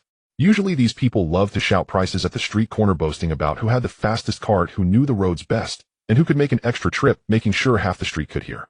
Today, however, they were all unusually quiet. One of the younger ones held the old cloth that Alu often used to wipe the cart handle. The cloth had been washed, but a dark oil stain still remained on the edge. The scarred one instructed him to place the cloth before the spirit. He always carried this while driving. Alu's mother reached out to touch the cloth, but her hand trembled, and she placed it back. Wu Shihao looked at the cloth without speaking. Suddenly, Chi recalled that when Alu returned from Jingshan, he had smiled and said that by the end of the year, he would make a couple more trips and get a new bamboo bed for the family. No one mentioned this sentence. Even if they did, it wouldn't matter. Wu Shihao said little that day, only joining in the incense offering. When he turned to leave, he stood under the eaves for a long time, the scent of the incense still lingering in his hands. But she knew he was uncomfortable and didn't dare to joke. The scarred one stood on the other side, his eyes still dry, but the veins on the back of his hands were tightly strained. Jingshan, moi, I want Alu's family to keep that paper. Su Jingshan nodded. Keep it. If anyone asks later, I will show it to them. That's fine. On the way back from the funeral, Chi didn't say much. It wasn't until they were close to Jingshan that he, Brother Shan, do we have to give that paper every time? Yes, we do. If we give it, will they believe us? Su Jingshan glanced at the incense ash that had stained his sleeve. At least they will know we didn't hide. That night the lights at Jingshan's place burned for a long time. It wasn't because there were goods to distribute, nor were the accounts endless. Ming rewrote the death and injury documents and kept them in the public account. The original had been left with the roll of money at Alu's home. The thin monkey ground ink beside him, doing it very slowly. Wu Shihao spoke first. As for my people in the future, anyone who fronts for the water room, night scene, and cargo route, if injured or killed, will be handled the same way. Su Jingshan nodded. Handled the same way? Chi looked at the newly copied paper and suddenly asked, so will this money be deducted every month? Yes, it will be deducted. How much? Su Jingshan stated an amount. Chi took a breath and didn't complain about it being expensive. He simply picked up the paper, blew dry the ink, and pressed it back to the front of the public account. Before going to bed, Chi squatted at the door and smoked half a cigarette, forgetting to flick it until it burned down to his fingers. The next morning, a relative from Alu's side came to return an empty cloth bag. The cloth bag had been used to hold money yesterday. The opening was tightly tied, and though it was empty, it still carried the scent of incense ash. Su Jingshan took it, but didn't put it away immediately. He pressed it down with the newly copied death and injury document. Chi looked at the empty cloth bag and suddenly asked, Brother Shan, should we keep this bag too? Yes, keep it. In the future, if anyone feels that this money deducted is unfair, we will show them this. Su Jingshan closed the cabinet door. Not to show them the money, but to show them the empty bag. Chi didn't ask further. An empty bag weighs heavier than a full one. After the incident with Alu, Daobaowen seemed to swallow the rest of his words. The paper was folded into 4 creases, its edges worn and frayed, bearing in black pencil a list of over a dozen names and 3 routes: Shipping Wharf and Jingshan Freight House. Sure Shoes Ferry Service. Daobaowen laid the schedule flat on the counter. From today onward, all handcart assignments for this stretch fall under my control. Upon hearing this, Aki's eyes lit up. Brother, when have you locked down the entire cart route? Yes. His finger tapped slowly on the schedule. Henceforth, whenever you need to move cargo, you'll no longer have to scramble, borrow carts, hunt for drivers, or patch up loose ends at the last minute. I'll handle scheduling. Uechi and Aiming will coordinate. If a cart overturns, a road collapses, or a delivery runs late, I'll step in first. Su Jingshan did not nod immediately, but studied the schedule instead. Beside each rickshaw puller's name appeared their usual working hours. 2 names were circled, indicating night-capable drivers, while 1 name had been struck through, annotated with new injury, unfit to run. What do you want in return? My original 10%, still 10%. That's all. Not quite. Daobaowen lifted his gaze to meet Su Jingshan's. If major shipments or large contracts arise later, the cart's drivers, and even local road courtesies, must be scheduled through me first. I won't necessarily claim more, but my position must be secured from the outset. Su Jingshan pressed the schedule down firmly. Agreed. But I have one condition. Speak it. You may lock down the cart route, but accounts must be locked down just as tightly. He placed a blank master ledger beside the schedule. Each month, 1 consolidated statement covering drivers, carts, road compaction, overturned loads, and wear and tear losses. Should accounts ever unravel, I hold you accountable first. Hearing this, Daobaowen smiled, genuinely for the first time in their face-to-face dealings. Done. What I respect most about you is that accounts always come first. That very night, Su Jingshan summoned Hie Ming and Daobaowen to the rear warehouse and laid out the new route regulations in full. Henceforth, anyone arranging a cart at the last minute bears the responsibility themselves. Public cargo moves only on pre-scheduled carts. Whoever seeking speed secretly shifts goods from the rear warehouse onto unauthorized carts shall not only reimburse losses, but forfeit the honor of the entire route. Daobaowen nodded. This rule must stand. He placed a small wooden token on the table, the character for cart carved on its front, and his own old scar mark etched on the reverse. All carts I assign will carry this token. He picked it up and examined it. And those without one. Not even for acquaintances? Daobaowen glanced at him. Acquaintances break rules most easily. He paused, then set the token back, down momentarily speechless. Daobaowen tapped the crossed-out name on the schedule. This is Chong. His leg wound hasn't healed. He still insists on running. Henceforth, any driver who forces himself onto a cart before full recovery will have his token suspended immediately. He frowned. Even if he insists on going. No. Daobaowen laid his pencil across the schedule. Alu pushed too hard before he fell. Willingness to bear hardship is loyalty. But when a route demands such sacrifice, until death it means I've failed in my scheduling. Silence fell upon the warehouse. Not a single laugh remained. Su Jingshan copied the phrase, new injury unfit to run, beside the master ledger. The next day the first consignment dispatched under the new schedule arrived, from wharf to Jingshan Freight House's rear warehouse. 3 handcarts entered the alley one by one, halting without crowding the gate or blocking the entrance. Each cart handle bore a small wooden token. They chimed softly against the metal frame. Aiming cross-checked times against the schedule. He verified cargo. Daobaowen squatted by the last cart's tail, smoking, watching the final crate enter the warehouse before folding the schedule neatly and tucking it into his chest pocket. How much earlier than scheduled? Su Jingshan asked. Aiming glanced at his pocket watch. Half a quarter hour. Su Jingshan nodded and filed the first route ledger into the official account book. Daobaowen said nothing further, only ran his fingers lightly over the wooden token on the cart handle. As the third cart prepared to depart, a familiar-faced driver appeared at the alley's mouth, smiling as he offered. Brother, when I'm passing by, let me haul 1 extra crate for you.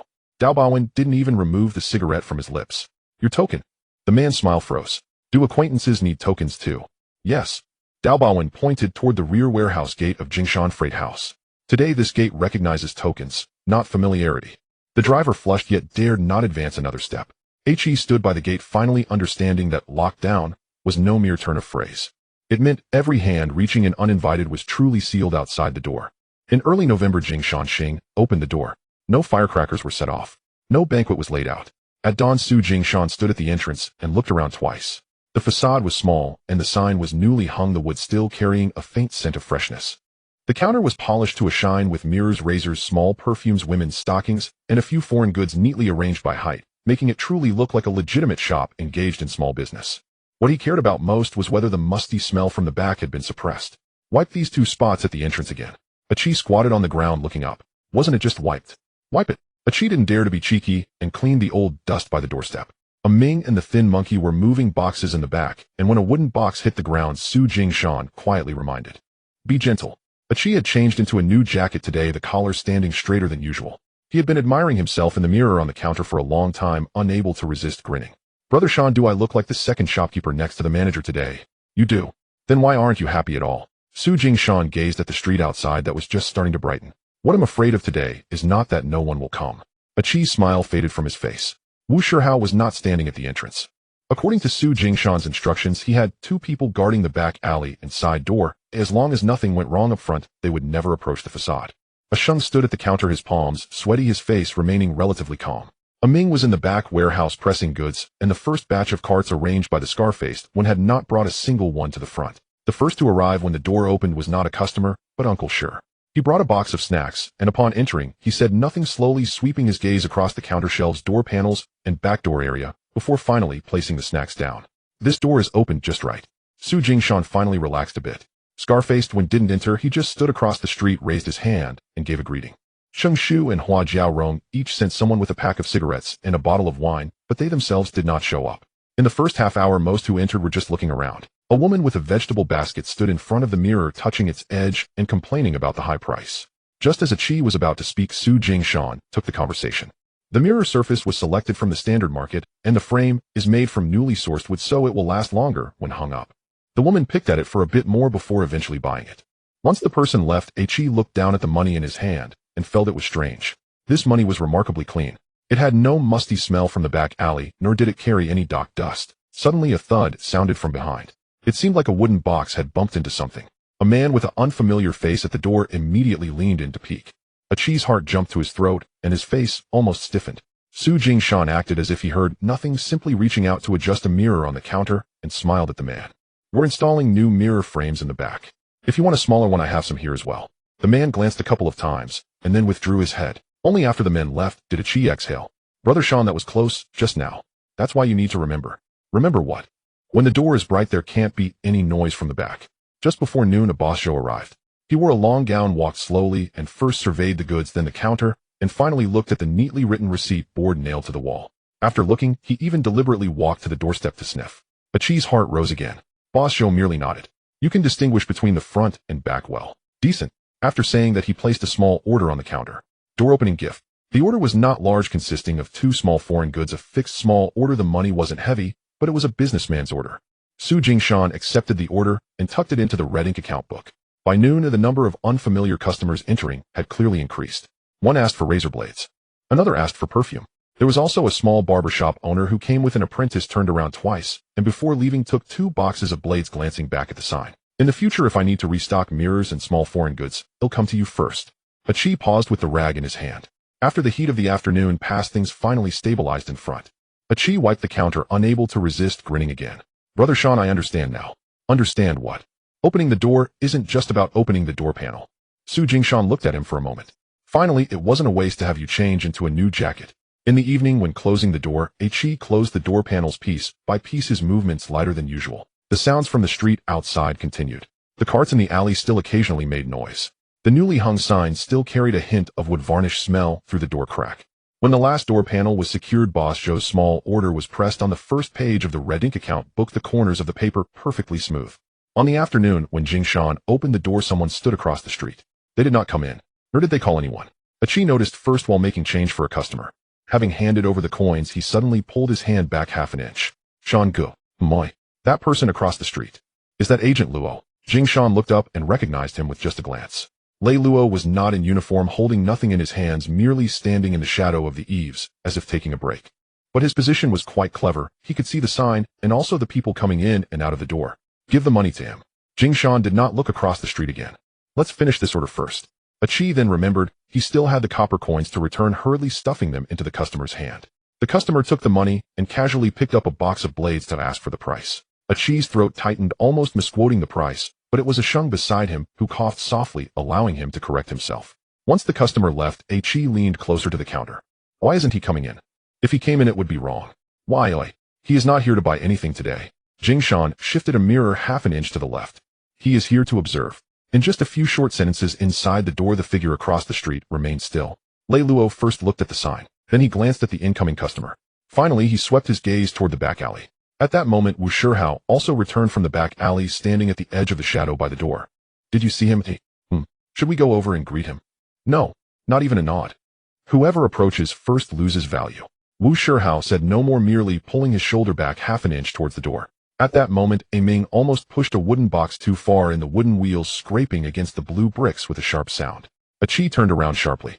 Jingshan seemed not to have heard, merely moving a bottle of perfume forward and smiling at a woman who was picking out socks at the door. Madam, this pair is sturdy and durable. The woman picked up the socks and flipped them over, finding them too expensive and wanting to haggle. Jingshan stood behind the counter chatting with her. He did not rush, nor did he act insincerely. Achi stood aside, not daring to glance across the street. The woman finally bought 2 pairs of socks. Achi wrapped them up for her, and when he looked up again, the person across the street had already turned around. Lei Luo walked out from under the eaves, his step slow, as if he had merely paused while passing by. Once the person had completely walked away, Achi finally let out a long breath. Is just a glance worth this much? Jingshan paused his work and looked towards the empty shadow across the street. Those who come in and say sweet words are mostly here to do favors. Only those who stand across the street to watch you are remembering your face. Brother Tang would only come in the evening. He seemed to casually ask about business, inquiring a couple of times before lowering his voice. Did you see that person just now? I saw him. Then that's good. What do you mean by good? None of you moved. Brother Tang lit a cigarette and glanced across the street through the smoke. People like Lei are most annoyed by those who rush to them at first sight. The more you try to rely on his cues to hold the door, the more he feels your door is hollow. Achi finally understood completely. When night fell and the door was closed, Achi locked the door and couldn't help but glance across the street through the crack. There was no one there anymore. The next morning, Jingshan had Achi rearrange the mirror, perfume, and receipt board at the front desk. While Achi was arranging things, he quietly asked, "Did you think about that half a minute last night for a long time afterwards?" I did. What did you think about? Jingshan gently pressed the receipt board inward. I thought that in the future I shouldn't just care about what I think looks good. Achi did not ask further, merely wiping down the counter again. When he got to the side of the receipt board, he paused for a moment. The board had already been placed quite straight. He still pushed it inward half an inch. The shadow across the street was empty. But from that day on, every time Chi opened the door, he would first glance over there. This was the third time Zhu Yuzi came, and he no longer hesitated. He directly handed over the meat. When he walked in that day, there were 2 customers at the front desk, choosing mirrors. He didn't rush to speak, but stood by the counter and watched for a while, waiting for Chi to send the people off before placing a neatly folded paper on the table. The paper had half a red stamp on it. It matched the character Yong on the previous blank goods receipt. There's a line. Zhu Yuzi pressed his fingertip on the corner of the paper. Imported cigarettes and small boxes of foreign liquor, decent scattered orders. Chi's eyes lit up upon hearing this. Brother Sean, is this a big order this time? It's meat. Then what are we waiting for? Waiting for the rules. Su Jingshan looked at the paper, his expression neither happy nor anxious. Brother Sean, is this a big order this time? It's meat. Then what are we waiting for? Waiting for the rules. Su Jingshan looked at the paper, his expression. The fatter the meat, the more you need to look at where the rope is tied. The smile in Zhu Yuzi's eyes faded a bit. Behind this line stand acquaintances from the scene. No contact with powder, no dealings with dead goods, and you won't be allowed to dip directly into the darkest pot. But one thing you must remember, once you reach this level, it's not about who pays quickly that gets to go with whom. Once you take on the job, a lot of goods will be pushed towards you first, leaving you little chance to regret. Su Jingshan fell silent for a moment. They used to do women's goods upstairs and downstairs, small orders from Hong Kong, all of which were tested bit by bit. Now this paper was truly close to a more respectable table. He reached out and picked up the paper. I'll take it. Zhu Yuzi raised his eyebrows. So soon? This piece of meat is edible. Su Jingshan flipped the paper over. The back had no quantity written, only 3 locations, 2 surnames, and a character for month. After reading it, he pressed the paper back onto the counter. But we won't open the order tonight. Why not? First gather all the people and finalize the line. Which lines will be discussed? Zhu Yuzi asked casually. Su Jingshan, however, looked over the 3 locations written on the back of the paper again. Which line will deal with goods? Which line will acknowledge debts? Which faces cannot be touched? Zhu Yuzi didn't smile this time. He knew Su Jingshan wasn't looking at a fat order, but at the 3 ropes behind the order. One of the locations is in Central. He pointed at the back of the paper. The facade is bright, but there are many eyes inside. If your people go in with the scent of the warehouse, they'll be laughed at on the first day. The second location is by the docks. The goods move well, but the people look rough. Don't let too many strangers touch it. What about the third location? Chi couldn't help but ask. Zhu Yuzi shot him a glance. You're not qualified to ask about the third location yet. Chi's face flushed, and he immediately shut his mouth. Zhu Yuzi stared at him for a long while before slowly pushing the paper forward. All right, your courage isn't the greatest, but your teeth are steady. Chi held back for a long time, but still couldn't resist. Brother Zhu, just how big is this order? Zhu Yuzi glanced at him. Big enough for you to lose a few nights of sleep. Chi immediately shut his mouth. After Zhu Yuzi left, Wu Shiho rarely took the initiative to ask, if we really take this on, doesn't that mean we're not just doing small foreign odds and ends anymore? Correct. Then what does that count as? Su Jingshan tucked the paper into the ledger without immediately writing a word in the profit column. It counts as starting to guard more respectable goods for more respectable people. He pulled out a blank sheet from the ledger and wrote 3 characters on the edge.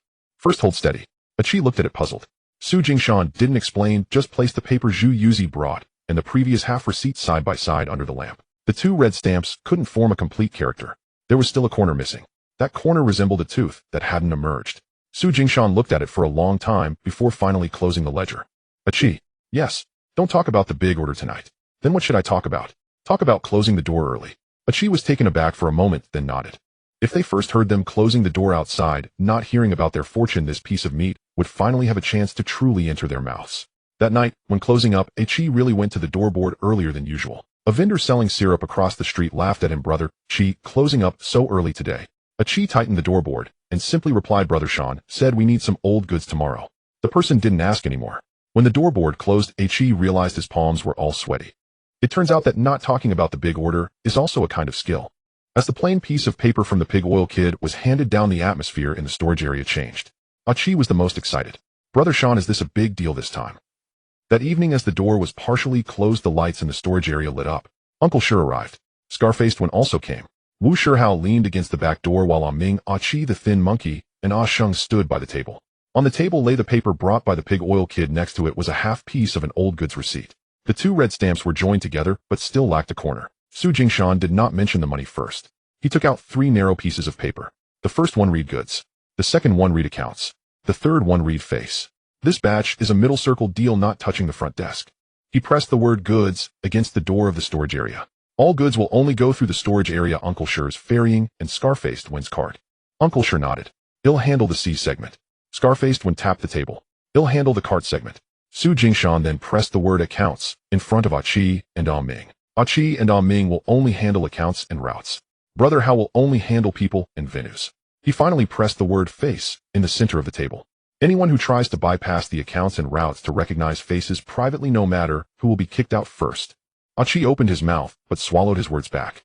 What he really wanted to ask was whether he could follow and see the scene on the middle circle side. Having run small goods before, made gifts, and shielded Brother Sean from the wind a few times, he couldn't help but feel that this time, with such a big order, he should step forward a little. But as soon as the word face was pressed down, he knew that this half step couldn't be taken carelessly. Su Jingshan glanced at him. If you want to see, you can. But not now. When then, oi. Wait until you can guard the accounts and routes 3 times, doing well each time, before we talk about recognizing faces. Achi lowered his head and responded. The room fell silent. The warmth on Achi's face slowly faded. Wu Shihao was the first to speak. I have no problem on my end. My line only recognizes people and venues. The thin monkey asked in a low voice, what about me? You are responsible for the liaison. Can I ask where the goods come from? No. What if others ask me, eh? Say you don't know? What if it's someone even familiar people don't know? The thin monkey nodded, writing the words liaison in his palm and then wiping it away with his thumb. Asheng lifted his eyes briefly before lowering them again. Su Jingshan noticed. Asheng and the few new recruits will only unpack goods and guard the storage. They are not allowed to raise their heads to recognize clients. Asheng nodded. Understood. Not understood. Su Jingshan lined up the 3 narrow pieces of paper on the table. Follow the rules. Finally, he wrote 3 rules on the back of the account board. Goods do not appear at the front desk. Accounts do not cross hands. Faces are not recognized privately. Before leaving, Achi looked back at those 9 characters, and the thoughts of big money that had initially filled his mind quieted a bit. After the meeting, Wu Shihao did not leave immediately. He picked up the narrow paper with the word face to take a glance, then put it back in place. This one is the hardest to guard. Su Jingshan lowered the lamp wick. That's why it's placed in the center. By the edge of the storage door, the 3 narrow pieces of paper were held down by a copper coin. As the light flickered, the corners of the paper moved slightly, but did not flip over. When everyone dispersed, Su Jingshan did not immediately collect the papers. He removed the copper coin and asked Ah Ming to write the date on the back of the 3 narrow pieces of paper. Why do we need to write the date? Ah Ming asked. If something happens in the future, we first check which day the rules were established. Su Jingshan pressed the papers down again. Don't let anyone say they haven't heard of it later on. Ah Ming wrote very slowly. After this night, those 3 pieces of paper in the storage area caught the eye even before the goods did. The next morning, when Asheng moved the first box of empty boxes into the storage, his steps instinctively avoided those 3 pieces of paper. Achi saw this and did not smile. Because when he entered, he had also looked at those 3 sentences. Goods do not appear at the front desk. Accounts do not cross hands. Faces are not recognized privately. The 9 characters stuck to the back of the account board were like 3 bolts. Whoever reaches out recklessly first will hit it first. Only after being hurt will they know the door is real. They also knew that money could not be rushed. The first real setback for Brother Hao did not occur on the street. It happened in the water room. The mole was not an outsider.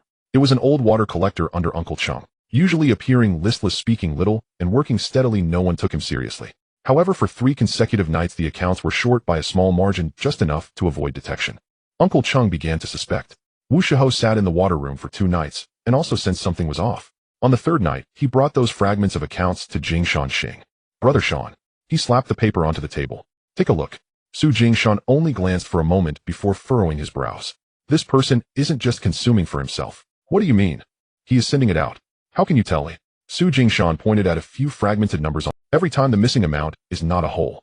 When someone consumes for themselves, they are most likely to take a full amount. Only when sending out do they break down larger sums into smaller ones. He pushed aside the entry from the 3rd night. And here too. This entry is suspiciously neat. Wu Shihao lowered his head to look. Is neatness a problem? Yes. Su Jingshan wrote a small hook at the edge of the paper with his pencil. Only someone familiar with the process knows how much to take without drawing attention. Achi felt a tightening sensation on his back. It turned out that it wasn't just about the accounts being short. The danger lies in being short by just the right amount. Wu Shihao's expression darkened. So how do we catch him? Don't catch the accounts. Catch the face. The next night, Su Jingshan didn't go to the water room. Achi went instead. He pretended to deliver cigarettes to Brother Hao, deliberately exposing a roll of new notes from his sleeve as he entered, speaking in a casual manner. Brother Sean said not to include this amount in the total tonight. We'll calculate it in the morning. The water collector was focused on writing numbers. His pen stopped momentarily. He looked up at the roll of notes. Just one glance. Wu Shihao sat in the corner of the water room, unmoving. Later in the night, during the shift change, the gambling table had just cleared. Around, the sound of the dice was chaotic and 2 gamblers were haggling at the door. The water collector took advantage of the accountant turning away, quietly stuffing the roll of notes into his waist, and tried to take out a few scattered notes as well. Wu Shiho was right at the back door. Just as the hand slipped into his waist without uttering a word, he stepped forward and pinned the person against the table. The table shook. The dice cup shook slightly. The water room fell into silence save for the sound of chips clattering against the table. Initially the water collector was still defiant. Brother, how I didn't. Say that again. Wu Shiho pressed down, causing a cracking sound in the opponent's shoulder, and sweat broke out on their forehead. Chi pulled the roll of new notes from his waist, and also revealed 3 scattered notes. The edges of the notes were damp and stuck together. When he laid them on the table, he noticed that the corners of those 3 scattered notes all pointed in the same direction. Brother Sean mentioned that this kind of folded corner is a handover mark. Wu Shiho took a glance. The color drained from the water collector's face once more. When Uncle Chung arrived, his face was dark and frightening, yet he didn't rush to take action, merely standing to the side staring at that face. Speak. Wu Shiho pressed the person down onto the table. Who are you sending it out to? I didn't. Chi laid out the fragmented accounts from the previous few nights, pressing them one by one in front of him. The water collector's bravado gradually dissipated. There's a water guy from the East Pier. I owe him money. Uncle Chung stood there for a long time and finally spat out one sentence. How's he? This person is handed over to you. After the person was dragged away, Brother Hao sat back in the water room silent for a long time. Chi was still in shock when he returned to Jing Shanxing. It turns out that the most dangerous thing in the venue is not someone flipping the table. Su Jingshan gathered the fragmented accounts. It's someone slowly emptying the accounts. That night Wu Shiho went to check the water room's shift roster again. The water collector's name was still in the 3rd column. He drew a heavy black circle next to the name. After finishing the drawing, he did not immediately cross out the name. Chi couldn't help but ask, Brother, how not crossing it out? Not crossing it out. Wu Shiho put down the pen. Leave it for now. Why, oi? Let everyone who comes to shift afterwards see how this column got ruined. The lamp in the water room flickered slightly, and the black circle's ink was as deep as a well. What truly quelled the commotion in the water room was not how Ji's firm hand, but the accounts. Detaining a person only proved he had stolen a bite. It did not reveal how he stole, for whom, or how those fragmented sums had leaked out, inch by inch, through a web of petty transactions. Su Jingshan compiled onto a single sheet the missing amounts from those 3 nights, the overlapping shift change windows, the collection boy's exit routes, and his recent unexplained expenditures. The sheet contained no superfluous words. On the left the time, in the center the missing sums, on the right the names. At the bottom a stark line, fragmented accounts, delivered externally. He placed the sheet before Uncle Cheng's desk. Uncle Chung studied it for a long while, his finger pausing over the entry for the 3rd night. Here. Yes. That night wasn't his first. No. Su Jingshan slid another small slip forward, bearing only 2. One was the apprehended collector, the other a water broker from Jiandong. Between them ran a short horizontal line branching at its end into 2 fine diverging strokes. What is this? Uncle Ching asked. He wouldn't deliver such fragments to just one pair of eyes, Su Jingshan replied, tapping the 2 fine branches. These 2 leads remain unconfirmed. Leave them untouched for now. Uncle Cheng's expression darkened further, yet he held his tongue. His back slowly stiffened. Wu Shiho stood silently beside them.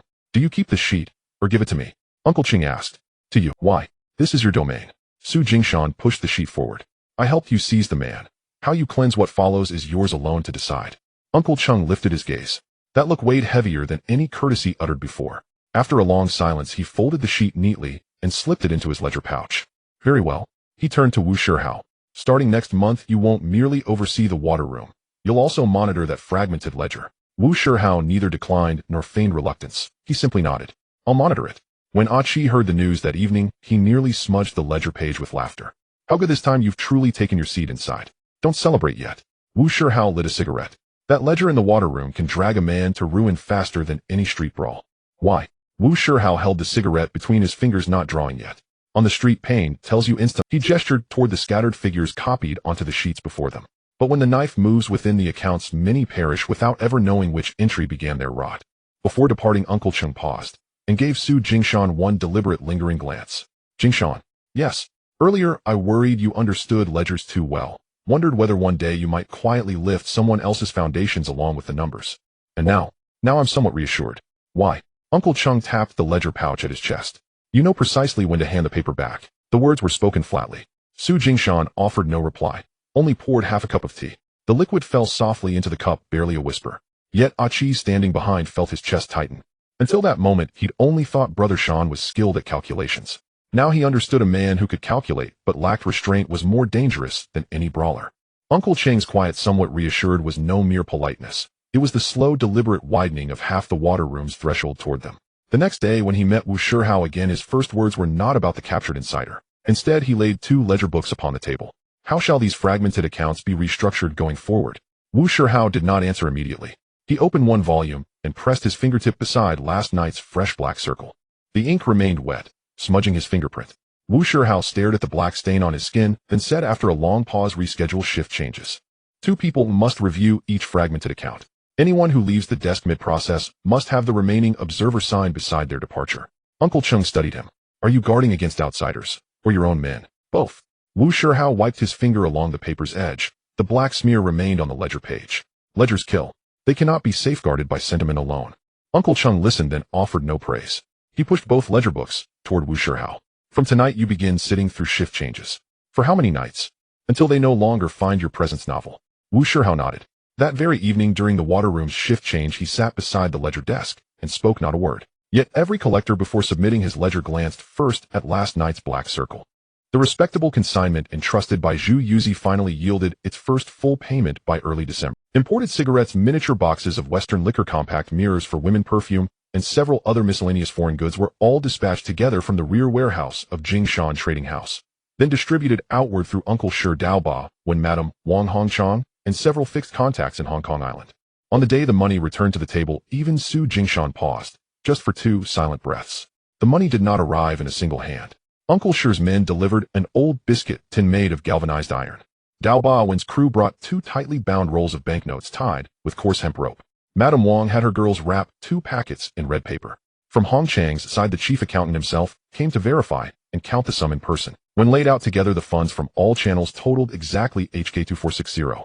Ming smoothed the final $10 note flat, the crisp paper scraping faintly against the tabletop with a soft, whispering SHH. Chi gazed at the stack before him, his voice trembling with disbelief. Brother Sean, does this count as serious money? It does. Truly. Truly. For half a heartbeat, silence fell over the room. Those 2 words struck deeper than the pile of cash itself. Chi, who usually rushed to speak, turned first toward the door. The door stood half ajar. Beyond it the street hummed on as always. Vendors called out, wooden clogs clattered past. No one outside knew that upon the rear warehouse table of Jingshan Trading House lay a sum no one among them had dared imagine just months before. Su Jingshan followed his gaze. Closed the door properly.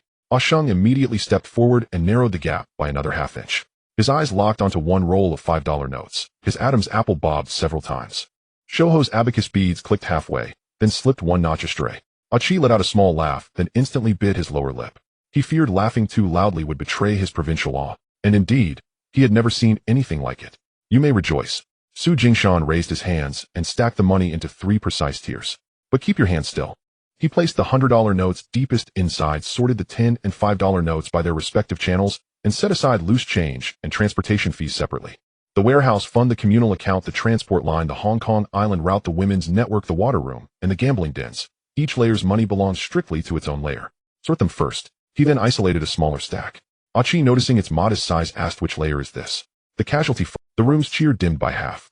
A loose empty cloth sack still rested beneath the cabinet. No one would forget. Wu Shihao nodded once. It must be deducted. Deduct it now? Chi nodded rapidly. I know. What do you know? He lowered his eyes to the stacks before him. If money is divided carelessly, many faces will change afterward. Su Jingshan nodded. Wu Shihao stared at the stacks, and then unexpectedly spoke up. Brother Sean. Now at last I understand what it means when a name begins to carry weight. What does it mean? Wu Shihao reached out, not to touch the money, but tapped lightly upon the red-sealed ledger. Before, every dollar was bitten out of hardship mouth by mouth. Now some dollars walked through the door, drawn only by the name itself. Chi glanced down again at the stacks. His hands remained motionless. Wu Shihao, however, offered a quiet smile. At least we can laugh tonight, can't we? We can. Su Jingshan met his gaze. Only then did Chi feel as though a knot had loosened, and broke into a wide grin. The air in the room stirred back to life. Ming coughed softly into his fist. Shoho reset the misplaced abacus bead. Even Sheng allowed himself a half-smile. The accounting continued deep into the night. 1 stack for the communal account, 1 for the transport line, 1 for the water room, 1 for casualties, 1 for the Hong Kong Island route, 1 for the women's network. Chi held his modest share in his palm for a long while. Unlike usual, he didn't burst into laughter.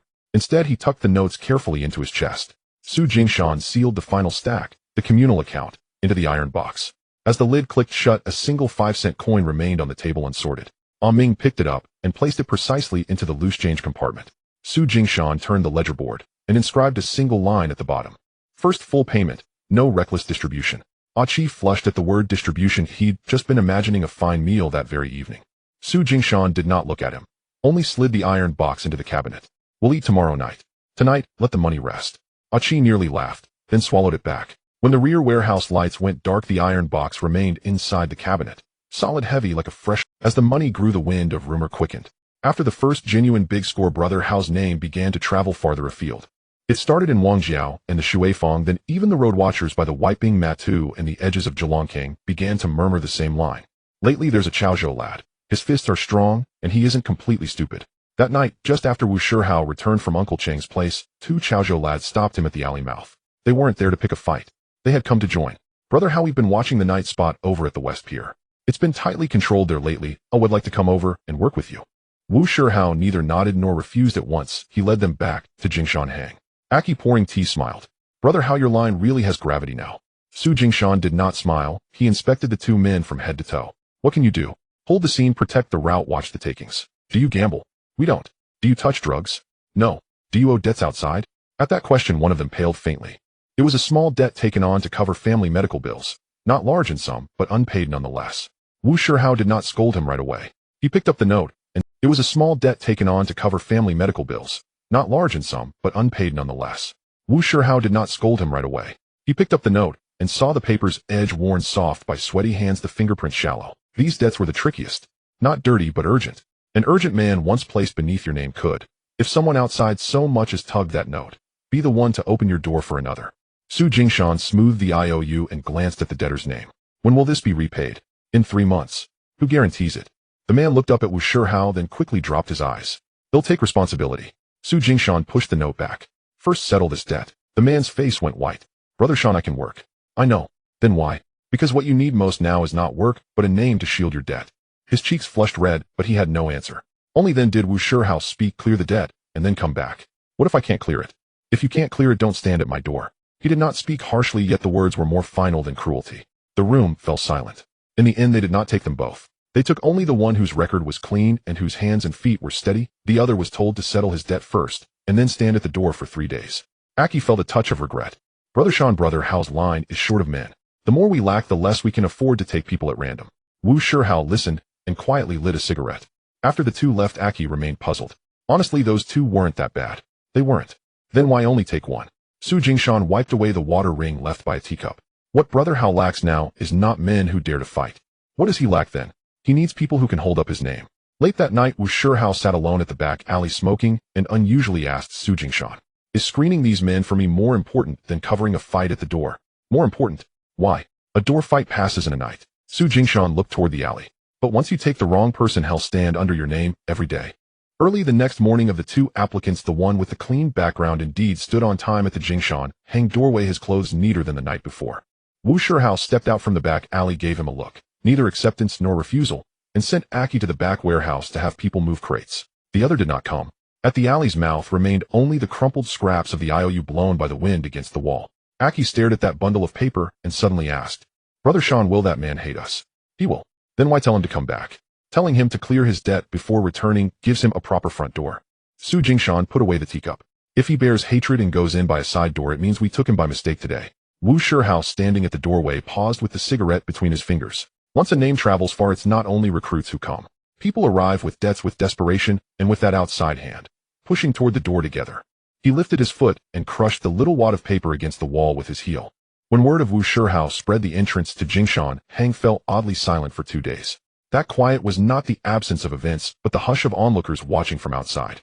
When someone came to offer themselves, Su Jingshan would accept one and leave another waiting, and many people had seen that. The town gossips who had been ready to shout that Wu Shihao's rise would make them take in anyone were instead treated to the sight of a newcomer spending the whole day moving crates in the back storeroom, not daring even to ask for another cup of tea. On the third afternoon, Zuzai arrived. He did not step inside. He bought a bowl of tea at the door, drank it slowly, and only then inverted the bowl on the table. Shanzai. Su Jingshan stepped out from behind the counter. Zuzai glanced toward the back storeroom, and then at Wu Shihao, who sat smoking at the mouth of the alley. Your front has been busy lately, but it's cold inside. Show heat for others, keep the cold for ourselves. Zuzai chuckled and produced a paper folded into a narrow strip from his breast. There was no cargo listed on the paper, only a place and a time. Jianshazui. The night after tomorrow. Su Jingshan read it, and did not immediately ask who it was from. A A faint smile creased Zhu Zai's eyes. You won't ask. Even if I ask, you might not tell. I can tell half of it. Which half? Someone wants to see you. Aki's chest gave a startled leap at the words. Su Jingshan laid the paper back on the table. See what? He pressed the narrow slip beneath his fingertip, nudged it an inch as if testing where it belonged, then set it back in place. To see whether you are worth being seated. Seated where? Zhu Zai tapped the surface of the table. Not at this table of yours. The room fell quiet. Wu Shiheo's hand mid-draw on his cigarette stilled. Su Jingshan asked, what if I do not go? You can stay away, Zhu Zai answered quickly. They will not immediately crush, he added, but there are doors that once left unopened you will only be able to knock on later when others happen to remember you. And if I go, going may not yield meat. Zhu Zai made his meaning plain. The first sitting is not for you to eat. It is to see whether when you see a clean tablecloth you forget the mud still caked to your soles. Aki's face tightened at that. Su Jingshan asked, should I bring someone? No. Bring gifts. Then bring what? Bring a clean face. Zhu Zai added. And do not be eager to announce what you can do. Those above most despise a young man who upon sitting sets himself down like an abacus bead and begins to click himself aloud. Su Jingshan nodded. I understand. Zhu Zai rose to leave, but paused at the doorway. One more thing. Su raised his head. Zhu Zai glanced toward Wu Shihao. If someone here looks upward, there will be those who want to look at Haoji's line as well. Wu Shihao said nothing. Zhu Zai lit his cigarette and lowered his voice. Don't assume only those upstairs have eyes. The alley mouth has them too. He said no more and finally left. Aki kept turning the narrow paper over and over, growing more anxious with each look. Change, does this count as being called to the table? Su Jingshan shook his head. Not yet. Then what is it? Someone has shifted the stool outward an inch.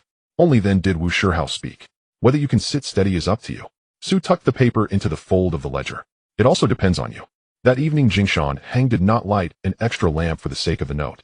The goods were weighed as usual, customers were tended, and in the back storeroom men still moved crates. Only Aki, each time he passed the ledger's crease, could not help but steal a glance at the narrow strip of paper. No sooner had Zhu Yuzi uttered those words than another ripple stirred the street. This one did not descend from the upper floors. It came from the mouth of the alley. Old Gamble, a habitual drunkard who haunted Uncle Cheng's water room, had lost heavily at cards, and now sat by the door pounding the table edge with drunken bravado. He declared that lately too many Chaozhou men had gathered in Kowloon. This new current surging through the streets was far too aggressive, and someone would surely bring them low before long. Such drunken bluster was usually worthless. Yet that very night, as Wu Shihao emerged from the water room, a stranger stood waiting at the alley's entrance. The man wore a worn padded jacket, his hair slicked sharply backward, yet his shoe tips gleamed with meticulous polish. He stood at a precise, unnerving point where the alley shifted between half-light and deep shadow. Anyone stepping out would see him first. Wu Shihao paused. Achi, trailing behind, already slid his hand toward his waist. The stranger smiled first. Brother Hao. Wu Shihao studied him. From which side? Just delivering a message. Delivering it to me, eh? To whoever's willing to listen. Wu Shihao withdrew a cigarette, clenching it between his teeth, but did not light it. Speak. Tomorrow night a small table will be set up behind the old theater's rear gate. Someone wishes to invite Brother Hao for tea. Who? You'll know when you go. And if I don't, then consider I was never here. Achi sneered. Who do you think you are, to summon Brother Hao as though he must obey? The stranger did not glance at Achi, his gaze remained fixed on Wu Shihao. This isn't a summons, it's an invitation. Wu Shihao finally lit the cigarette.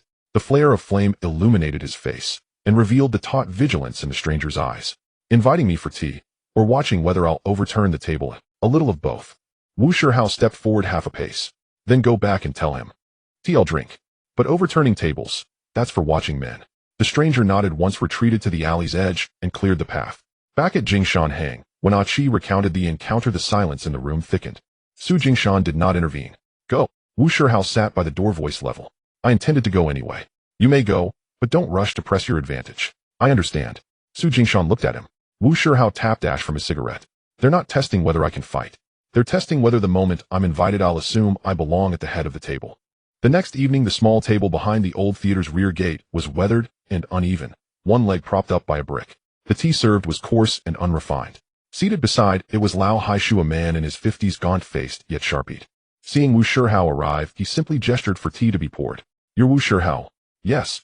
Heard you've recently taken in some Chaozhou men. Not indiscriminately. Lao Haishu smiled faintly. You've already preempted my question. Wu Shihao did not smile. When numbers swell, corruption spreads fastest. That much at least I comprehend. Lao Haishu lifted his teacup, then set it down again. Rumors swirl outside. Some say your line is rising into something formidable. Others claim you're merely a blade at Su Jingshan's threshold. How do you answer that yourself? Achi stood at a distance, muscles coiled tight. Wu Shihao replied. Even a blade must know whom to protect, whom to strike, and when to sheath itself. At last something flickered in Lao Haishu's gaze. Then, whom do you protect? My own people. Whom do you strike? Those who reach with the wrong hand. And when do you sheath it? When Brother Shan says movement would stir chaos. Lao Haishu fell silent for a long while. Finally he said only this. Finish your tea before you leave. Wu Shihao raised the pale brew, and drank it in one steady draught. That same night Su Jingshan reread Zhu Yuzi's note inside Jingshan Hang. When Achi returned with his report, his grin stretched wide. Brother Hao didn't overturn the table. Su Jingshan folded the paper away, harder than overturning it. Wu Shihao entered from behind, just in time to hear. And you, my turn comes the day after tomorrow. Their eyes met. No further words passed between them. Wu Shihao placed the coarse porcelain teacup from the old theater onto the table. Its base bore a tiny chip, but the rim held no stain, only clean dry residue. By the evening of the day after tomorrow no rain had fallen, yet the air hung thick with dampness. Streets in Tsimsha Sui gleamed brighter than those in Mongkok. Shop signs glowed one after another, casting a faint oily sheen upon passers-by's faces. Zhu Yuzi led Su Jingshan into a Cantonese restaurant. Unassuming from the outside, modest entrance faded signboard. The doorman's steady gaze betrayed its distinction, no effusive greetings, no forced warmth unlike ordinary eateries. Downstairs voices buzzed, dishes clattered, and the sharp cries of drinking games mingled with laughter and the scrape of chairs across floorboards. Upstairs the atmosphere shifted entirely. The corridor was narrow, the wooden floor yielded slightly underfoot. Faded inkwash landscapes hung along the walls while a small censer of agarwood burned quietly in the corner, its fragrance subtle yet potent enough to have the rising tide of downstairs wine-scented air. Zhu Yuzi halted before the last private room, its door half ajar. Remember this. Tonight is not about showing off your skill. Su Jingshan nodded. Understood. Zhu Yuzi studied him for a moment. Better if you truly understand. Then he raised his hand and pushed the door open. 3 men sat inside the private room. The one at the center appeared to be in his early 40s. Hair slicked back with meticulous precision, wearing a dark Western-style suit jacket over an exquisitely tailored plain-colored Changshan collar. On his left hand gleamed a gold wristwatch. Beside him rested a white porcelain-lidded teacup, its steam rising in quiet, delicate spirals. To his left sat a bald, stout man with a round, affable smile, idly rolling prayer beads between his fingers. To his right sat a gaunt man in a Changshan, his narrow face shadowed by brooding brows and watchful eyes. Even his sipping of tea felt like appraisal. Zhu Yuzi entered and bowed his head slightly. Mr. Peng. Su Jingshan instantly recognized him as the host of the evening. This is Su Jingshan. Mr. Peng did not speak immediately. Instead he scanned him from head to toe, slow, deliberate, unblinking. Su Jingshan remained motionless, upright. He felt that gaze trace the collar of his shirt, the cuffs of his sleeves, the polish on his shoes, then settle finally upon his face. Only then did Mr. Peng offer a faint smile. Smaller than I imagined. Su Jingshan's expression did not waver. Smaller means easier to slip through narrow paths. The stout man burst into laughter first. Zhu Yuzi, you've brought the right young man this time. His tongue isn't loose. Mr. Peng ignored him, merely lifting a hand in quiet gesture. Sit. Only then did Su Jingshan sit, perching lightly on the edge of the chair. A few modest dishes graced the table, barely touched, yet the tea had already been refilled twice. Mr. Peng poured half a cup for him, but did not touch his own chopsticks. Su Jingshan accepted the cup and murmured thanks. Silence settled over the room for nearly 20 heartbeats before Mr. Peng finally spoke. I hear you've had a string of smooth successes lately. Just scraping by. When scraping by reaches my ears, it's no longer small potatoes. Su Jingshan simply nodded. Lucky so far. Haven't tipped over yet. Mr. Peng pressed the lid of his teacup down gently. Rely on luck alone, and you'd have capsized long before now. He paused. What precisely do you sell, eh? Su Jingshan gazed at the white porcelain teacup before him. Its surface was still, reflecting only the soft, wavering glow of the lamp above. After half a breath he replied, I sell the sliver of dignity others are too weary, or too indifferent, to gather themselves. The stout man chuckled again. The gaunt man spoke for the first time. Clever words cost nothing. Many young men speak cleverly. Su Jingshan did not retort. So I'm not here tonight to deliver speeches. I'm here to let you decide whether to let me act. Only then did Mr. Peng's lips curve into something resembling genuine amusement. All right. He finally anchored the conversation in reality. Year-end is near.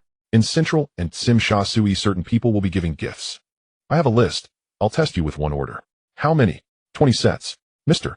Peng held up mirrors, perfume, cigarettes, liquor, small imported goods. All acceptable. Only one requirement. They must look impeccable. Zhu Yuzi remained silent. Su Jingshan's mind raced. 20 sets. No two alike. No haphazard assembly. Each set must feel bespoke, as though crafted solely for its intended recipient. Mr. Peng lifted his teacup, asking almost casually, Dare you take it? Yes. So quickly. If I lacked the courage even to hear such an offer, there'd be no point in looking at many other tables ahead. The stout man clicked his tongue in mild astonishment. Su Jingshan added quietly but firmly, "But let me state one thing clearly first." All eyes in the room turned to him. "How these 20 sets are tiered.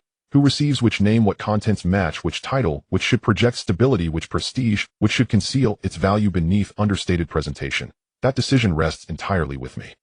The gaunt man's gaze sharpened, this time with genuine attention. "Aren't you afraid we'll think you're overstepping?" "Yes." "Then why dare say it?" Su Jingshan set the teacup back onto the table, the base clicking softly against porcelain. If done poorly, both sides lose face. Silence held for 2 full breaths. "Mr. Peng studied Su Jingshan for a long while before setting down his own cup. "Agreed. Then I grant you that latitude. How each gift is assembled, you decide. The list, and the names' reputations, will be delivered to you tomorrow." Su Jingshan nodded. "Understood." As if recalling something else, Mr. Peng lifted his eyes and said, "One more thing. Dignity appears light, but weighs heavier than any cargo. Spoil a shipment, and you pay compensation. Spoil dignity once, and every future door narrows." Su Jingshan nodded again. No further topics were broached at the table. Mr. Peng kept him seated for just one more cup of tea, asking only a few idle, inconsequential questions. Su Jingshan answered sparingly, not curt, not verbose. As they descended the stairs, Zhu Yuzi walked ahead, pausing only at the landing to light a cigarette. "Did tonight's meeting pass?" "Halfway, and the other half depends on how the gifts turn out." Zhu Yuzi exhaled a slow plume of smoke. "That at least is clear-headed." When Su Jingshan stepped out of the restaurant, streetlights still burned. Sea wind swept in from the end of the block, carrying a faint, briny dampness. Zhu Yuzi walked ahead, never turning back, only flicking ash onto the roadside. "Tomorrow the list arrives at your shop. Who delivers it?" "Don't ask." Su Jingshan nodded. A rickshaw rattled past the street corner, its wheels splashing muddy water from a puddle, sending a tiny fleck of dirt onto his shoe. He glanced down at the spot. It was minute. At the entrance of Jingshan, Hang Achi was still awake, crouched by the door waiting. "Brother Shan, did it go well?" "Halfway." Su Jingshan wiped the speck of mud from his shoe. "First thing tomorrow, we wait for the list." The people Wu Shihao met were not in Simsha Sui. They were in a Chaozhou tea house near Kowloon City. The place had a small facade and an old sign. During the day it sold tea and dim sum, and at night some people who preferred not to show their faces on the main roads would enter through the back door. A yellow-bordered old lamp hung at the entrance with insects buzzing around it. The tea house was filled with steam, the fragrance of Chaozhou tea mingling with the scent of braised dishes, overpowering the stench from the alley outside. The guide was the same unfamiliar man from the previous night. He didn't say much along the way and only lifted the curtain for Wu Shihao to enter at the door. Deep inside the tea house was a small compartment with a half-closed wooden window. Outside, the sounds of tea customers chatting could be heard, but it was quiet inside. An elderly man with graying hair sat at the table. He wasn't very tall and had a slight hunch, but his fingers were steady, holding a small teacup without a single tremor. This man was Uncle Hai. 2 middle-aged men accompanied him at the table, one with a dark face and the other with a thick neck. Uncle Hai raised his eyes to look at Wu Shihao. "Are you Wu Shihao?" "Yes. Recently your name has been spreading quite quickly." Wu Shihao sat back a bit, not trying to appear overly assertive. "Just trying to make a living." Uncle Hai chuckled. "You young ones all love to say you're just trying to make a living.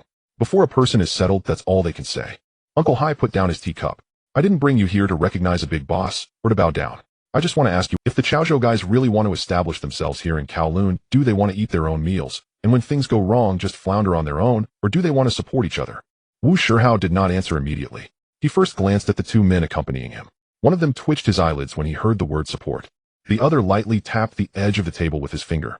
After a moment, Wu Shihao finally spoke. "Support is fine. But who supports whom?" The thick-necked man couldn't hold back and snickered. "Young man, you haven't even settled in yet, and you're already asking who supports whom." Wu Shihao didn't even glance at him. "If I'm only allowed to follow behind and shield others from the wind, and then have to bow down and acknowledge my place, that isn't called support. Then what do you call it? Being someone else's underling." The aroma of tea in the compartment seemed to freeze for a moment. However, Uncle Hai did not get angry. He raised his hand to signal the 2 men beside him not to interrupt. "All right. There's a small gambling den on the west side of the city that needs someone to oversee it." He pulled out an old piece of paper from under the table and slid it in front of Wu Shihao. On the paper, several alley entrances were drawn, encircling a small door. "The place isn't big, but the location is good. Each of the overseer, moneylender, bookkeeper, and doorman has their own path, and no one submits to anyone." Wu Shihao looked at the old paper without interrupting. Uncle Hai continued, "If you can stabilize that place's aura, then we can discuss support later. If you can't stabilize it, it's no big deal. It just means your current reputation is only enough to echo in the streets." Wu Shihao reached out to touch the old paper, his fingertip pressing down on the ink line encircling the small door. The ink was old with the edges slightly blurred, indicating that this map wasn't drawn up for him on the spot. Uncle Hai had long prepared that small gambling den, just waiting for someone brave enough to reach out. He gently lifted the corner of the paper and then placed it back down. Only then did Wu Shihao ask his first real question. Whose place is that? It's registered under someone else's name. Uncle Hai took a sip of tea. As of now, whoever is stable can grow their own face from it. Does Cheng Shu know about? Uncle Hai glanced at him. You're inquiring now, aren't you? I know a little. I won't stop you. Wu Shihao. All right. Uncle Hai stared at him. Aren't you going to ask how much? The money will be discussed later. Then what are you looking at first? Wu Shihao pointed to the small door on the old paper. First, I want to see if this place is worth putting my name on. Uncle Hai finally smiled for real. Fine. The night after tomorrow someone will take you there. Before leaving, the thick-necked, middle-aged man still seemed a bit unconvinced and deliberately added a remark. Young man, that place on the west side of the city is different from the street corner. It's not about who has the loudest voice to remain stable. Wu Shihao's footsteps only paused for a moment. I didn't plan to rely solely on my voice. After saying that, he walked out the door. When he returned to Jingshan Xing at night, Su Jingshan was still awake. Several empty wooden boxes and a few stacks of freshly recorded bills were piled up under the light at the front desk. Hachi was dozing off at the counter, and upon hearing the door open, he jolted awake. Wu Shihao spread out the old paper. Su Jingshan glanced over it and made a few marks on a piece of scrap paper nearby. Overseeing, lending money, keeping accounts, standing at the door. These 4 roles don't just jump in the moment you walk in. Wu Shihao lit a cigarette. Let's take a look. Let's take a look. Su Jingshan put down the pencil. What you need to establish isn't just a fire. Wu Shihao exhaled a puff of smoke. It's the rules of that room. Su Jingshan looked at him. Right. The old paper on the table was pressed down by the light, and the position of the small door was circled in dark ink. The next noon, the men from Zhu Yuzi delivered the items. It wasn't a large wooden box, but merely a thin cowhide envelope. Inside the envelope was a piece of folded paper. The paper did not bear a full name, only the surname, identity preferences, and a very brief hint. Chun prefers heavy on the smoke. Liang mirror must face fragrance, shouldn't be too sweet. Or razors can be pressed forward, alcohol shouldn't be floral. Zhengtai women's goods should be light, not too gaudy. Each line was short. Achi wanted to lean in at first glance. Su Jingshan pressed a finger down, pinning the paper on the counter. Don't look too closely at this. Why? Knowing half of some names is more dangerous than knowing them all. Achi shrank back. Su Jingshan refolded the paper, memorized it once, then unfolded it, and began sorting through blank account papers. Face up. Steady face. Supplement face. A Ming frowned. What does it mean to face up? Su Jingshan took a box of imported cigars off the shelf and placed it on top. For the person receiving gifts, after they get the items, they can display them outward. What about a steady face? He placed a hand mirror and a small bottle of perfume in the second compartment. Not flashy, but comfortable. Supplement face. Achi continued to ask. Su Jingshan picked up a razor, then put it back, opting for another one with a wooden handle that was steadier. Looks decent on the outside, but empty inside. The items can't be too thin nor too flamboyant. The few people in the back warehouse fell silent. Su Jingshan brought out items from the warehouse one by one. Small foreign liquor. Cigarettes, women's mirrors, razors, perfumes, stockings, a few pieces of jewelry that weren't overly expensive but had a certain flair, plus 2 boxes of imported cigars brought back from Hong Kong. For those putting on a show, cigars and small liquor should be prioritized. What about the boss? It depends on which type of boss. Su Jingshan pushed a mirror and a razor forward. For those who care about appearance, these 2 items are necessary. What about places with more women? Perfumes, hand mirrors, and stockings shouldn't be mismatched. He picked up a bottle of overly sweet perfume, sniffed it, then set it aside. This bottle won't do. A Ming lowered his head to look at the bottle of perfume. The bottle looked stylish with shiny glass edges, not something to be embarrassed to take out. Isn't this bottle a bit pricey? It is. Su Jingshan tightened the bottle cap again. But it's too sweet. He took out another lighter colored bottle from the bottom of the box, which wasn't as eye-catching, but had a light scent that left a cool fragrance on the back of the hand. For someone like Zhengtai, being too sweet tells others you treat her like a courtesan. Achi shrank his neck upon hearing. Can a bottle of perfume offend someone? It's not the items that offend people. Su Jingshan placed the light-colored perfume in the compartment for women's goods. The person who gives the wrong gift will. Gifts must be presented well, but the intentions must be hidden. The thin monkey moved a stack of empty wooden boxes from the corner of the back warehouse. Brother Sean, does that mean each gift uses the same box? They can't be the same, but they shouldn't differ too much either. Why? Su Jingshan picked up 2 boxes. One was too new with glaring gold paint. The other was too old with frayed corners. He pushed both aside. If they are the same, it looks like mass-produced goods. If they differ too much, it makes the separation too clear. Su Jingshan then called a Ming to bring over the padding papers. Red, beige, light gray. Spread out, they looked like 3 different faces. He chose beige for the boss, light gray for those from the police station who might glance through, and reserved the red paper for the box meant for the most ostentatious. Paper is also categorized by person. Of course it is. Su Jingshan folded the red paper with a crease, pressing it flat. Some people see red as joy while others find it glaring. If you hand over something glaring, they may smile on the surface, but they'll be keeping track of the dead in their hearts. A chief felt a chill down his spine. Peng Sheng isn't asking you to sell goods, but to do him a favor. Su Jingshan did not respond, but simply refolded the list and stuffed it back into the envelope. By evening, the first round of 20 empty boxes was already lined up on the long table in the back warehouse. Each box looked roughly the same from the outside. When opened slightly, the padding paper scents and the items pressed on top were all different. Achi took notes on the side and by the end couldn't help but exclaim, "I used to think that making gifts was just about stuffing expensive things inside." Su Jingshan finished writing the last item and rubbed his brows. Expensive is the easiest. He pulled out a pair of overly bright stockings from Zheng Tai's box and replaced them with a lighter color. The hard part is making it look effortless. Just then the lights in the back warehouse flickered on.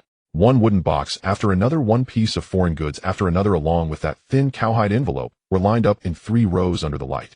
After unwrapping the gift list, the real trouble wasn't whether there was enough stock. It was the overwhelming variety of scents. Over the past 2 years, a considerable amount had accumulated in the back storage. Women's mirrors, razors, perfumes, small bottles of liquor, cigarette stockings, and small jewelry. Each item could fetch a price on its own. However, once assembled into a gift box, the flaws became apparent. Some items were too flashy. They shone like nouveau riche, ostentatiously stuffing their boxes. Others were too dull, giving away their origins from hidden, undesirable sources.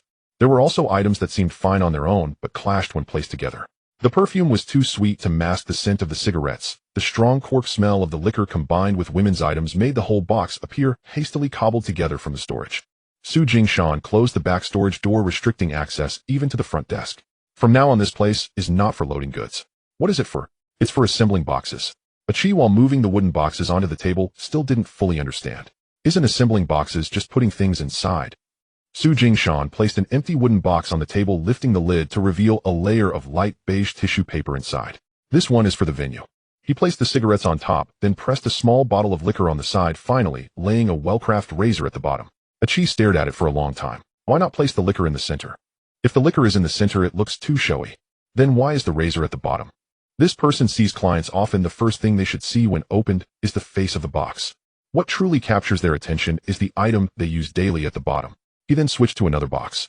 The mirror was placed at the front, not fully filling the space with perfume, just a small bottle with a pair of stable-colored stockings pressed beside it. This one is for families with many women. Why not add more perfume? Too much perfume makes it feel rushed. Su Jingshan took out the overly sweet perfume and set it aside. If it's rushed, it feels light. A Ming and the Thin Monkey no longer dared to treat this as a trivial task. One handled the removal of the outer packaging. The other carefully scraped off the old labels and rewrapped them with new thin paper. Any trace that could identify the original merchant or the source of the goods had to be removed. For this, Su Jingshan specifically sought out Boss Zhou. Originally, Boss Zhou only helped them with paperwork, finding boxes and gathering some presentable wrapping paper. But this time, Su Jingshan wanted details, inquiring about whether the wooden box edges had splinters, if the ribbons were more gray or red, and whether the lining paper was soft enough. Boss Zhou laughed heartily. Jingshan, are you making goods or running a trading company? I'm making goods. You're choosing paper colors for making goods, eh? This time it's about the first breath someone takes when they open the box. Boss Zhou paused for a moment before shaking his head. Your thoughts truly don't seem like they come from someone who carries burlap sacks from the docks. In the end, he still helped Su Jingshan find 2 types of paper, 3 types of boxes, and a batch of fine ribbons, specifically instructing the staff to smooth the paper surface without leaving rough textures. Once the items arrived, the back storage resembled a setup for an event. A Chi and a Ming stood on either side, one passing boxes and the other passing paper. The Thin Monkey was responsible for pressing the corresponding simple codes at the bottom of each gift to prevent mistakes during distribution. A Sheng specifically guarded the perfumes and cigarettes, preventing the 2 scents from mingling. As they worked late into the night, A Chi's hands felt nearly numb. Brother Shan, can't we speed up a bit? What happens if we do? A Chi glanced at the box that had just been set aside. The paper corner had been slightly scraped up by his nail. He fell silent. In the latter part of the night, Su Jingshan did something no one had anticipated. He deliberately left some boxes partially empty. Not because there was nothing to put in, but because they shouldn't be full. Achi noticed and asked, Brother Shan, we could still fit another box of cigarettes in here. We could. Then why not stuff it in? If a gift is too full, it feels cheap. Achi looked down at the half-inch of empty space. That little emptiness allowed the items inside the box to breathe a sigh of relief. When the first row of boxes was finally set out, even Achi was left stunned.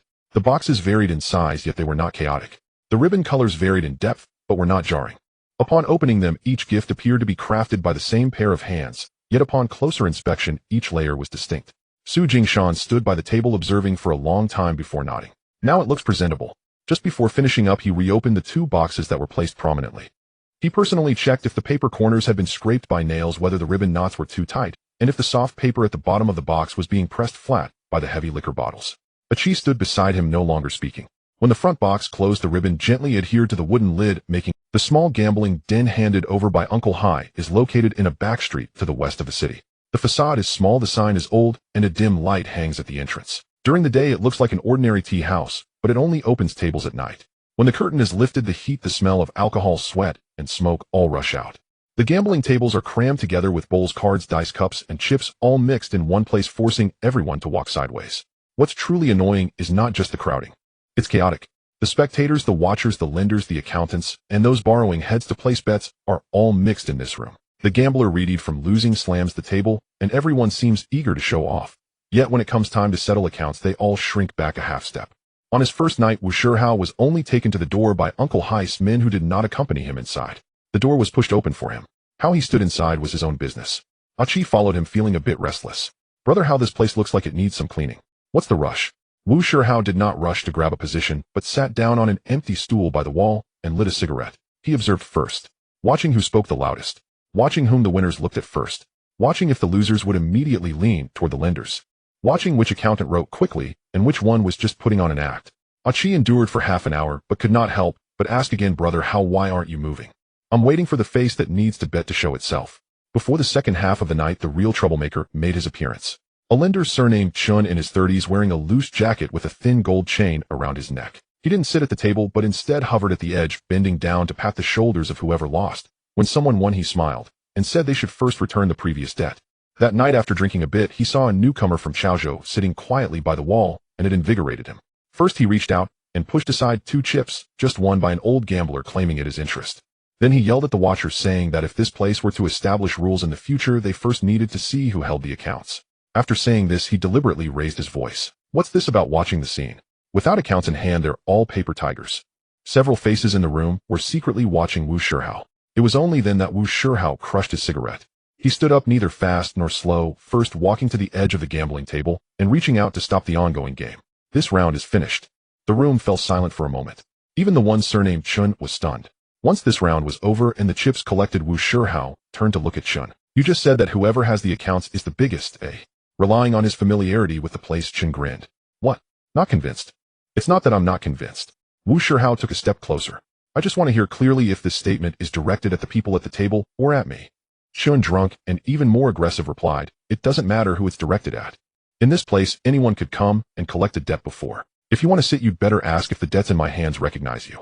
Wu Shihao's gaze turned cold.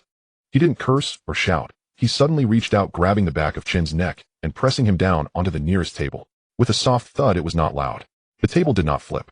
The bowls did not break. Chin's entire face was pressed against the table, half of it turning pale. The room fell into a sudden silence. What you hold is a debt note.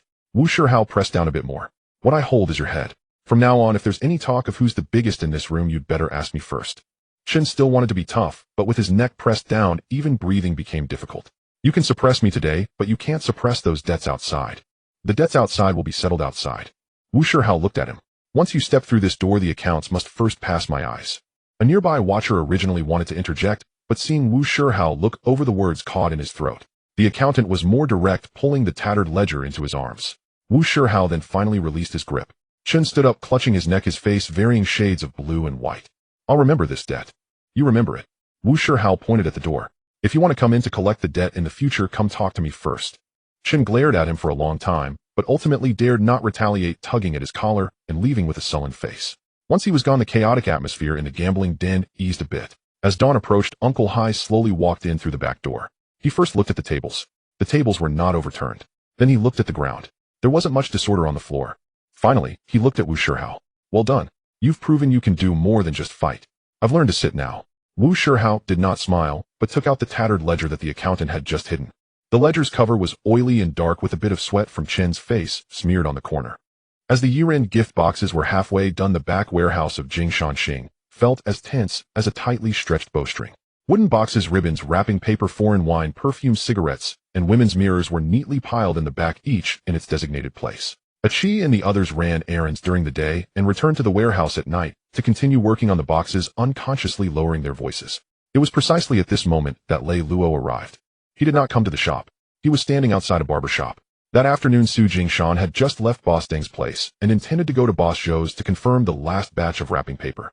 The sun was about to set by the street and the shadows of the signboards slanted across the stone pavement.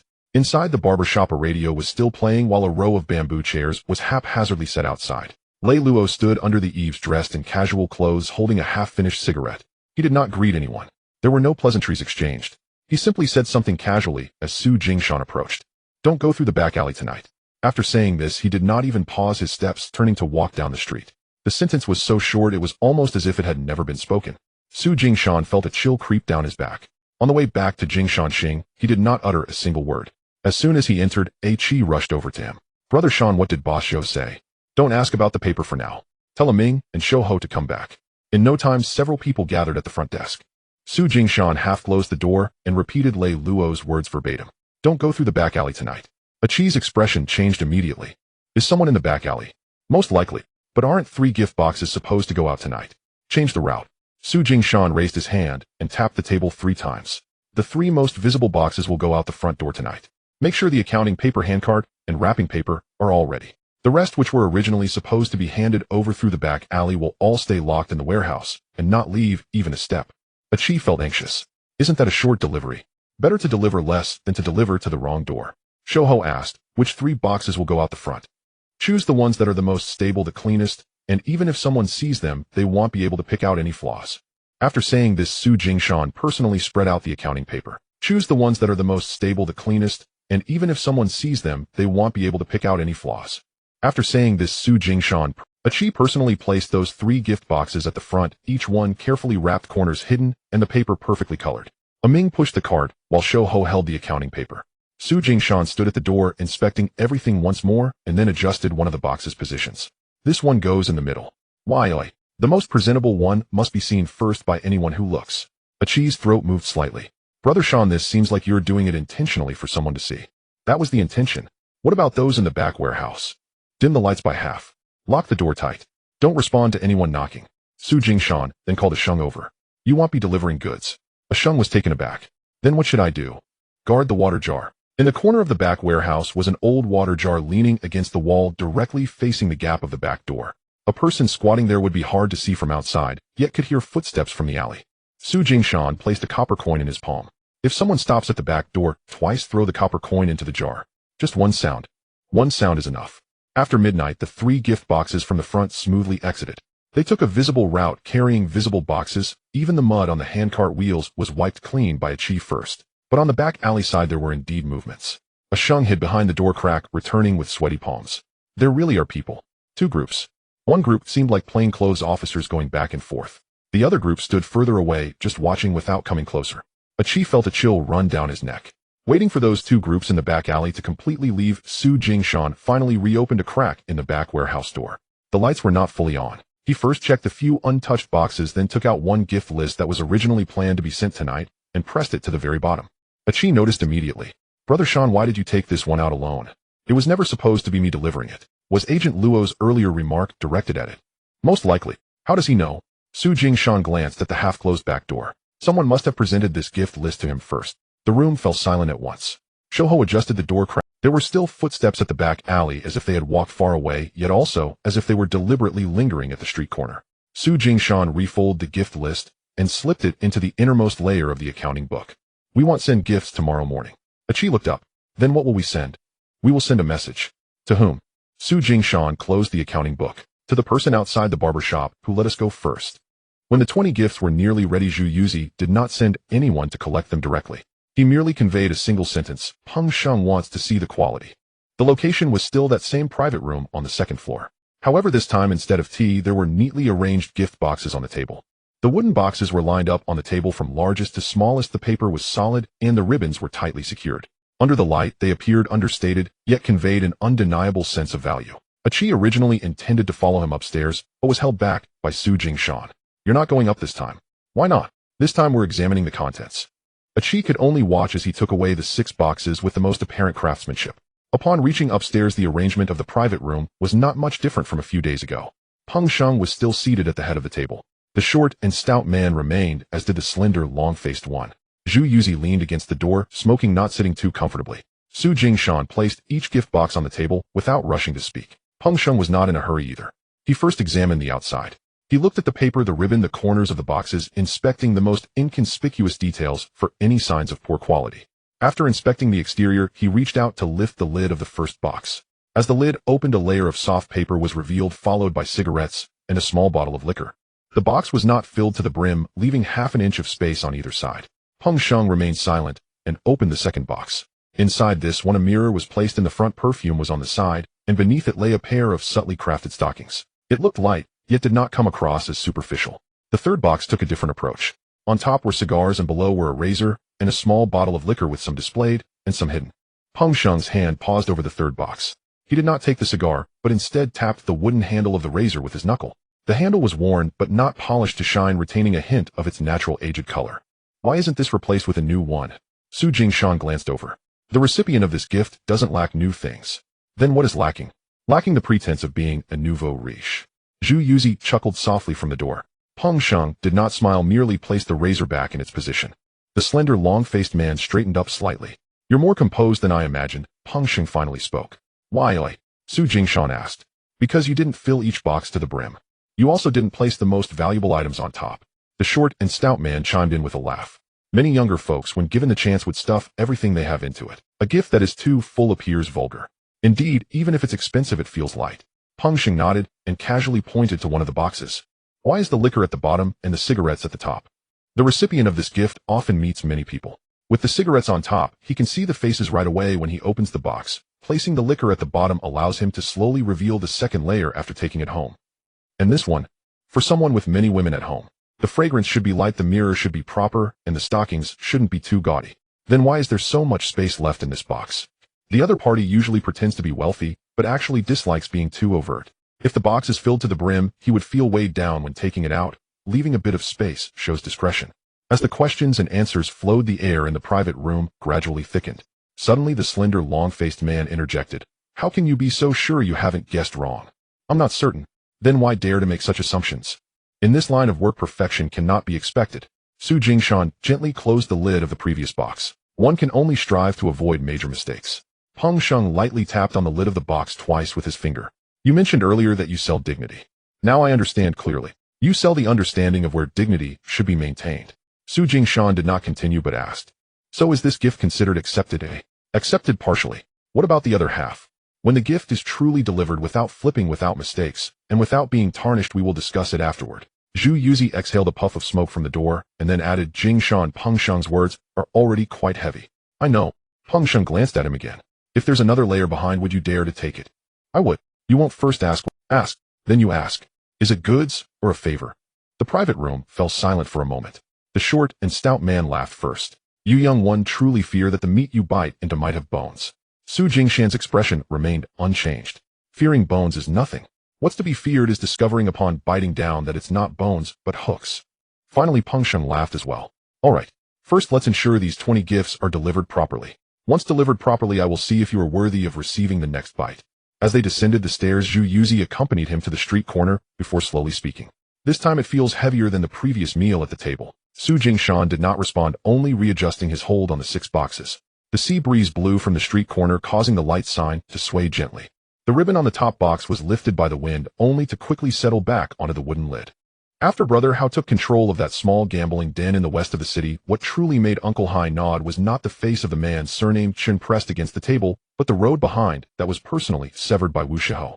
There was an old customer in the gambling den nicknamed Ah Bing in his 40s. He usually seemed inconspicuous, and his wins and losses were not the largest. Yet such people are the most troublesome because they don't make a fuss, but their debts are the worst. He borrowed after losing.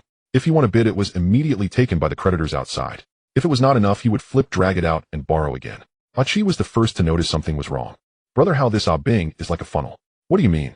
Money flows in from the table, but it leaks out the back alley. He won that bit last night, didn't even drink tea, and was taken away first. Wu Shihou did not respond immediately. He simply pulled out the records of Ah Bing's entries and exits, borrowing slips, and wins and losses from the last 3 days. Once the accounts were laid out, the problems became very obvious. The principal was actually not large. What was significant were the layers of interest rolling out from behind, as well as a few new slips that were clearly rewritten from old debts. After finishing reading, Wu Shiho only asked one question. Who was behind this road? The bookkeeper answered in a low voice. Two creditors in the back alley, one in charge of writing slips, and another who often watches out for them outside. Does Uncle Hai know about this? He knows a little, but nobody has really managed it before. Why not? If it were truly managed, it would easily provoke all the people outside. Wu Shiho closed the account papers, then provoked them. After saying this, he did not immediately take people to raid the back alley. On the contrary, he first called Ah Bing over. As soon as Ah Bing entered the room, he appeared nervous, not knowing where to put his hands. Brother, how I didn't cause trouble in your place. I know. Then why did you look for me? Bring all those slips from outside. Ah Bing's expression immediately changed. Half an hour later, several crumpled borrowing slips were spread out on the table. The paper was old, the handwriting messy, and in some places the same debt had been rewritten 3 times with dates, interest, and fingerprints not matching up. Ah Chi frowned at the sight. Isn't this just writing someone to death? Ah Bing stood by the table, his shoulders hunched, but his eyes kept staring at the bottom slip. That slip had an oil stain on the corner, as if someone had hastily pressed their fingerprint on it at the dining table. The fingerprint was askew, but the date was written very correctly, almost too clearly for a debtor to remember. Wu Shiho picked out 2 of them and slammed them on the table. This one recognized the principal. This one interest compounded. And this one is rewritten from that old debt. The next night, Wu Shiho did not go to block the back alley. He sent someone to invite those 2 creditors. Invite the one who writes slips. Also invite Ah Bing. They all entered the gambling den to sit. Initially, the other party thought there was a fat sheep borrowing a large sum, so they arrived quite quickly. But once they entered and saw that it was not silver notes on the table, but those few open borrowing slips, their expressions immediately changed. The leader, surnamed Huang, with slanted triangular eyes, smiled as soon as he entered. Brother, how, what does this mean? It doesn't mean anything. Wu Shiho sat at the table, spinning the teacup in his hand. Let's clarify these slips first. The debts are our debts. Although Huang still had a smile on his face, his tone grew hard. Brother, how manages the place, but can't manage the debts outside, right? I'm not managing the outside for now. Then why set up this arrangement? Because you are not collecting outside. Wu Shiho set the teacup down. You are using the table in my room to suck blood. The smile on Huang's face faded. The 2 behind him were more straightforward, their hands shrinking into their sleeves. Wu Shiho laid out the slips one by one. This slip recognizes the principal. This slip, interest exceeded. This one, the dates and fingerprints do not match. It's an old debt rewritten. If Ah Bing owes you, that's fine. But if it comes to my place, the account needs to be clear. Huang slammed the table. What does your place's atmosphere have to do? With a loud clap, Wu Shiho had already reached out to grip his wrist. It was not a violent smash, but a steady hold. Huang's face instantly turned a shade paler. This is now a concern. Wu Shiho looked at him. Because today you were sitting at my table to say this. If you want to collect but the route needs to be changed. If you want to borrow my venue to collect debts of this nature, you must come find me to discuss it first. After a long pause, Huang finally gritted his teeth and spoke. Then how do you want to settle it? Wu Shiho released his hand and pushed the slips forward. Recognize the principle. The interest should be reduced to a human-friendly level. That slip rewritten from the old debt, tear it up. Huang's face twitched twice, but in the end he still tore up that dirtiest old slip. As the paper split, Ah Bing's legs almost went weak. When the matter reached Uncle Hai's ears, he simply said 3 words. That makes sense. The torn old slip was later pressed by Wu Shiho at the last page of the gambling den's account book. After Peng Sheng finished reading the color, only then did the second sheet truly come down. It was not the thin paper with just a surname and a hint, but one that included a route. Who sends it first? Who sends it late?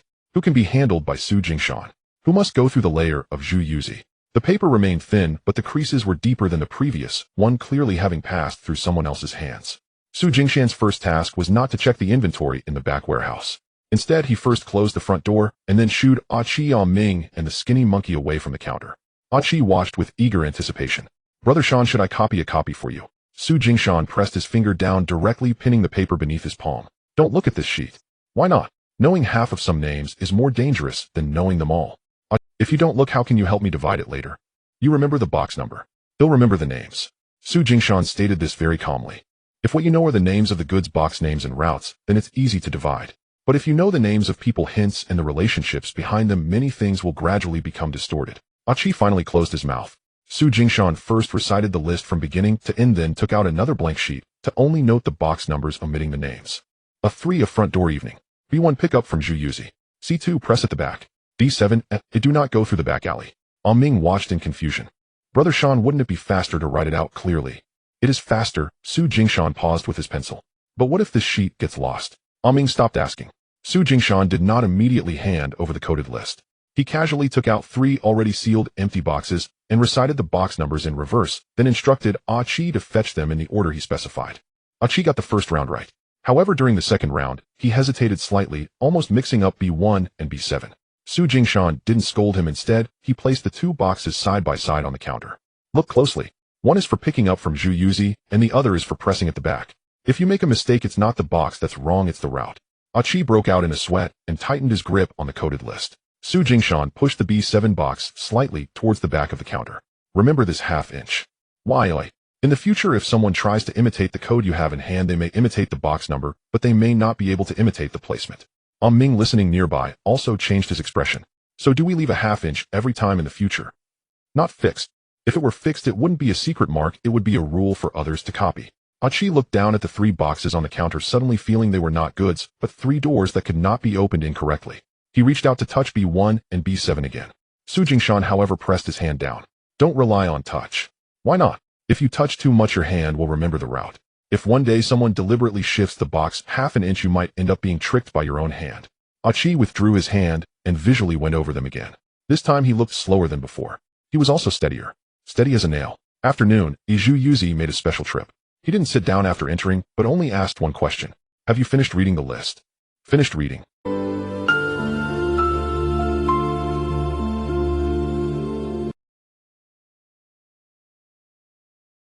Brother Zhu, aren't we supposed to follow this? Since Brother Shan didn't leave a single copy, what if something goes wrong later? Zhu Yuzi glanced at him. The most valuable part of this sheet is not what is written on it. It lies in the fact that it should only pass through the eyes of those who should see it. Su Jingshan did not respond to this. In the evening, he reorganized the coded list, and after confirming it was correct, looked over the original list under the light once more. This time he was not looking at the content. He was looking at the order. Who should send it first? Who can only send it a little later? Who can be handled by himself? Who must go through Zhu Yuzi? As they were about to close the shop that night, Achi couldn't help but ask again. Brother Shan, do you really remember everything? Almost. Should I remind you of the box numbers again tomorrow? You remember the box numbers. He'll remember the names. After saying this, Su Jingshan picked up the original list and brought it to the light to ignite one corner. The paper burned quickly. The fire line rolled in from the edge, slowly consuming the lines of text into black ash. Achi watched the flame, feeling tense in his heart. Brother Shan, are we burning it just like this? Of course we are burning it. But what if later? If later I can't remember, that's my own incompetence. As the flame rolled, the last few surnames curled up, as well crumbling into fine ash that fell into the iron basin. After the fire was extinguished, only a layer of ash remained in the basin. It was not Uncle Cheng's attitude that changed first after the 2 moves at the West City gambling den, nor was it the extra deference Old High granted. It was the people themselves. The Teochew youths who had long followed Wu Shihao, running streets, enforcing presence, guarding routes, had once acknowledged only 2 things: who was toughest and who would stand up for their own. Now that had shifted. They had seen with their own eyes how Brother Hao did not merely dominate through force, but also presided over the water room, scrutinized rotten accounts, and severed external loan sharking channels. And so one by one the scattered Teochew youths, from West City to Kowloon walled city to Mong Kok, began gravitating toward him. For the first 2 days, men stood outside Jingshan Hang from dawn till dusk, some brought by old acquaintances, others drawn solely by the name Brother Hao. Some had hauled cargo at the docks, some had collected protection money in the water room, some had guarded entrances for gambling dens, and a few were clearly errand runners, messengers of no fixed rank. Akai first felt a surge of excitement. Brother Hao, this time they're walking in of their own accord. Wu Shihao glanced once, and knew trouble had arrived. Su Jingshan arrived, took one look at the swelling crowd, skipped tea entirely, and pulled Achi, Ming, and Wu Shihao into the rear warehouse. We must stratify. Achi paused, startled. What do you mean, Su Jingshan produced 4 small wooden tokens. The first bore the character road. The second den. The third read accounts.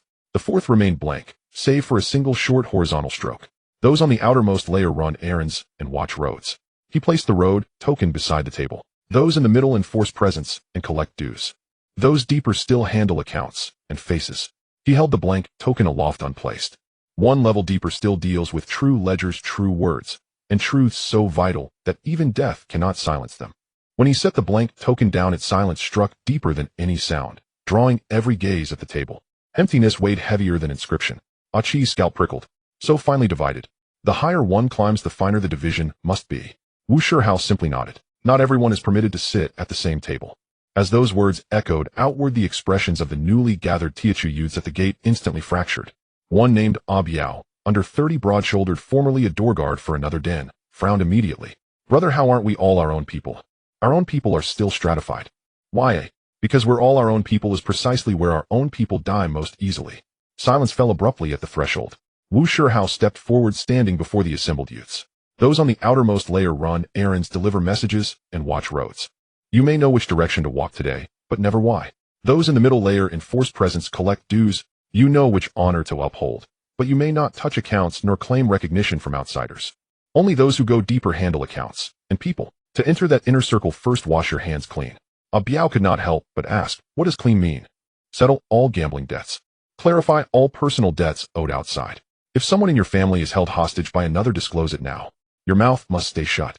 Your hands must not covet. Most crucially, do not imagine that standing at my gate for a few days entitles you to wield my name as leverage elsewhere. Those words cooled the fevered air instantly. That very night, Wu Shihao did not assign layers by who fought hardest or spoke smoothest. He tested instead. He instructed Achi to deliberately leave a stack of forged invoices beside the table, and watched who glanced twice. He sent Ming with 2 men to deliver an empty box to the alley behind, and noted who returned speaking most. He casually mentioned within earshot of several old Hai will open other channels soon, then observed who couldn't resist boasting about it the next day. Within 3 days the patterns emerged clearly. 2 talkative youths boasted at a tea house the next morning that they'd soon inherit major routes under Brother Hao. Wu Shihao struck no blow, only dismissed them from the gate, forbidding their return. Another whose hands were unclean had pocketed 2 extra chips while enforcing presence, and was caught red-handed by Achi. Wu Shihao laid the chips openly on the table and told the man to pick them up and roll away. I do not deny you food. I deny you theft beneath my very gaze. That stung more than any beating. Only after these incidents settled did the crowd, those who had assumed were all Teochew close enough, finally fall silent. Who ran errands, who guarded doors, who merely kept watch from outside, who might occasionally stand just inside the rear warehouse entrance. Boundaries began to take shape. The next day those who returned stood differently. Errand runners instinctively took outer positions. Those aspiring inward first asked about the rules. Achi gazed at the small wooden tokens by the gate, and for the first time did not think them small at all. On the day the first batch of New Year gifts was to be sent out, Jing Shanxing was not conducting business as usual. There was not a trace of laughter in the back warehouse. The 20 gifts had already been arranged by box number route and order the night before. The wooden boxes were aligned in 2 rows with their lids facing up, and the ribbons were uniformly tied. Amin guarded the left side. Shoho guarded the right side. Aki stood in the middle, clutching the code list in his hand, repeatedly murmuring the box numbers, afraid to drink too much water. Su Jingshan had called everyone together early in the morning. For these 20 gifts, speed was not the priority today. Accuracy was the only requirement. The first batch would send out 3 gifts. One would go via Uncle Shi's shipping route. One would be picked up by a person from Zhu Yuzi's side. The last one could only be sent out in the evening during the busiest time on the street through the front door. Aki did not understand at first. Brother Sean, why do we have to go out the front door when there is a back alley? Some gifts become dirtier the longer they are hidden. When the first gift left in the morning, Uncle Shi made a personal visit. He looked at the wooden box on the table and couldn't help but smacked his lips. Jingshan, this thing looks even tighter than my shipping list. Su Jingshan handed the box to him. If the shipping list is lost, we must compensate for the goods. Uncle Shi's expression turned serious. He personally carried the box onto the ship, not even letting his 2 most talkative subordinates touch it. The second gift was even more detailed. Zhu Yuzi did not send his usual errand boy, but instead sent a stranger who was dressed very steadily. The person asked nothing after entering, and simply confirmed the box number once before taking the item and leaving, even walking at a relaxed pace. As the person reached the door, Su Jingshan suddenly called out to him. Box bottom. The stranger paused and slightly turned the wooden box to reveal a line. The bottom of the box had a small piece of light gray paper pressed flat at the corners. Su Jingshan saw the paper clearly and nodded. Go ahead. Aki then realized that even the people from Zhu Yuzi's side did not recognize the goods solely by the box number. What truly made everyone tense was the third gift. This one had to go out the front door and be delivered within an hour. Being early felt like a robbery, being late felt like neglect, rushing seemed urgent, and moving slowly lacked the proper decorum expected at the door. Su Jingshan opened and closed the box repeatedly, finally changing just one thing.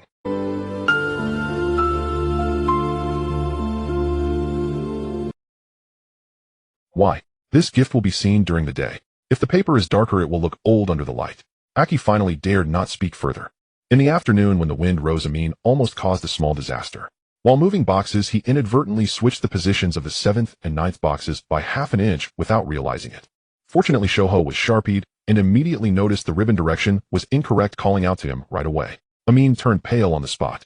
Brother Shauna. Su Jingshan did not scold him, but simply placed the 2 boxes side by side. Do you see the difference?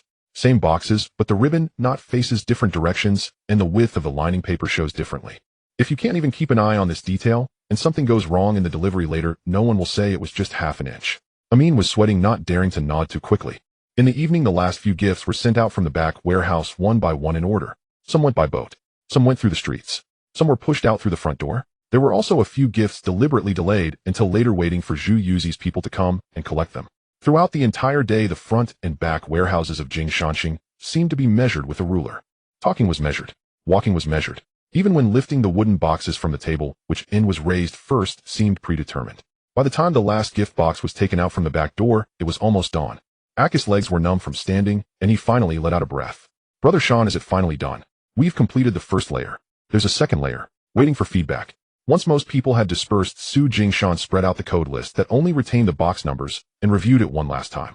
Confirming that each gift had landed in its designated spot, he raised his hand and pointed at one corner. The flames quickly engulfed it, charring the edge of the paper. Aki was startled. Brother Sean, are you going to burn it again? Of course. This thing would be convenient to keep. Convenient things, if kept too long, can easily turn into disasters. As the flames rolled, the box numbers disappeared in the firelight. Su Jingshan watched the last spark extinguish before slowly standing up. Only a layer of ash remained in the iron basin. Beside it lay the old ribbon left behind when the 7th and 9th boxes were switched. As the last few gifts were handed out, Jing Shanxing felt an even tighter breath from above and below. On the contrary, as it nears the end, mistakes become more likely. Because those at the front get tired, their minds tend to relax. Yet at the table's edge, many times it just waits for that final moment of letting go. At this very moment, Su Jingshan ran into Lei Luo again. The location was still on the street. It was neither a police station nor a restaurant. It was merely the entrance of a barbershop. A slowly rotating red, white, and blue pole hung from the eaves, while inside a radio played traditional operas. Two men waiting for haircuts stood outside, smoking and chatting. Lei Luo stood at the edge of the eaves as if just passing by, holding a half-empty pack of cigarettes, his expression flat and inscrutable. Su Jingshan had just come out from Boss Deng's place, and upon seeing him his heart sank, but his face showed no pause. Agent Luo. Lei Luo glanced up. You've been visiting quite frequently lately. It's year-end. Even during year-end, don't knock on the wrong door. Just that one sentence. After saying it, Lei Luo put away the cigarette case and turned to leave. He did not stop, nor did he wait for Su Jingshan to respond.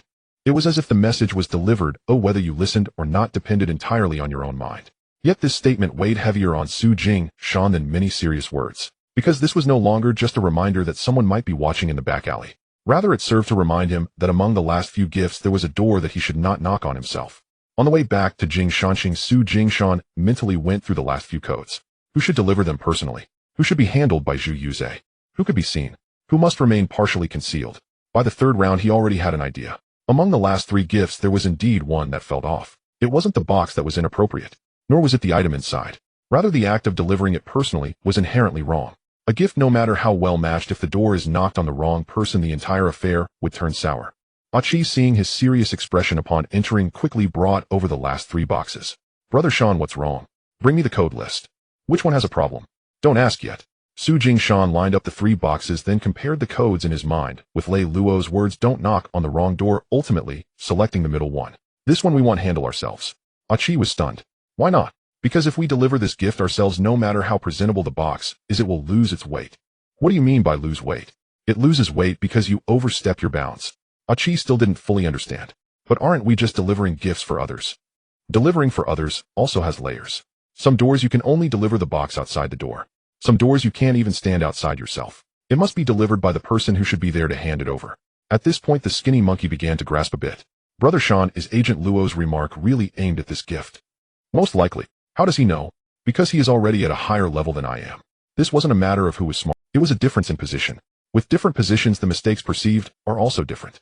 Su Jingshan could clearly see the goods, the road, and how human emotions could be packaged. But someone in Lei Luo's position would see at a glance which box, if delivered by whom, would reveal thoughts that shouldn't be exposed in others' eyes. This was a step higher than simply delivering correctly. It was also the layer that Jing Shanxing currently lacked most. He immediately changed his course. That box was pushed directly into the stack meant for Zhu Yuze to come and collect personally. Achi looked at the box that had been singled out and felt uneasy. Brother Sean, what if we hadn't run into Agent Lu? Then it would have been very likely that we would indeed knock on the wrong door. What happens if we knock on the wrong door? At worst, it makes the other party think you don't know the rules. At worst, it lets people who shouldn't see you remember your face first. This sort of remembrance isn't a good thing. Only then did Achi completely refrain from asking further. Because he finally understood. The doors at the table were different from those on the street. On the street, if you dare to knock it off, and shows your capability. At the table, whether you stop or not often holds. Later that night, when Zhu Yuze came again, Su Jingshan didn't explain much, but simply pushed the box forward. Zhu Yuze glanced at it, his eyes slightly shifting. What changed your mind again? It's not about changing my mind. Oh, I just learned today that this door cannot be knocked on personally. Zhu Yuze stared at him for a couple of breaths before suddenly laughing. Who reminded you? Agent Luo. What did he say? He said don't knock on the wrong door. Zhu Yuze truly laughed out loud this time. Alright. Finally your mind has started to grow up. What do you mean? It means you finally understand that some gifts aren't just about being correct, they must be delivered to the right person at the right time with the right measure. If you can't even grasp this, no matter how beautiful the box is later, it will only sell goods, not accomplish tasks. This statement was essentially the same as Lei Luo's, only that Lei Luo was observing from the layer of the police station. Zhu Yuze was observing from the layer at the table. Both sides were discussing the same matter. What Su Jingshan was starting to handle now was no longer merely the route of goods. It was the route of doors. And with regard to doors, knowing which one should be knocked on by whom, and which one can only be handed over through a layer of separation is critical. As the night grew deeper, the last two gifts were also reordered. Su Jingshan looked at the box that had been moved out, and then back in again, and for the first time a clear feeling truly arose within him. At the gambling den in the west of the city, the true test for Wu Shihao was not a direct confrontation, but rather enduring an entire night. These were not the kind of desperate gamblers looking for a stroke of luck. They had real money in hand, walked leisurely, and surveyed the entire room before sitting down. One was dressed in a short wool coat with neatly trimmed nails, another was tall and thin, always wearing a slight smile, and the youngest among them was the loudest. Upon entering, they did not start gambling right away, but chose to drink first, as if specifically looking for an opportunity to stir things up. A chief frowned at first sight. Brother, how these three do not seem like gamblers. They weren't from the beginning. In the first half of the night, the three of them were still somewhat restrained. When they lost, they cursed the dice in frustration, and when they won, they complained about the bad luck of the place, but they did not cross any lines. The real testing began deep into the night. The one in the short wool coat deliberately splashed wine onto the table, soaking half the betting slips. The tall one won money, but did not collect it right away, keeping his hand pressed on the chips to prevent the dealer from counting. The youngest was more direct. After losing 3 times, he kicked over a chair leg and loudly accused the place of being rigged. She thought about confronting him at that moment. Brother, how? If we act now, we will lose first. She forced himself to swallow his anger, but his heart was still boiling with frustration. However, Wu Shihao seemed genuinely unhurried. He sat throughout the night on an old wooden chair not far from the gambling table, chain-smoking one cigarette after another. He kept track of who was quick to act, who let their gaze drift towards the lenders, and who deliberately stirred up trouble at what moment. At his feet lay an old iron box. Every time someone crossed the line by half an inch, he flicked ash into the box once. She initially didn't understand, but later saw that 3 small piles of ash had already accumulated on the edge of the box, realizing that Brother Hao was not without action, but was instead compressing the anger into the box bit by bit. The 3 of them noticed this as well, so they became even more anxious. At one point in the early hours, the youngest lost again, and insisted that the dealer had counted 2 more chips against him. The dealer was sweating under pressure, raising his voice. Only then did Wu Shihao stand up, laying out the chips from before and after that round for everyone to see, counting them one by one. You lost a certain amount, and it's all on the table. If you think I'm cheating you here, you can leave right now. But before you go, clean. The young man, emboldened by alcohol, wanted to retort, but when he saw all eyes on him, his bravado waned by half, and he could only sit back down, muttering a few curses. When it was the turn of the tall one, Wu Shihao surprisingly did not approach him again. He simply sat there, glanced over, and then flicked ash into the old iron box, remaining unmoved. The people in the room waiting to start gambling were also watching. That silence felt somewhat awkward, so much so that the tall one could not sit still. He pressed down on the chips, waiting for Wu Shihao to speak first. After a while, finding no response, he noticed the impatience on several faces nearby, and ultimately had to move his hand away, laughingly saying, just playing around. She, watching nearby, found it a bit strange. In the previous round, Brother Hao had approached to press. In this round, Brother Hao remained seated and still kept the pressure. As Dawn approached, the one in the short wool coat, fueled by alcohol, banged the table, declaring he wanted to buy out the whole round, insisting no one else should participate. This move was harder to counter than the previous 2. Buying out the table was not against the rules, but by saying this, several gamblers waiting by the table changed their expressions. One man had already taken half a step to the side, seemingly about to speak. Wu Shihao's gaze fell on him, and without saying a word, he slightly shook his head. The man paused but made no move. Only then did Wu Shihao turn back to the one in the short wool coat. If you want to buy out, you can. First, settle the debts for the drinks and tea from the previous 2 rounds, and clarify the rules at the table. If you can't clarify, don't act all high and mighty. Everyone burst into laughter. The other party's face turned from red to pale, and ultimately, they truly stopped causing a scene, pushing the drinks aside and sulking back into their seats. The 3 of them sat until dawn, yet in the latter half of the night, not a single coherent word was exchanged. Just as the sky began to lighten, Uncle Chung arrived. He stepped in and first glanced at the floor. No overturned tables. Then he looked at the betting table. The accounts were in order. Finally, he looked at the people. His lips moved slightly. How's he? This time you truly learned to sit tight. She stood beside, mentally repeating this sentence without saying anything further. After Uncle Chung left, he finally spoke. Brother, how there were several times last night when I thought you were going to make a move. I thought about it too. So how did you hold yourself back? If I couldn't hold back, even if I took them all down, it would still be their win. She did not ask further. Outside the window, the sky was getting brighter. Even the few who originally only recognized fists began to glance at Wu Shihao with changed expressions. After the last genuine gift for the year-end ceremony fell into the door, Jing Shanqing found the back warehouse unexpectedly empty. It wasn't that there was nothing to do. It was that the tension that had been held for so long finally allowed for half a day's respite. But she sat at the back warehouse door, rubbing his wrist while the thin monkey was still tallying up the last few box numbers. A Ming stacked the empty wooden boxes one by one, preparing to send them back to Boss Zhou. No one dared to say the words this time, "It's stable first," because everyone knew that sending the gifts did not equate to truly passing the test. In this kind of business at the table, no matter how beautifully it was done up front, one still had to wait for a response. The real response only came 2 days later. The pig oil boy did not show up. Instead, it was Peng Sheng's own people who came. The other party still had that unhurried demeanor, merely delivering one sentence. Peng Sheng is free tonight, please go up and have a seat. The location was still that private room on the second floor. However, this time the table was not filled with gift boxes, nor was there a list with names. The table held only a pot of tea, a thick cowhide envelope, and a few words that had already become reality. When Su Jingshan arrived, Peng Sheng was already seated inside. The short and stout man was also present, but the thin, long face had been replaced by another bespectacled gentleman. The pig oil boy leaned by the window, smoking, not saying much, merely observing. Sit. Peng Sheng first poured him half a cup of tea. The gifts went well. No issues. If there were issues, you wouldn't be sitting here today. This sentence is still the same as before. But today, when it came from his mouth, the tone was different. Earlier, it was a reminder. Today, it felt more like a confirmation. Su Jingshan took the tea, but did not rush to ask what was in the envelope. He first observed Peng Sheng's expression. Today, the other party did not have the veiled probing he had shown in previous meetings. The scrutiny in his eyes remained, but it had faded significantly.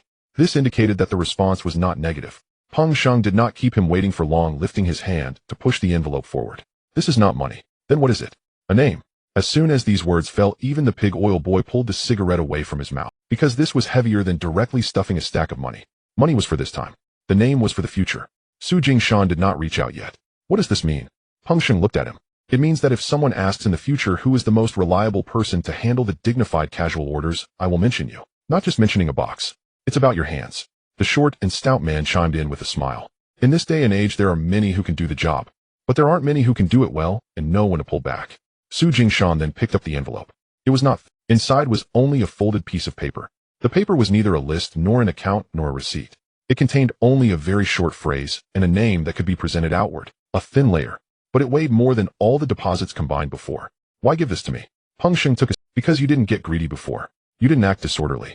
Most importantly, you know which doors you can knock on yourself and which you cannot. At this point, you made a point to pause. There was a gift you later let the pig oil boy take over. Why the change? Because I later realized that door was not one I should stand at myself. Who enlightened you? Agent Luo. Peng Sheng listened, and the smile in his eyes deepened. Good. I was initially curious if you would push your hands forward another half-inch to complete this order. Now it seems you are steadier than I thought. Doing the gift beautifully requires skill. Knowing when to stop requires, and the higher one looks at the table, the more they value the latter. At this moment, the pig oil boy finally interjected. I mentioned before that this young man has a good mouth, but the most crucial thing is that he knows where the bones are. Peng Sheng did not respond to his joke, but continued. Don't take this name too seriously. Why? Because a name is something others can give you half of, but the other half you must guard yourself. Just because I mention you today does not mean you can recklessly accept, touch, or extend your hand in the future. If I were to speak of your steadiness outwardly, but you act carelessly afterward, that would tarnish my face as well. At that point, the earlier statement would become ironic. Su Jingshan nodded. I understand. Truly understanding is good. Peng Sheng gently pressed down on the lid of the bowl. Some people, upon receiving a name from others, believe they are already at the table. In fact, it is quite the opposite. If others are willing to mention you, it only means you have just qualified to be remembered. Whether you can truly sit steadily still depends on how you handle the next few orders. These words were cold.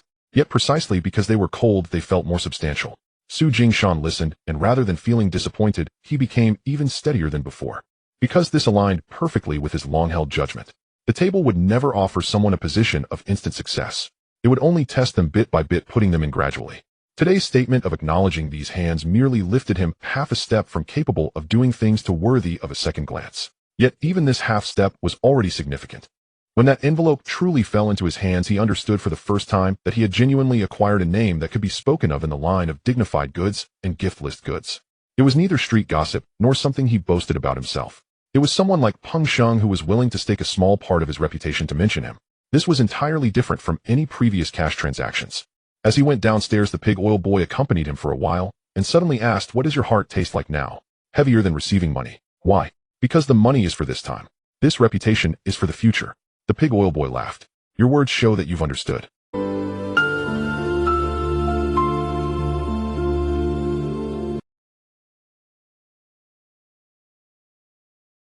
But remember, the wind can lift you, but it can also blow you away. If someone offers you a path in the future and you think that just knowing how to make boxes is enough, then this name cannot be safeguarded. After the end of the year, Su Jingshan had barely slept for 2 nights. The wooden boxes in the back warehouse had been stacked against the wall. He was guarding that pile of accounts. On the old desk at the front desk, layers of account papers were piled on top of each other.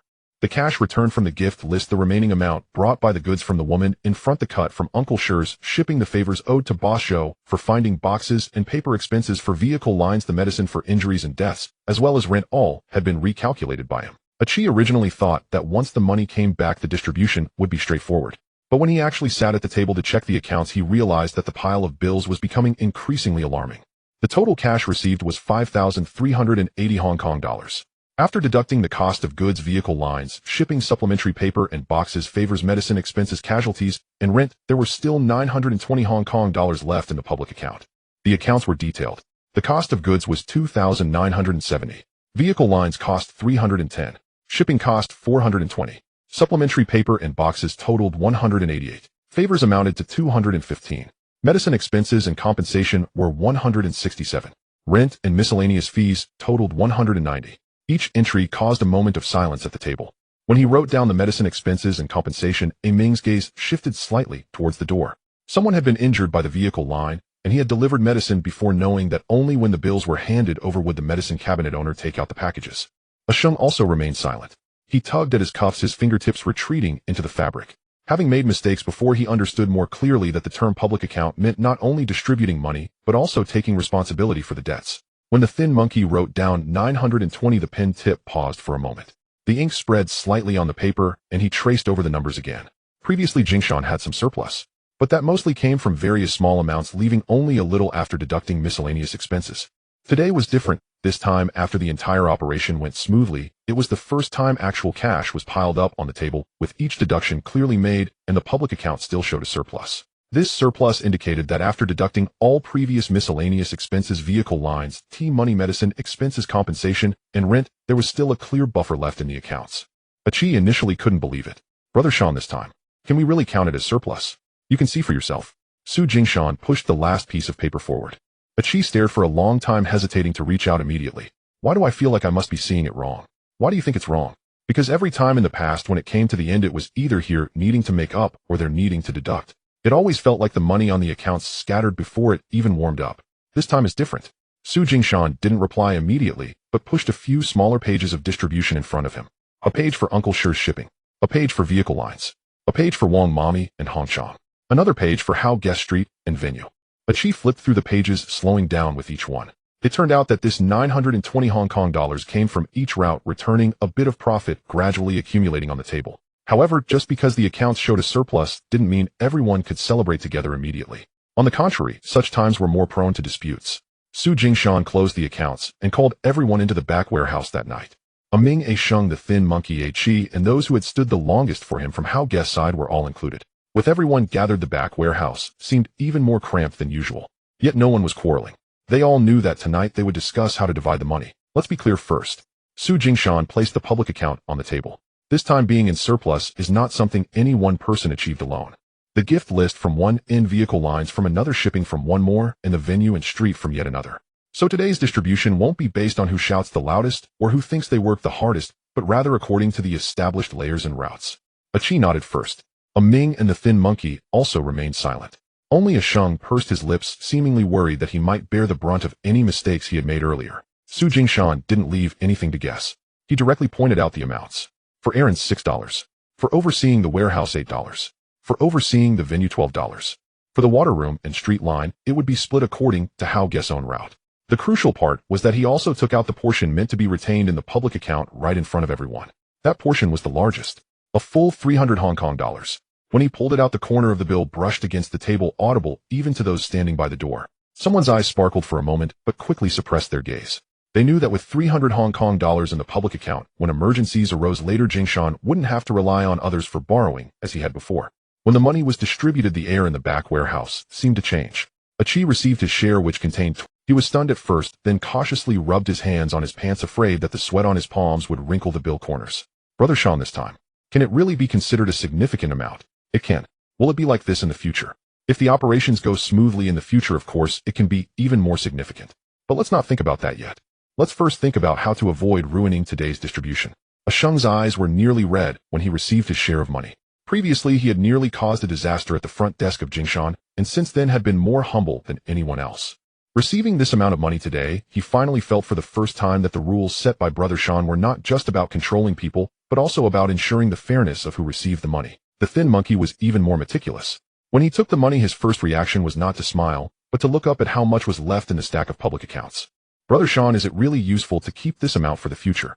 Yes. Su Jingshan only tapped on the 300 Hong Kong dollars. The thin monkey didn't ask further. Looking at the stack of retained money, he felt more reassured than looking at his own share. The most substantial was still from Hao Guest's side.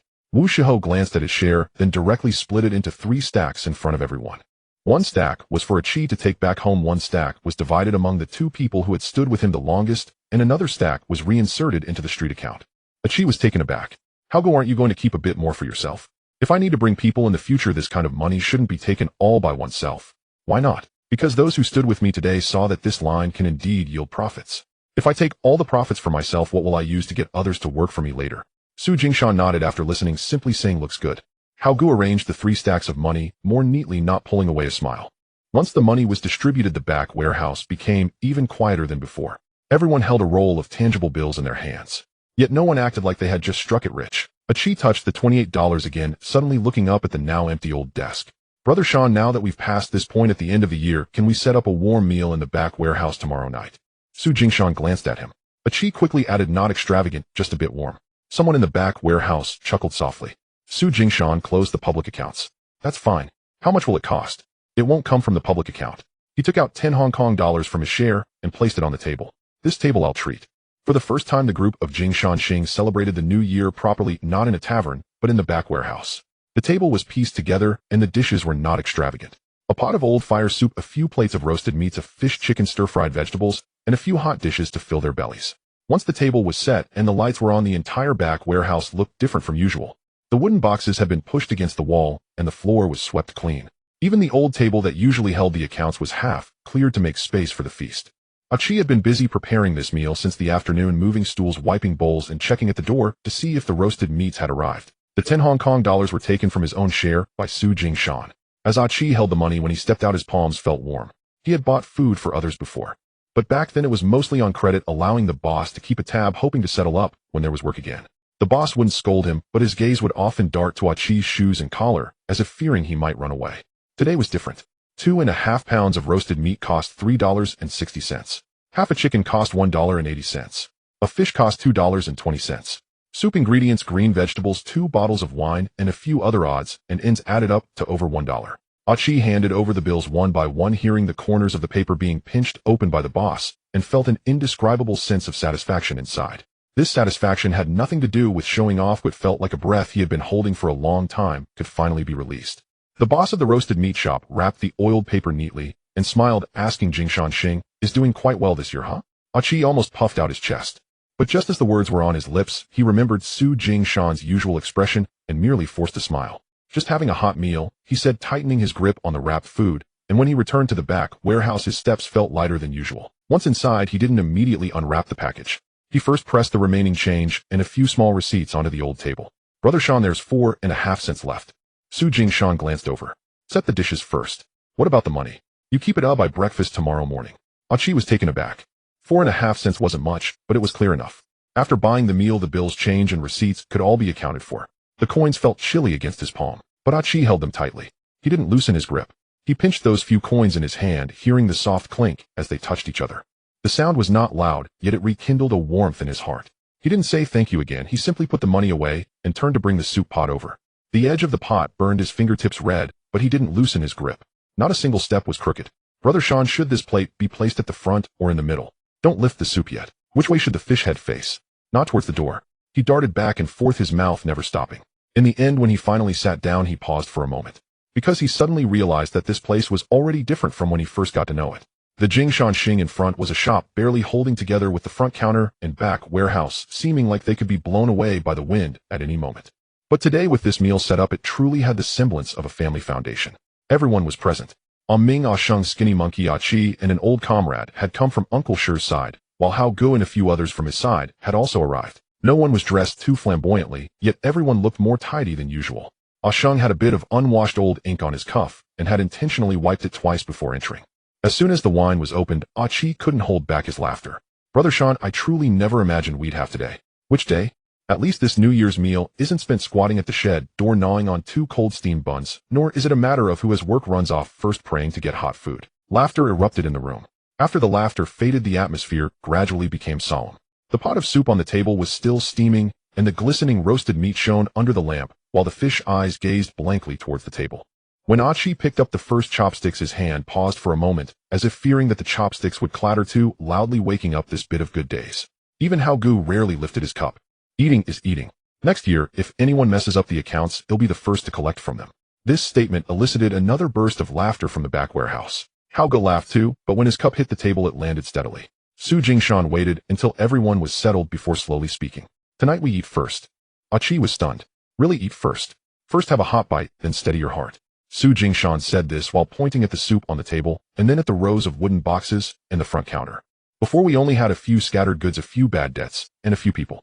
Now we have a front counter, a back warehouse, public accounts, shipping routes, and ways to reach the table. This meal could be set up thanks to Ming running routes at night, thanks to Sheng guarding the counter, thanks to Skinny Monkey clearing up the bad debts, and thanks to Hao Gu having someone stand up for us on the streets. He paused for a moment, then looked at Chi. It also relies on you who dared to come back and ask what to do next after taking the scolding. With these few words, the laughter in the room gradually faded. Ming looked down at his shoe sole, which was still patched with rubber. Sheng gripped his cup tightly, his knuckles turning white. Skinny Monkey remained silent, simply pushing the jug of wine closer to prevent it from being knocked over. Chi hadn't expected to be called out too. He moved his lips, but couldn't find words, only placing the piece of chicken he had just picked up into Ming's bowl. Ming glanced at him. The two exchanged smiles, then quickly bowed their heads to eat. Uncle Shi's old comrade held up the wine, suddenly laughing. In all my years at the dock, I've seen people divide dirt, seen people flaunt wealth, but I've seldom seen anyone eat a meal in the back warehouse so quietly. No one responded.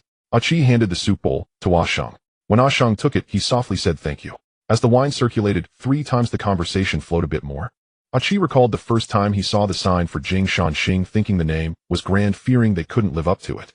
Ming recounted the first time he delivered gifts, his hands trembling all the while.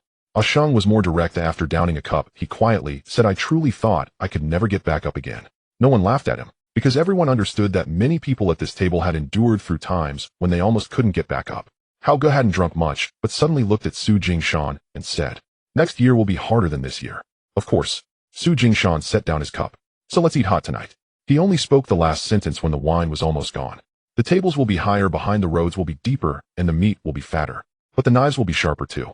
Whoever thinks today is stable will likely be the first to flip next year. No one smiled at that. When the night ended, the lights in the back warehouse were still on. Half a pot of soup remained on the table, a few empty cups, and the warmth that hadn't yet dissipated. Chi was the last to collect the bowls. He washed the large soup bowl clean, turned it upside down beside the old accounts table, and paused with his hand on the bottom of the bowl. The wind from outside blew in through the door crack. The bottom of the bowl still held a bit of warmth. Chi pressed his hand down for a moment longer before going to turn off the lights. After the new year, the goods returned before the people did. On the morning of the 3rd day of the new year, Uncle Shi brought back a small order stating that the first thing the small foreign goods shops in Hong Kong were missing after the holiday were not mirrors or perfumes. It was hairpins, curling clips, and some inexpensive yet fashionable little accessories. Upon hearing this, Chi's eyes immediately lit up. The money for women has returned. It has returned indeed. So what are we waiting for? Don't be hasty. Su Jingshan took the order, glanced at it, and suppressed the slight excitement in his heart. Because the first wind after the new year often does not indicate a true shortage. It is a test. A test to see if you still have goods after the holiday. A test to gauge whether people's hearts have scattered. It also tests whether you will eagerly swallow too much when you see something new. This is different from before the new year. Before the new year, everyone wanted to maintain their pride, and many would rather spend a little more to keep up appearances. After the new year, however, it is often the opposite. Many shops outside are tight on cash, but still maintain a hard front, eager to display a little something that looks appealing, waiting for you to rush in with goods before slowly pressing you on price, dragging out payments, and delaying delivery times. Uncle Sure slapped the order on the table. The quantity is not small. Are we taking it? Yes. Then how do we respond? Respond with half. Achi was the first to get anxious. Why only half? Is money not worth taking? It is. Then take only a half bite. Don't let anyone hear us swallowing too loudly. Su Jingshan laid the order flat and pointed out a few numbers for Achi to see. Do you see? They are in a hurry, yet they haven't locked in the timing. Those who truly lack goods will first ask when can it arrive, instead of immediately laying out the quantity so easily. Now look at the price. At first glance it seems reasonable, but in reality it only allows us to make a slim profit. If they drag this out or press us further, we could easily end up working for nothing. Achi scratched his head upon hearing this. But what if they really are short? If they are truly in need, they will come back themselves. Why? If you lag behind and still have goods, they will definitely return if they are truly in need. Su Jingshan did not merely let Achi listen to reason. He had a Ming bring out all the small goods that could be moved from behind the counter. 240 packs of hairpins, 120 curling clips, 60 boxes of small accessories, 30 sets of cheap mirror and comb sets. These items are not heavy, but once laid out on the table, their colors shine dazzlingly. Achi looked at those hairpins and small accessories, his heart racing as if each pack had already turned into cash. According to what is written on the order, if we take it all, the goods would be worth about 700 Hong Kong dollars. The thin monkey lightly moved the abacus beads. Achi's throat moved slightly. 700 Hong Kong dollars. Before the new year, after a fierce struggle, Jingshan's business had just managed to break even. Now seeing over 700 right at the first bite after the new year, it was hard not to feel tempted. Su Jingshan, however, drew a line on the order with a pencil. Let's only take half first. 120 packs of hairpins, 60 curling clips, 30 boxes of small accessories, 15 sets of mirror and comb sets. We will deposit 120 Hong Kong dollars, and the balance will be settled in 3 days. Achi watched as the remaining half of the goods were pushed back behind the counter, feeling as if someone had pressed down on his heart. The meat was right in front of him, but Brother Sean insisted on holding back half of it. When dealing with loose goods, he would think first of how to bite into the meat. Today, however, he first considered whether this piece of meat had bait. That afternoon, Uncle Sure replied according to his instructions. The quantity can be provided. Half can be given first. The price won't budge. A deposit must be made and the balance must be settled in 3 days, no delays. Upon hearing this, the people from the opposite shop remained firm, saying things like, everyone is busy after the new year. If you don't want to do it, then fine. Achi listened from the side, itching to retort, do it if you want. But Su Jingshan didn't even raise his eyelids. Don't respond. Why? Because if they were not in a hurry, this order wouldn't have come today. Right now their tough stance is just for show. It's for show to see if we would be the first to back down if we heard they were pulling out. Sure enough, there was no news the next day. By the afternoon of the third day, the people from the opposite side came back. This time it was not standing to speak. They brought a smile and a softer tone. The quantity can be smaller, and the price doesn't need to be so tight. They just want to make a deal first. Achi, hearing this from behind the door, brightened up and turned to give Su Jingshan a thumbs up. Brother Sean, you really hit the mark. Su Jingshan did not smile, but simply pointed to the timing on the order that hadn't been locked in. Achi took a glance, and the smile on his face gradually faded. After finishing this sentence, Su Jingshan invited the other party, and not even serving tea first, but laying out several items. Hairpins, curling clips, small accessories, and 2 different styles of cheap mirror and comb sets. We can proceed with this half first. But I must clarify first. The price remains as originally stated. A deposit of 120. The balance in 3 days. If the first deal goes smoothly, we can discuss the second deal afterwards. The other party still wanted to bargain. Jingshan, after the new year, we are all friends. Friends are friends. Business is business. If we loosen the price on the first deal after the new year, even if there are more friends later, they will gradually pressure you to lower your price. Once this was said, the person on the opposite side realized that continuing to bargain would not yield any benefits, so they could only nod with a smile. All right, then let's proceed like this. As he fished out money from his pocket, his fingers slowed for a moment. 1 $50 bill, 2 $20 bills, 2 $10 bills, and a handful of loose coins to make up $10.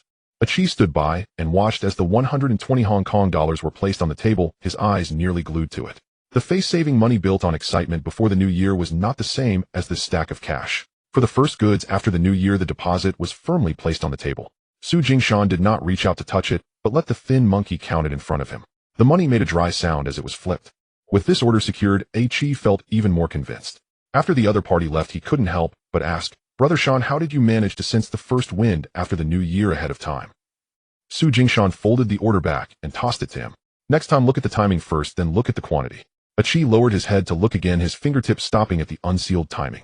The smile that had been lingering at the corner of his mouth gradually faded. After the first small accessories from Uncle Sure were sold, the feedback came back quicker than expected.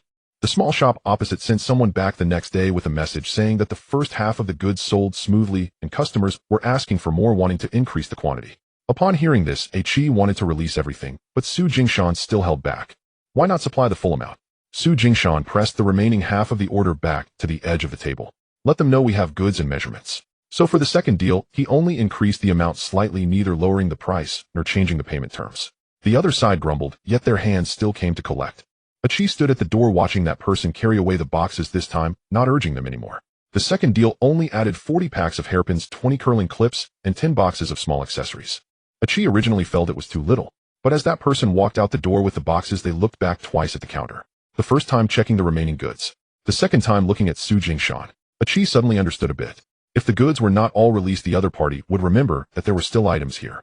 If the price was not loosened, the other party would know next time that this route had measurements. A few days later, even Boss Zhou brought back some casual talk saying that outside people had begun to mention that after the new year, Jingshan's business not only had no interruption in goods, but was even more stable than before the new year. Su Jingshan did not respond to this compliment, but instead pressed the newly arrived small order back to the edge of the table. Achi looked at the timing first. After looking, he finally asked, "Brother Shan, does this one only return half as well?" Having come this far, Su Jingshan sometimes found himself in a daze. It was not because he had more silver paper in his hands, but because of the flavor. At the beginning of the year, he made a trip to the dock. It was not to carry packages, but to check on a batch of recently arrived foreign goods, and to coordinate with Uncle Sure about next month's shipping routes. As dawn broke, the sea breeze still carried the same scent, salty damp with a hint of rotting wood and fish. The wooden boards beneath his feet still slipped, and the distant sound of the foreman cursing remained unpleasant. The figures of those bare-chested men rushing forward with burlap sacks were nearly indistinguishable from what he had seen when he first arrived in Old Hong Kong. But when he stood there himself, it felt entirely different. In the past, he came here with the scent of seawater-soaked sweat and the bloody odor from frayed ropes clinging to him. He had been shouldering white flour and foreign goods, and when he looked up, he saw the wrought tin stick in the foreman's hand and the glasses perched on the accountant's nose. Anyone could step on him. Anyone could silence him first. Now standing in the same place, his shoes were still old, and his clothing was not particularly spacious, but the first reaction of those around him was no longer to shout, "Hey, lend a hand." Instead, they would first call out, "Brother Shan." Just that one call changed everything. An old buddy from Uncle Sure's side moved a cart blocking the way for him, and jokingly remarked, "You don't come here smelling like a pack mule anymore." Su Jingshan looked down at his hands. They were still rough. The calluses at the joints were still there. Yet the scent of being easily trampled back into the mud had indeed faded. This was not because he had suddenly become wealthy. It was because there were now things behind him. There was a front office. There was a back warehouse. There was a public account worth showing. Uncle Sure had shipping routes. Scarface had the transport lines. Mama Wong and Hong Chong had started to secure their dealings. Boss Zhou was willing to help him find paper and boxes. Peng Sheng was willing to support him with these hands. Pig Fat Boy was willing to continue guiding him. Lei Luo and Brother Tang no longer saw him merely as a kid running errand jobs, let alone Brother Hao's side. The water rooms, venues, streets, and the connection with the Chaozhou boys were no longer places where anyone could just step in. These factors combined gradually lifted him from the status of a coolie to his current position. Yet Su Jingshan felt no sense of relief. With the sign just hung out, the eyes outside increased accordingly. It was still small. It was far from being able to make everyone bow their heads. But at least it was no longer the kind of fragile existence that could be blown away by a gust of wind. When he returned to the shop at noon, Ah Chi was squatting at the front desk wiping that old iron box. Upon seeing him enter, he looked up and smiled. "Brother Shan, how was it at the dock?" "It's the same as before." "Then why did you stand there for so long?" "Just looking at where I came from." Ah Chi didn't fully understand and scratched his head. "What's so interesting about that?" "Afraid I might forget that flavor as I walk along." Ah Chi was taken aback. Just then the skinny monkey happened to come out from the back warehouse holding several new orders and paused at this remark. No one inside responded. By evening, Brother Hao came over as well. The two of them sat at the back warehouse door smoking as usual. The old iron box by the door remained, and the wind from the alley blew and causing the box lid to gently rattle. When someone passed by outside and heard laughter from inside, they would instinctively glance at the sign for Jingshan Hang. This was already completely different from before. Before, that sign was merely a wooden plaque. Now people were starting to use it as a door. Wu Shihao lit a cigarette and suddenly asked, "Brother Shan, do you still remember what it was like when you first arrived?" "I do. What do you think about it?" Su Jingshan flicked the ash into the iron box and took a moment before smiling. "I remember back then even a bag of damp white flour seemed like a lifeline. And now Now I know that was just this statement was made lightly. Yet upon hearing it, Brother Hao also smiled. All right, then let's continue to see how high this table can be raised. Su Jingshan did not respond immediately. He looked at the rows of wooden boxes in the back warehouse, then at the table pressing down on the public accounts at the front desk, and finally spoke slowly. The higher the table, the narrower the road. Before we could rely on our guts, but that's no longer enough. We must rely on stability. And we must also rely on collection. Why? Because once a person no longer resembles a coolie, the easiest mistake to make is to think they are no longer someone who crawled up from the bottom. If one truly thinks this way, the falls will be quicker than anyone else. Brother Hao nodded in response. The night grew deeper, and the wind at the alley entrance became cooler. But neither of them hurried to go inside. The old iron box by the door rattled once more due to the wind. Su Jingshan flicked the ash into it, noticing several old rust marks at the bottom, remnants from when it was used for holding loose tickets and settling accounts. Two young men carrying goods passed by outside and glanced inside. One called out Brother Sean. The other, initially about to ask for help, was pulled back by his companion swallowing the words. Su Jingshan acknowledged with a response, his smile slowly fading. Tomorrow I'll go to the dock and personally check that batch of foreign goods. Brother Hao looked at him. Still going personally? Yes. Su Jingshan secured the lid of the iron box. I'm afraid I might truly forget which board I crawled out from. A few days after the New Year, Zhu Yuzi came again. This time he still had no goods. No boxes. No orders. He didn't even bring a bottle of foreign wine that he usually carries. After entering, he first looked around the front desk, then glanced at the back warehouse door, and finally sat down, slowly tapping his fingers on the table. The day after tomorrow, you still need to come with me. But she was counting a batch of newly arrived cards when he heard this and immediately raised his head. Who are we meeting this time? Zhu Yuzi did not look at him, but nodded his chin towards Su Jingshan. Meeting Liu. But she was stunned. Can we really meet Liu? Only then did Zhu Yuzi smile. Kid goods can be sold out, and people will leave. But there are some routes once you connect you can benefit for the next few years. This sentence changed the atmosphere at the front desk. Because this was no longer just about a single order or a batch of decent loose goods. No matter how good that kind of goods is, ultimately it's just about this time's connection and that time's departure. Whether there will be a next time depends on whether others reach out again. But routes are different. Once you connect to a route, you're not just eating a single order. It means that for a long time ahead, others will continue to push goods in your direction. Su Jingshan did not rush to respond. He first glanced at Zhu Yuzi. Is it a goods route or a human route? Both. Which level? Ask that when you arrive. Zhu Yuzi lit a cigarette. I can only tell you one thing for now. The person in front, Peng Sheng, recognizes your hands. What you are going to meet later is not just about hands. Then what do they recognize? They recognize you as a person, whether you're worth putting into a long route. This statement is heavier than the previous one about meeting Liu, because it indicates that the other party is not just letting him handle an easy piece of meat. They are starting to consider leaning a long-term supply route a bit towards him. Achi's eyes lit up. Brother Sean, isn't this bigger than the New Year gifts? Of course it's big. Isn't it? Is a good thing. Su Jingshan closed the accounting paper in his hand. But it's also a troublesome matter. Why? Because the longer the goods route, the bigger the plate. When the plate gets bigger, what you rely on is not just selling. You also need a place to push. Someone needs to be able to take it. Someone needs to be able to keep quiet. You need to be able to see the accounts. If one side loosens, this route might spoil in your hands first. Zhu Yuzi finally nodded in satisfaction upon hearing this. At least you haven't become complacent. The day after tomorrow, you go say less and observe more. Observe what? Observe how others treat goods as accounts. Also look at whether you have the fate for this. Don't open your mouth too wide when you see a big route. After saying this, he stood up and left. When he reached the door, as if recalling something, he paused. One more thing. When you really arrive at the place, don't immediately ask how much goods there are. First see who is distributing, who is recording, who doesn't even touch the goods but can silence everyone else who does touch the goods. If you understand these few things, then you will have something to eat later. As soon as the person left, Achi couldn't hold back.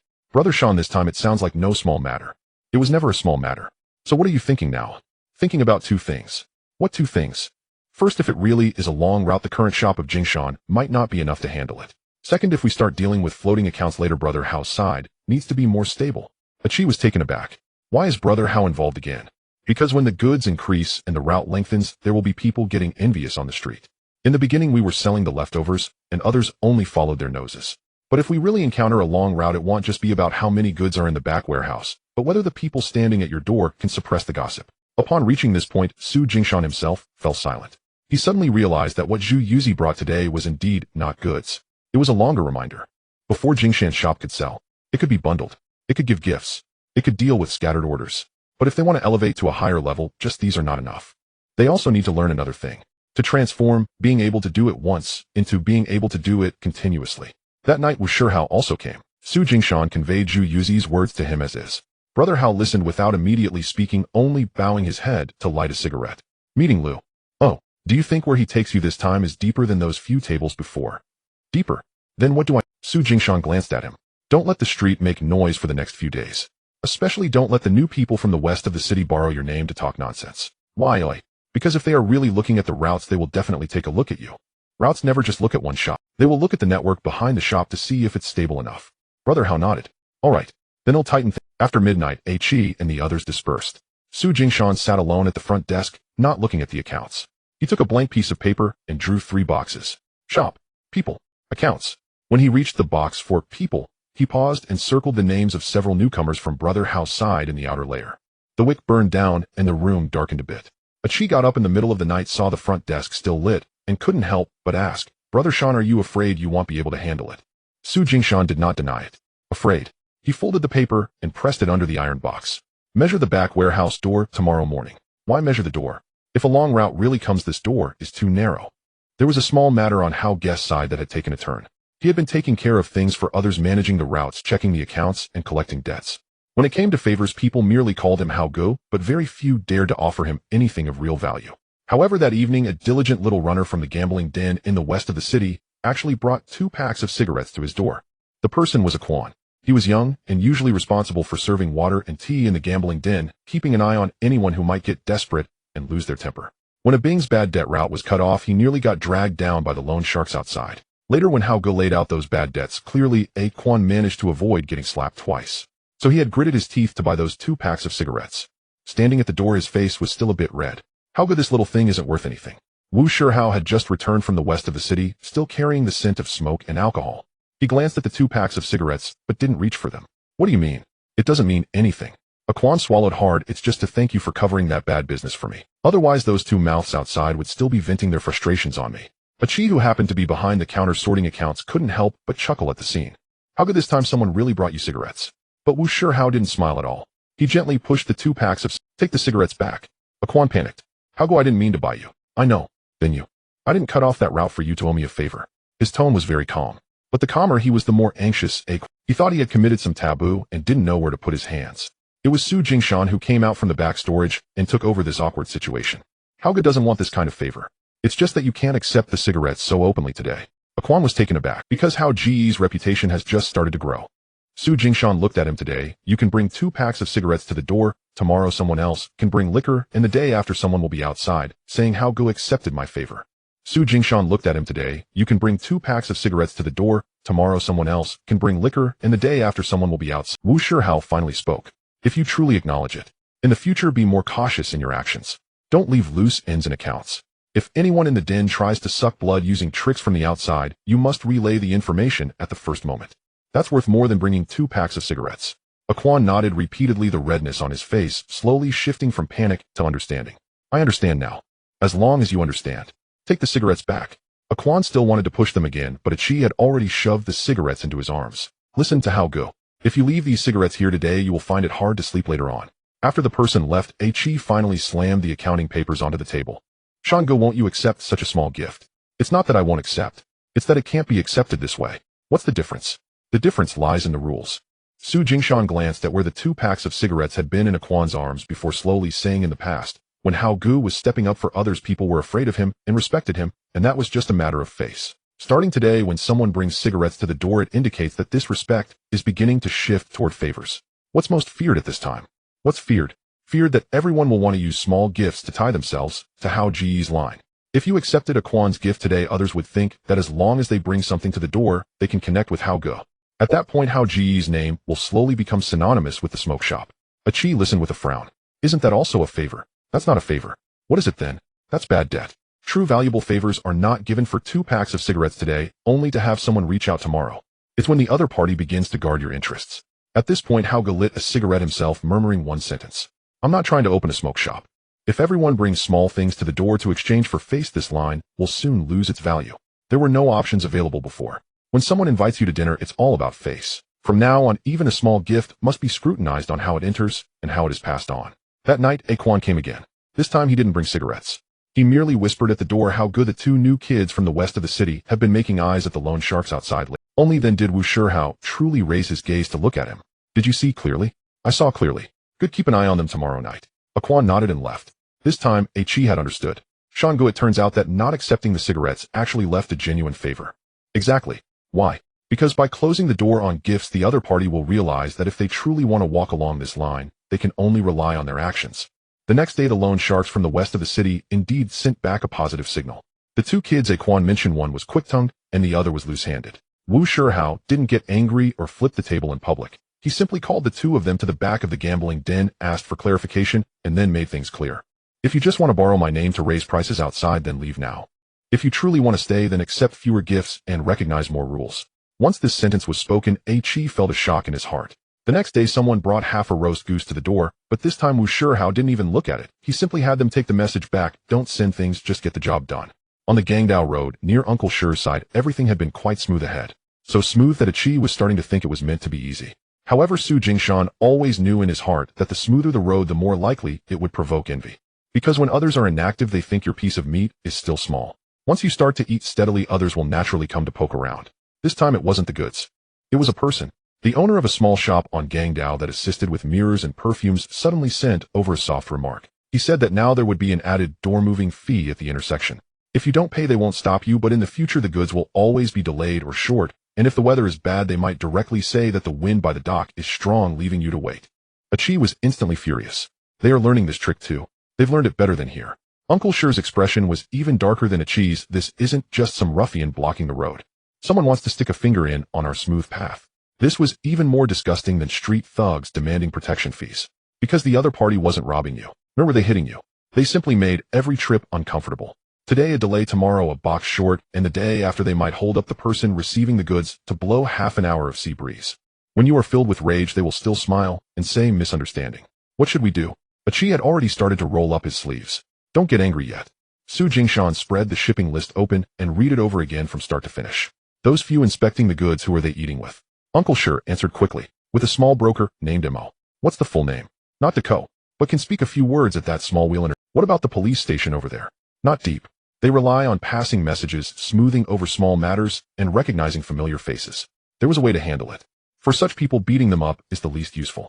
If you hit them today, they won't block you openly tomorrow, but the day after they can have others continue to leave marks for them. If you acknowledge a door-moving fee, it's even worse. Because once this kind of money is acknowledged, every subsequent trip will increase. Uncle, sure, you go out first. Me? Yes. Acknowledge one first. Chi exploded upon hearing this. Brother Sean, isn't this feeding the dogs? Not feeding. It's observing. Observing what? Observing which dog is truly hungry, and which dog just wants to use this gap to poke through the whole road first. When faced with such people, his first reaction was how to scare the other party. Now he needed to distinguish clearly whether the opponent was a petty instigator or if there was someone behind them testing the waters on this road. Uncle Shi followed his idea and indeed delivered a message the next day. The door-moving fee could be acknowledged, but only for the goods, not for the people. And only for this time. After returning, Uncle Shi's face was even darker. After acknowledging it, they still wouldn't accept. What did they say? They said once isn't enough, every subsequent trip must see an increase in price. Chi cursed right there. He wants to ride on our necks to eat. Exactly. Su Jingshan set down his pen, his gaze suddenly turning cold. This is not hunger. It's wanting to plant a flag. This time we truly need to check names. That night, he had Uncle Shi take a small shipment over. It wasn't valuable. Just a few boxes of ordinary mirrors and 2 boxes of small jewelry. When the goods were being shipped, he specifically had the thin monkey make a subtle mark on one corner of a box. It wasn't to prevent loss, but to see who was taking action on the road and who would keep an eye on the boxes. As a result, on the afternoon of the 3rd day, the goods did arrive. However, the box with the mark had a new scratch on the corner right next to the original mark. What does this indicate? It indicates that the other party did not just bump into it by chance. They had specifically searched through it. Can we confirm this now? Chi was angrily banging the table. We can confirm. It's the person from the MO broker. How can you be so sure? Because someone who truly just wants to collect a door-moving fee wouldn't first search through our boxes. They would only check if you acknowledge the money. Those who search boxes are not looking at this trip. They are trying to figure out what is behind this road. This is no longer a matter of just one fee. Someone has started to follow this small road in Gangdao, probing into Jingshan's affairs. This time, even Uncle Shi couldn't sit still. What do we do now? First, spread the wind. What wind? Just say that Jingshan is preparing to separate the women's goods and small foreign items, bypassing the current small wheel intersection and trying out another ferry line. Really change? Not really change yet. Why? Because what's needed now is not moving goods. It's to draw out that fox that truly wants to reach out. Sure enough, on the night the wind was spread, the MO broker came knocking on the door by themselves. Before the person even stepped into the front desk, Chi had already seen them. Brother Sean, they're here. Su Jingshan didn't stand up, only raised his eyes to glance at the door. Let him in. The MO broker in his 40s wore a somewhat worn long coat and had a very pleasant smile on his face, even bowing slightly to Uncle Sure as he entered. Boss Su, why bother? Why bother? We all make our living from the road. It's a case of seeing each other's faces. You know it's a case of seeing each other's faces. Su Jingshan didn't offer tea. Then why did you let people rummage through my boxes? The MO broker's expression only shifted slightly, but he still tried to backtrack. Misunderstanding. All right, let's just treat it as a misunderstanding. I'm the type who fears misunderstandings dragging on. Since you're here, let's settle this misunderstanding tonight. The fingers of the MO broker resting on his knee paused for a moment. Outside, Chi tightened the back warehouse door by half an inch. The first time Lei Luo took the initiative to mention Wu Shihao was by a small stall selling fish balls. That night he originally sought Su Jingshan to inquire about another matter. He asked about a few outsiders borrowing from the port after the new year, wondering why they had suddenly become quiet. That group used to occasionally fish for small profits by exploiting the rumors from the police station, but recently they seemed to have shrunk back, which was quite unusual. Su Jingshan was picking fish balls with a bamboo skewer when he heard this, and he first put down the skewer. It's not that they want to be quiet themselves. Then what is it? Someone has already silenced a few of the troublemakers at the alley entrances. Lei Luo raised his eyes. Who silenced them? Doesn't sir know? You go ahead and tell me. Su Jingshan smiled, not directly naming names. If people on the street really start to fear a certain line, it's mostly not because that line is loud. It's because they have recently done a few things that make people afraid to reach out carelessly. Hearing this, Lei Luo seemed too lazy to play guessing games with him, and suddenly said flatly. Additionally, someone on the street has recently mentioned a guy named Wu from Chaozhou. Su Jingshan's eyes finally moved slightly. Which one? Don't pretend. Lei Luo looked at him. Just that knife at your doorstep. With this statement, Su Jingshan's heart, the hot soup by the fishball stall, was still boiling. Su Jingshan's bamboo skewer paused at the edge of the bowl, and the soup dripped back down the skewer tip. He's recently been making a bit of noise. A bit. Lei Luo's lips curled slightly. Your a bit is more substantial than many people's empty bravado. Sir, why are you asking about this? Not asking because of anything. Lei Luo placed the bamboo skewer on the edge of the table, his voice still even. Just a reminder. When someone starts making noise, they need to be more steady-handed. Why? Because many people have already begun to present their faces for you, and a street fight behind can ruin everything. Su Jingshan put the string of fish balls back into the bowl. The skewer lightly touched the edge of the bowl. Su Jingshan raised his hand and took another string of fish balls, slowly taking a bite. I will remember. You better truly remember. Lei Luo looked at him. You are valuable now because many people still haven't figured out your depth. Now if you raise your profile further, what is the biggest fear? The biggest fear is that others will see through you. The biggest fear is that you yourself might overestimate your own worth. This statement was even colder. The fishball stall owner kept his head down, not daring to interject. Also, Lei Luo seemed to remember something and added, Now I'm not the only one who knows this name. The higher-ups have also heard a bit. Su Jingshan truly stopped pretending to be relaxed this time. The police station higher-ups. Don't ask. Just remember, people and goods are now being watched together. If you still treat them as two separate matters, it will turn against you. After saying this, Lei Luo stood up and left, not waiting for the stall owner to return his change. Su Jingshan sat still for a moment. He replayed these few sentences in his mind from start to finish, feeling increasingly heavy. He placed the money for the fish balls on the stall's edge. The copper coins were slightly damp, stuck to the wooden board without a sound. When he returned to the shop, Chi was still at the front desk arguing over a small account with the thin monkey. Seeing him enter, Chi looked up and asked, Brother Sean, why did Agent Luo look for you? Nothing much. Nothing much again. This time there really is something. Su Jingshan took off his jacket and draped it over the back of a chair. Where's Brother Howell? Still in the west of the city. Wait for him to come back and tell him to come to the back warehouse.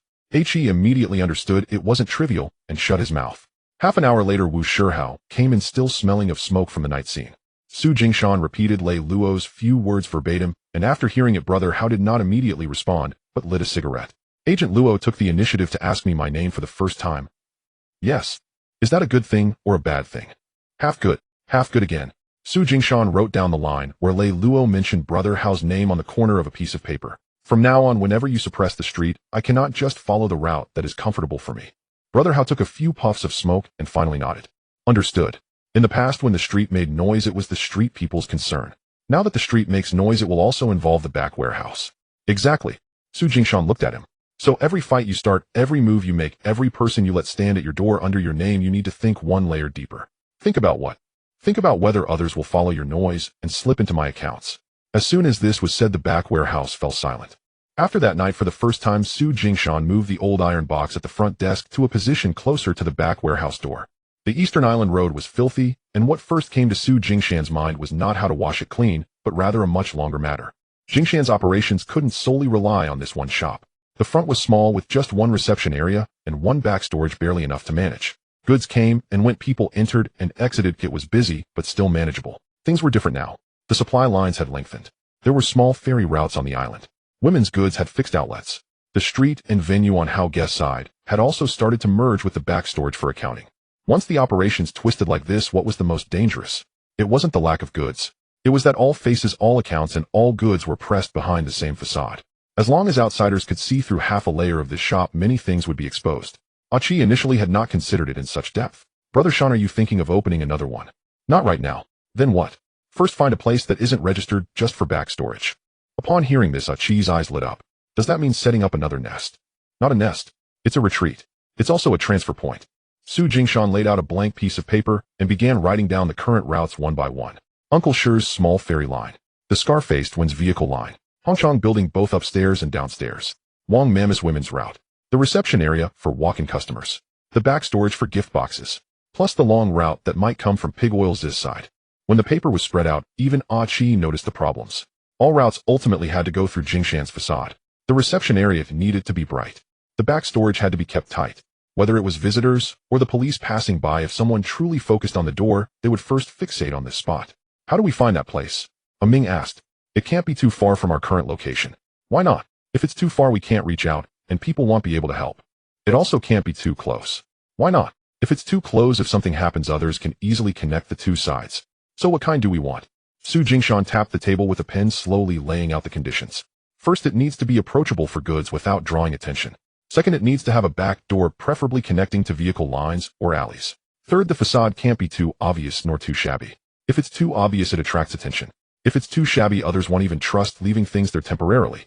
Fourth, it would be best if it already looked like a place for secondhand goods, sundries, empty storage, or office space. That way, if we really push a couple of goods and later people nearby won't look twice. Achi was astonished. So opening a second point isn't just about finding an empty place. Of course not. This isn't just setting up another bed. This is about figuring out where we can retrieve our things when we flip the table in the future. Once this was said, no one in the room made a sound. Because everyone suddenly understood. Previously, they only thought about how to expand the operations. Now Su Jingshan had begun to think, in case one day the table truly flipped, what could be preserved, what needed to be moved immediately, and which routes could prevent everything from being completely swept away. It wasn't just about wanting to gain more. It also required thinking about how to survive longer. That night, Su Jingshan took Achi and Hao Go out for a stroll. They didn't go far. They slowly scouted the nearby streets around Jingshan's establishment. There was an old rice shop with a shallow facade and no back route. There was an empty room upstairs that had a good location, but the people downstairs were too mixed, making it conspicuous who was coming and going. There was also an old office space with the door always half ajar, adjacent to a not-so-wide back alley leading directly to the vehicle line familiar to the Scar-Faced One. Achi looked and asked first, "Is this place okay?" Su Jingshan did not nod immediately. He stood at the door observing for a long time, then walked a few steps to either side. The place seems right, but we can't rush to decide yet. Why? Because the filthy hand on the Eastern Island Road hasn't really been cut off yet. At this time, if we search for a spot, while moving things in, it would look like we're telling others that there are other doors behind Jingshan's establishment. Hao Gu, who had been mostly silent, finally spoke. You're leaving a retreat for when you flip the table later. Correct. Some tables don't flip just because you don't want them to. So before it flips, you need to know where to step next. Once this was said, even Achi fell silent. Because he now realized that Jingshan's establishment couldn't rely solely on one shop. It was no longer just about expansion. But rather, before truly moving up, one must leave themselves a second breath. Upon returning to Jingshan's establishment, Su Jingshan did not go to sleep immediately. He sketched the position of that old office space in the corner of a piece of paper. Beside it, he wrote just 4 words, second point. After finishing, he added a line of small text below, just observe, do not move. Achi stood beside him, seeing those 4 words. The warmth in his back slowly dissipated. That old office space couldn't move goods, yet it could only remain in the corner of the paper. The second knife handed to Wu Shihao by Uncle Hai was not merely for show. It was to take the main seat. The location was still in the western part of the city. However, this time it was not in a gambling den, nor was it in the corner of a tea house, where casual conversations would disperse. Instead, it was a proper banquet laid out. Those who came were all from Chaozhou, along with 2 small-time lenders and overseers. Under normal circumstances, at such a table, Hao Gu would only sit at the side, toasting and listening to others speak. If it were his turn to interject, he would have to wait until the atmosphere was relaxed. This time, as Uncle Hai entered, he directly pointed with his hand. You take the main seat. At that moment, Achi had not yet entered, and just hearing about this arrangement outside left him momentarily stunned. How good this time it's for real. However, Wu Shiheo's face showed no joy. He had stood at the alley entrance for a moment before entering, extinguishing his cigarette. The main seat isn't an easy place to occupy. Why? Achi asked from behind. Because once you sit down, whoever speaks first at the table who should take the lead, whose old debts must be acknowledged, and whose newcomers must not extend their hands, all falls on you to gauge. After saying this, he extinguished his cigarette, butt, and ground it under his shoe. There were 7 or 8 people seated at the table. Uncle Hai was at the innermost position with 2 longtime acquaintances on his sides. The other faces included those who had risen by watching over properties, some who made a living through small loans, and a middleman who specialized in conveying messages and managing minor affairs for several venues. Everyone wore smiles on their faces, but once seated, there was a hidden weight behind those smiles. After the wine cups were arranged, the cup in front of the main seat faced outward with no one turning it to the correct position. As the wine was poured, the probing began. A small-time lender nicknamed A Mao raised his glass first, smiling. Hao Gu is now involved in the venues, the water rooms, and the streets. If things continue to escalate, shouldn't we, the long-time acquaintances, also be given a share? This sounded like a toast. In reality, it was quite venomous. If you were to agree and say should be, everyone would come forward for a piece. If you opposed right then and there, it would feel like denying past affection just after taking the main seat. The table fell silent. Uncle Hai remained quiet. The people beside him all turned to look at Wu Shihao. What they wanted to see was his response. Wu Shihao placed down his wine cup, not rushing to drink or respond immediately. He first scanned the faces around the table before finally speaking. I acknowledge the old debts. However, old debts are separate from new paths. Whoever supported me in the past I remember. But anyone wanting to reach into my newly opened plate using old connections, I will also remember. His words were neither soft nor aggressive. Yet it was precisely this neutral stance that made it the hardest to respond to. A Mao's smile froze momentarily as he sought to salvage the situation. How could I misunderstand? I was just asking for everyone. You asked correctly. Wu Shihao looked at him, but asking is one thing and hands reaching out is another. Clarifying matters at the table doesn't hurt feelings. If hands truly reach out, don't blame me for not acknowledging the wine. With this statement, the tension at the table eased a bit. Uncle Hai had remained silent until now, finally smiling as he slowly raised his cup. That's more like it. Taking the main seat isn't just about learning to flaunt. It's about understanding what it means to separate. Old affections and new paths must be distinct. The face one shows at the wine table and the flesh one claims on the streets must also be separate. After this meal, the table was tested a couple more times. A small-time lender observing the lending line intentionally brought up the gambling den in the western part of the city, suggesting that perhaps the long-time acquaintances should also visit to share in its fortune. Another one more subtle hinted at how many new Chaozhou folks Hao Gu had recently taken in, wondering if he would let slip his own bottom line. Wu Shihao did not fall into any traps.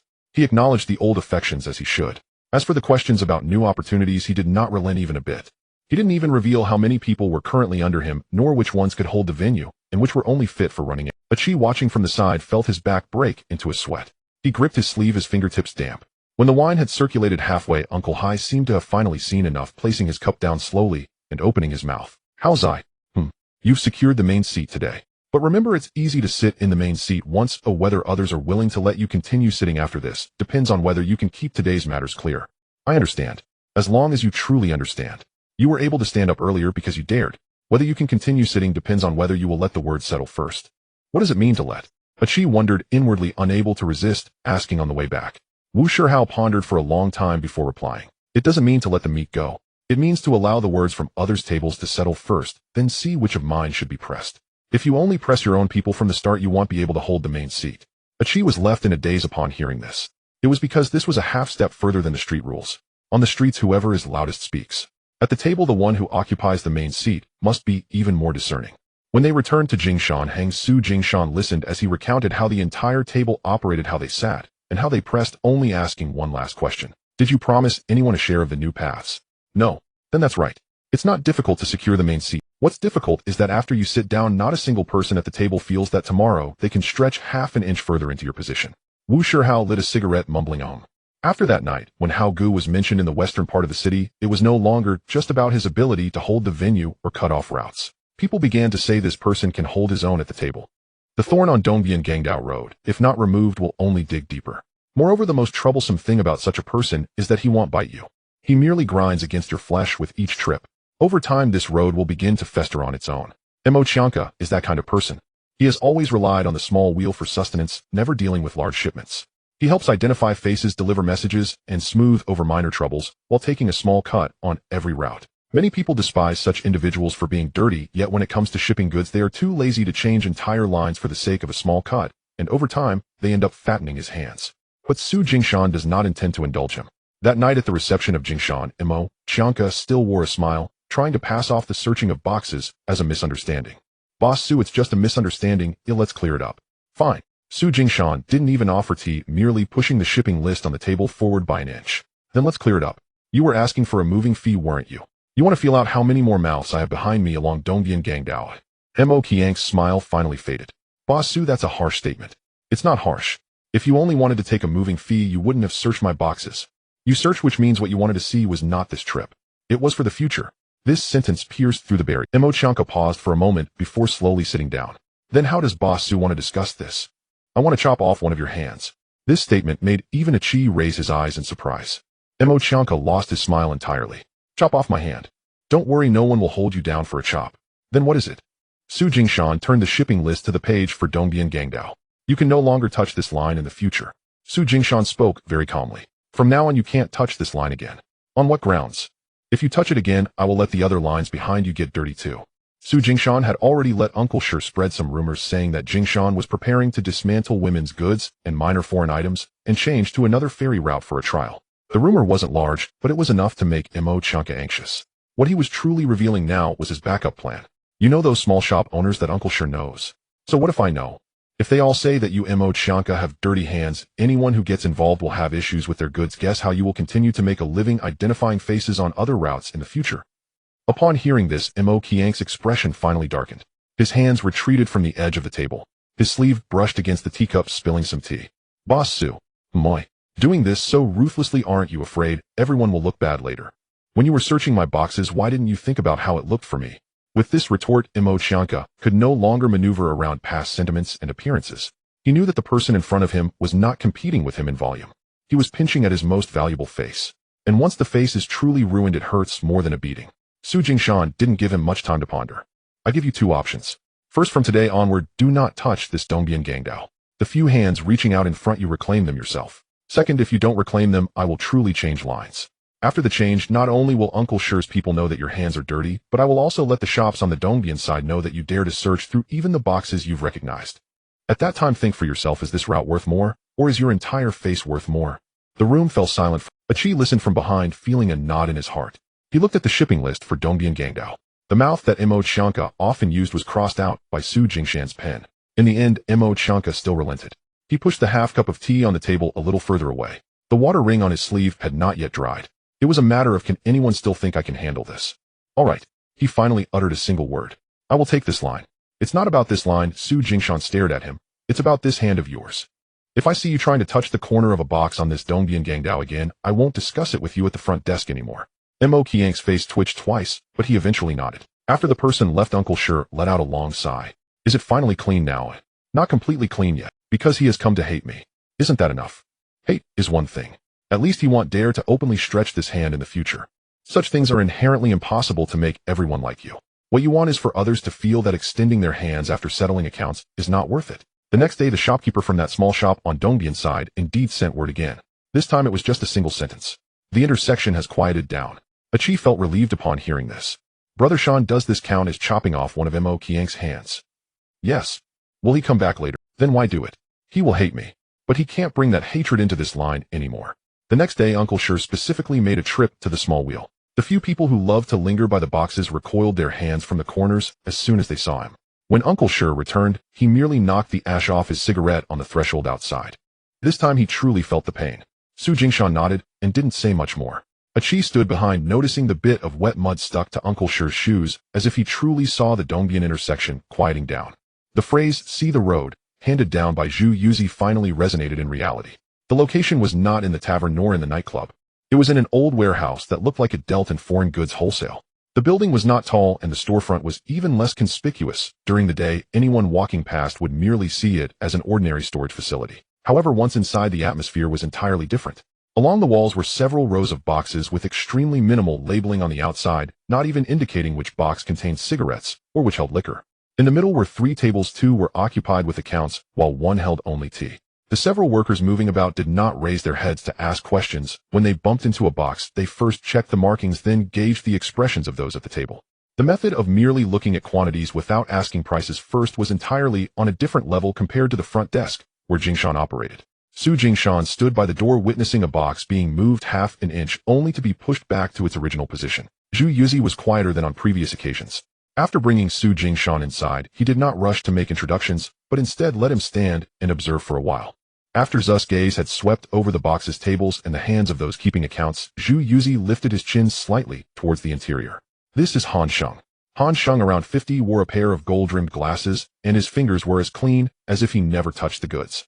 Yet whenever he stood by a box, the 2 or 3 people recording nearby would instinctively pause their pens. A pen halted on the paper, and the ink dots slowly spread. Jingshan Xing. Yes. I've heard about you from Peng Sheng and Zhu Yuzi a few times. Han Sheng did not invite him to sit, but instead poured himself a cup of tea. I don't like idle chatter here. Since you're here, I will ask you one question. Do you wish to continue doing the kind of business that runs cells and gathers scattered orders, or do you want to start dealing with accounts upstream?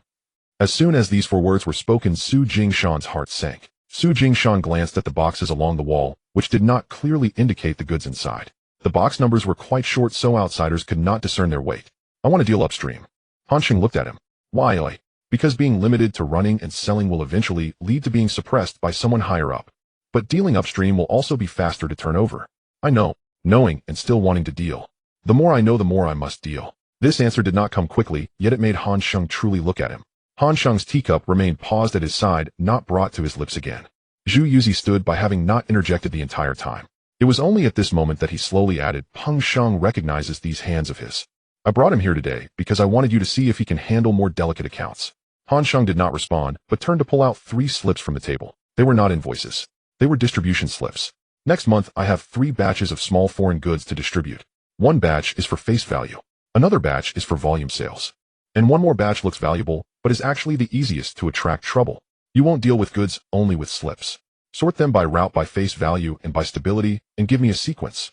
This was not asking him to move goods, nor to sell them. It was asking him to organize. Su Jingshan took the 3 slips, not immediately looking down, but instead asking, how long can I look? Half a cup of tea. Can I take them with me? No. How many questions can I ask? Only 1 round. With this rule imposed, the weight of the situation became even heavier, because what Han Sheng wanted to observe was not merely whether he could organize. Rather, in such a short time with so little information, what he would prioritize, what he would ask first, and whether he would make random guesses.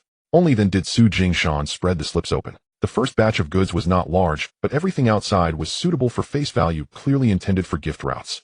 The second batch was the most stable and looked like anyone could handle it. The third batch was the strangest. There were several valuable items listed, but the destinations were scattered. Even the time was intentionally split into several segments. It appeared to be rich. In reality, it was the easiest to catch attention, to attract hands, to cause trouble. You ask first, Han Sheng reminded him. Su Jingshan looked up and only asked 2 questions. Of these 3 batches, which one cannot be delayed? The first batch. Which batch has someone already made arrangements for? Han Sheng stared at him for 2 breaths. The second batch. Just from these 2 questions, Su Jingshan had a foundation in his heart. The first batch cannot be delayed, relying on face value. The second batch had someone make arrangements, relying on stability. As for the third batch, although it looked valuable, it should actually be pushed back, or first let the streets and outside the venue lay a layer before gradually dispersing it. Before half a cup of tea was up, he closed the 3 slips again. The first batch goes first. Why? Because if it is late, it loses face, not money. The second batch is second. Because someone has made arrangements. This batch cannot be overturned, but also does not need to be rushed. The third batch is last. Why? Because it is the easiest to make those below envious. If it goes first, a wind will arise at the alley, the venue, and the routes behind it. The first 2 batches must smooth the way before this batch is opened up to disperse. Is that all? Han Sheng asked without expression. I need to add another layer. What layer? Do not let too many people know the entire contents of the third batch first. It's best to split the accounts, not the slips. Once this sentence came out, Zhu Yuzi finally lifted his gaze. When he looked up, the ash in his hand cigarette broke off. Only then did Han Sheng truly nod. All right. You made the initial arrangements with dignity. Today, dealing with accounts is all about stability. Do not touch the goods for these 3 slips yet. Think it over for a night and bring back your arrangement tomorrow. Han Sheng neatly stacked the 3 slips and pressed one corner down with his teacup. On the way back, Zhu Yuzi finally smiled. How was it? Deeper than all the tables before. Are you afraid? Then do you still want to deal? Even more so. Zhu Yuzi exhaled a puff of smoke. Remember this fear of yours now. When you truly sit down later, do not forget this fear. Su Jingshan did not respond to this, and pressed the cigarette box back to the corner of the table. As the 3 route sheets were handed over from Han Sheng, before they even landed, Su Jingshan did something that seemed strange to Qi.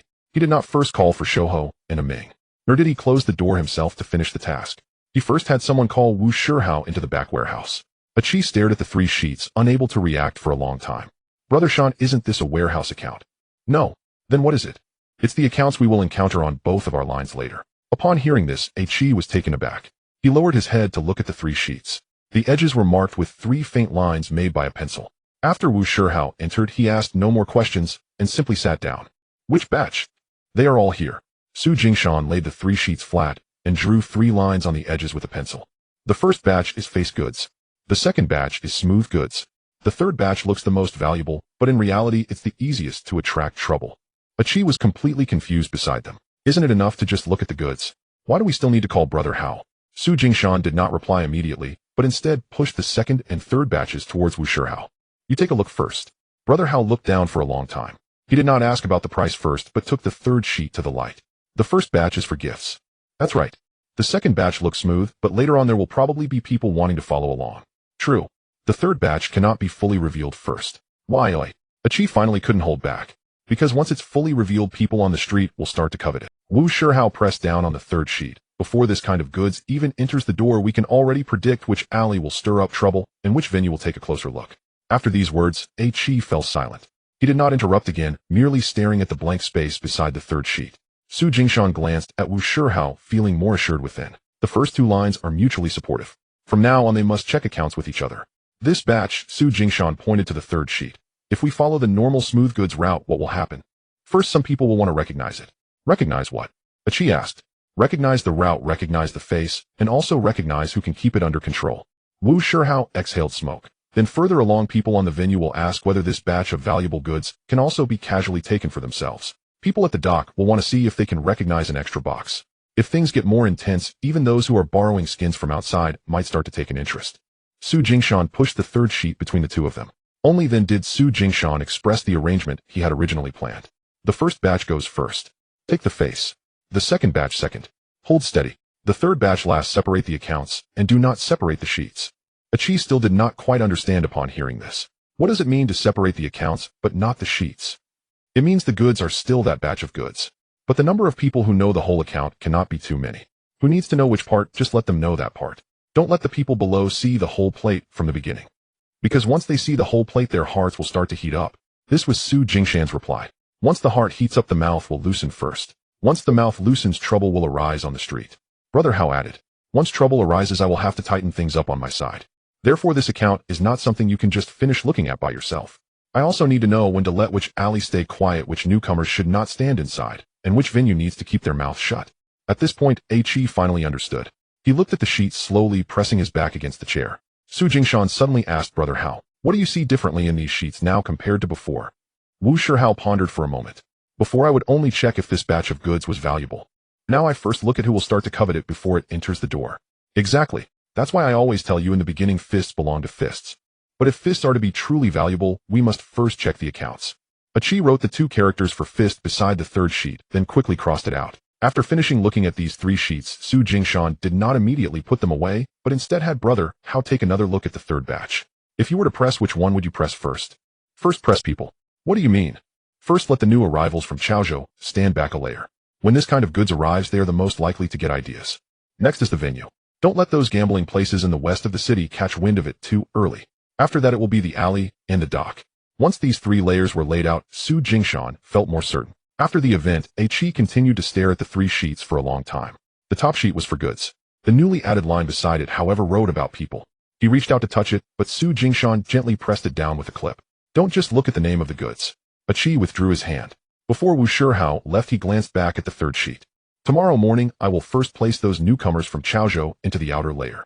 Su Jingshan nodded. Only then did Qi notice that beside the third sheet, a faint pencil line had already been added.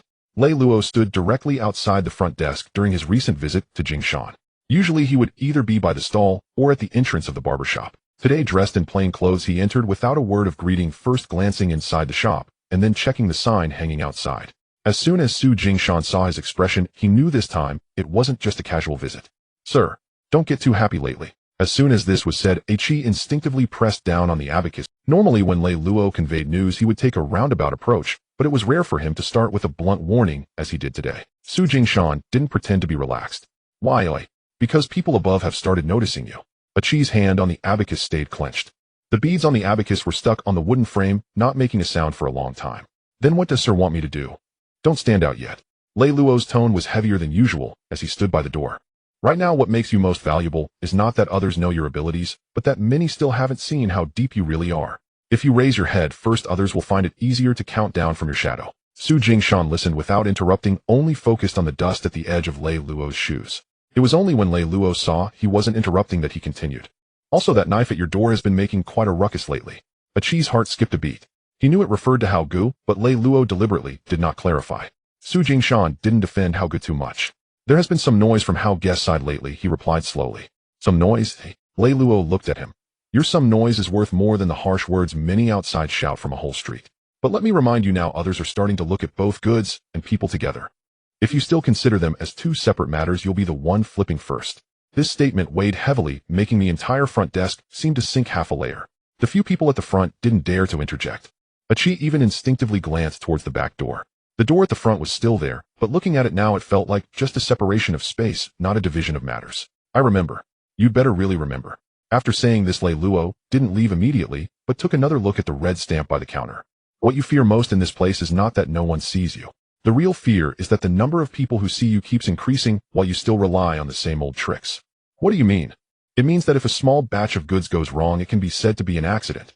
As long as that knife at your door makes a noise on the street and a batch of goods that shouldn't see the light of day is revealed, others will start to connect the two matters on their own. By then, everyone who had spoken up for you and supported you would have to fall with you.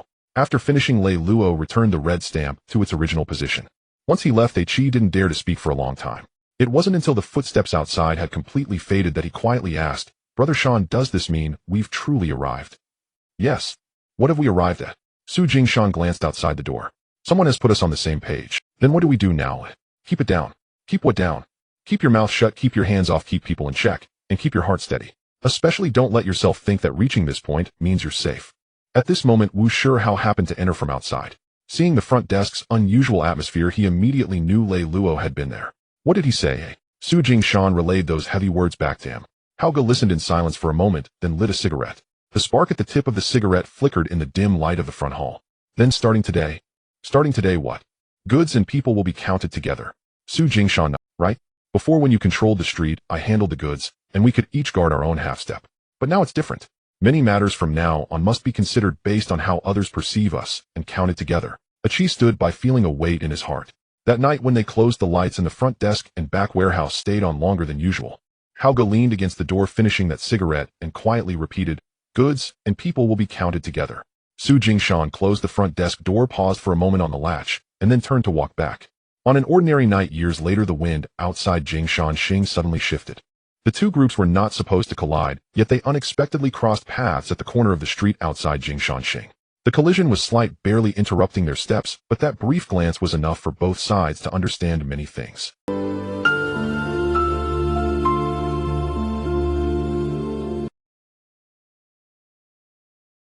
Zhu Yuzi stood at the street corner, smiled, and said nothing more.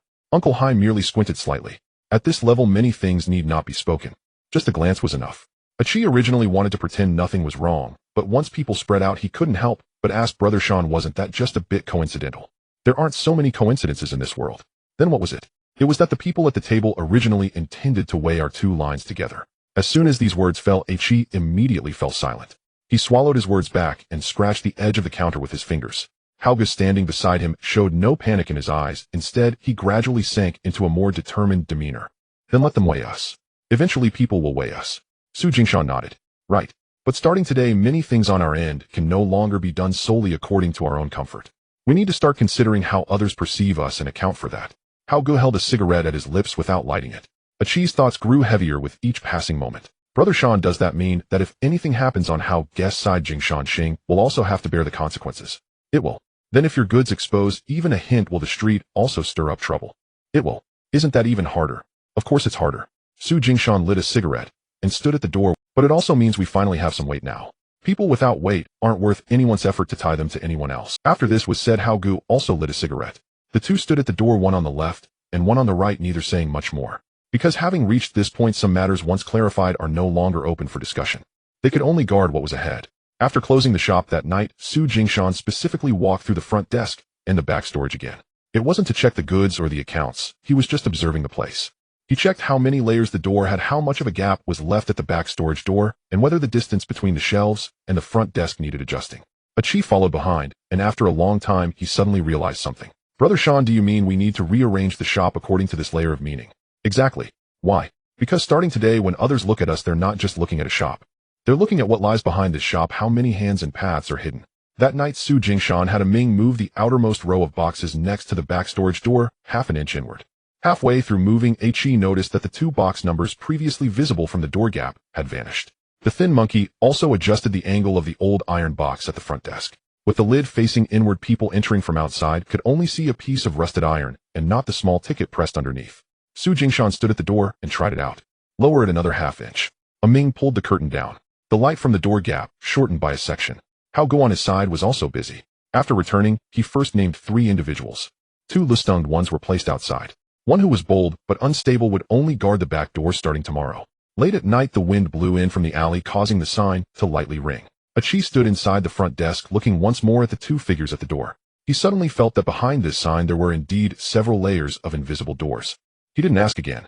Before opening the shop the next day, he first lowered the old curtain at the door by half an inch and put the 2 outermost invoices into the drawer. Ming glanced at him, not smiling. Both knew that after that glance last night, Jingshan Xing could no longer present itself too prominently. That night, after closing the shop, the front door of Jingshan Xing did not immediately secure itself. When the door was nearly shut, Su Jingshan paused. Through the narrow slit of light, he could see the figure of Brother Hao across the street, still lingering with the glow of a cigarette in, while 2 young men from Chaozhou stood further back than usual, as if they too understood that this street should not be too lively tonight. A chief stood behind the counter holding a ledger, not daring to urge. Brother Sean, are we closing the door? Let it be open for now. For whom? For ourselves to see. A chief didn't understand. Su Jingshan, however, did not explain. He looked through the door crack and saw the street corner, the shadow of the sign, and also the lingering aftertaste left by the glance exchanged between Pig Oil Boy and Uncle Lao Hai. After that glance, many things could no longer be dismissed as if they had never happened. The front desk remained the front desk. The back warehouse remained the back warehouse. But when outsiders looked at the sign, they would no longer view it as just a shop. They would look at the goods behind the shop. They would look at the accounts behind the goods. They would also see the knife across the street. At that moment, Wu Shihao pushed the door open, causing the door to slightly narrow the beam of light. Not closed yet. Waiting for you. Su Jingshan completely shut the door and secured it. The sound of the latch was heavier than usual. A few people entered the back warehouse. Ming brightened the wick while the skinny monkey gathered the scattered papers on the table into a stack. Su Jingshan did not sit, instead placing 3 items on the table. A blank sheet of paper, an old iron box, a key to the back warehouse. A chief felt a tightness in his chest. Brother Sean, what is this for? For dividing the doors. Haven't we already divided them before? What was divided before was the front desk and the back warehouse. Su Jingshan pointed at the key. That's not enough now. The room fell silent. Brother Hao understood first. The second point must be found early. Correct. The old counter area. Let's check first, no rush to move. Su Jingshan wrote the words second point in the corner of the paper and pressed down with his hand. This place cannot be known by too many people. A chi can accompany. Ming only watches the road, not asking about the door. Skinny Monkey, do not touch the key, yet just remember which batch of goods cannot be fully stored here. Skinny Monkey nodded, but subconsciously shrank back. He knew that this was not because Brother Sean did not trust him. It was simply that this door had not yet reached the point where he should touch it. Chi did not rush to ask this time. He stared at the old iron box, and after a long while he finally spoke softly. What about this box? People. Su Jingshan pushed the iron box in front of Brother Hao. You have to divide again on your side. Brother Hao did not immediately take it. To what extent should we divide it? Who can stand at the door? Who can manage the venue? Who can only run errands? Who cannot even know these few words we spoke? After these words were spoken, Chi felt a chill on his back. He had thought the divisions were already very detailed. Now he realized that was merely to prevent people from reaching out recklessly. Tonight this layer is to ensure that people do not even hear what should not be heard. Brother Hao opened the lid of the iron box and then closed it again. I will clear the west side of the city tomorrow. Don't make too much noise. I know. Wu Shihao looked at him. Now if I make noise you will also follow suit. Correct. Su Jingshan finally sat down, pressing the last blank sheet of paper in the center of the table. The third matter, the accounts. In the future, anything passed down from upstream before the goods arrive, first look at both sides. They'll see how to proceed. You watch where the winds might stir. Brother Hao nodded. Goods and people are counted together. Not just that. Su Jingshan raised his eyes to look at him. We also need to see how others will write us on the same piece of paper. Once this was said, no one in the back warehouse responded. The wind from outside slipped through the door crack, causing the lights to flicker slightly. Su Jingshan stared at that flicker, suddenly recalling when he first arrived in old Hong Kong, where even a bag of damp flour had to be exchanged with his life. At that time, he feared not having food tonight or work tomorrow, fearing that any hand could casually press him back into the mud. Suddenly, a burst of firecracker scraps from the new year was swept away by the wind rustling against the street. Listening to the sound of the scraps brushing past, he felt a bit dazed. It had already become 1959. From 1958 to 1959, it was merely a year, but the way he had crouched in the mud felt like it belonged to a past life. Life was still the same life. But behind this life there was now a shop, a street, several trade routes, and a group of people who had begun to truly regard him as a door. Therefore he could not afford to be careless. A Chi whispered, Brother Shan, is it true that a bigger table is coming? Su Jingshan flicked the ash into the iron box beside him. The door has already opened a crack. What happens if it opens? There is meat inside, and there is also a knife. Brother Hao smiled slightly, but the smile was not warm. Then we should first secure our own beams. Correct. Su Jingshan folded the paper and tucked it into the innermost layer of the ledger. First look for the second point. Your people should divide first. A Chi A Ming skinny monkey, whoever can delve deeper by an inch, whoever can only guard the outer inch, must also start observing from tomorrow. Do not wait until others have completely pushed the door open before we discover that we are standing on empty ground. After this statement, the light in the back warehouse fell silent once more. No one asked again.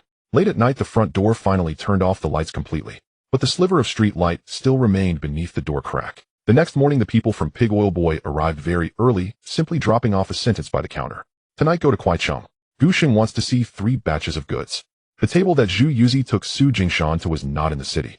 It was in a nondescript cargo building by Kwaicheng. Downstairs there were piles of burlap sacks, wooden boxes, and oilcloth rolls, and the air was filled with the old scent of warehouse boards, coal dust, and seawater. However, the upstairs was excessively quiet. A long table was set in the middle with 4 people seated around it, not a single word wasted, and even the act of raising their eyes to glance at one another seemed to weigh heavily. After Zhu Yuzi entered, he simply said, I've brought the person. The man in the main seat was in his 50s with a narrow face and faint brows, holding a fountain pen. He didn't look like a gangster, but rather like an old accountant.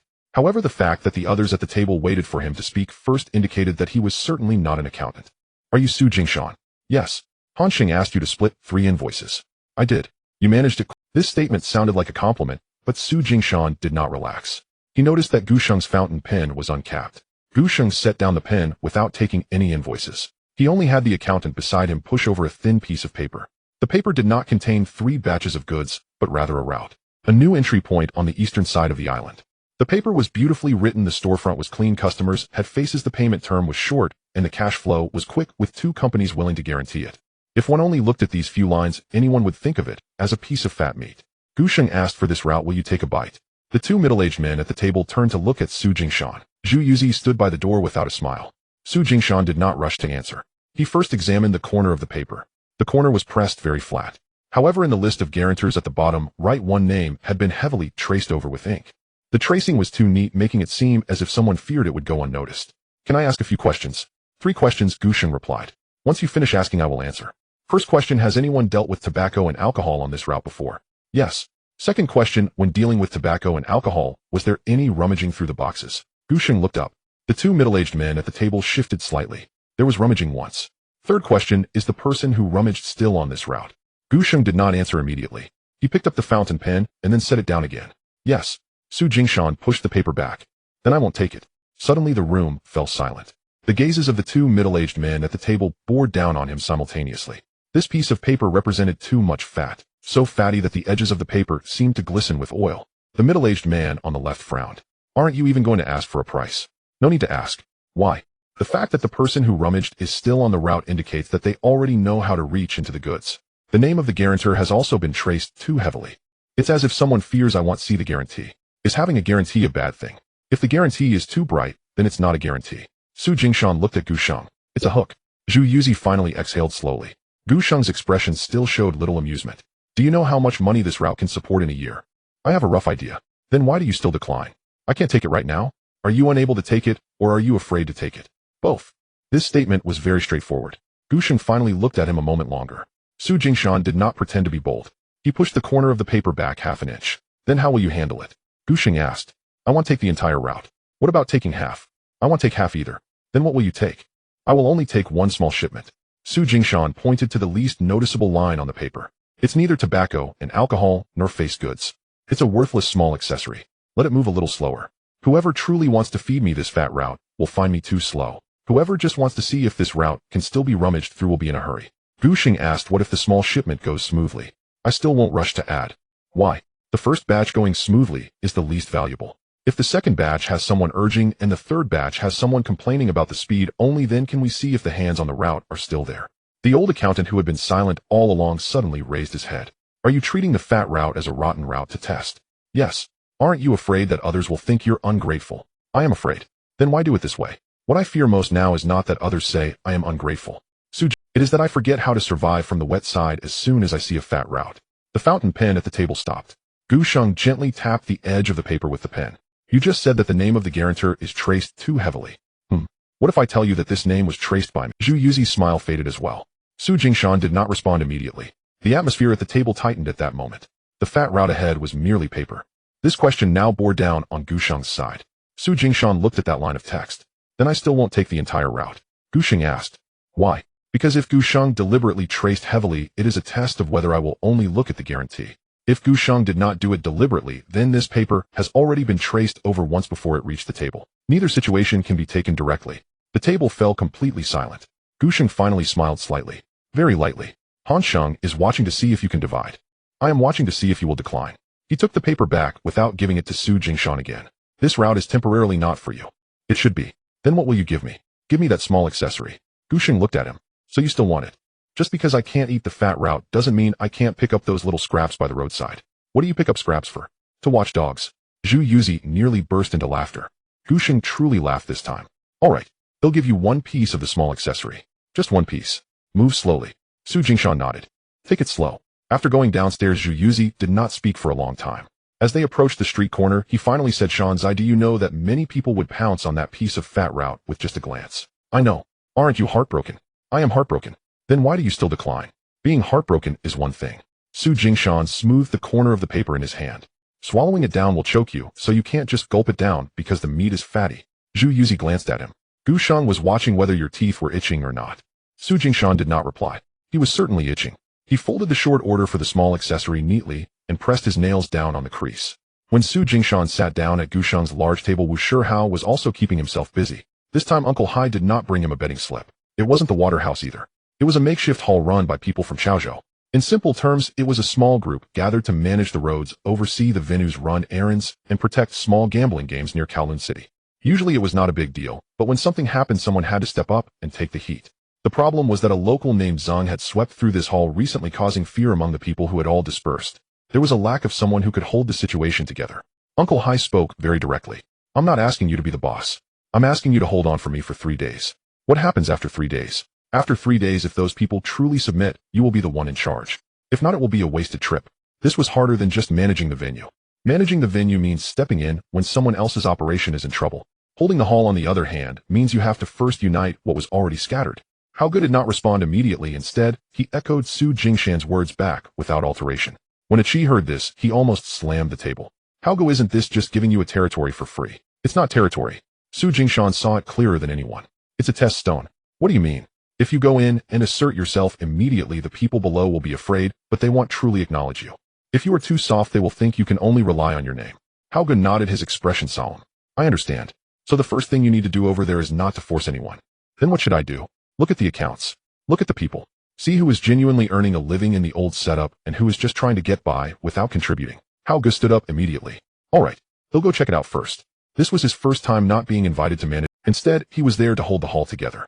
The atmosphere was entirely different. The hall was located behind a back street. The entrance was small, but it was crowded inside. There were 2 old 8 Immortals tables, a row of long benches against the wall, and in the corner there were still wooden boxes and bamboo baskets that had not been moved. As soon as one entered, one could smell a mixture of smoke, alcohol, and sweat. A few people who were originally chatting fell silent when they saw Hao Ge come in, but then they pretended nothing had happened. If they truly scattered, no one would admit to it. But now that he was there to manage, they were secretly weighing him, wanting to see if this newcomer would try to assert his authority. Hao Ge did not give them the satisfaction. After entering, he did not sit in the main position, but chose a side bench instead, lighting a cigarette. Without uttering a single word, he had the previous 3 months' old accounts commission records and meat distribution accounts brought before him. Some people's faces changed immediately. How Go isn't today supposed to be about the hall? If we don't discuss the accounts, how can we talk about the hall? Can't we just set the rules first?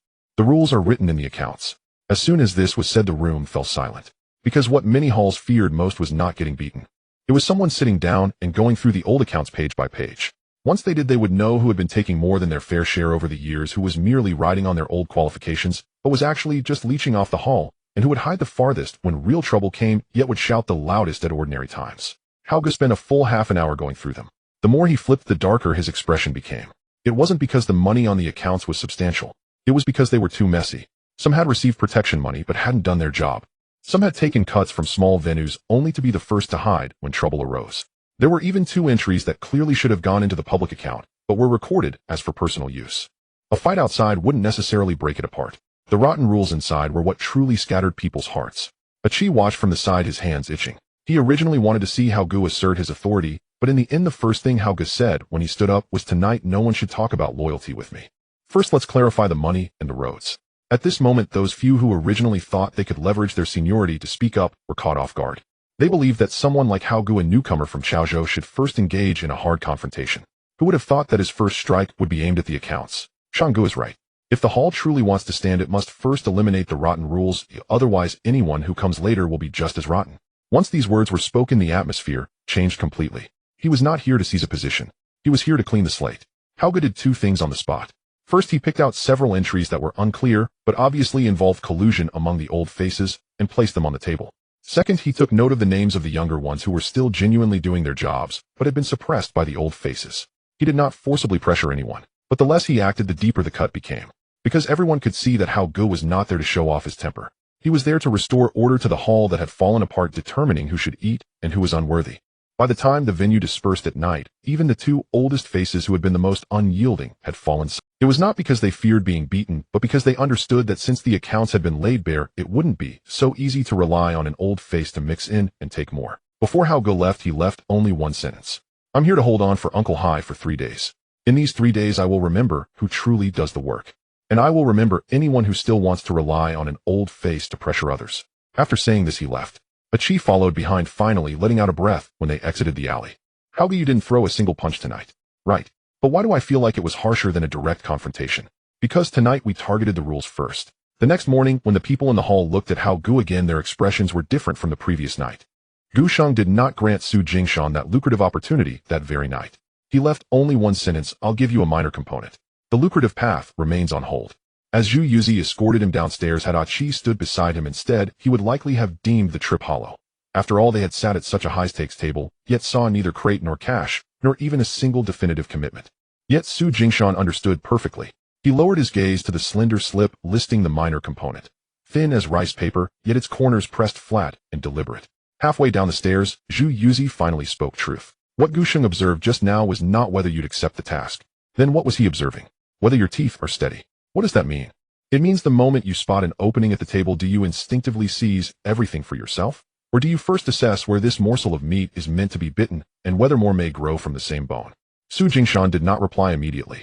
He did not reply immediately. A gust swept through the stairwell corner. He pressed the slip firmly into his palm. "Brother Zhu Yu. How did Gu Sheng look at you the first time you met him?" Zhu Yuzi smiled. "Far more piercingly than he just looked at you. And later I learned one thing." "What?" "At the table, people seldom fear your intelligence. What they truly fear is that the moment you grow clever, you reach greedily for your own pocket." The words were spoken softly, yet they lodged deep within Su Jingshan's mind. Su Jingshan did not take the remark. Instead, he heard the heavy dragging scrape of a wooden crate below. When the two stepped out of the building, wind had already risen. The wind from Kwaicheng carried faint traces of coal and dampness, unpleasant against the skin. Yet Su Jingshan walked slowly, his thoughts growing ever clearer. The lucrative path Gu Sheng had shown him tonight was in truth not the hardest to navigate. What made it difficult was the unspoken weight behind those words, "Will I let you feast upon this road?" That question still echoed beside his ear. "You withdrew from the entire path just now. I heard you clearly," Zhu Yuzi suddenly added. But what truly earned Gu Sheng's respect went beyond that. What was it? That you still dared to ask for the minor component. At that, Su Jingshan himself paused mid-step. He halted halfway down the staircase, fingertips pressing the corner of the slip. "Understood. Somewhat. Remember this, men like Gu Sheng do not fear you seeing the meat. They fear you forgetting the hooks along the road the moment you lay eyes upon it." If you fail to see the hook, even the fattest meat will choke you later. Back at Jingshan Trading House, Achi indeed asked, "First, Brother Shan, what did you bring back?" "A minor component." Just that. Just that.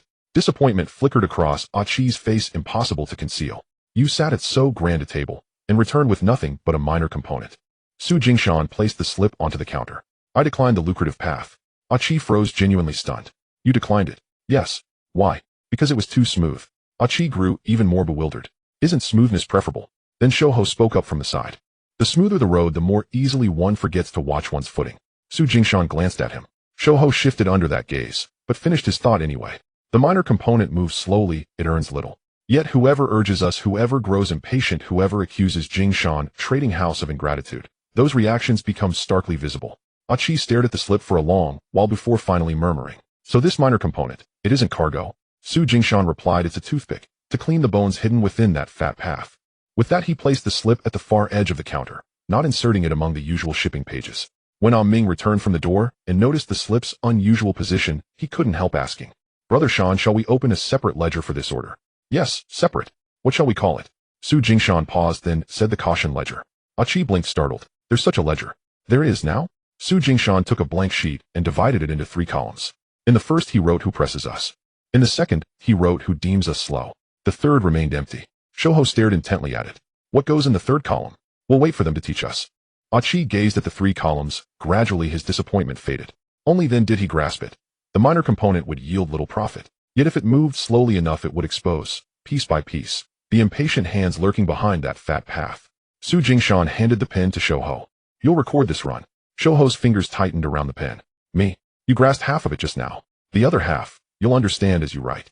On his first night reviewing the accounts, Hauge finished late, yet the next morning the hall buzzed with even greater activity.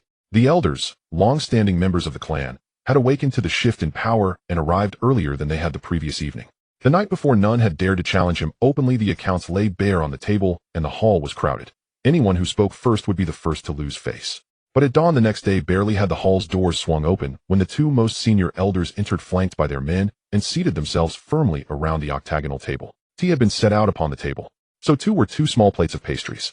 It looked like a welcome for guests. Yet the moment Achi stepped across the threshold, his heart sank. The tea had been poured too early, the pastries arranged too precisely.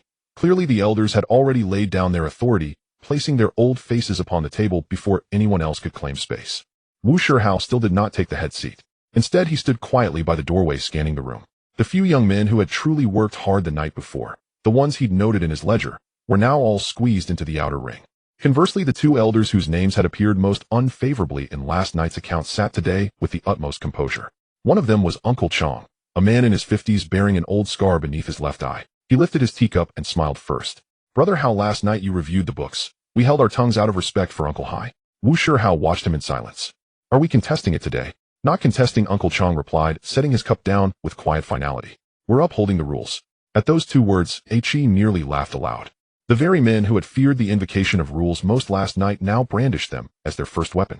Uncle Chong continued slowly, "This hall is not an accounting office. It's good that the young have fire in their veins. But some streets, some long-standing patrons, some debts of gratitude owed over decades, cannot be assumed simply by flipping 2 pages of ledger." Another elder interjected, "You wrote several youngsters' names on a last night's ledger, but what do they truly understand? If you let them stand at the front, who bears responsibility when things go awry?" A lanky youth in the outer ring lowered his head. His name was Atang. Wu Shihao had recorded it the night before, because during the recent raid led by the Zheng family, Atang alone had truly held the rear gate. Yet today he dared not speak. Uncle Chong had counted on exactly that hesitation. "Brother Hao will honor your leadership for 3 days. But after those 3 days, this remains the hall. The hall must be anchored by elders, not propped up by the fleeting breath of youths." His words were steady and venomous. They did not oppose Wu Shihao himself.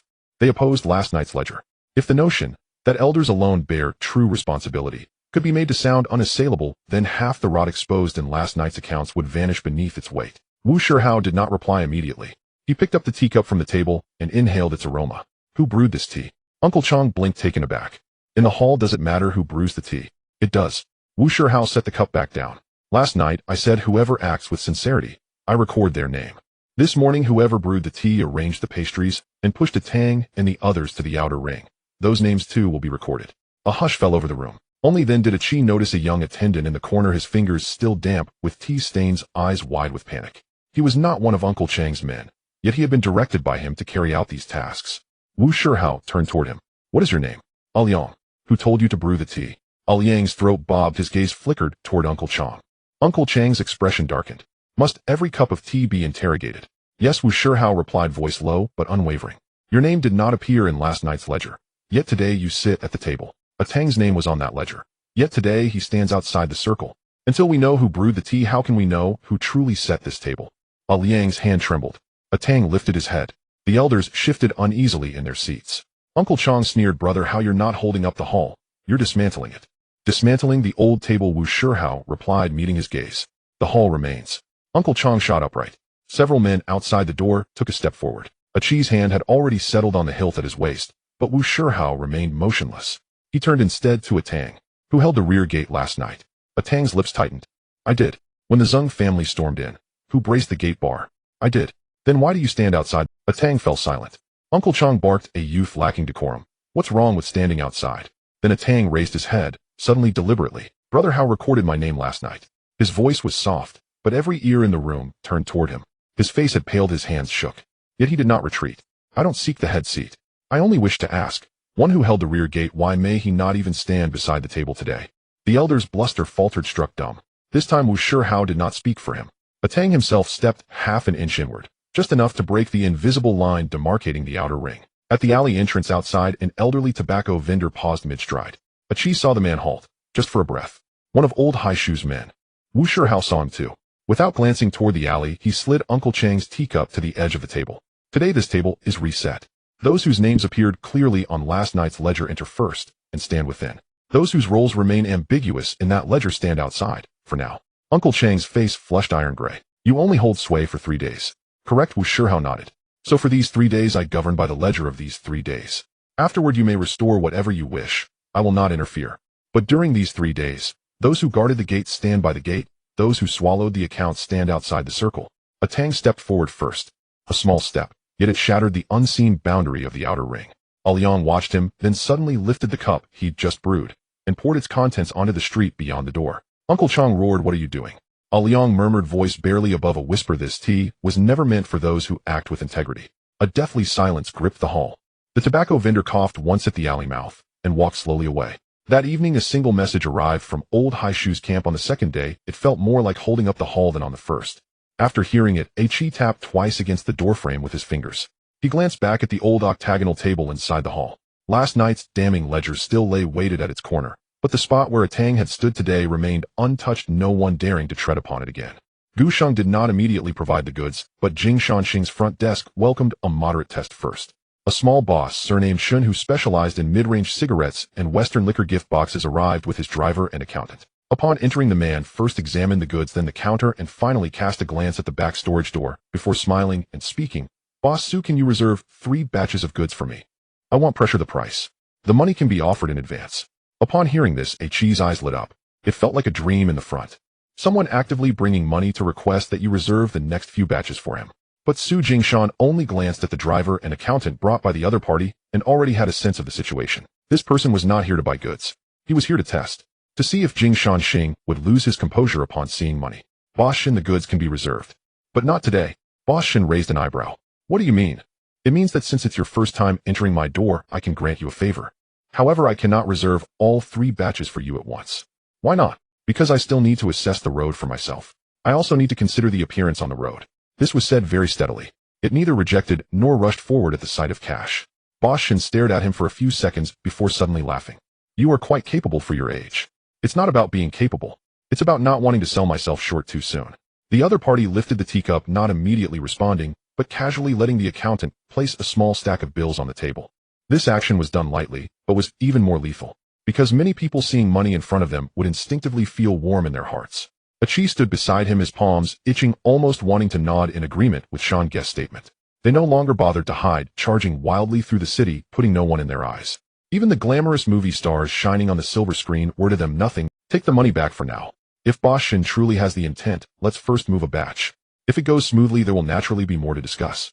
If I haven't even moved the first batch, I would be leaving 3 batches dead for you today. If there really are other buyers later, what will I have to offer? This statement clarified everything. In this front desk area, it was no longer just about who could throw out money first. It also depended on whether the batch of goods would be worth holding on to. Only then did Boss Shen truly laugh. Alright, no wonder Gu Sheng has been mentioning you recently. Achi's heart skipped a beat upon hearing this. He initially thought that this Boss Shen had come from rumors, but now he realized that the man might have already scoped out Jingshan Xing through other people's words. Su Jingshan, however, acted as if he hadn't heard that line, simply pushing back the stack of bills. Let's first leave a name. If there are goods suitable for your level later, I will think of you first.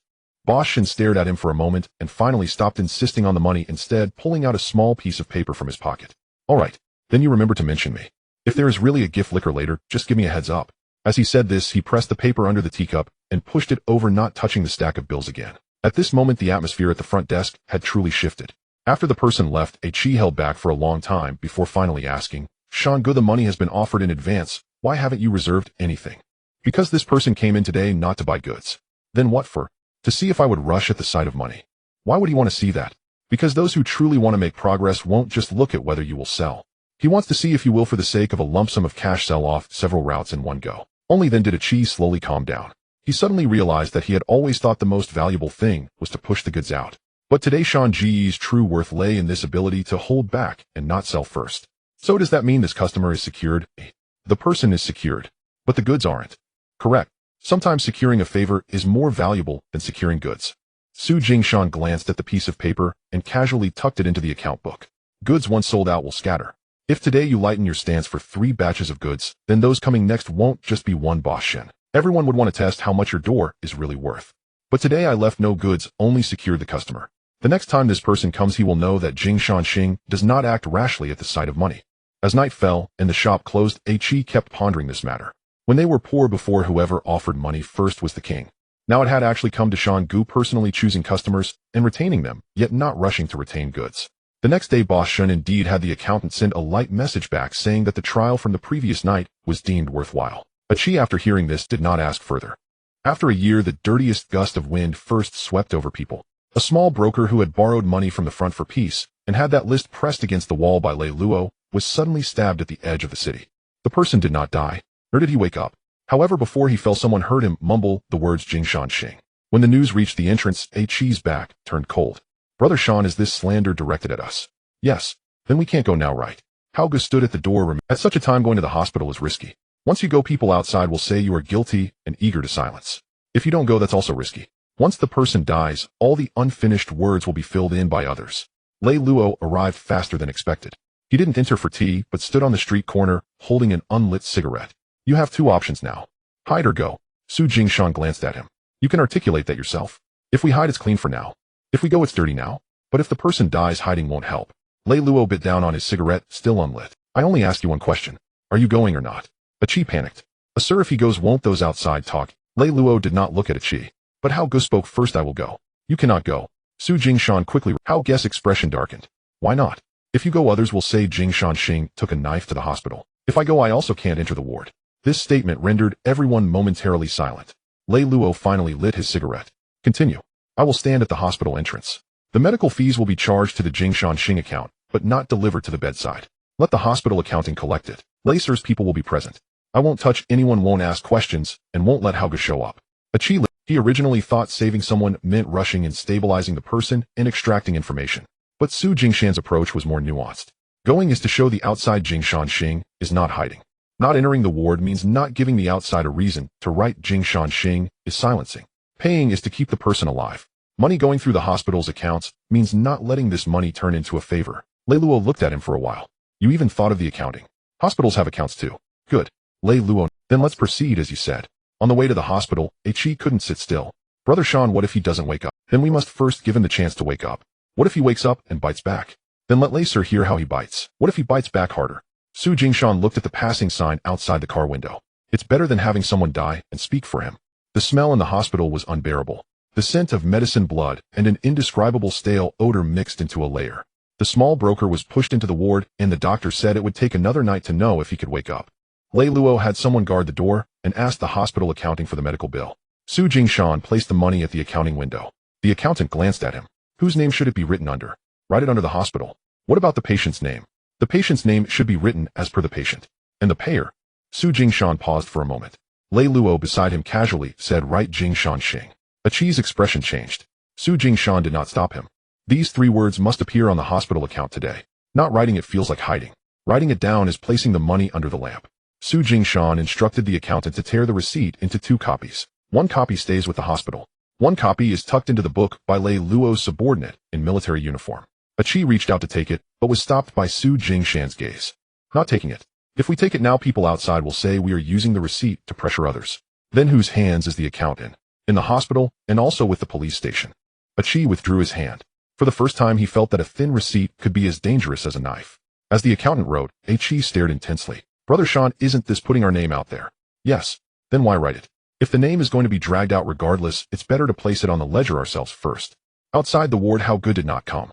Only Lei Luo's people stood guard. Su Jingshan stood at the end of the corridor, not glancing toward the bed even once. 2 gossipers who caught wind of the situation poked their heads out at the stairway, only to be glared back by Qi. Lei Luo saw this, and whispered, "Don't be too fierce. If I'm not fierce, they will say Brother Sean is afraid." Su Jingshan said, "The fiercer you are, the more they will write about how urgent Hao Ji's line is." Qi immediately fell silent. The most difficult aspect today lay here. A person must be saved. Not a single breath could be revealed out of place. At night the doctor came out, and said the person was temporarily stabilized. He had not yet woken up. Lei Luo extinguished his cigarette. "That's it for tonight. You should go back. Aren't I waiting? If you wait here, by tomorrow morning they will write 3 more lines outside." Su Jingshan nodded. As he turned to leave, a faint cough came from the ward. It was not waking up, just that the person was still alive. Upon reaching the hospital entrance, Qi finally let out a sigh. Brother Sean does today count as saving him. Su Jingshan looked at the receipt from the hospital accounting. It counts as dragging him back from the jaws of death by half an inch. What about afterwards? Wait until he truly wakes up. Will we ask once he wakes up? Once he wakes up, we'll see if this mouth is borrowed from someone else, or if he truly wants to live. The half sentence from the hospital, "It's not you," may have initially quelled the wind before him. Yet to truly prevent this gust from blowing towards the entrance of Jingshan, someone needed to block it with another layer in the alley. This time Wu Shihao stepped forward himself. Not to fight, but to speak. He brought Qi and 2 others to the alleys by the city outskirts where gossip was easily spun, and where people loved to ride on others' coattails. One by one they approached tea stalls and small gambling dens, sitting down. Whoever was speaking, he would sit, light a cigarette, wait for the person to finish, and then simply say one line. The person isn't dead yet. Their mouth isn't shut either. Whoever throws dirt on Jingshan first, once the truth comes out, he'll remember their words. This was not a physical threat. After he spoke, he flicked the ash from his cigarette onto the threshold of the tea stall. The first stop was a small tea stall at the corner of Huawei Street. The ones who loved to spin tales here were precisely those who ran errands for others while trying to elevate themselves by leveraging the winds of gossip. As Hao Go entered, the stall fell silent for a moment. Some tried to act as if nothing had happened, picking up their tea bowls to bring to their lips. Wu Shihao did not pursue, just sat down and had Qi order a pot of tea. "You all can continue talking." No one dared to proceed. After a long pause, someone with a bit of courage forced a smile. "Hao Go, we were just listening to the rumors from outside." "Rumors are fine. But you better remember the person isn't dead yet. The truth hasn't been spoken yet. If you first twist the words for others, I will remember you." This sentence was not high, yet all the mouths in the tea stall fell silent. Hao Go sat for half a cup of tea, did not say more, and then stood up to leave. Qi followed him, only recovering after they exited the alley. "How good was that enough?" "That's enough." "Why? Because what they want isn't to confront me directly. What they want is to ride the wind. By sitting here today, I'm telling them that there are eyes watching behind this wind." Up ahead, he made a sound on the street, relying on the fact that everyone knew he dared to act. Now this sound can help block the wind for others. The second stop was a small gambling den by the city outskirts. It was more troublesome there, because sitting inside were not just gossipers, but also a few mouths that had previously been involved with the Bing's bad debts. These people were the best at adapting to the winds. Today they would say, "I heard," and tomorrow they could turn it into "everyone knows." After Hao Go entered, he first pulled apart the long bench at the entrance and sat in the middle. They'll say this only once. The mouth on the sickbed is still alive. Whoever first tries to put a cap on Jingshan, when they do speak, I will first go after that mouth. Someone was not convinced and wanted to retort. "How Go, everyone is spreading this. You can't just let everyone be silent." Before that person could finish, Hao Go just glanced at him. "I didn't make you silent. I'm telling you, if it turns out that Jingshan isn't the culprit, I will remember this mouth." The other party immediately fell silent. That person put down the cards in his hand and did not continue. Later, when Qi figured this matter out, he felt a bit heated inside. Qi followed behind. The small paper in his hand for noting down mouths was soaked with sweat. By the time they finished sitting in 3 alleys, 2 tea stalls, and 1 small gambling den, it was already midnight. Qi's legs felt sore from walking, but his heart was growing brighter. "How Go, Moi, you really helped Sean Go block the wind this time." "Yes." "Was it worth it?" "Worth it. Why? Because now that people outside have already linked me with Jingshan. Wu Shihao pressed the cigarette, but against the wall, his voice lowering. If this wind were to only be shouldered by him, others would only think that my connection is false. Qi completely understood. The next morning, the chatter at the entrance of Jingshanxing had noticeably decreased. It wasn't that no one wanted to speak. Many suddenly remembered that Hao Gu had sat at their tea stalls and had also been at their small gambling den the night before. Once a mouth has been noted, speaking again is not so easy. Su Jingshan nodded after listening to Qi's recount. Hao Gu did the right thing this time. Qi asked, Shango, aren't you afraid that this will make his reputation even louder? It needs to be loud. Why? Jingshanxing can't just rely on the counter to block the wind. The counter blocks goods while Hao Gu blocks mouths. Wu Shihao heard this by the door, but did not respond. However, he moved the long bench at the door out half an inch, as if to tell the street corner that if the wind really comes, he will be sitting there. Gu Shang called Su Jingshan for the second time, no longer standing in that old warehouse looking at the orders. This time they were properly seated at a table. Only one order was placed on the table. It listed 6 items, none of which were large, yet each brought its own troubles.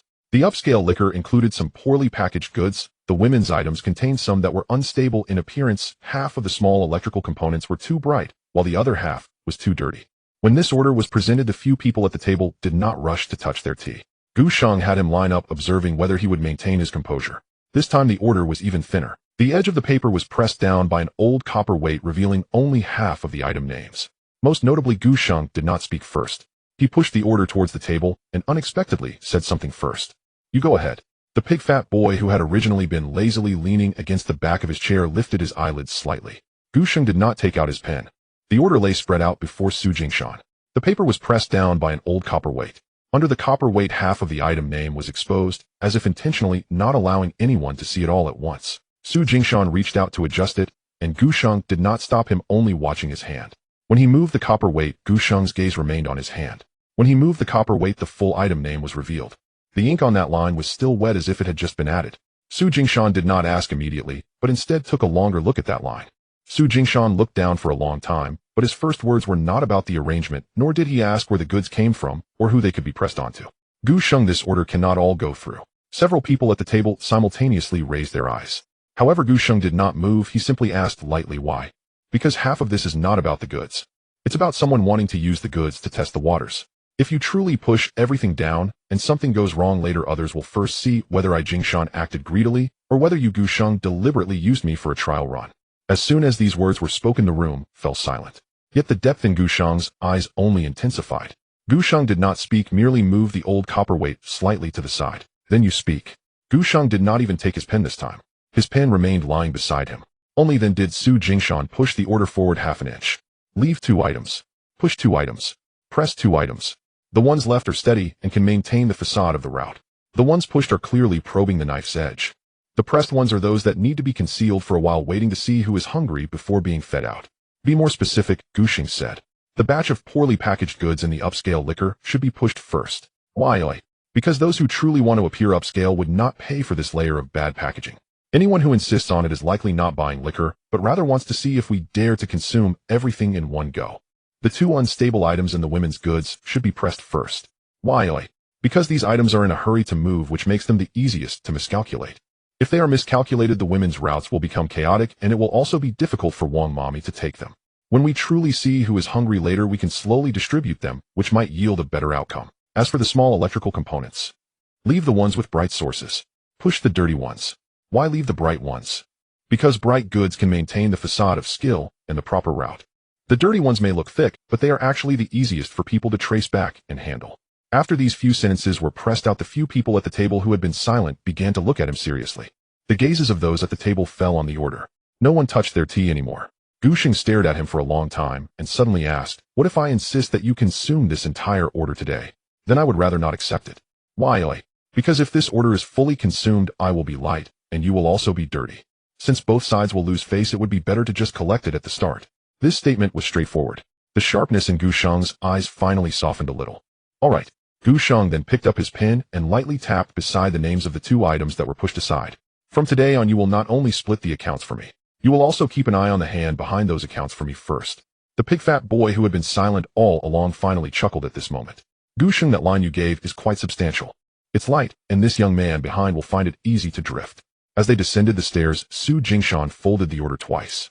The creases pressed right over the name of the batch of dirty components.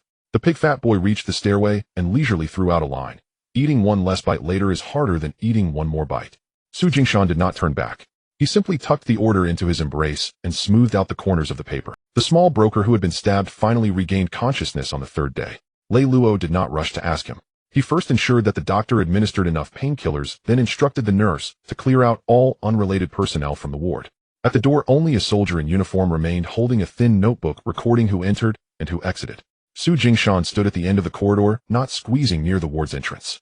A chief followed behind, lowering his voice to ask Shan Go, "Are we not going in?" "Not going in. The person is awake. We should clarify things. If I stand too close, whatever he says can easily be interpreted as my instruction." A chief fell silent. He gazed at the white door of the ward, feeling even more anxious than the previous 2 days. In the past 2 days, when the person was unconscious, rumors were rampant outside. Now that he was awake, if things were not clarified, someone could take the rumors as truth. Half an hour later, Lei Luo emerged from the ward. He gently closed the door, his expression unchanged. Su Jingshan asked, "Did he say anything?" "He spoke halfway." "Which half?" Lei Luo flipped to the middle of the thin notebook. Someone first had him spread the word at the street corner, saying that the goods from Jingshan Xing were moving too smoothly, indicating that someone was backing them. What about the latter part? That person advised him that if something really went wrong, he should first shout Jingshan Xing. Achi's expression changed. "The knife wasn't ours. Why is he shouting our name?" Lei Luo glanced at him. Achi immediately swallowed the latter half of his sentence. Su Jingshan did not turn around, only asking who taught him. "He refuses to give a name." "Afraid. Very afraid." Lei Luo closed the thin notebook. "But he mentioned one thing." "What?" "The person who taught him said that if the knife didn't cause any trouble, he should let the words circulate at the street corner. If the knife caused trouble, we would see which side would turn first." The corridor fell silent for a moment. Achi heard the word turn and tensed his shoulders. "Which 2 sides are we talking about?" Lei Luo did not look at Achi. "Jingshan Xing. How guess line." Upon hearing these words, Su Jingshan actually relaxed his grip. Earlier he had already guessed that someone wanted to take advantage of the broker's loose lips on the hospital bed. But Lei Luo's comment revealed that hand. The other party was not only trying to tarnish Jingshan Xing, but also wanted to see if Wu Shihao would back down, and whether Su Jingshan would push Hao Go out first to take the hit. Once both sides truly fell into chaos, outsiders could take advantage of the cracks to insert their knives. "Is someone watching outside the hospital?" Lei Luo raised his eyes. "How do you know?" "If all he needs to do is shout Jingshan Xing, there's no need to wait until the 3rd day." Su Jingshan looked toward the ward door. "Before the person awakens, we must remember who visited, who didn't, who paid for him, and who kept their distance. Last night, there were 2 fruit sellers outside the hospital." Lei Luo said indifferently. "Were they really selling fruit?" "One of them was." "What about the other?" "He ran away." Achi cursed softly. Lei Luo ignored him and continued. The soldier chased after them and only found half a bag of tobacco leaves. The cigarette paper was old stock from Temple Street, not enough to identify anyone. Su Jingshan nodded. "That's enough. Aren't you going to ask for a name?" "He doesn't dare to say it now. Pressing him will only scare him back again." "You seem to be saving me some trouble." Lei Luo's lips moved slightly. "It's not about saving trouble." Su Jingshan gazed at the thin notebook. "First write down what he has already said." "How should I write it?" "Write that he was incited by someone, and that when the trouble arose, he kept mentioning Jingshan Xing. Write that someone is watching outside the hospital to see who turns first. Write that he refuses to give a name because he fears for his family." "You want me to include Hao guess line too?" Lei Luo observed him for a moment. "Don't write any names. Then write another line recently mentioned alongside Jingshan Xing." Lei Luo raised his eyebrows. Su Jingshan's voice fell to a whisper. "Sir, once names are written down, outsiders will say we've truly tied ourselves to each other. If names aren't written, that hand behind won't be able to pretend it hasn't tried both sides." This was a convoluted statement, yet Lei Luo understood. He reopened the thin notebook and added a few words with a pencil at the edge of the page. Achi couldn't see what was written, only noticing the pencil tip pause twice on the paper, almost like nailing down the mouth on that hospital bed. When Lei Luo returned to the ward to ask further questions, Su Jingshan stood at the door. He did not enter, only casting a glance at the small broker through the half-open door. The man looked as pale as paper, his gaze shrunk behind the corner of the blanket. Su Jingshan spoke. "You don't have to give a name if you don't want to." The small broker swallowed hard. "But don't change what you just said." I won't change it. And don't let anyone teach you to change it." The man's eyes, "They will come looking for me at home." Su Jingshan looked at Lei Luo. Lei Luo neither agreed nor disagreed, only addressing the soldier at the door. "Make a copy of tonight's ward list. No one visiting is to be missed." The soldier acknowledged. Only then did Su Jingshan retreat back to the corridor. Achi followed a few steps, suddenly whispering, "Shan Go, what should we say about how guest side? We need to. What? Say that there are people outside the hospital waiting for us to turn. And then no one should turn." Su Jingshan paused at the stairway. "And don't rush to tie it to others." Achi was taken aback. Su Jingshan did not elaborate further. This was the most malicious aspect of the other party this time. If you turn, he writes you thin. If you tie, he writes you as a group. The hardest part is for both sides to hold their ground without letting outsiders right the relationship for them. Downstairs, someone was selling fruit with a few green pears piled in a basket. Achi glanced at them, his palms itching. But Su Jingshan did not let him move. He only sent the newspaper boy at the hospital entrance to deliver a message to the end of the street. Tell how good the mouth on the hospital bed has opened. The eyes outside have not left. Brother Hao upheld the hall for Uncle Hai, and 3 days later it remained intact.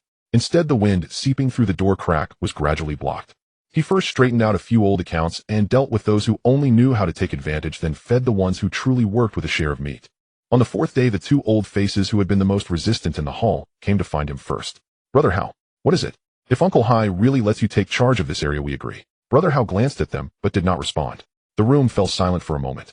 The 2 old faces stood there as if they were handing over the old grievances themselves. Brother Hao, doesn't this mean that you have taken over the hall? Not quite yet. What's still missing?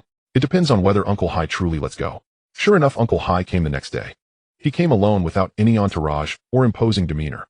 He first examined the reorganized accounts, and then looked at the few people who had originally resisted but were now standing obediently. Finally, he only said one sentence. All right, from today on you will take charge of this. After saying that, he flipped the old wooden sign in the small hall and wrote the character Hao in chalk on the back. It was informal, not very grand. But once the sign was flipped, the expressions of the few people below changed dramatically. Achi stood nearby, feeling a warmth in his heart. He noticed that after the old sign was flipped, the old faces in the hall did not move their feet anymore. Su Jingshan, after hearing this news, did not immediately show joy. Don't make the sign too big yet. Brother Hao looked at him. Su Jingshan placed the teacup on the table. First, we need to settle things. Settle what? Old faces, old mouths, old accounts, and old waters all need to be settled. If you let those old people continue to live by the same old rotten paths, then the troubles ahead won't be Uncle Hai's responsibility. They will be your own. Brother Hao listened and lit a cigarette. I know.